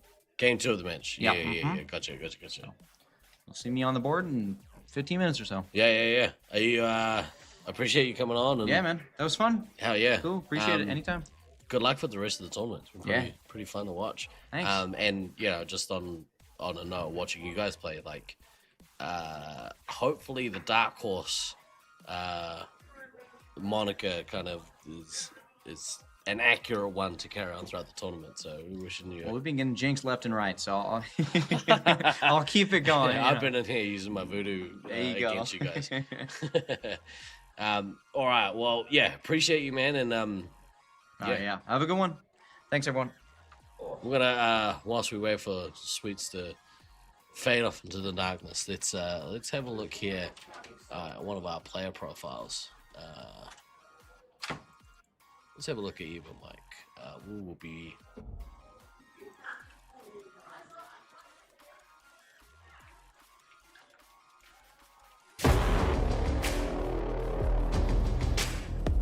Hey, what's up everyone? It's Mike, codename Ebo Mike, playing for Sweets and Savory in Southern California. I love laser tag.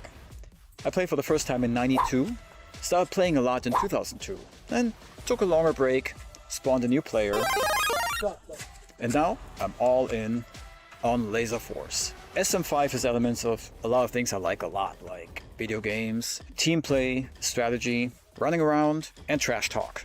It's been a long journey for our team to make it to Nats. I mean, we've been working hard, we've been practicing a lot, getting the synergy going, but now we're ready to kick some ass, kick some more ass, and kick some extra ass. I'll see you in Syracuse. You mighty big fool! And show me! I really like Evo Mike. It's an awesome video here from him. I have not seen any of these. That's you can hear Beans, tournament director extraordinaire, in the background.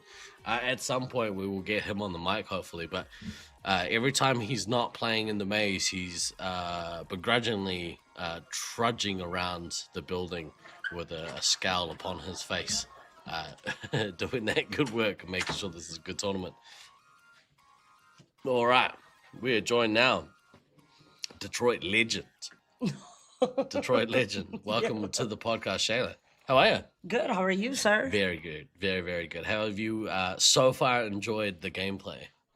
I think it's been great. Yeah. I think everything's been playing out pretty well. Yeah. I think a lot of the teams have been playing up to their standards for the most part, but I think some games have been a lot closer than some people have expected them to be.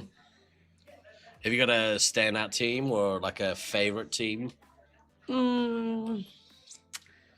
It's got to be QA if I have to be biased. Yeah. So I mean, pretty soon, you know, as the wider community knows, unfortunately, we had like recently, within the last 1 month, lost the Detroit site. June 7th was our final day. That's sad, man. Shout out to Dave Jackson. Yes. Yeah. Obviously doing it tough at the moment, so we're sending all our love, all our T's and P's out to him and his. Hopefully he's yeah. it's a rough one. Very much so. Yeah. Shayla, tell us a bit about yourself. What code name do you play under? My Little Pony. My Little Pony. My Little Pony. How long have you been playing sort of semi-regularly at Detroit? I started in approximately 2015, 2016, playing a little bit more casually in overnights and everything. Yeah. And I traveled over here for 2016 Nats. Yeah. And wasn't supposed to be playing, and I ended up getting picked up by a team, and that would be considered my first tournament, I guess. Yeah. So I'd only been playing about approximately a year. But I'd say 2019 Nats was probably my first, like, actual, I knew what was going on and everything that was happening at that point. So you were on the Detroit B team for that Nats? Correct. That was where I first met you, obviously. Yes. You guys did better. Well, let me ask it this way: I think the tournament scene maybe didn't give you guys the props you deserved. Do you guys feel like, no, we performed exactly how we knew we were going to? Yes, I think we performed to the extent that we knew we were going to perform to. Yeah. I think that it is very hard judging us off of our members night compared to us playing against our A team in our arena. Yeah. And I think that was the only stats that everybody had to go off of, was how well we were performing against them. Right. And I think it's very hard to judge a B team versus how well they do against their A team and get a official read on how well they are going to perform against the other teams coming in. So when they were judging us based off of that, it was more of like I want to see how well you do against them, because they are a hard team to beat. But I think that we might have actually played a little bit better than we had expected, taking third place. I don't think we had us locked in for third going into that.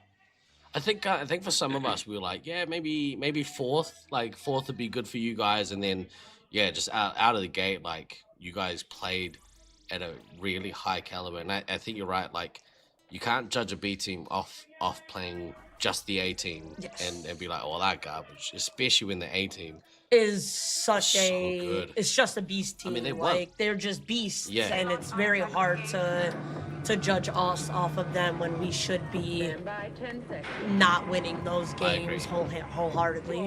And to your credit, when you can take a punishment like that from your A team for months and months and months, that's what steals you to perform so good. Very much so. Yeah. All right, we have no lines from Jackal, the Syracuse B team versus the Armageddon team. Obviously, in this particular match, I would say that the Syracuse B team are poised to kind of take a win here, but really good to see the Armageddon team take some points off of the Syracuse C team and ended up winning that match. So It'll be interesting to see how they go here at the kind of the next level up. Do it. Jackal out to a pretty strong start on his way halfway to his nuke without bases. Stealth Elf, by comparison, a little bit quieter. We've been finding that, you know, players like Redneck Tech maybe taking a little bit too long to kind of get those first lives and stuff at the start of games. I think they're still trying to get their bearings about and figuring out what team's playing which way and what team is going to be trying to rush them off of the start compared to which team do they have time to get those dubs and 100%. Take their time to get their bearings about them. It's such a like a balancing act. Like you see here, skills, the ammos down at 12, and we're kind of talking like the ammo really needs to be getting those lives like relatively early, and I think the same for the heavy. But the heavy is up at full. Redneck Tech getting full, so that's awesome start for them. Very much so. Haven't managed to break in and get Disco Stews playing medic this game. Fox dropping back to him. That is definitely a different sight to see. Yeah. I wonder what prompted that change. Maybe Alex Boxes was like, hey, can I please have a run around against, you know, one of the weaker teams in the tournament. Yeah, you know, it's nice to venture out and be able to play different positions against teams that you are feeling maybe a little bit more equal to or a little bit more skilled than to be like, can I step out for a game or two and try something different for once and see how well that goes? Yeah. I think until you do it, you might not see the potential behind it. Yeah, especially like, you know, like if you've got a bad back. Disco Stew out there, maybe like, oh. You know what, I'll take that game as medic, man. Although, to be fair, like, I played one as medic in this game and just, I don't know, maybe I'm getting too old. Like a mother. This is a nice arena to play in. Luckily, you don't have the half walls or anything, but at the same time, it is a very fast-paced arena with just being able to run anywhere and everywhere at any given second. 100%. So it can be very tiring very fast. Yeah. Slowish start here from the 3 hits, only one missile between them from Zerg. I'm not too sure who he missiled, so could have been a base. Hopefully it wasn't. Hopefully it was a player. Alex Boxes not used to having to go back and get resupply. All the way down to 9 lives. Hopefully you can go back and get something in a minute. Yeah, medic's not too much of a difference. We have 16 to 18 currently. Stealth Elf is at his first nuke. Jackal was 1 shot away from his first. You might see a little bit of crossover. I wonder if Stealth Elf, he's running pretty low, so you might want to look to get some resupply before dropping. But here's Jackal's first nuke. And good. Ooh, Stealth Elf was able to get the resupply before the nuke detonated. Blown away. Oh, a missile there. Jackal missile skills. Ooh, nice. Do it. Yeah, I think Armageddon U is going to need to make sure that they are playing that defensive and conservative. Because if Jackal has a fun free-for-all, he will have a good time doing it. Oh, man, he's been tearing up as well. He's looked so good this tournament. Yeah, especially with them fast-paced players. You know, these arenas are very built for them. Just so quick, eh? The little speed races. Yeah, for sure. I always say, like, especially like Black Hammer and them, watching them play for their first time, it's like this arena is made for them, where they just have that flat ground to just go. Yeah. Grumpy getting a little bit low with Papa Smurf as well. Skills as well. Yeah, Skills needs to get some resupply. I suppose, like, you know, they're on a base run. Yeah. Play Buttercraft has gone off to get the base, so. Yeah, I was gonna say that was getting a little close there. Do it. But it looks like no lives from Jackal is pretty topped off in every area. Maybe Friend Rear can use a few lives, but other than that, nothing too concerning on their end. Yeah, Jackal's basically full at this point. Maybe take one more shot, but I think you'd better serve running it to try and Yeah, I think you just not even take the one and just go at this point. Yeah. If you have any idea how bad the other team could be hurting. Good missile there for Jackal on Space Marine requesting clearance for Redneck nuclear Tick. strike. Stu was able to get his bases as medic. Stealth Elf dropping that nuke. Again, maybe would have looked to get one more special point at least. He's now sitting on 19. At least do the 2. Yeah. Maybe he was hoping to be able to get the 1 in the process of dropping the other. Yeah. It might catch him out if he could get another shot into somebody. He can maybe look to drop this next nuke. Fenrir got the resub. Papa Smurf down to 1. Do it. Ice team is behind by 720 points. Might manage to get back, but he seems to be away from the medic, so. I mean, medic does have boost as well. I'd love to see him drop the boost. Hopefully Stealth Elf can drop the nuke and we can get the boost off and keep this game nice and close and keep going. Do it. Papa is hiding. Clearance for nuclear here comes that nuke. Papa Smith is gonna get. Oh, sorry, it was Stealth Elf. Stealth Elf there with the boost. Boost went off. Awesome. I needed that. Watch your fire and check your targets. Papa Smurf is probably hunting him down now. Like, where is my medic? That was such a good boost too. Like, yes, yeah, that's all. Like, hopefully, Stealth Elf can get the nuke off. Yeah, that opens up the boost, and Papa Smurf needs to be hunting him now. By 2,000 Gotta get topped off. He's only at 9, the medic, but Jack was struggling a little bit to get these last shots that he needs for this next nuke. And when this drops, Papa Smurf's gonna be in a little bit of trouble here. Yes. Do it. Oh, he's back down to 3. Oh, Jackal down to 2. off the nuke. Oh no. He just hasn't seemed to be able to find his medic or Yeah, at least get for the space ages. for it. Has taken the lead. Down to 1.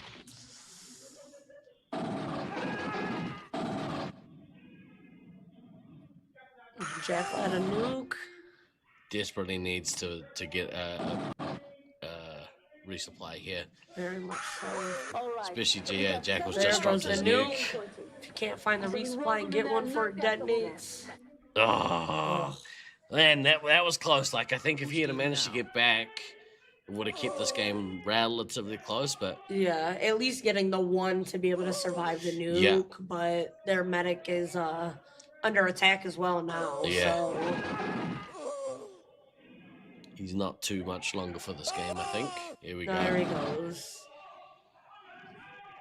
So now, Syracuse B on cleanup duty. Yes, pretty much cleanup game. I think if they could push hard, they got 6 minutes. They got a long time, and they should be able to push. Stealth Elf has no shots. I needed that. Boom. There we you go. Got a boost. Yeah, nice boost. Do it. And what, 5? If he can go get a few, he might be able to hold them off for a little bit. Got 1. It'd be pretty keen to see, him go back towards the ammo and kind of use the ammo to reset his hit points. Yes. And just kind of extend it. I mean, at this point, they're looking to stave off the Elam. This is game 1, so yes. they can as long as they can stay off the Elam, there's always a possibility. Always a chance, yeah. The best move would be to take skills with them and post skills up in a corner and.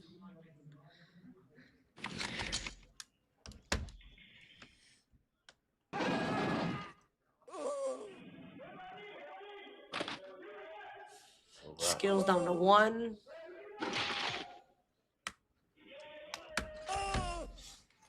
Skills up Stu. Oh, skills is out. Stealth Elf managed to get quite a few shots here, so we'll see if he can get to this next nuke and kind of prolong the inevitable. Yeah. Nukes it'll take Stu down to 2. At least make him worry a little bit more.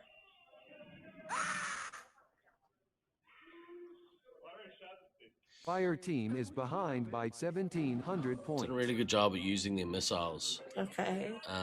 Stealth made it to his next nuke. We need to take it down, but that'll reset his hit points back to full. So I hope they can run somebody somewhere and drop a sneaky one. Yeah. Oh, blocking missiles. Did he get him? He did get the missile. Redneck also locked, but did not execute the missile. Oh, Stu will be here in a little bit. There goes the nuke. So we roll them in there and nerve gas the whole mess. Oh, almost got hit. Off. Oh, he didn't get hit. He was doing damage while he was dropping. So. Yeah. Stu down Ice one. team is leading by 1,000 points.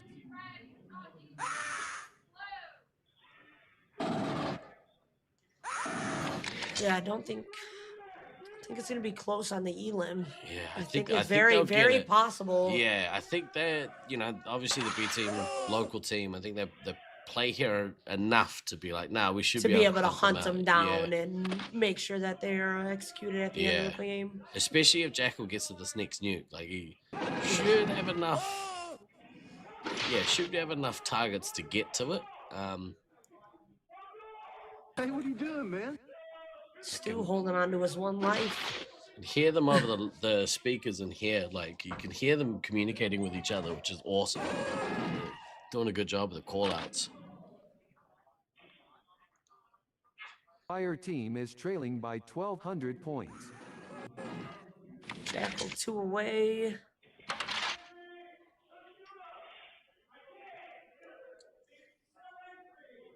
Should be able to get a couple.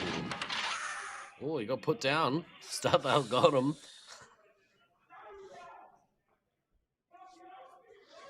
Good on Stu. Stu got, relatively low on lives for quite a while, about the halfway point of the game, but the red team weren't able to kind of go back and put any more pressure on him. No, I think they locked down the defense, and Stu was sitting fairly okay for those moments at that time. Oh, Stealth Alpha's not too far away from his next nuke either. Oh, there's got no shot, so. Team is leading by 2,500 points. Never mind. Yeah, at this point, it's going to be up to Jackal to tag somebody and get the nuke and kill him out the rest of the way. Stu, however, is resupplying him. I'll be pissed. Stu, leave me alone. There we go. He's got to it. Go and drop, dude. Yeah, might as well just drop it at this point. So we roll them in there and nerve gas the whole nest. Nicely done. Good solid win there.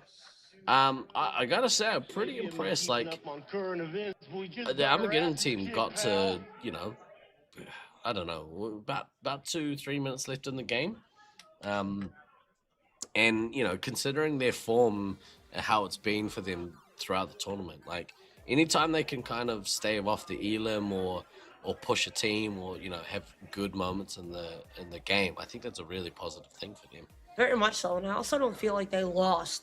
I know the 10K with the elim, but like at least point wise, they weren't that far behind for a while there. They were pretty close neck and neck to hold on for a while until it came down to the medic and ammo dying out, and then that kind of left Stealth Elf and Redneck in a position where they have lives but no shots, so now they're just giving up points. But I think if they would have had a little bit more ammo, they could have definitely kept the points significantly closer like they were for a while there. I think so too. There was that point where the reset, I don't know, they maybe got separated or something, but it seemed like it because they were able to find skills, but it doesn't feel like they were able to find their medic for a little bit while there. Yeah. Good game though. Up next, who do we have? I keep forgetting to push the button. Up next, we have Sweets and Savory versus the Utah Heatseekers. Obviously, we had our the legend that is Sweets join us commentary for the last block. I don't know if he's playing this next game. He might be. I believe he said he was in this game. Yeah, right. We have a look at the fan cam. What's happening out in the foyer?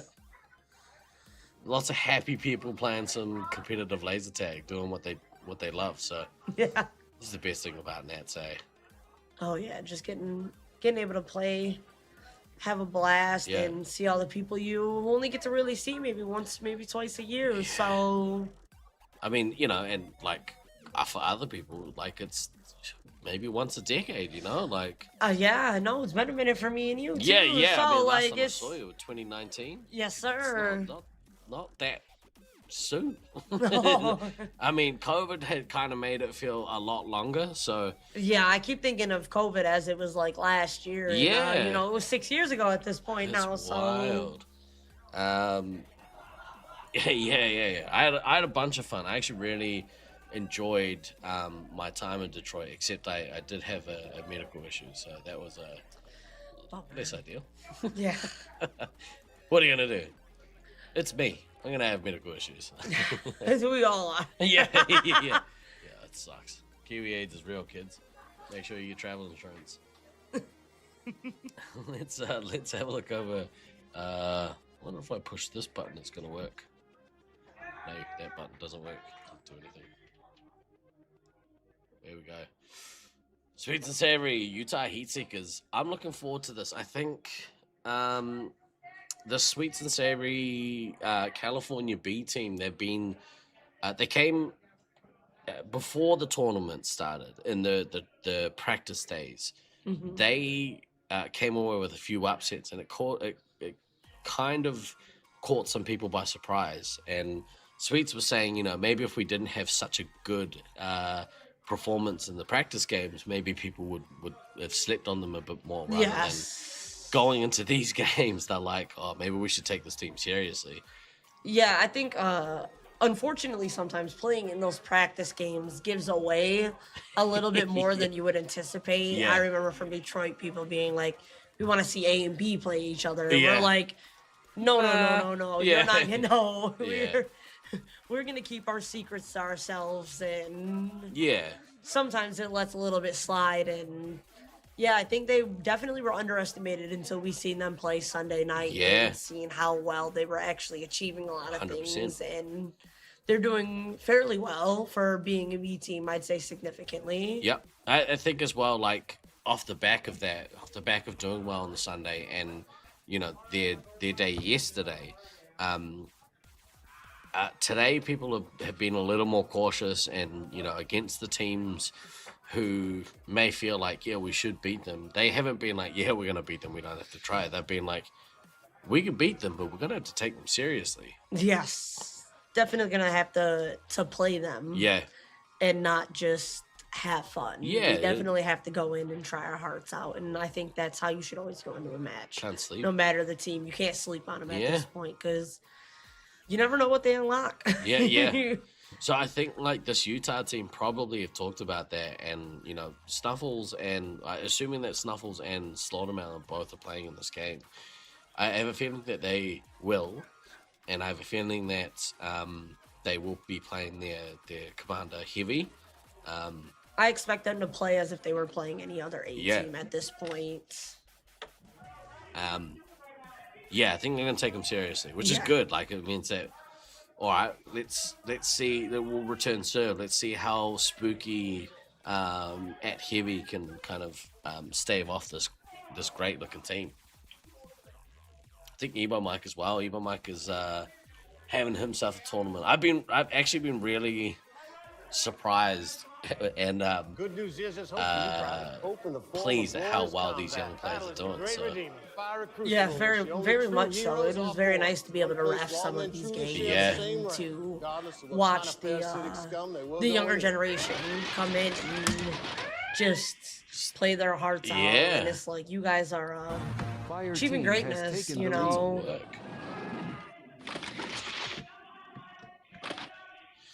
Baden, you definitely have a seat next to me at some point this Friday, dude. We're gonna have a good old catch up. Do it. You're gonna have to fight Scythe for it though. Right off the bat, Sweets went and got his base. I think that they're probably gonna put a bit of emphasis on getting to this first nuke quickly. Snuffles and Slaughtermelon are indeed in their favored commander and heavy role.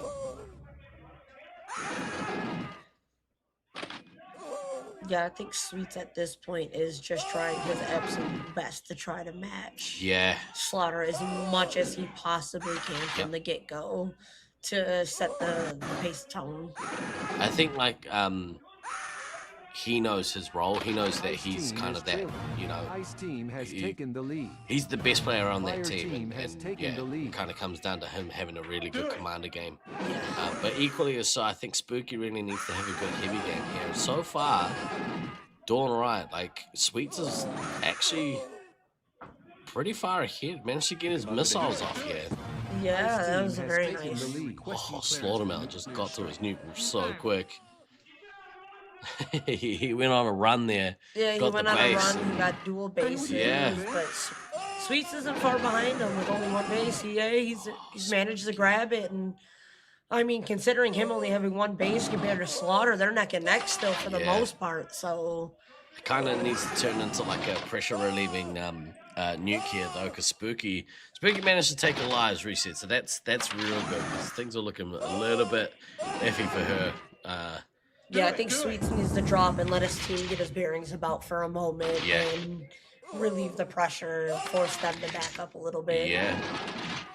Seems like he's taking some resupply maybe. No. Yep. What's he doing? Spooky and Evo, dude. Oh yeah, there we go. Yeah, he's back getting some resupply. So 740 points. but he's about 1,000 points ahead of Slaughtermelon at the moment. Yeah. Real standout though was Middleface. Middleface on the tier with almost 2,000 points with no bases. That's awesome. Yeah, he's showing out right now. Yeah. I mean, especially, you know, you look at the opposing scouts, they have, you know, without bases, it's sort of 500 or 600 points each. Yes. Like, he's killing it. I think it's really good to have that scout that will back you and is able to need to fall back or just have that extra person there with you. Yeah. Here comes the nuke. Here comes Sweets' nuke, I think. No, yes. Yes. All right. Spooky needs to capitalize on this and get some lives for a moment. Oh, challenge with a penalty. Snuffles. That must have been a chase.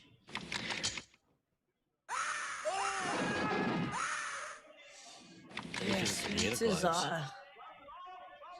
Sweets is about two up on Slaughter at the moment, and that's very impressive. I think that he just really needs his team to start making up the other point diffs. Yeah, Rockwood's really holding it down. Sorry, Middleface is holding it down for the blue team. Really, that's the key difference, right? Very much so. That's why I think Sweets knows what he needs to do. I think he knows that he needs to outplay Slaughter or at least match him. But there's only so much he can do, and he needs to make sure his team is matching them as well. Slaughtermelon managed to loose a missile there, which will help kind of close the gap. Sweet's got like 3 missiles off very quick in this game. Yes. 4 away from his nuke. He's getting his resupply at the moment. Big thing here with the medics. Like, the medics have been sitting on 13, 14 lives. Slaughter down to 5. Goodness me, and Sweets is not far away from that next nuke. No. I think he needs to stop. Slaughtermelon, Slaughter down to Sweets. 4. Oh my goodness. Down to 4 lives. He's got to get the resupply. There we go. Sweets needs to drop. Well, we got some, okay. Yeah, Sweets can drop this nuke, go in and put that little bit more. Slaughtermelon, I think, has bounced back really well. Yes. He's out of the danger zone. That was pretty close, though. Yeah, that was tight knit there. He needed to make sure he got those when he did. He didn't have a second to spare at that point. Was wild. But yes, Sweets and Slaughtermelon about neck and neck now. Everyone kind of is pretty even. I mean, Oh, Sweets returning the favor on the heavy with a missile of his own. Space Marine requesting clearance for Oh, nuclear strike. double nuke! Nuke on nuke! Oh, it's gone Sweets' way! Oh my gosh! Huge! He had one go against him. Oh, that was a nuke on nuke. Slaughtermelon and Sweets both using theirs, but this time Sweets got their 4-second nuke, and he's halfway back to his next one. Gonna need to probably go back and regroup a little, get a little bit of resupply here going. Yeah, both medics down to 11. Very, very tight game, considering Heat Seekers is 2 bases behind. That would pretty much put it at a tight game with bases, so...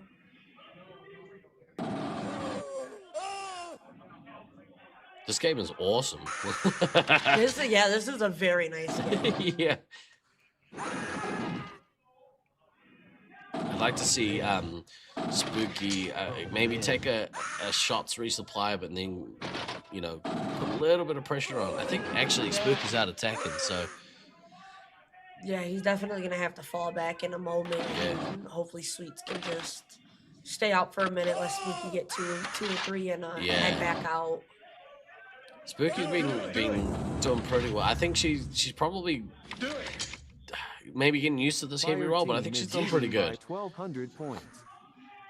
Yeah, I definitely think if they can continuously keep the pressure, because it looks like they've held Slaughtermelon off for a moment. He hasn't got many points in the last few minutes. And, it's allowed it's going to Sweets be a to big kind of difference. resupply a bit.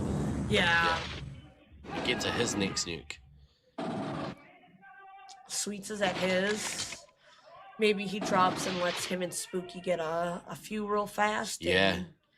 He might just hold, though. He might just hold. Oh, there he goes. Here we go. Big nuke. Nice. Big nuke. Chase it down to 8. This is going to let the Sweets and Savory team sort of regroup a little bit again and get some more resupply in. I really would love to see this resupply duo go on a base round right now. Absolutely. Everybody is pretty much topped off for the most part. And I think maybe Spooky and Sweets get one more and they just go and let them go get their bases at this point to make sure. 1,400 points. But yeah, Heat Seekers is up 1 base, but they're behind 2. So Sweet and Savory is doing well. Sweets is doing absolutely phenomenal on Commander right now. Slaughtermelon doesn't seem like he is able to capitalize as much as he normally does against these other teams. But I think that loss of nuke obviously is a big one. Like, massive. Yeah. Absolutely massive.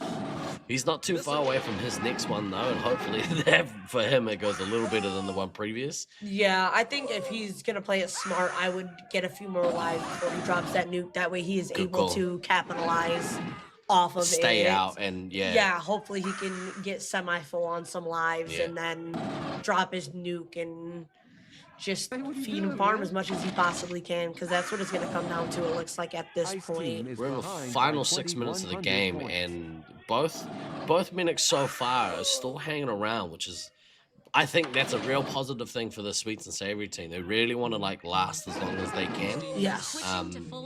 You know, the scores might kind of even up a little bit, but here comes this nuke from Slaughtermelon, I think. Be interested to see if he's going to drop it now or do what you said. Do get some lives. It depends, because it does look like his team is out. Yeah. So it looks like he is out, and it looks like he has the space to drop it if he really wanted to benefit his players that are out. But I think it would be safe for him to get his lives and then push. Yeah. Watch your fire and check your targets. Space Marine requesting oh, here comes the nuke. Confirmed. Slaughtermelon's nuke. Detonated the nuke. Yeah, because the medics have stayed in for so long, it's been a little bit like... Yeah, they're neck and neck. Yeah. And that nuke didn't really do too much, you know what I mean? No, it was able. They are closer in points, but Utah Heat Seekers are still a base up on Savory, so... you still got to go get them. Like, that's the key, right? Anchovy's now entering that danger zone. They might have missed the window. I mean, no, they're still in the window, I think, but if Sweets goes with them... I think knowing that Slaughtermelon dropped, they know that they have the time with him being at 7 maybe they fill Sweets, and then once Sweets leaves and they hear that nuke, they should take off and go get him, most definitely. I think if Sweets drops another nuke and they don't get bases, they aren't capitalizing off of his nukes anymore. Yeah. Sweet's only 2 away from his next one, so that's going to be a big one to kind of... that's the opportunity. That's when the resupply need to go and do the space run. The only thing I'm concerned about is that if he is not going to get his resupply at the moment, if he drops that nuke and they go, he's going to be waiting. True. And that can be a big point swing if he has to wait around. But he's getting his shots at the moment, not lives, but that's a big one, right? maybe Anchovy is out for his bases at the moment, or oh, there we go. He got dubs that time. Fire team is ahead by bring up the 2,900 blue points. base and see if we can see Anchovy running to get that base. Yeah. I definitely think once they top off Sweets, that should be an immediate go. Yeah. Everybody seems to be well off at the moment. There goes the nuke. From nuclear strike. Good nuke. Go Anchovy. Anchovy's down, but that might be alright. Might take that time to run across the maze. Go get the base. Yep, Anchovy got neutral. We should see the blue base camera Anchovy running into the frame and maybe going to get that. Oh, Slaughterman are going to counter with his own nuke. Oh, good resupply. Oh, that's a good resupply from Anchovy. Very much so. Making sure everybody's topped off for a moment. Well, yeah, I definitely think it's now or never on that blue base. Yeah. Hopefully Sweets went with them. That would be the smart plays if Sweets went with them to get their bases, but Anchovy's out. Gets killed out. That's big. It's only about they are neck and neck on bases in this game. It's gonna come down to the wire. Yeah, Hellinge and Ender need to make sure that they get their bases. Hellinge being at 5 at the moment needs to at least capitalize and get that base before they die. Yeah, it's a biggie. So to your point, Sweets has done exactly what you said, and matched, if not done better than Slaughterman. In this case, he has outplayed Slaughterman slightly.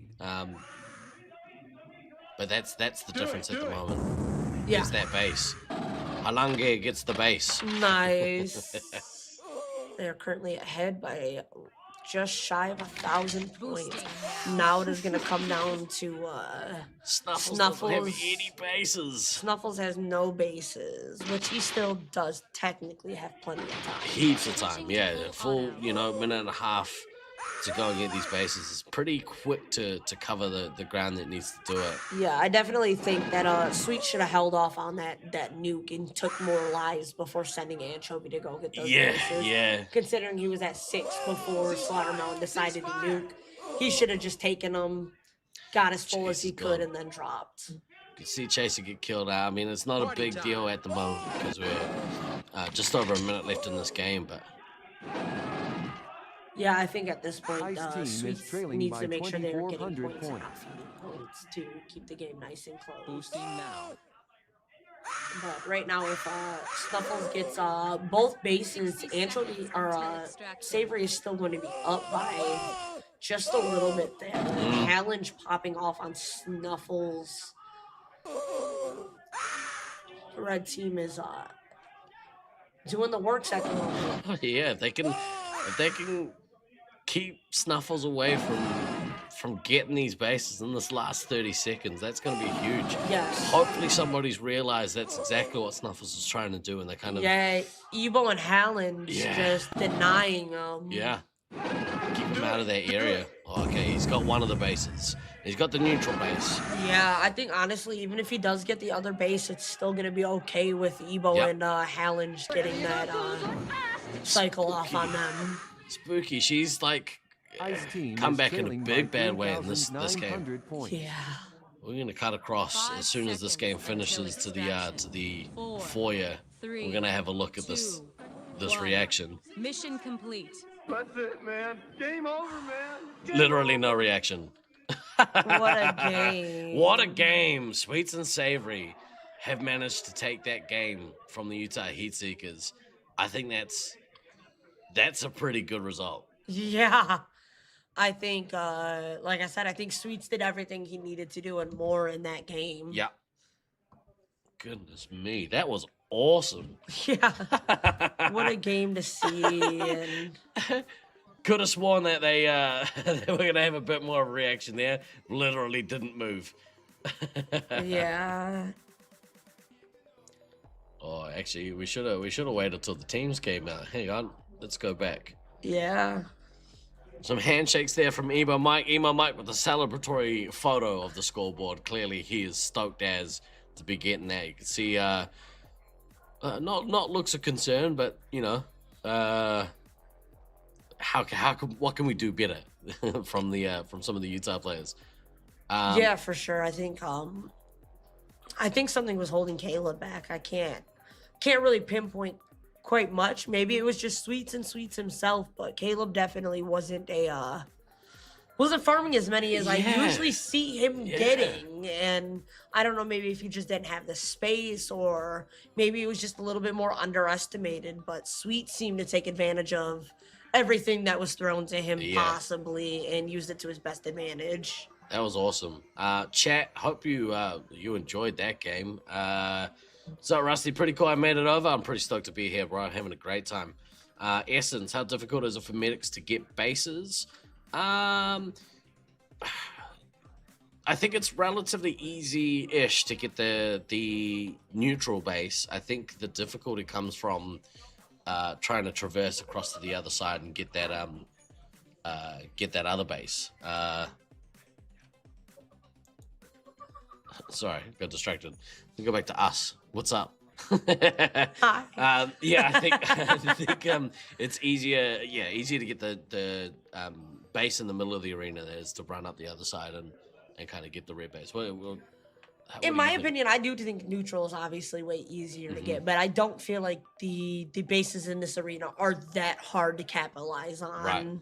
I feel like they are fairly easy to get, if I would say, due to the fact that most of the time that they're being pushed or people are floating, it's not usually in the base. You don't play base much. Maybe a little bit more on blue side. Yeah. Just because you can see from resupply into that base. But with having Bumble and all of that in the way of red, I would say most people aren't really playing that area as much. You gotta sneak in the back and you just run through E50 and keep tunneling through, and as long as you make it through the gap, you should be okay. Yeah, I think so. And like unless like I think the issue is that when the medic does go on the base run, it's taken away because there's so much pressure usually on, say, like a heavy or somebody's coming back to get the resupply. Yes. And now have to wait for the resupply to come back. And that's why I wasn't sure if Sweets was gonna drop that before he got the resupply or after. And he did it before he got the resupply, but he should have taken one or two, took the resupply with him, dropped, gotten the resupply as they were getting bases at the exact same time would have probably been the smarter play. But you know, being in there versus being out here and seeing how it's going is a completely different ball game. So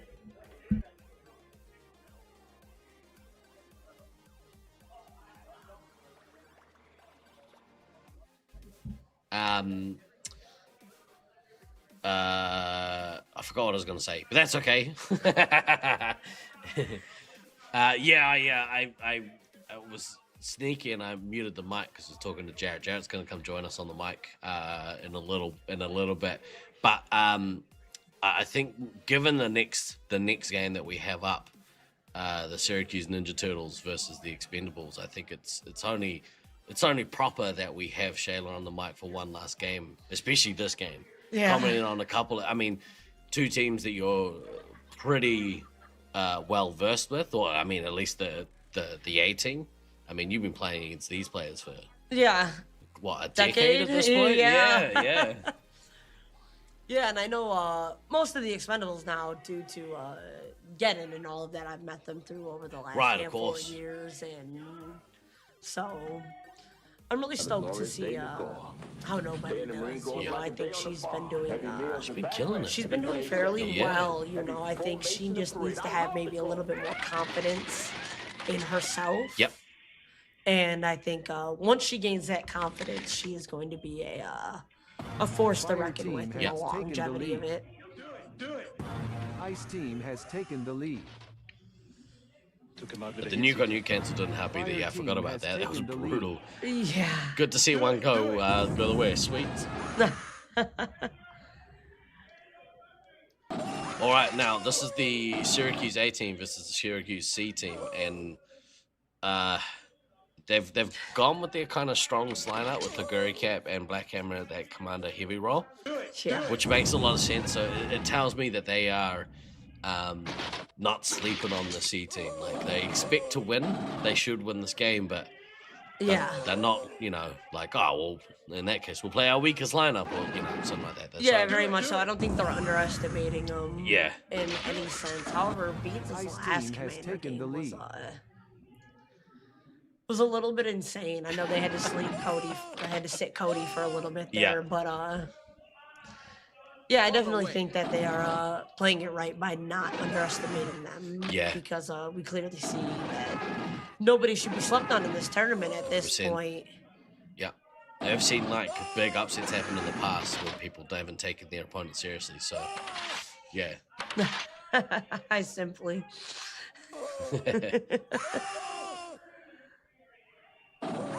Oh, I did have an ammo MVP race for him, so Ball away. Missile away. Loving kids out here doxing people. All right, nobody has went and got her bases pretty quickly off the draw, maybe hoping to get to that first nuke pretty quickly. Yeah, I think maybe that is honestly not the worst call, knowing that they're probably going to just push super hard. Yeah. So maybe she's just hoping to get the bases and the points to be able to hold them off a little bit longer. But Mama Bear is struggling to get that set of lives. There. Fire team All right. But a Guri Cap has taken the lead. A Guri Cap's got that first nuke. It'll be interesting to see if he goes ahead and drops that. He's been holding for the most part, but yeah, and you know, I think Cody might just be playing for for a little bit of stats and points at this point. Yeah. But yeah, I definitely think it would be in his best advantage to just drop him. Yeah. To just get him and drop him, especially against these type of teams where you know that you've been in on them the whole time and they probably haven't had the best advantage to get the resupply like other teams have. Yeah. I've been really impressed with the X-Men's play. Well, I mean, he's at 2 grand in this game. Probably could stand to get a little bit more lives. yeah, I think Axeman is a very well-rounded player, especially seeing him play in Geddon and everything was a nice sight to see, and I definitely had a lot of fun playing. You play Geddon, yeah? Yeah, I played Geddon this year. This was my first year. That's awesome. So had a good time. My team took last, but yeah, if you had fun, then all good. I took rookie of the year, awesome. so yeah, I can't be mad about it. Nobody's circling that second nuke. Coming up on that second nuke. Guri Cap. Nobody. That's her first. Is it really? That is still. Oh, that is still the first. Oh, yeah. That is still nobody's first nuke. Yes.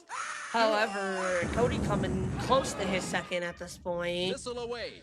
But yeah, nobody still hasn't been able to capitalize and get that. She's got it now. Yeah, right. Let's see if she's gonna drop it now. Yes, she did. Activates. She got it off. Draw. All right. Hopefully everybody can recuperate and get some lives for a moment here. I mean, it'll be interesting to see if Cody's gonna double nuke back at him, I believe. I'd hope so. I hope it's not a case of, all right, well, I'm gonna just try and flex and drop 5 or something silly, you know? Yeah.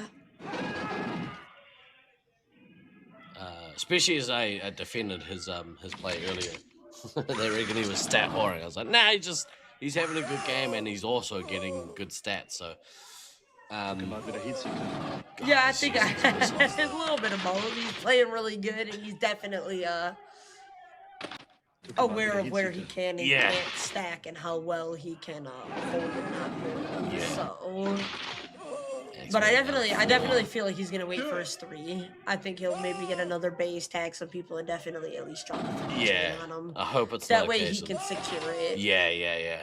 Because Because I think he's well aware that if he drops his 3, it's gonna... Yeah, it'll kill this game out. Yeah, it's just gonna be a farm fest after that for the most part. Fire team is leading by 3,300 I'd like to see X-Man maybe take points. a couple of lives if he could. He's getting dangerously low to get killed out prior to these Cody nukes. is very much so in there, and he's about to have his 3rd. Woes with the triple tap. Oosh. Get it, Woes. Yeah, Woes.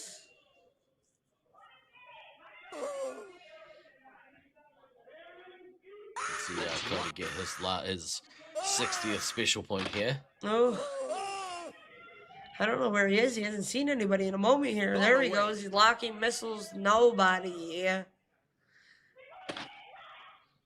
Why are none of these scouts using rapid fire? I have no idea. Sanch was kind of telling me earlier he doesn't like to use rapid fire in this maze, which blew my mind. Rapid fire would be the best in this maze. It'd be amazing, but you know, what do I know? I'm just a commentator. Yeah. Nah, you hold that proper wall. Like you were saying earlier with red, you know, blue is much easier. A lot of people like attacking blue a lot better because you have the multiple routes. Where red is much easier to like hold down and defend. And I think with how it's going right now, they definitely need to be using that rapid fire and just tapping whatever they can while they try to come in on them. This is a good 3-chain here by Cody. He's gonna get X-Man out. Obviously, Razor Wire's been out for a little while. Single digits there on cleanup here. Yeah, very much so. Woes with another triple tap on Cody. Go Woes.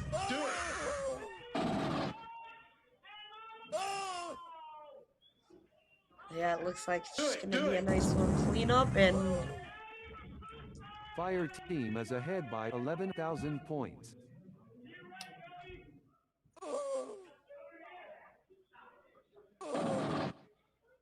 Yeah, Cody is out of shots. So I just heard from behind us.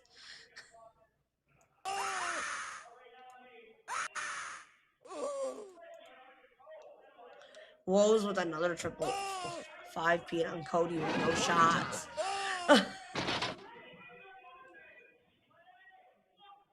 She's doing pretty good. It's like being annoying enough. Yeah, very much so. You know, honestly, sometimes it's not about completely dominating. As long as you're enough of a nuisance, I think it is also very helpful. Especially, I think that's a solid strategy for some of the scouts in this tournament. Switching to full Do it! Do it! Ice team is trailing by 11,000 points. Boosting now. It's all she wrote with this game. Yes, sir. Woo! I mean, that's to be expected. I think, I think the Ninja Turtles kind of, should dominate that team, and obviously they'd have. Hey Shayla, thank you so much for joining me on the mic. Yes, thank you so much for I did. I had a blast. Thank you so much for having me. You guys are heading home tomorrow, yeah? Yes, tomorrow, probably around noon, we will be heading home. How tempted are you to come back in the weekend? Not. They already convinced us to book an extra night. We were supposed to be driving home this morning, actually, and we were convinced to book another night. So. The FOMO gets real, eh? Yes, so... Well, thank you for joining me on the mic. I hope you had fun. I had a bunch of fun hanging out with you. I did. Thank you so much for having me. I appreciate it. Ladies and gentlemen, we're going to have a quick look at a player spotlight here, and we'll be back just a moment.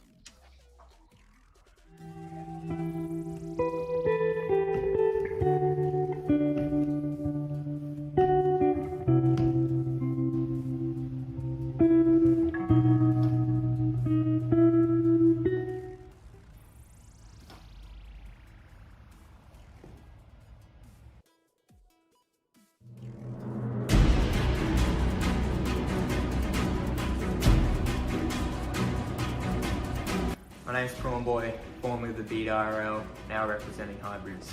My goal for Nats is to take names. Last year, second place, not good enough. Even though we lost to the greatest team ever, we're gonna do one better this year. Fun fact about myself, I often catch myself thinking about the BDRL from last year. My supreme leader, the power of friendship, and being the only team to survive the Rusty onslaught. Yeah, I don't know how I'd do it without the Twin, and I really wish he was here.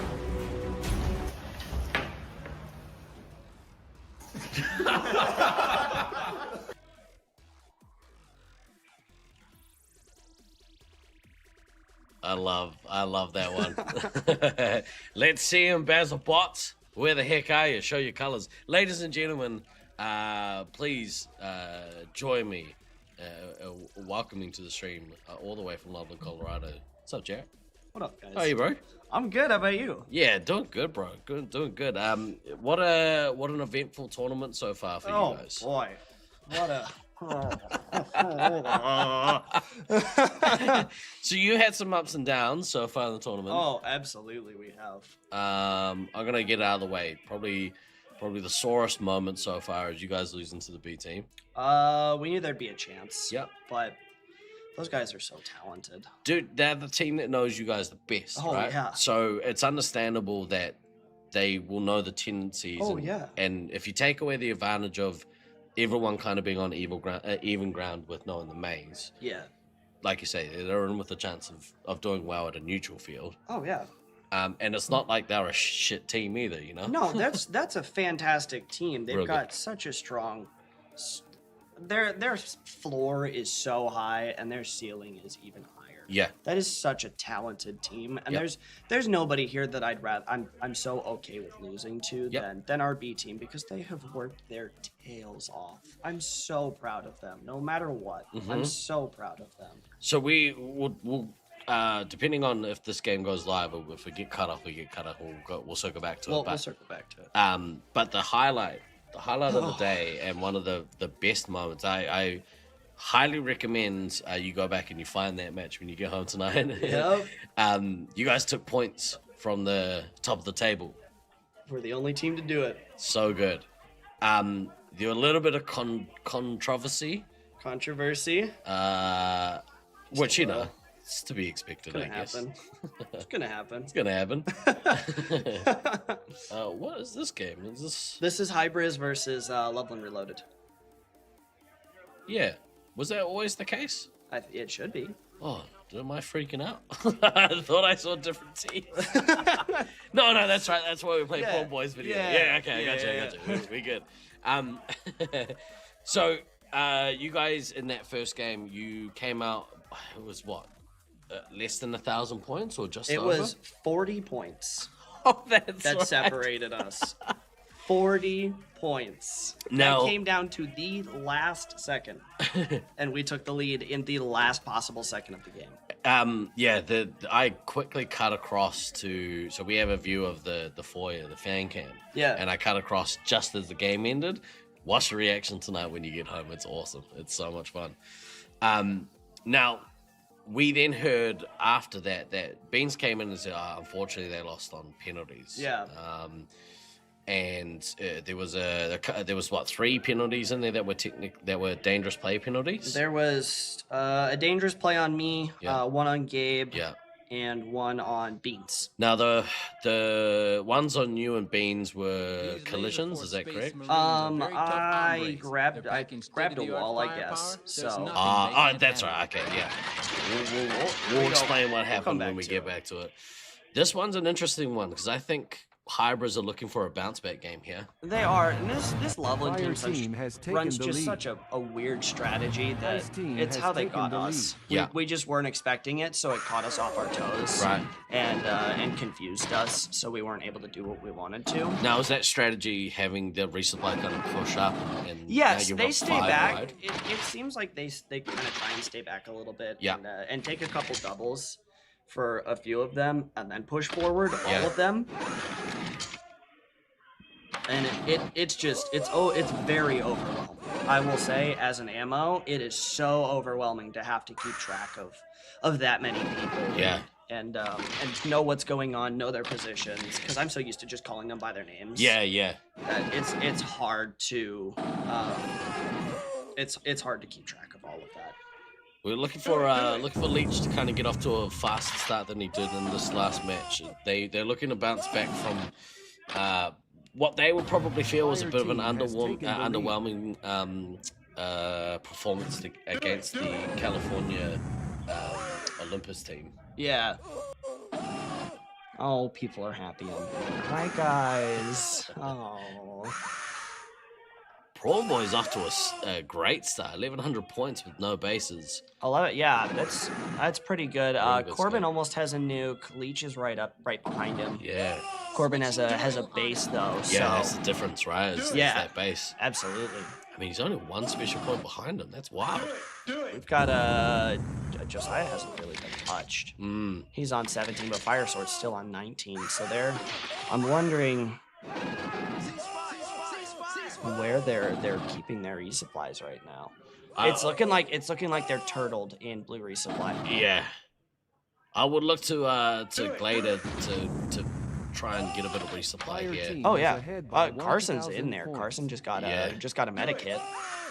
Yeah, Sabo has got a lot of a decent amount of shots and lives as well. Just got to his Leech first with a nuke. Ooh, let's see who drops first. Who's gonna drop it first? Leech off. Oh, yeah! Oh no! Oh. I mean, yay! For me, it's a yay. I love watching this level and team perform well. Oh, I think that might be his first. I think. Oh, what a play by Lizzie. Oh, good job, Lizzie. Oh, that's so good. She's been killing it. She's been incredible. Oh, it's been so good to watch. Prawn Boy's still on a roll here. That's such a shame for the Hybrids team. Oh, absolutely. That's such a momentum changer. Yeah. Because your medic is now down to 16, almost on par with Josiah. Look, the Fair Turkey Mischief gone on their base run here. Look at that wall of red in the ticker. Goodness. One blue breaks up so much. Oh, wow. And Heavy's Glader's on one. Leech on 3. That is so, like you say, that's such a momentum swing. That's such an incredible momentum. Leech just lost 2 lives right there. And they have them. They know where the medic's at. The medic's down 2 lives all of a sudden now. So Glader can't get back to the medic. There's just so much chaos happening. There's so much sound that it throws you off so bad. Heavy out. Oh, that's so gnarly. You're gonna look to see Loveland Reloaded. Go for the jugular here. They are absolutely going for the jugular. Yeah. 7 lives on Fire Sword, 4 lives on Leech. Do it. Wow. What just a dominant performance. That's so that good. That nuke off the back, off the back of a nuke cancel. And like you say, it's such a momentum changer. Like I think if that nuke had gone off, they would have had the opportunity to kind of get a few lives out and maybe not necessarily go try and kill them, but yeah, Leech dying out as well. And Corbin's got a nuke. Do it. Wow. This is huge. What a momentum change. I thought the momentum was going to go completely differently off of that nuke. Goodness me. All right. What just a huge play. Wow. There's Leech. She's going to look and walk away. We've got a camera up on the side screen here that we can see what happens. He's not going to be happy with it, which is, you can feel his pain. Oh, you see Glader. Glader's just sitting there. That poor team, man. Yeah. This is probably the baddest beat that they've had so far, you know? 5,200 points. Medic's dead, ammo's on 1. On the flip side of this, what an awesome win for Lovely. What an incredible. These guys have been on such a roll. Yeah. I'm so beyond proud of this team. And sorry, go ahead. While we were in Loveland, they had to play us every week. Yeah. And it never turned out how they wanted it to. Yep. So to see them come here and have so much success genuinely just makes me proud. So on that note, and this is why I would say to any a little bit not happy either. Throwing the hands up. but to your point, that's why it's so important for any B team in a preparation in Nats who's playing a very good A team, and they're getting their ass whooped over and over again, and they hate it. This is why you go through that. So when you get to Nats and you play other teams who aren't used to playing you, and you're used to playing a really high caliber A team, oh yeah, iron sharpens iron. When you get here, you're prepped. You know what pressure is like. You know the things you've learned how to do is to deflect the pressure, not give in to the pressure. Oh yeah, kind of absorb it because it's usually oh no, Prawn Boy. He's not happy with that. It's such a shame because he was having such a good game. He was having such an incredible game. He will still top score scout easily. Yeah. He has the second highest score in just the entire game. Oh, man. And look, I mean, you hope that they don't get too mad at any one particular player in that because really, that came down to a great play by absolutely. Lizard. She, getting in on and defusing that nuke. What are you going to do? Like... No, Lizzie just completely flipped the game on its head. Yeah. Completely on its head. Holy cow, what just a dominant performance. That was awesome. That's insane. I really feel for the Hybrids team, and I'm pretty sure because we're staying in the same accommodation, so I'm pretty sure I'm gonna hear all about it on the car ride home. Oh boy. I'll hear about the other side. Yeah, right? yeah, very good. Let's go. Yeah. How did you find that, chat? I'm sure everyone listening at home, watching at home, loved that performance. Did someone tell Lizzie that the comp was running behind schedule or something? Good call. I told you guys that she'd be good. She played so well in Brisbane for a newer player, 100%. I think, like, you know, when you have people that are that passionate about tag, like, that's the thing I love about, like, and I include you in this new generation. And you've been playing now for, what, 4 years? I'm on 12 years. 12 years? Really? I've been playing for 12 years. Oh, my God. Why did I think you've been new? You're not new. No. You're old. I start calling you As Unk. Micro called me, I'm Unk. Yeah. I was just saying, I'm going to call you Unk. I've been doing this for 12 years. Goodness me, that really? Yeah, I started when I was 12. Wow, that's awesome. My first tournament wasn't until West Coast in 18. Wow. Okay. So yeah, you've been on the scene for a little while, but like this new / younger group of players, they love laser tag. Like you guys love laser tag. There's nothing in this world I love more than getting to play laser tag. Is it frustrating? Oh yeah. yeah. But Will I it probably love contribute to heart problems. Probably. Yeah. Oh yeah, absolutely. My heart rate is dramatically low. Yeah. Wow, dude. Yeah. Unfortunately, there for the Hybrids team. This is a tester for them. I think the test comes from, all right, like how do we bounce back from a bad beat like that? Oh yeah. Do we implode? I hope they don't. Do we, brush it off? Just go, okay, that was a bit of a freak accident. Let's see how we go. We're gonna come back and talk about this controversy in a minute, but before we do that, please have a listen to this message from one of our supporters.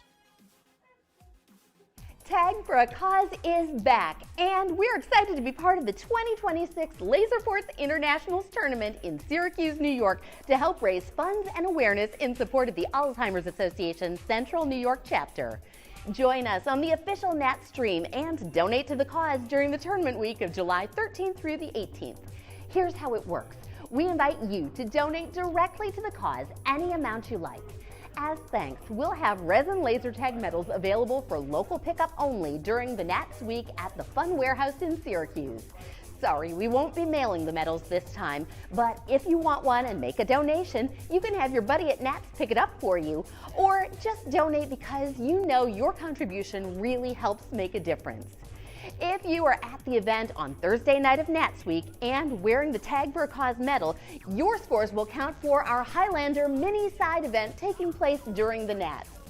Whether you laser tag for fun, for fitness, or for fundraising, I hope you'll join us to Tag for a Cause and donate to the Alzheimer's Association while watching or participating in the Laserforce Internationals live stream. Find more info at TiviaChickLovesLaserTag.com.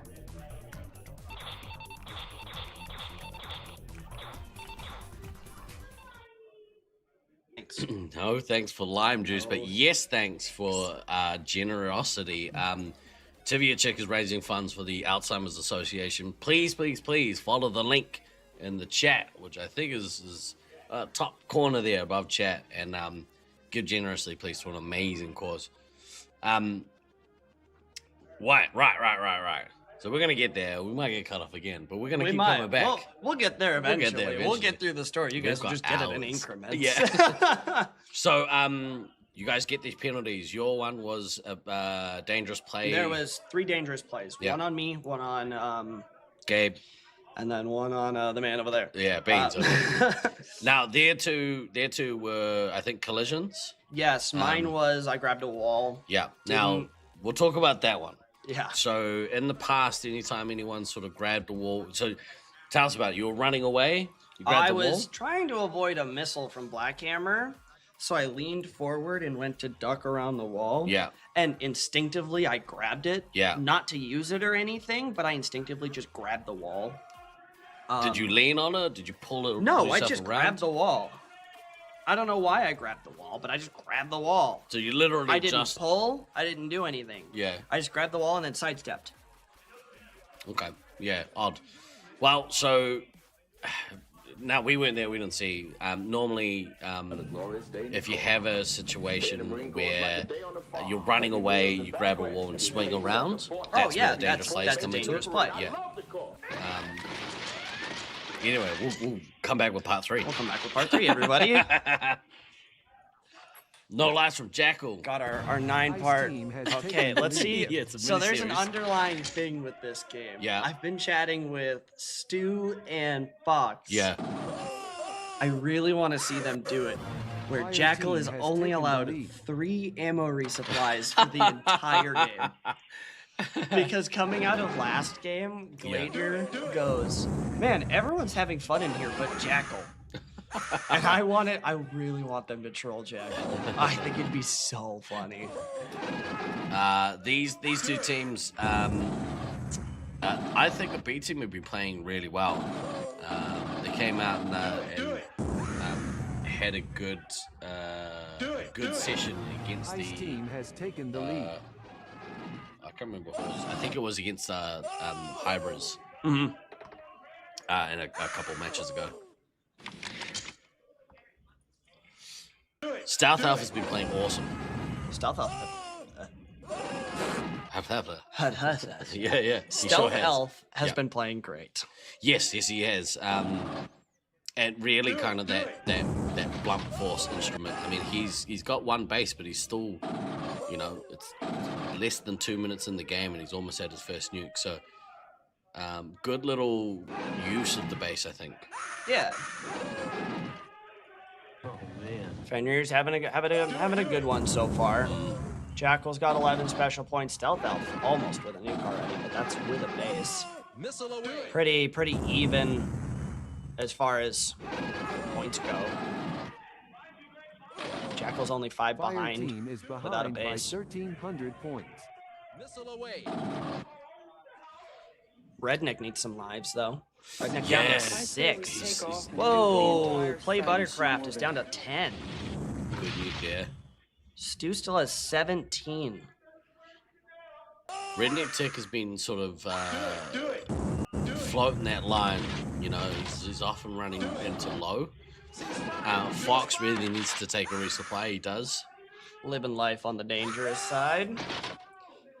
It's not how I choose to live my life. I like having lives. It's a beautiful thing. Yep. No stress. No, stress, it leaves all lives. 0 stress. Yeah. So I want to point out, Jackal hasn't received shots yet.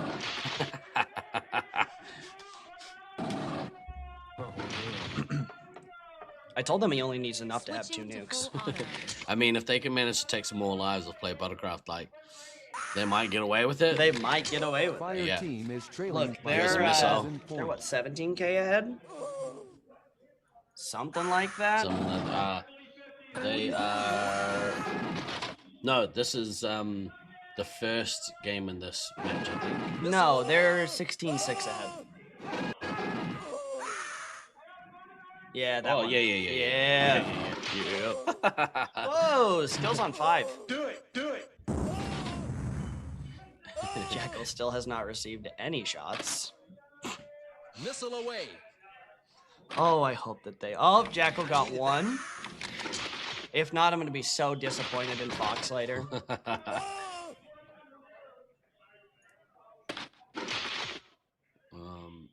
Almost 2 nukes for Jackal right now. You want to see Stealth Elf maybe go back and get some lives here. Ice Team is ahead by There's 2 for Jackal. 4,900 points. The Eagle Eyes over here. Redneck Tech There's managing 3 to get for full. Jackal. They're like, you're good, go out now. You're good, goodbye. 21 shots is enough. You'll get another nuke, maybe even another one if you use your missiles right. He uses missile, yeah. As I say it. You get to see him use the next one as well. Oh, yeah. Oh, Jackal's 3 away. Stealth Elf still hasn't got any lives. I wonder if he's holed up somewhere. Whoa, a nuke does kill the commander. Oh. Do it. Yeah, drop these nukes. Yeah, If he'll you can get double to it, drop. yeah, you're gonna double He'll drop double now. drop. It'll kill the medic and the commander. Which means don't give Jackal any more Here we shots. go. There it is. Oh no, that's Fenrir activating rapid fire. Oh, there it is. Good nuke. Stealth Elf is killed out of this game. And now here goes the medic. Jackal's used up all of his missiles. That's really good to see. Yeah, absolutely. I'm suddenly a very popular person. I don't know why I'm a popular person. Brag. Hey, I got friends back home sometimes. What's that like? I know, right? Surprisingly, Redneck Tech, which is not often the case, he's got a lot of lives compared to the rest of his team.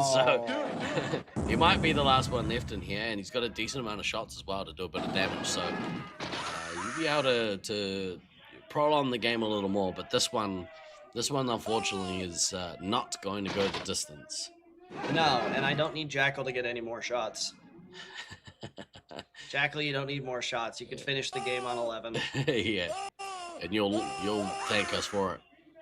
Well, unfortunately, he's not going to get to his next nuke unless he gets some shots. Well, that sucks for him. He wasted his shots. Oh, it was a... Oh, okay, that doesn't count. It does That not doesn't count. count. All right, well, here we go. Oh, you don't need any more. You can get another nuke off that. You can finish the game. Just hit your shots. Yeah, hit your shots. Hit your shots, kid. Scrub. Oh, Papa Smurf with an achievement.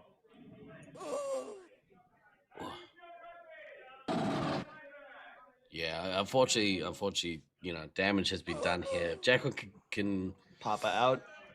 Get up to that next nuke, you'll be able to end this game relatively quickly. I mean, like you say, like his, it doesn't really need any more shots, so no, should be good.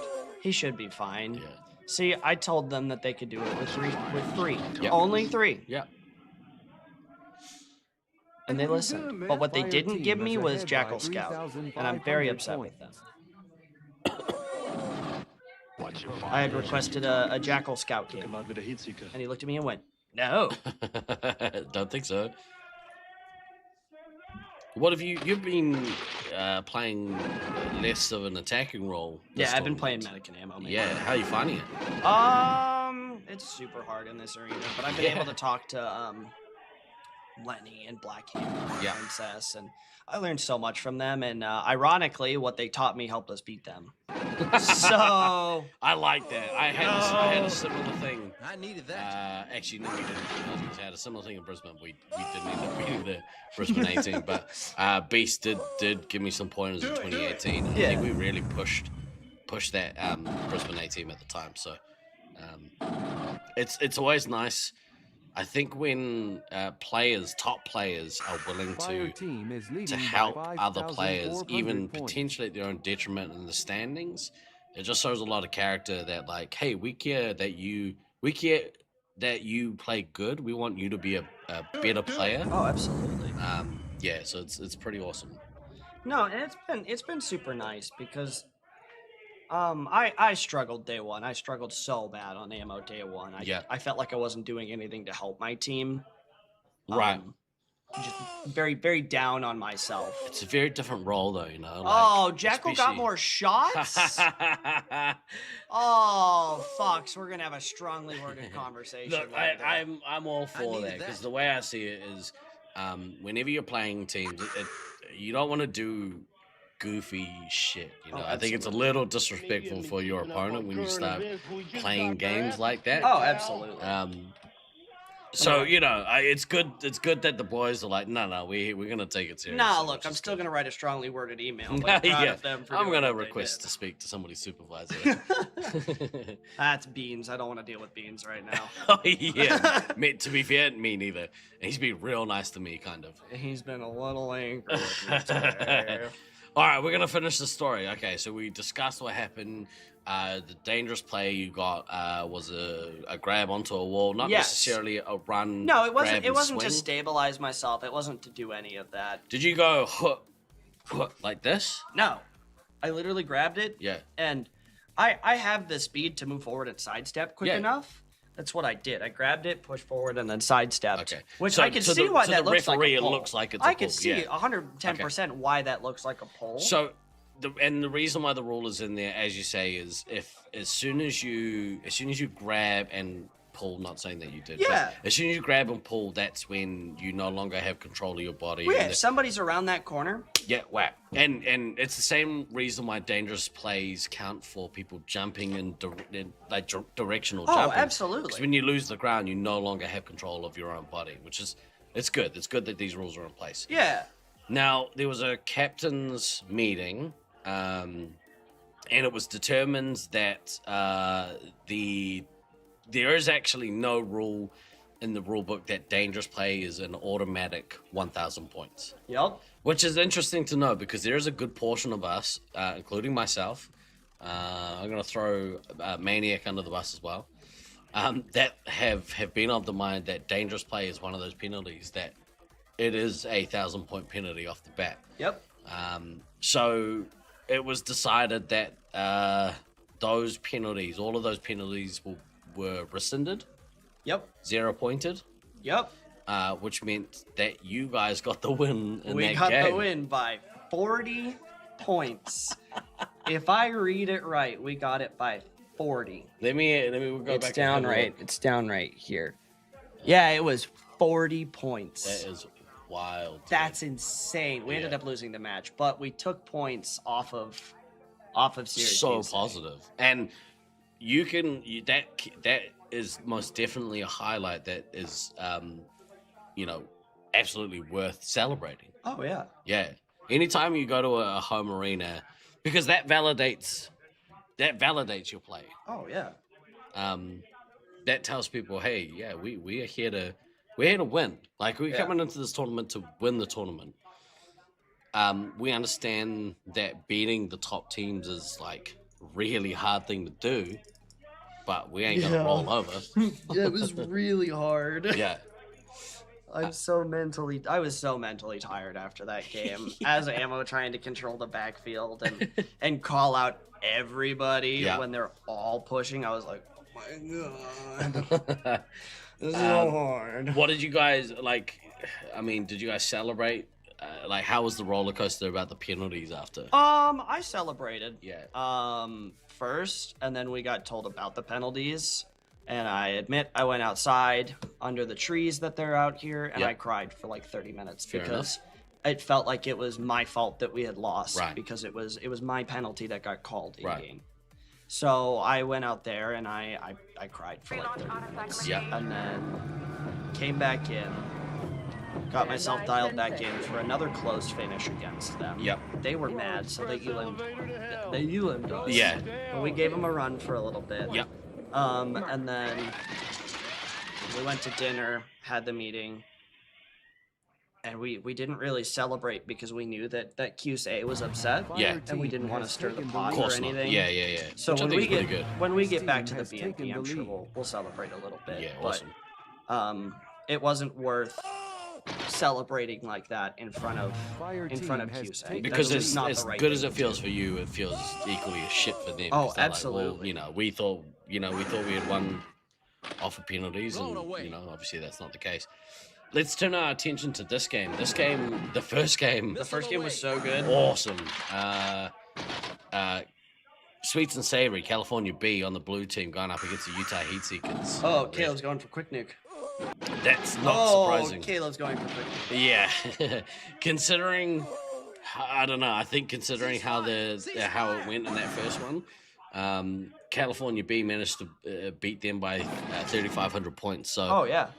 They are looking for an elim here. Nolan has been absolutely one of the best like farming commanders in this tournament. Yeah. Nolan has been so strong. Yeah. That team has become a dark horse because Nolan is so good. Yeah. And Spooky is such a fantastic heavy that she's playing so good. Hard to get into. Yeah. I've been real impressed with both of their play. We're both so good. Missile away. Yeah, Caleb already has a nuke. All right. Here you go. Gonna drop it right off the bat. Quick nuke. He's gonna catch Sweets on 7 lives. He's gonna take another 4. Oh no. Somebody mad. Somebody a little angry. Yeah. Look at that wall of red. Oh, Base run happening. Yes, base run. Good follow up there. Taking some lives off of Anchovy down to 14. All right, Sweet's got some lives. Anchovy to 14. Chaser hasn't even been touched. Chaser hasn't even been looked at. Nolan doesn't even have a nuke yet. Caleb, if he gets resupplies, could beat Nolan to 2. That'd be wild.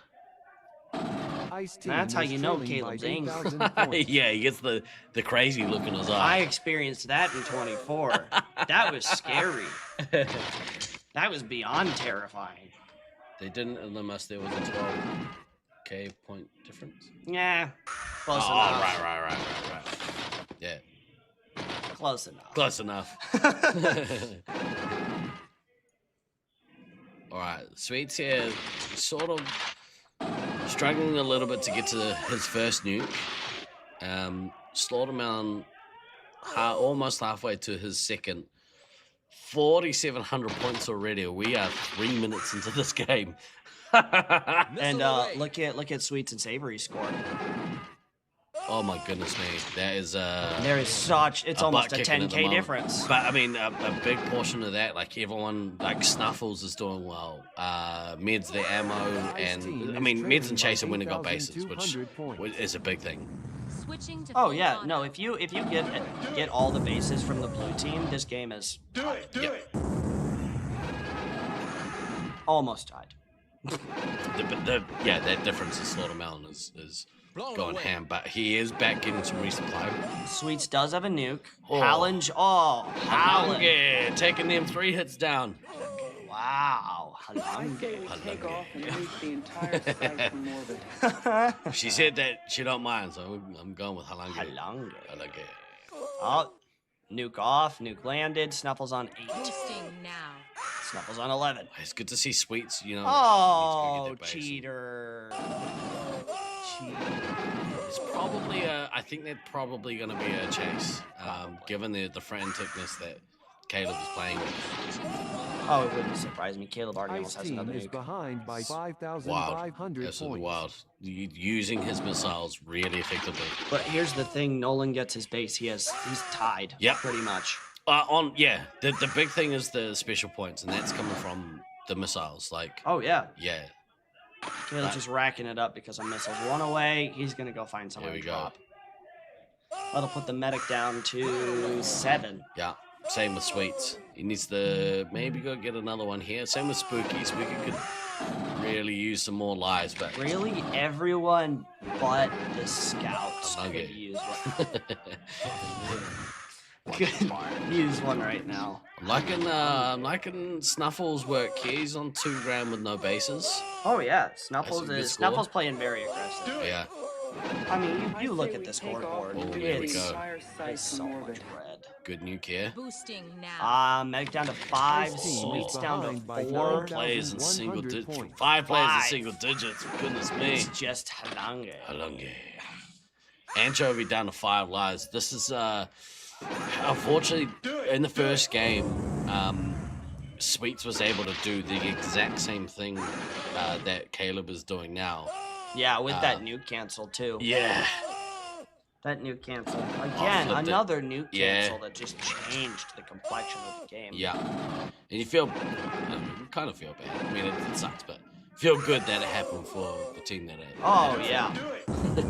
Oh, yeah. I love watching a good underdog story. Yep, true story. That's why I like my Loveland A right now. But yeah, it's good to cheer for the I don't know. Oh yeah. Oh, medic out. Sweets on 2. This ain't good. Got a nuke, but by 7,000 points. Odds they last for the 5-minute mark. Red Ammo just got a blue medic hit. There are a couple of medic on medic hits actually. Hey, I had 3. Oh, got cancelled. Oh. Do it. I had 3 medic on medic hits in one game. Switching to 4. It can be done. Unfortunate for Sweets there. Yeah. I think, this Slaughterman just came out and absolutely train rushed them. So, oh, yeah. Yeah. Already 7 away from another nuke. I'm not sure, blue team could have really done much. No. To An angry Caleb is so strong. It's terrifying. He is, it's horrifying. Yeah. That gives me nightmares. I grew up with him. That gives me nightmares. Yeah. Ice team is trailing by 6,000 points. Everyone's on 4 or 3. Ah, never mind. You had to ruin it, Spooky. I just gotta stop talking. Every time I say something, it gets ruined immediately after.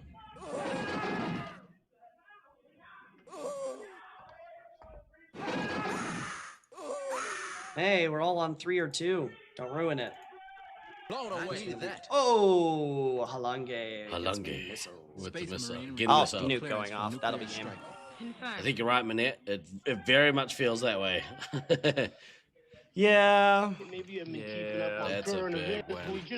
I saw his face after that. Every time we come back, I'm getting more water. So here's evidence I'm drinking water, guys. Getting hydrated. We're gonna have a really quick look at a player that from this upcoming game, the Syracuse Ninja Turtles versus the Expendables.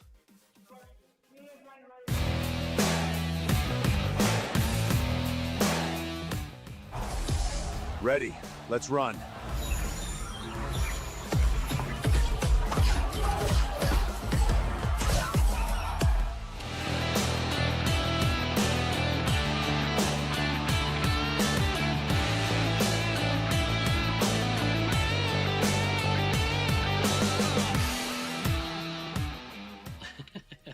Imagine needing to use AI for your player intros.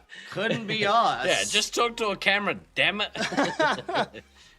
I filmed mine in the parking lot of Loveland Laser Tag. I think we watched yours yesterday. Yeah. Yay. I was real tempted to play it again just now, but I figure we've got you on camera, I so wish you did. we might as well just talk to you. I'd rather talk to you in the flesh. Yeah.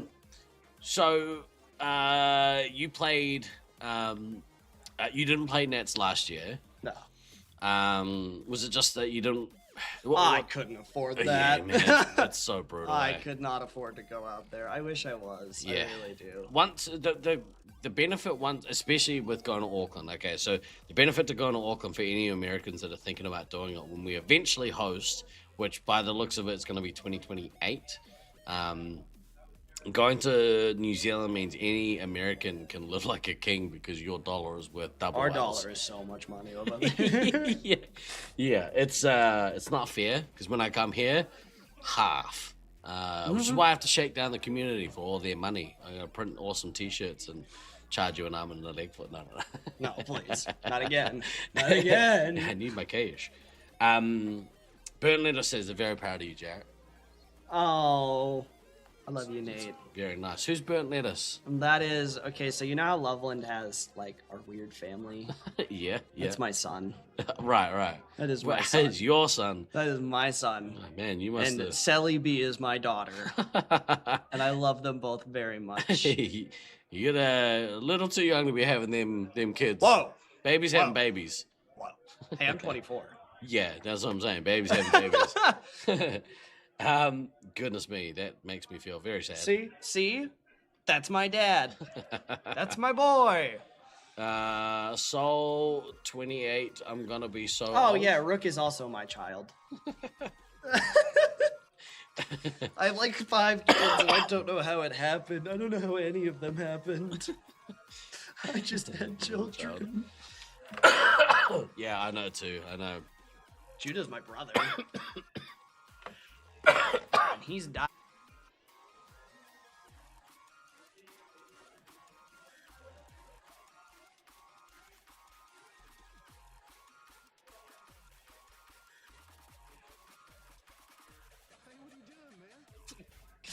Oh, and Now some that of we're my back. lime juice was down the wrong pipe. Goodness me.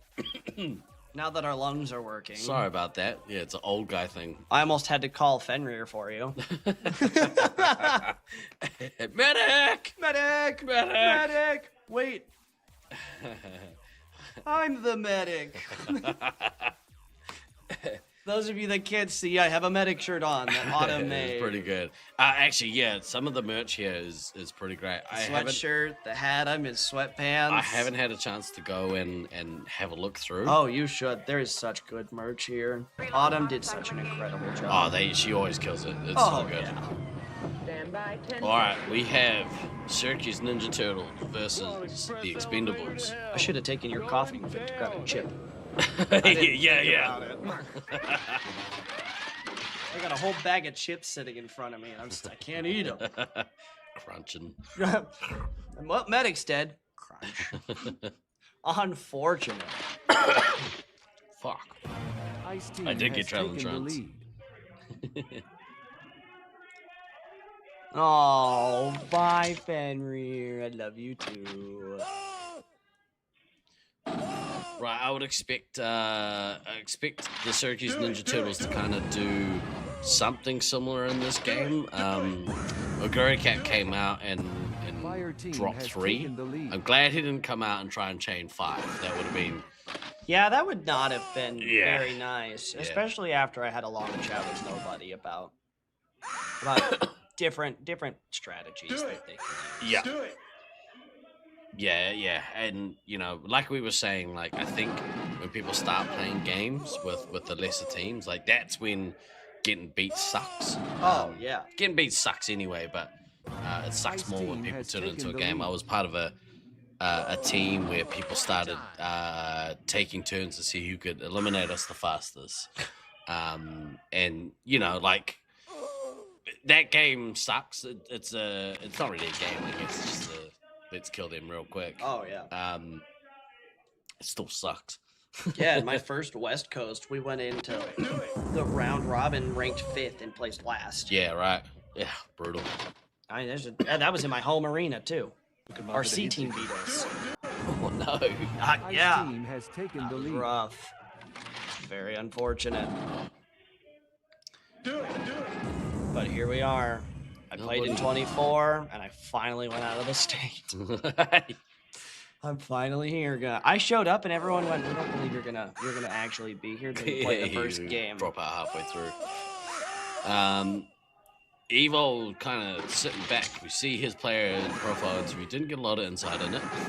Except no, we got AI. Yeah, we got AI. But he's sitting there, sitting pretty, losing no lives. Razor-wise only lost 2 though, so X-Man, you know, managing to keep the dogs at bay. Yeah. For the time being. And unfortunately, they're going to get to a point here where both 3 hits are going to need resupply Whoa, really badly. Nobody gets the nuke at the same time Cody does? This man is dying over here. Took him out with a heat seeker. Do it! Do it! Ceasefire! Need to do the Heimlich? Oh my gosh. Choking on lime juice. Not a sentence I thought I'd hear today, but here we are. There we are. As he goes for more lime juice. Get that lime juice. I think I ran out of water. Oguri Cat round in the corner on his way to his second nuke. Nobody is not that far behind. Keeping pace. Like I told nobody has such a strong foundation as a player. Yeah. That, I mean, she's only 17. Right, yeah, She's exactly. got such a strong foundation that she is going to be I hope so she good when keeps she going. finds that confidence and finds that willingness to play. Yeah. Goodness, that ceiling is so high. Yeah. Do it. You just gotta find that untapped potential. I hope that she can get some lives here. There we go. Then Getting speak of the supply. devil. Yeah. But if she can kind of keep pace with Cody, I think that's an accomplishment in and of itself. Yeah. Because they're not taking this game lightly. You look at the score. Yeah.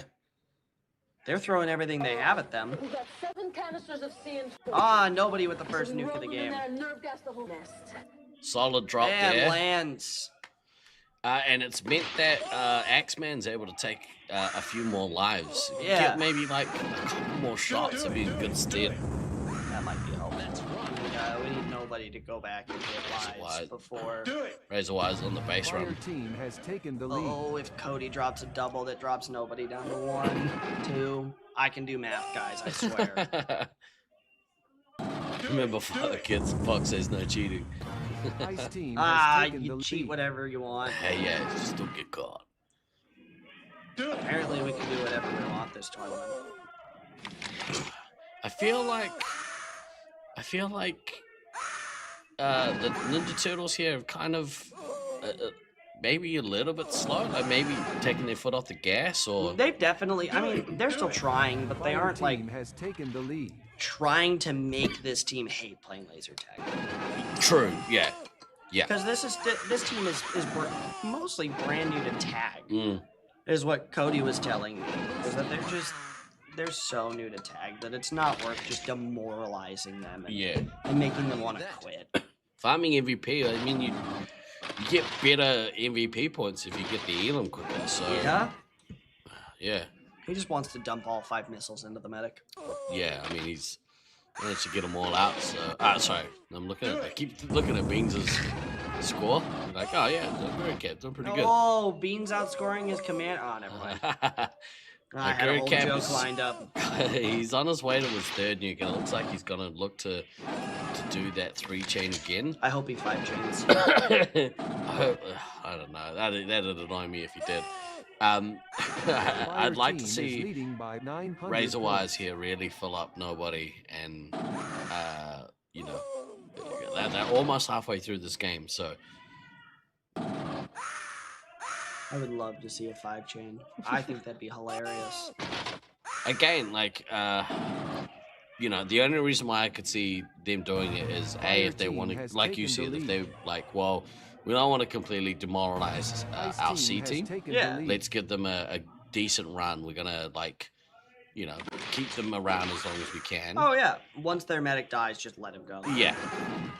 The other one is farming special points, which Cap is adamant that he's not, you know, stat whoring on purpose. Oh, he is. I believe him. I think what he's doing is he's getting good stats because he's playing really well. No, Cody's playing phenomenal this tournament. And like, I think you can have it both ways. You can get good stats and play well. It's if you stat whoring at the expense of your team, that's when it's a problem. Yeah. No, that's where it becomes an issue with me. Cody's back doing absolutely nothing. Cody's got his base. It looks like he might look to drop his 3rd. Again, I just need to not talk. Doing a great job, man. You're doing a great job. I'm doing my best, guys. I'm just here. Okay, here comes the nukes. Oh, we didn't. I almost said 6-chain. I don't know if that's quite possible. Yeah, that'll kill the medic. He activated another one. That'll kill the ammo. Axeman down to 1. Nobody's gonna be running around like crazy for the next 2 minutes. I hope she gets to this next nuke and is able to drop it in some Oh, drop it. Oh, come on, nobody. Oh, I'm your biggest fan right now. Oh, come on, nobody. So much pressure. And that's the problem. You're playing against this A team who knows this maze like the back of their hand. Oh, They're yeah. gonna be all over her. Oh, come on, nobody. There goes the missile, Oguri Cap, missiling Dogebuster. Team is Must have been behind near by the 8,400 neutral target. Oh, she's getting chased all the way into red base. And turn to the right. Got to go back to Edor. Space Marine requesting Oh, come on. nuclear strike. Confirm. Good news. Well done. Oh, that's a victory in Yeah. itself. I don't even know what Blown the away. second half of that sentence was. It was With not themselves. English. It's a victory in and of itself. There we go. I like this. This was a better showing, I think, than the first game. Oh, yeah. From memory. What they get in that first game? They got... Doesn't say. That's right. This will pretty much end the night, won't it? Do we have... We've got a few more games, I think. Let's rock. Missile Ice Team is leading by 9,200 points. I think that'll pretty much... We've got one more after Ow! My fault, guys. Sorry. Jump the gun. Boosting now. It's a good one, too. What a way to end the night, I think. Oh, yeah. No way you get a medikit while pulling the nuke. That's insane. And with the missile to boot. Oh, that's so mean. We're here talking about them being nice. Mercy kills are nice. Mercy kills are nice. Oh, another medikit out of it. Another medikit out of it. Nah, I think it was just Missile away. I just didn't see it. Oh, you missile like you're a jerk. What a jerk. Everyone in chat, boo. Fire Team is behind by 12,000 Oh, that's so points. mean. Oh. Take that, Cody. Pretty comprehensive win. Again, Ninja Turtles doing what they should be doing. Oh, absolutely. I think that one loss to us woke them up. I think so. I mean, they were already kind of like pissed off that they, after winning games, you know. Yeah. Don't mind us dying in here. No way. There's something in the air in here. It's no bueno.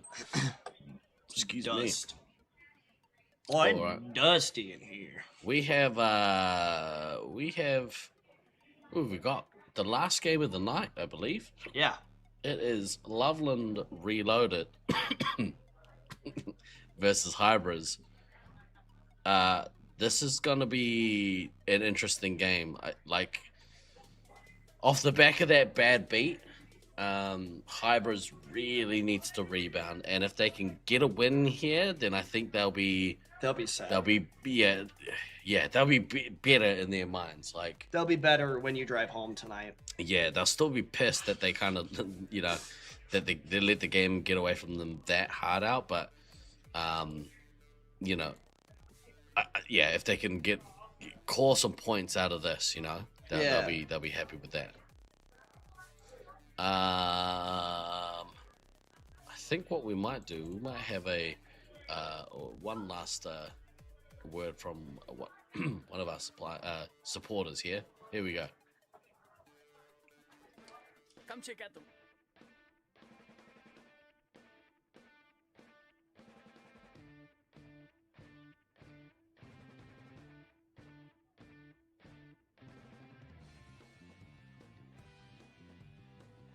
Wow, that was a good read, Steve. Nice job. Yeah, well, let's just hope there aren't any tech issues.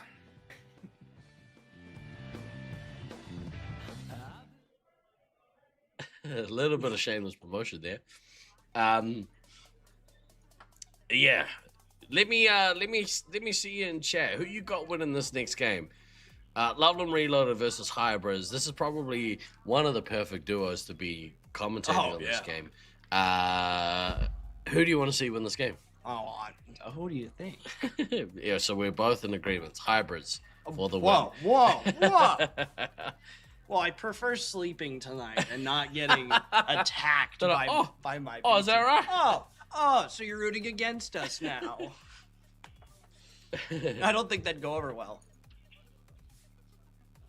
We got some calls in here for for Loveland, not Hybrids. You got Reloaded.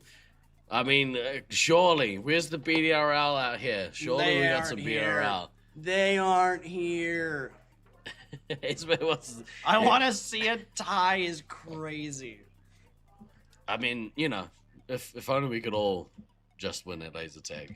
No, it wouldn't be fun. Yeah, it wouldn't be fun. I need to How to would win. we get world championships? This is why I'm sitting here, because I can't handle losing and I'm not good anymore. So Well, I can't either, but I have a belt, so may as well go try and get another. I wish that I had a belt. I don't have a belt. I am a 2-time former world champ. Oh, I don't have the belt anymore. It's, the Aussies had it. What? 2-time fake champ. Oh shit! Oh. I got a couple of asterisks. One is actually I got a couple of asterisks. So we won in 2008 in Ballarat, Australia. There was no Rusty, no Traj at the tournament. They decided that they were too good to travel all the way to Ballarat. So look, you can only play the teams that you can play. We played really well. We beat a really, really good Melbourne team. That actually did happen. What's that? There was a tie on socials a few weeks ago. Right on. We had a straight up score tie. Yeah. 2-time world champion. Asterisks. So that was the first one. So look, we played good. We had a good team, and I reckon if we had played Brisbane in that maze, the Brisbane A team in that maze, we probably still would have beat them. You know, I see it as a win. Same. You got the belt. Got the belt. In 2010, I was the 7th on the team, and I basically was sick the entire week. So, and that team also had Rusty on it. So Rusty and Traj. Hey, well, the water boy gets a ring, doesn't he? It's the best way I've heard it explained so far. Was Hoodie playing was a good team. This feels like an unnecessary drive-by on Hoodlum. You savage. Yeah, I got it in 24 with that Loveland Phoenix team. Yeah, you earned that as well, my man. That was awesome. It was such a good win. The 11 medikits in finals was really hard. Bertlander sounds like they got a code. Asterisks reboot. Yeah? I see him removed. We did almost win an 06 as well. We got beat by a very, very smart team, but we played out of our skins that week as well. So good. So I had my time. My time was years ago, and sometimes you gotta move out so the better players can come in. I'm up. It's my time. I got one. I'm so happy if I never get another one. I'm gonna fight for that next one. You should. I'm gonna fight my butt off. You never know. You never know when you're gonna get another opportunity to go for it. So, absolutely fight. Fight like it's your last, as Tragedy would say. Oh yeah. Let's have a look at this final matchup of the game. So, of the day, we have Loveland Reloaded versus Hybrids. Hybrids, unfortunately, Leech copped not an unlucky nuke defuse. Lizzie Lizard was right in the right place at the right time and capitalized. Got the nuke defuse, and then unfortunately, the Hybrids team could never recover from it. So, let's see what they got in store for this one. Joe, I would be drunk for the amount of times I mentioned 24. Every day. But that's okay. Be proud of your achievements. Oh, yeah. Talk about them. Oh, yeah. Yeah. It's just like the human effect. Take a shot every time in that video. Who do you reckon Loveland's got at commander in this? Josiah. I'm kidding. It's going to be Sabo. It'll be Sabo commander. I'm sure after that hero play, it's going to be Lizzie heavy. Yeah, you gotta assume that is the case. Oh, absolutely. We can see the lineup here. Lizzie at heavy, Sabo at commander. Like I know them or something. I love my B team. Oh, they're so good. Now, if they lose, I have to go back and watch this and be like, man, I talked them up so much. Now I look like a fool. I can hear them in there, like, celebrating or something. I don't know. They start every game just screaming. It's so funny. Yeah, Lucas goes, yeah. Has taken the lead. Every game. Why? Just having a mean time. Just having a great time. Good time. Good. Let's have a look here. Commander's kind of tit for tat. Jared just needs to keep his mouth shut and everything will be okay. But then it's boring. Vulcan off to a good start here. Maybe a little faster start than we're used to seeing from Vulcan. Yeah, Vulcan's doing work already. Ice Team has taken the lead. Oh. Mischief is doing some work. He's always up there just doing the Lord's work. Prawn Boy kind of resolved to get that first base early. Oh, Got the blue base. Carson with I wonder what it was. I'm gonna guess it's Chase. Yeah, probably. It's just so easy to chase people in this maze without knowing. Do it. Oh, chat, you're having a good night. Glader needs to, here we go, Glader take a resupply, but what I'm finding is that a lot of the time, resupplies aren't giving doubles, and it's real, like, inefficient. Do it. Oh, yeah. I think because they kind of play a part, right? You usually have a resupply not... Well, when I'm playing, yeah. If I'm ammo, I'm anywhere from dime bag to top of Y to up in Cuckoo's Nest to Bumblebee. Sometimes I'm over by Red Base. It's just, it's playing angles. Yeah. So I'm not always by my other resupply, but we're able to hit doubles almost perfectly every time. Unless I'm trolling Joe, apparently. Leach is up to 15 special points with no base, so he's having a much better game. Sabo has a nuke already. Yeah, but he's got 2 bases. You have to go get both bases to do it. So let's see what happens. I'm gonna drop Mischief here. on 8. He's dropped. Oh, Josiah's on 11. Oh, Glader. Oh, no, sorry, I looked at the wrong thing. I thought Glader was down to 3. Yeah, I don't need that fear. Glader on 7, Vulcan on 7. Yeah, but that, I mean, medics are neck and neck right now. You might see Sabo kind of really looking to push the issue, but look at, I mean, red team are kind of coming back. Look at that wall of red. Oh, yeah. Liz, Blackout, Liz again. Leech and Prawn Boy clearly had some words. Luke used his medic as a reset. Leech is now at that first nuke with no bases, but he doesn't have many shots, doesn't have many lives. No. In fact, their whole team is pretty low here, so we'll see what happens. See if he wants to... I feel like he'll give us a good back off, Luke. Fair Turkey down to 8 lives. Uh-oh. Goodness me. I don't like the look of this right now. I really don't like the look of this. Man, if Leech can go and drop this nuke. How close is it? They got Elam, so 19. Yeah. All right. Both medics are on 8. Fire Sword on 7. But Leech has that nuke in his pocket. Yeah. So that would drop. Oh, Fire Sword is getting demolished right now. Wow. What a flip. Oh, look at the scoreboard. They've put so much pressure. Blue. So much pressure on each of the resupplies here, and I think that Loveland is starting to claw back control of this game. We'll see. Fear Turkey on 7, Blackout on 8. Nuke off. Good drops nuke. Josiah to 4. Good nuke there. Blackout's going to go down to Excellent 4. nuke.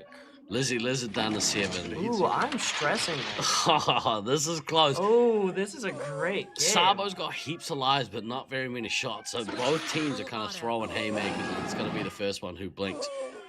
Prawn Boy and Leech both have okay amount of lives, but like no shots. Vulcan on 6. They can't find Josiah right now. Blackout on 3, Lizzie on 5. 60 versus 64 lives. This is crazy. This is nuts. Sabo gets that nuke. It helps so much. Vulcan on 4. Fire Sword on 6. There's 3 players now on that team that are above 10. I think that hybrids are kind of overstepped a little bit. They're a little bit too aggressive, and they need to go and recharge a little bit. I think that's what Sabo's doing really well here, is going back and taking a bit of resupply. He's getting a couple. Yeah. Vulcan's on 2. Scout is on 2. Oh my goodness. He's down to 1. He's down to 1. Oh no. You can't die out here. You die out here. It's over. Especially after not getting that base. He's got some lives. Got some lives.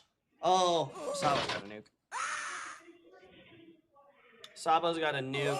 Leech has half a nuke, no bases. They both have a nuke. Yeah. It just depends on who drops first. Yeah, it really kind of that's the swing vote. Here comes the nuke. Dropping. It'll land. Yeah. Good Wow. nuke there. Firesword down Great to nuke. 3 lives. They haven't managed to take any. Oh, there we go. They managed to get into Firesword, get him down to 2. They're in on him. This is huge. The lives have significantly changed. Yeah. Yeah. Fair Turkey's done an awesome job. That's with the experience they have in Fair Turkey in the resupply. 1 life. 1 life. Leech isn't even close to a nuke. That'll kill the medic. They're down to 65 lives. This is not good for the Hybrids team. Wow. Vulcan and Glader are going to get caught out here. Glader's low on both, so a little bit really needs to be on this. If she can resupply Glader and reset his shield. Oh, he's gonna. There we go. Reset the shield, give him some shots. If they can recycle that, that'll keep them going for a bit. And hopefully, Leech can get to his next nuke. Have to see that, there we go. He's gonna drop. We're gonna have to see that that lobby cam as this goes on. Yeah.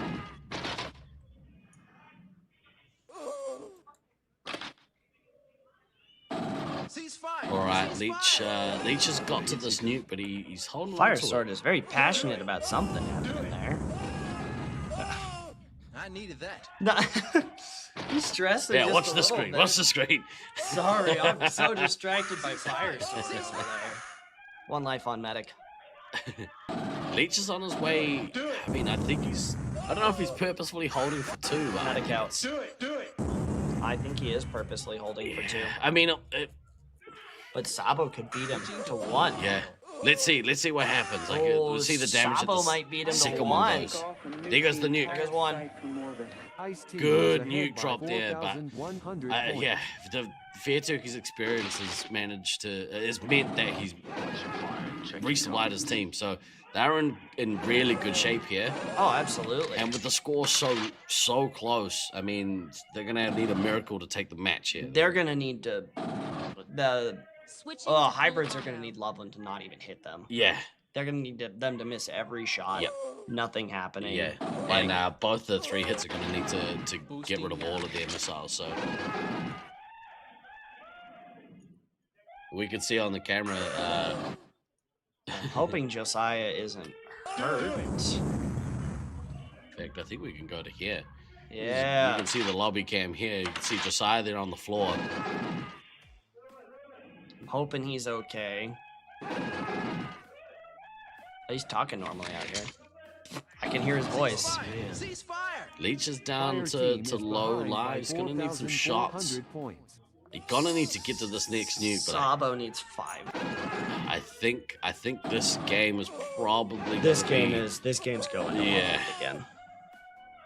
Space Marine requesting. Here comes the nuke. nuke. Nuclear strike. Confirmed. And dropped. Good nuke. It doesn't.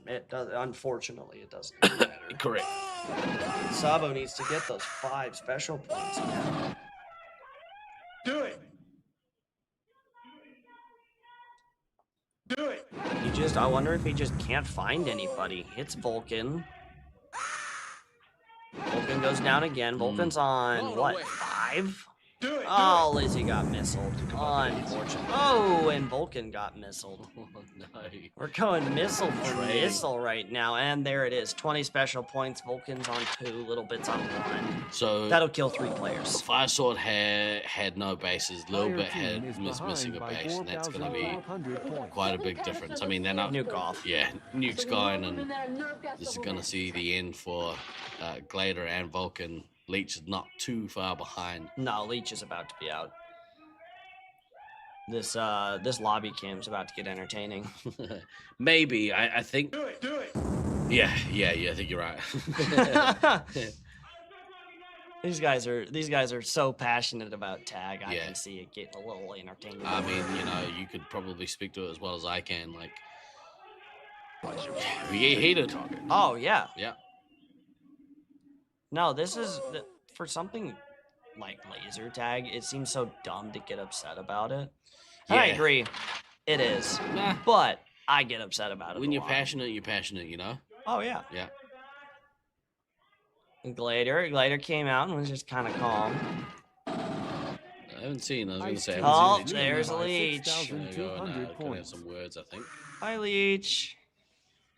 Looked at the scoreboard for maybe half a second, and then he did have a quick a break like words with Turkey, and it looked pretty amicable. So, you know, maybe he's not devastated. It wasn't a devastating loss. Like they again were tit for tat, and I think, you know, a different situation happens here or there, and absolutely, that game can change so fast. That's what's so great about this arena is this is the closest Nats I've ever seen.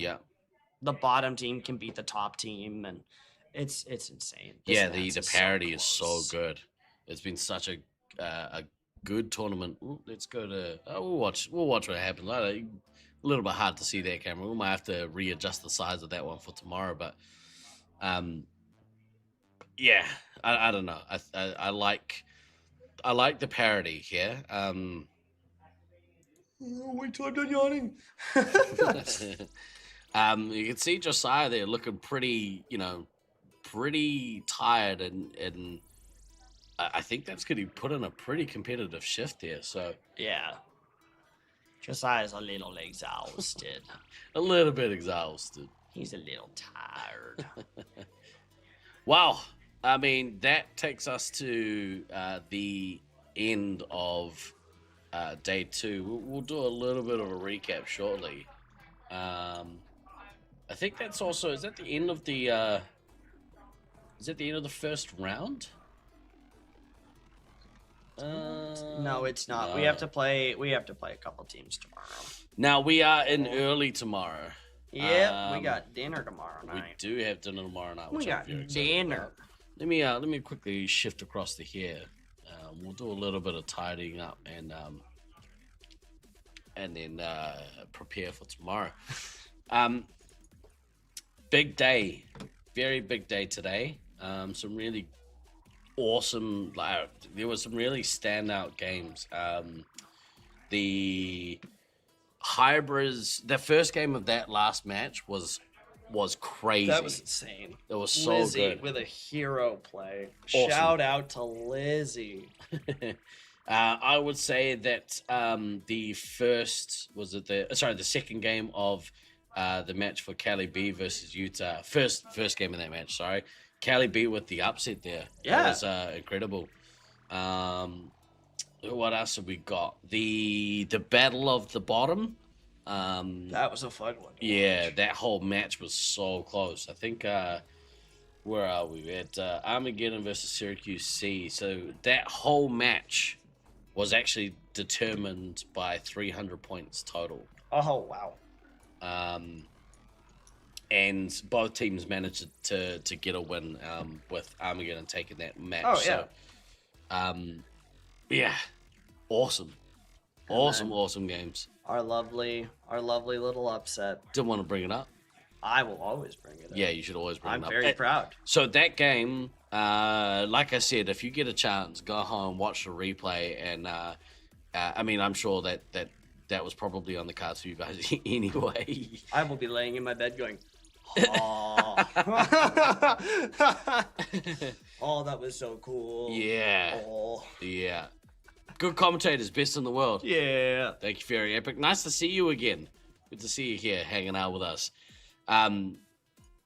Oh, goodness me. What a day. I love Nats. Nats makes me happy. Oh, Nats is so fun. Yeah. I'm so happy I was able to come out of my little home arena to come play. Yeah. This isn't your first like competition out of your home arena. This is my first competition out of my home arena. Goodness me. Learn to travel, kid. I haven't been able to afford it. Fair enough. That's a good reason. Hitchhike. Don't hitchhike. Not in this country. That's that was where you were from? Yeah. yeah. I was like, bro, you want to ride? I'm like, yeah, bro, thank you. If I was here, I'd end up, you know, those Not like the murder mystery podcasts. So there'd be an episode made of me. Yeah, end up in some sort of suitcase. All right, let's have a quick look here at the current standings. I think And no, is enough time passed that one is updated? Yes, it has. So let's switch across to this one, shall we? Right. Oh, I'm so sorry I'm yawning, everybody. You do you, boo. I'm so tired. I've been here since 9 a.m. playing. Now, we have at the top of the table Syracuse Ninja Turtles, but there's a number change in their column. They have 13 game wins and 1 game loss. Oh, that's so nice. So good. We have Team Olympus in that second place spot with 30 match points overall. They kind of managed to extend that gap between second and third place. 5 match wins. 10 game wins, 2 game losses. So pretty good record. I think they've only lost to Syracuse Ninja Turtles so far. Utah Heatseekers, I think they play Utah tomorrow. They certainly do. Olympus and Utah, yeah. So that's going to determine. Reloaded, I think, also plays them. Huge. So that might change. They might get a couple more losses in the column. Who knows? Utah Heatseekers on 26 points. 8 game wins, 4 game losses.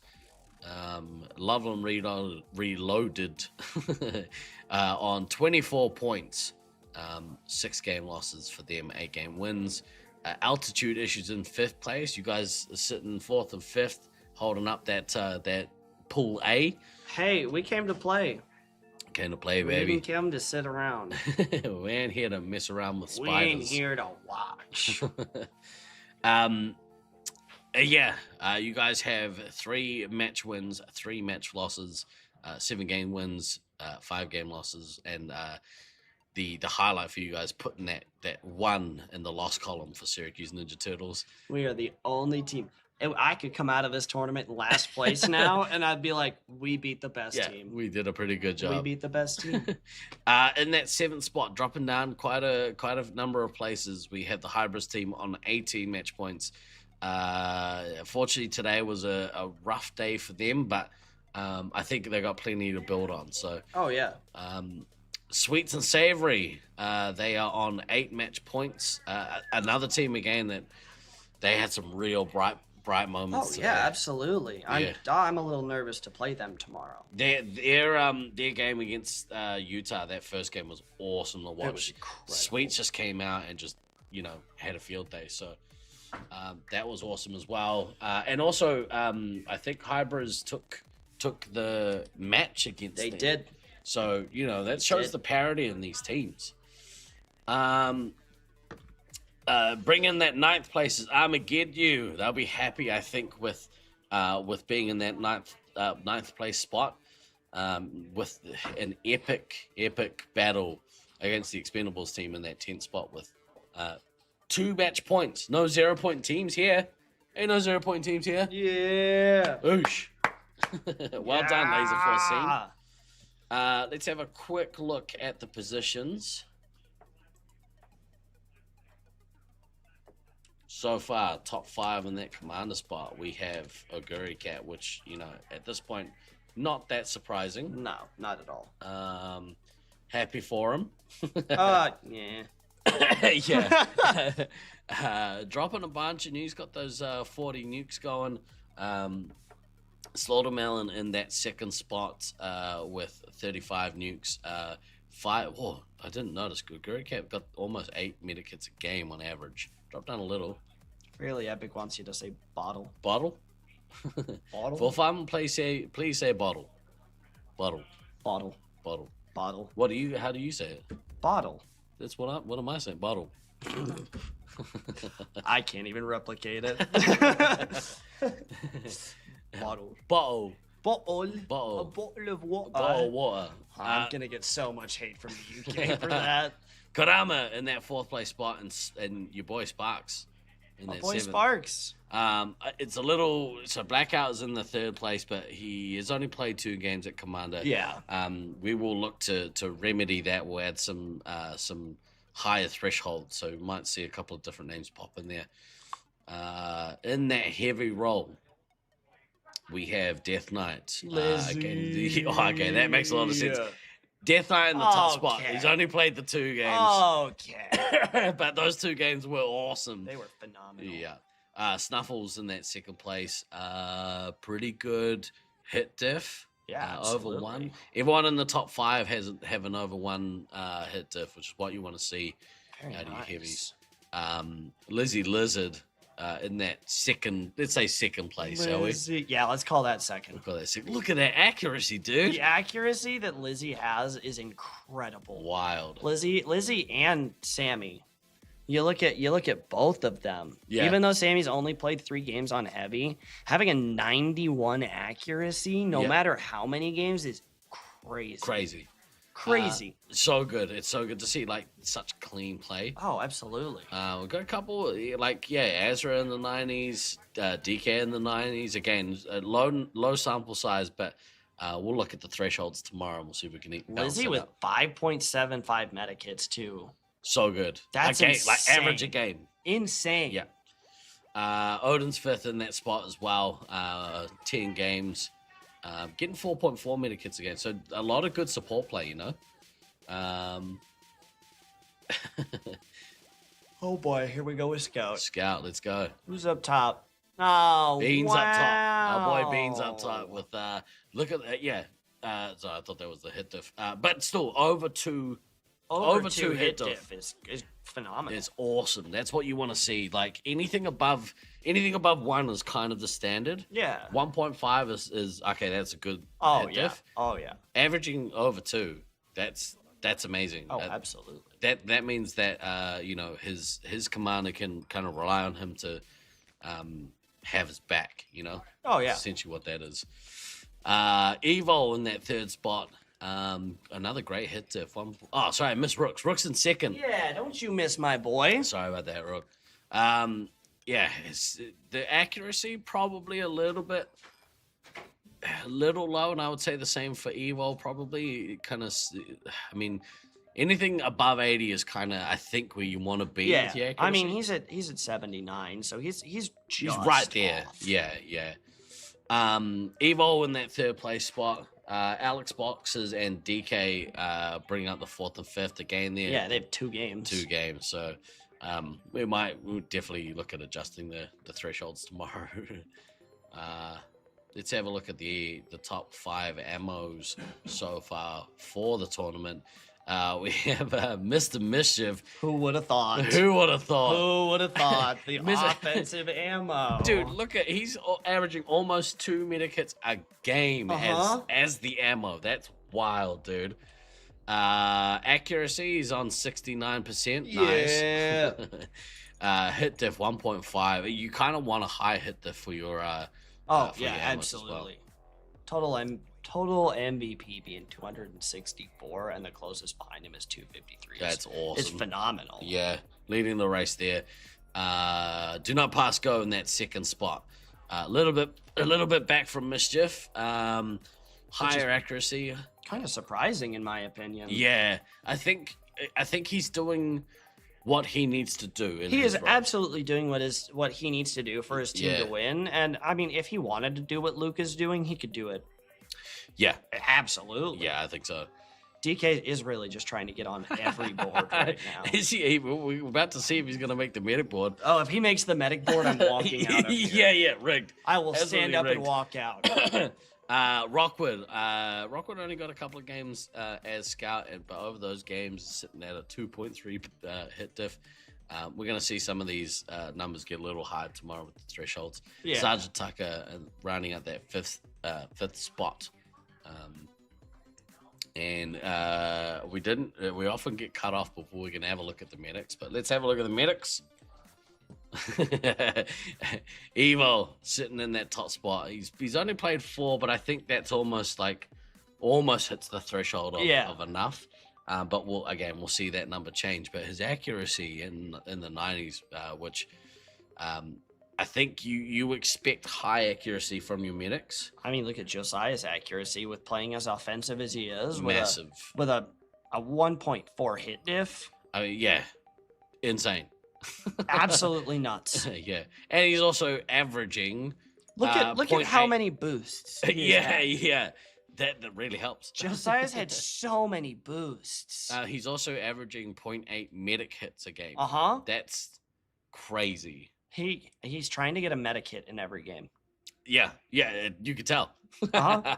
I was able to get 3 in one game, but that was about it. So good. Medic on medic violence this tournament has been very real.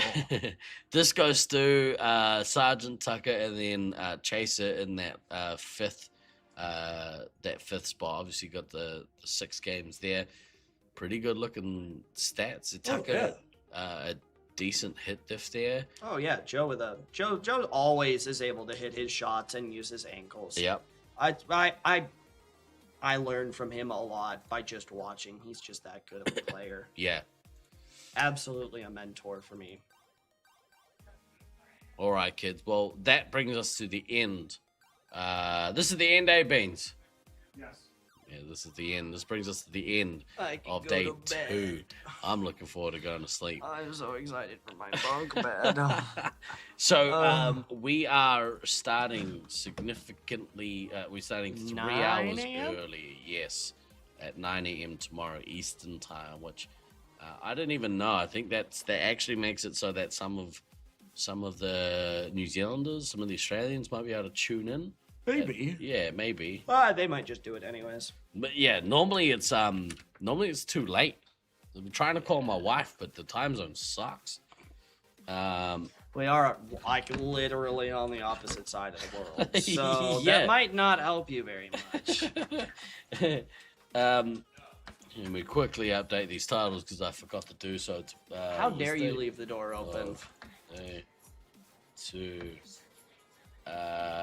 Start time is, whoops, that's not how you spell things. Oh goodness, you're worse than me. Start time is 9 a.m. Eastern time tomorrow. I hope that everyone has enjoyed today's festivities. Is the tournament done by Thursday? No. We are playing until Saturday. Yeah, no, I can't call her now. She's at work. That's the problem. She gets home when I'm about to go to sleep. It's like 1:45 in the morning. Tournament is not done by Thursday. We are going until Saturday. Finals will be played throughout the day on Saturday. If you want to see the schedule, go to lfstats.com. There's a schedule on there that you can see, and then you can work out whatever the time zones are. Whatever the time zones are. Hey, you. Yeah? Thanks for joining me today. Absolutely. Ladies and gentlemen, please thank my co-host for this final block of the day, Ghost. I hope tomorrow goes really well for you, dude. I hope it does too. Yeah. I feel really good going into tomorrow. Team feels great. I feel great. A couple things I need to work on just personally. Yep. But once I figure that out, the team is firing on all cylinders. So good to see. Thank you guys so much. I hope you enjoyed day 2. We're going to be back tomorrow with day 3. Day 3 of the Laserforce Space Marines Internationals 2026. Get hype, yo. We got 4 more days of awesome laser tag. Come back and join us and celebrate the greatest week of the year for us laser tag nerds. I hope to see you guys again soon. See you soon, yo. Sleep good or you know, don't sleep. Don't That's sleep. up to you. Yeah. I will be sleeping. Have a shot, go to sleep. Good night, everyone. See you tomorrow. Have a good one.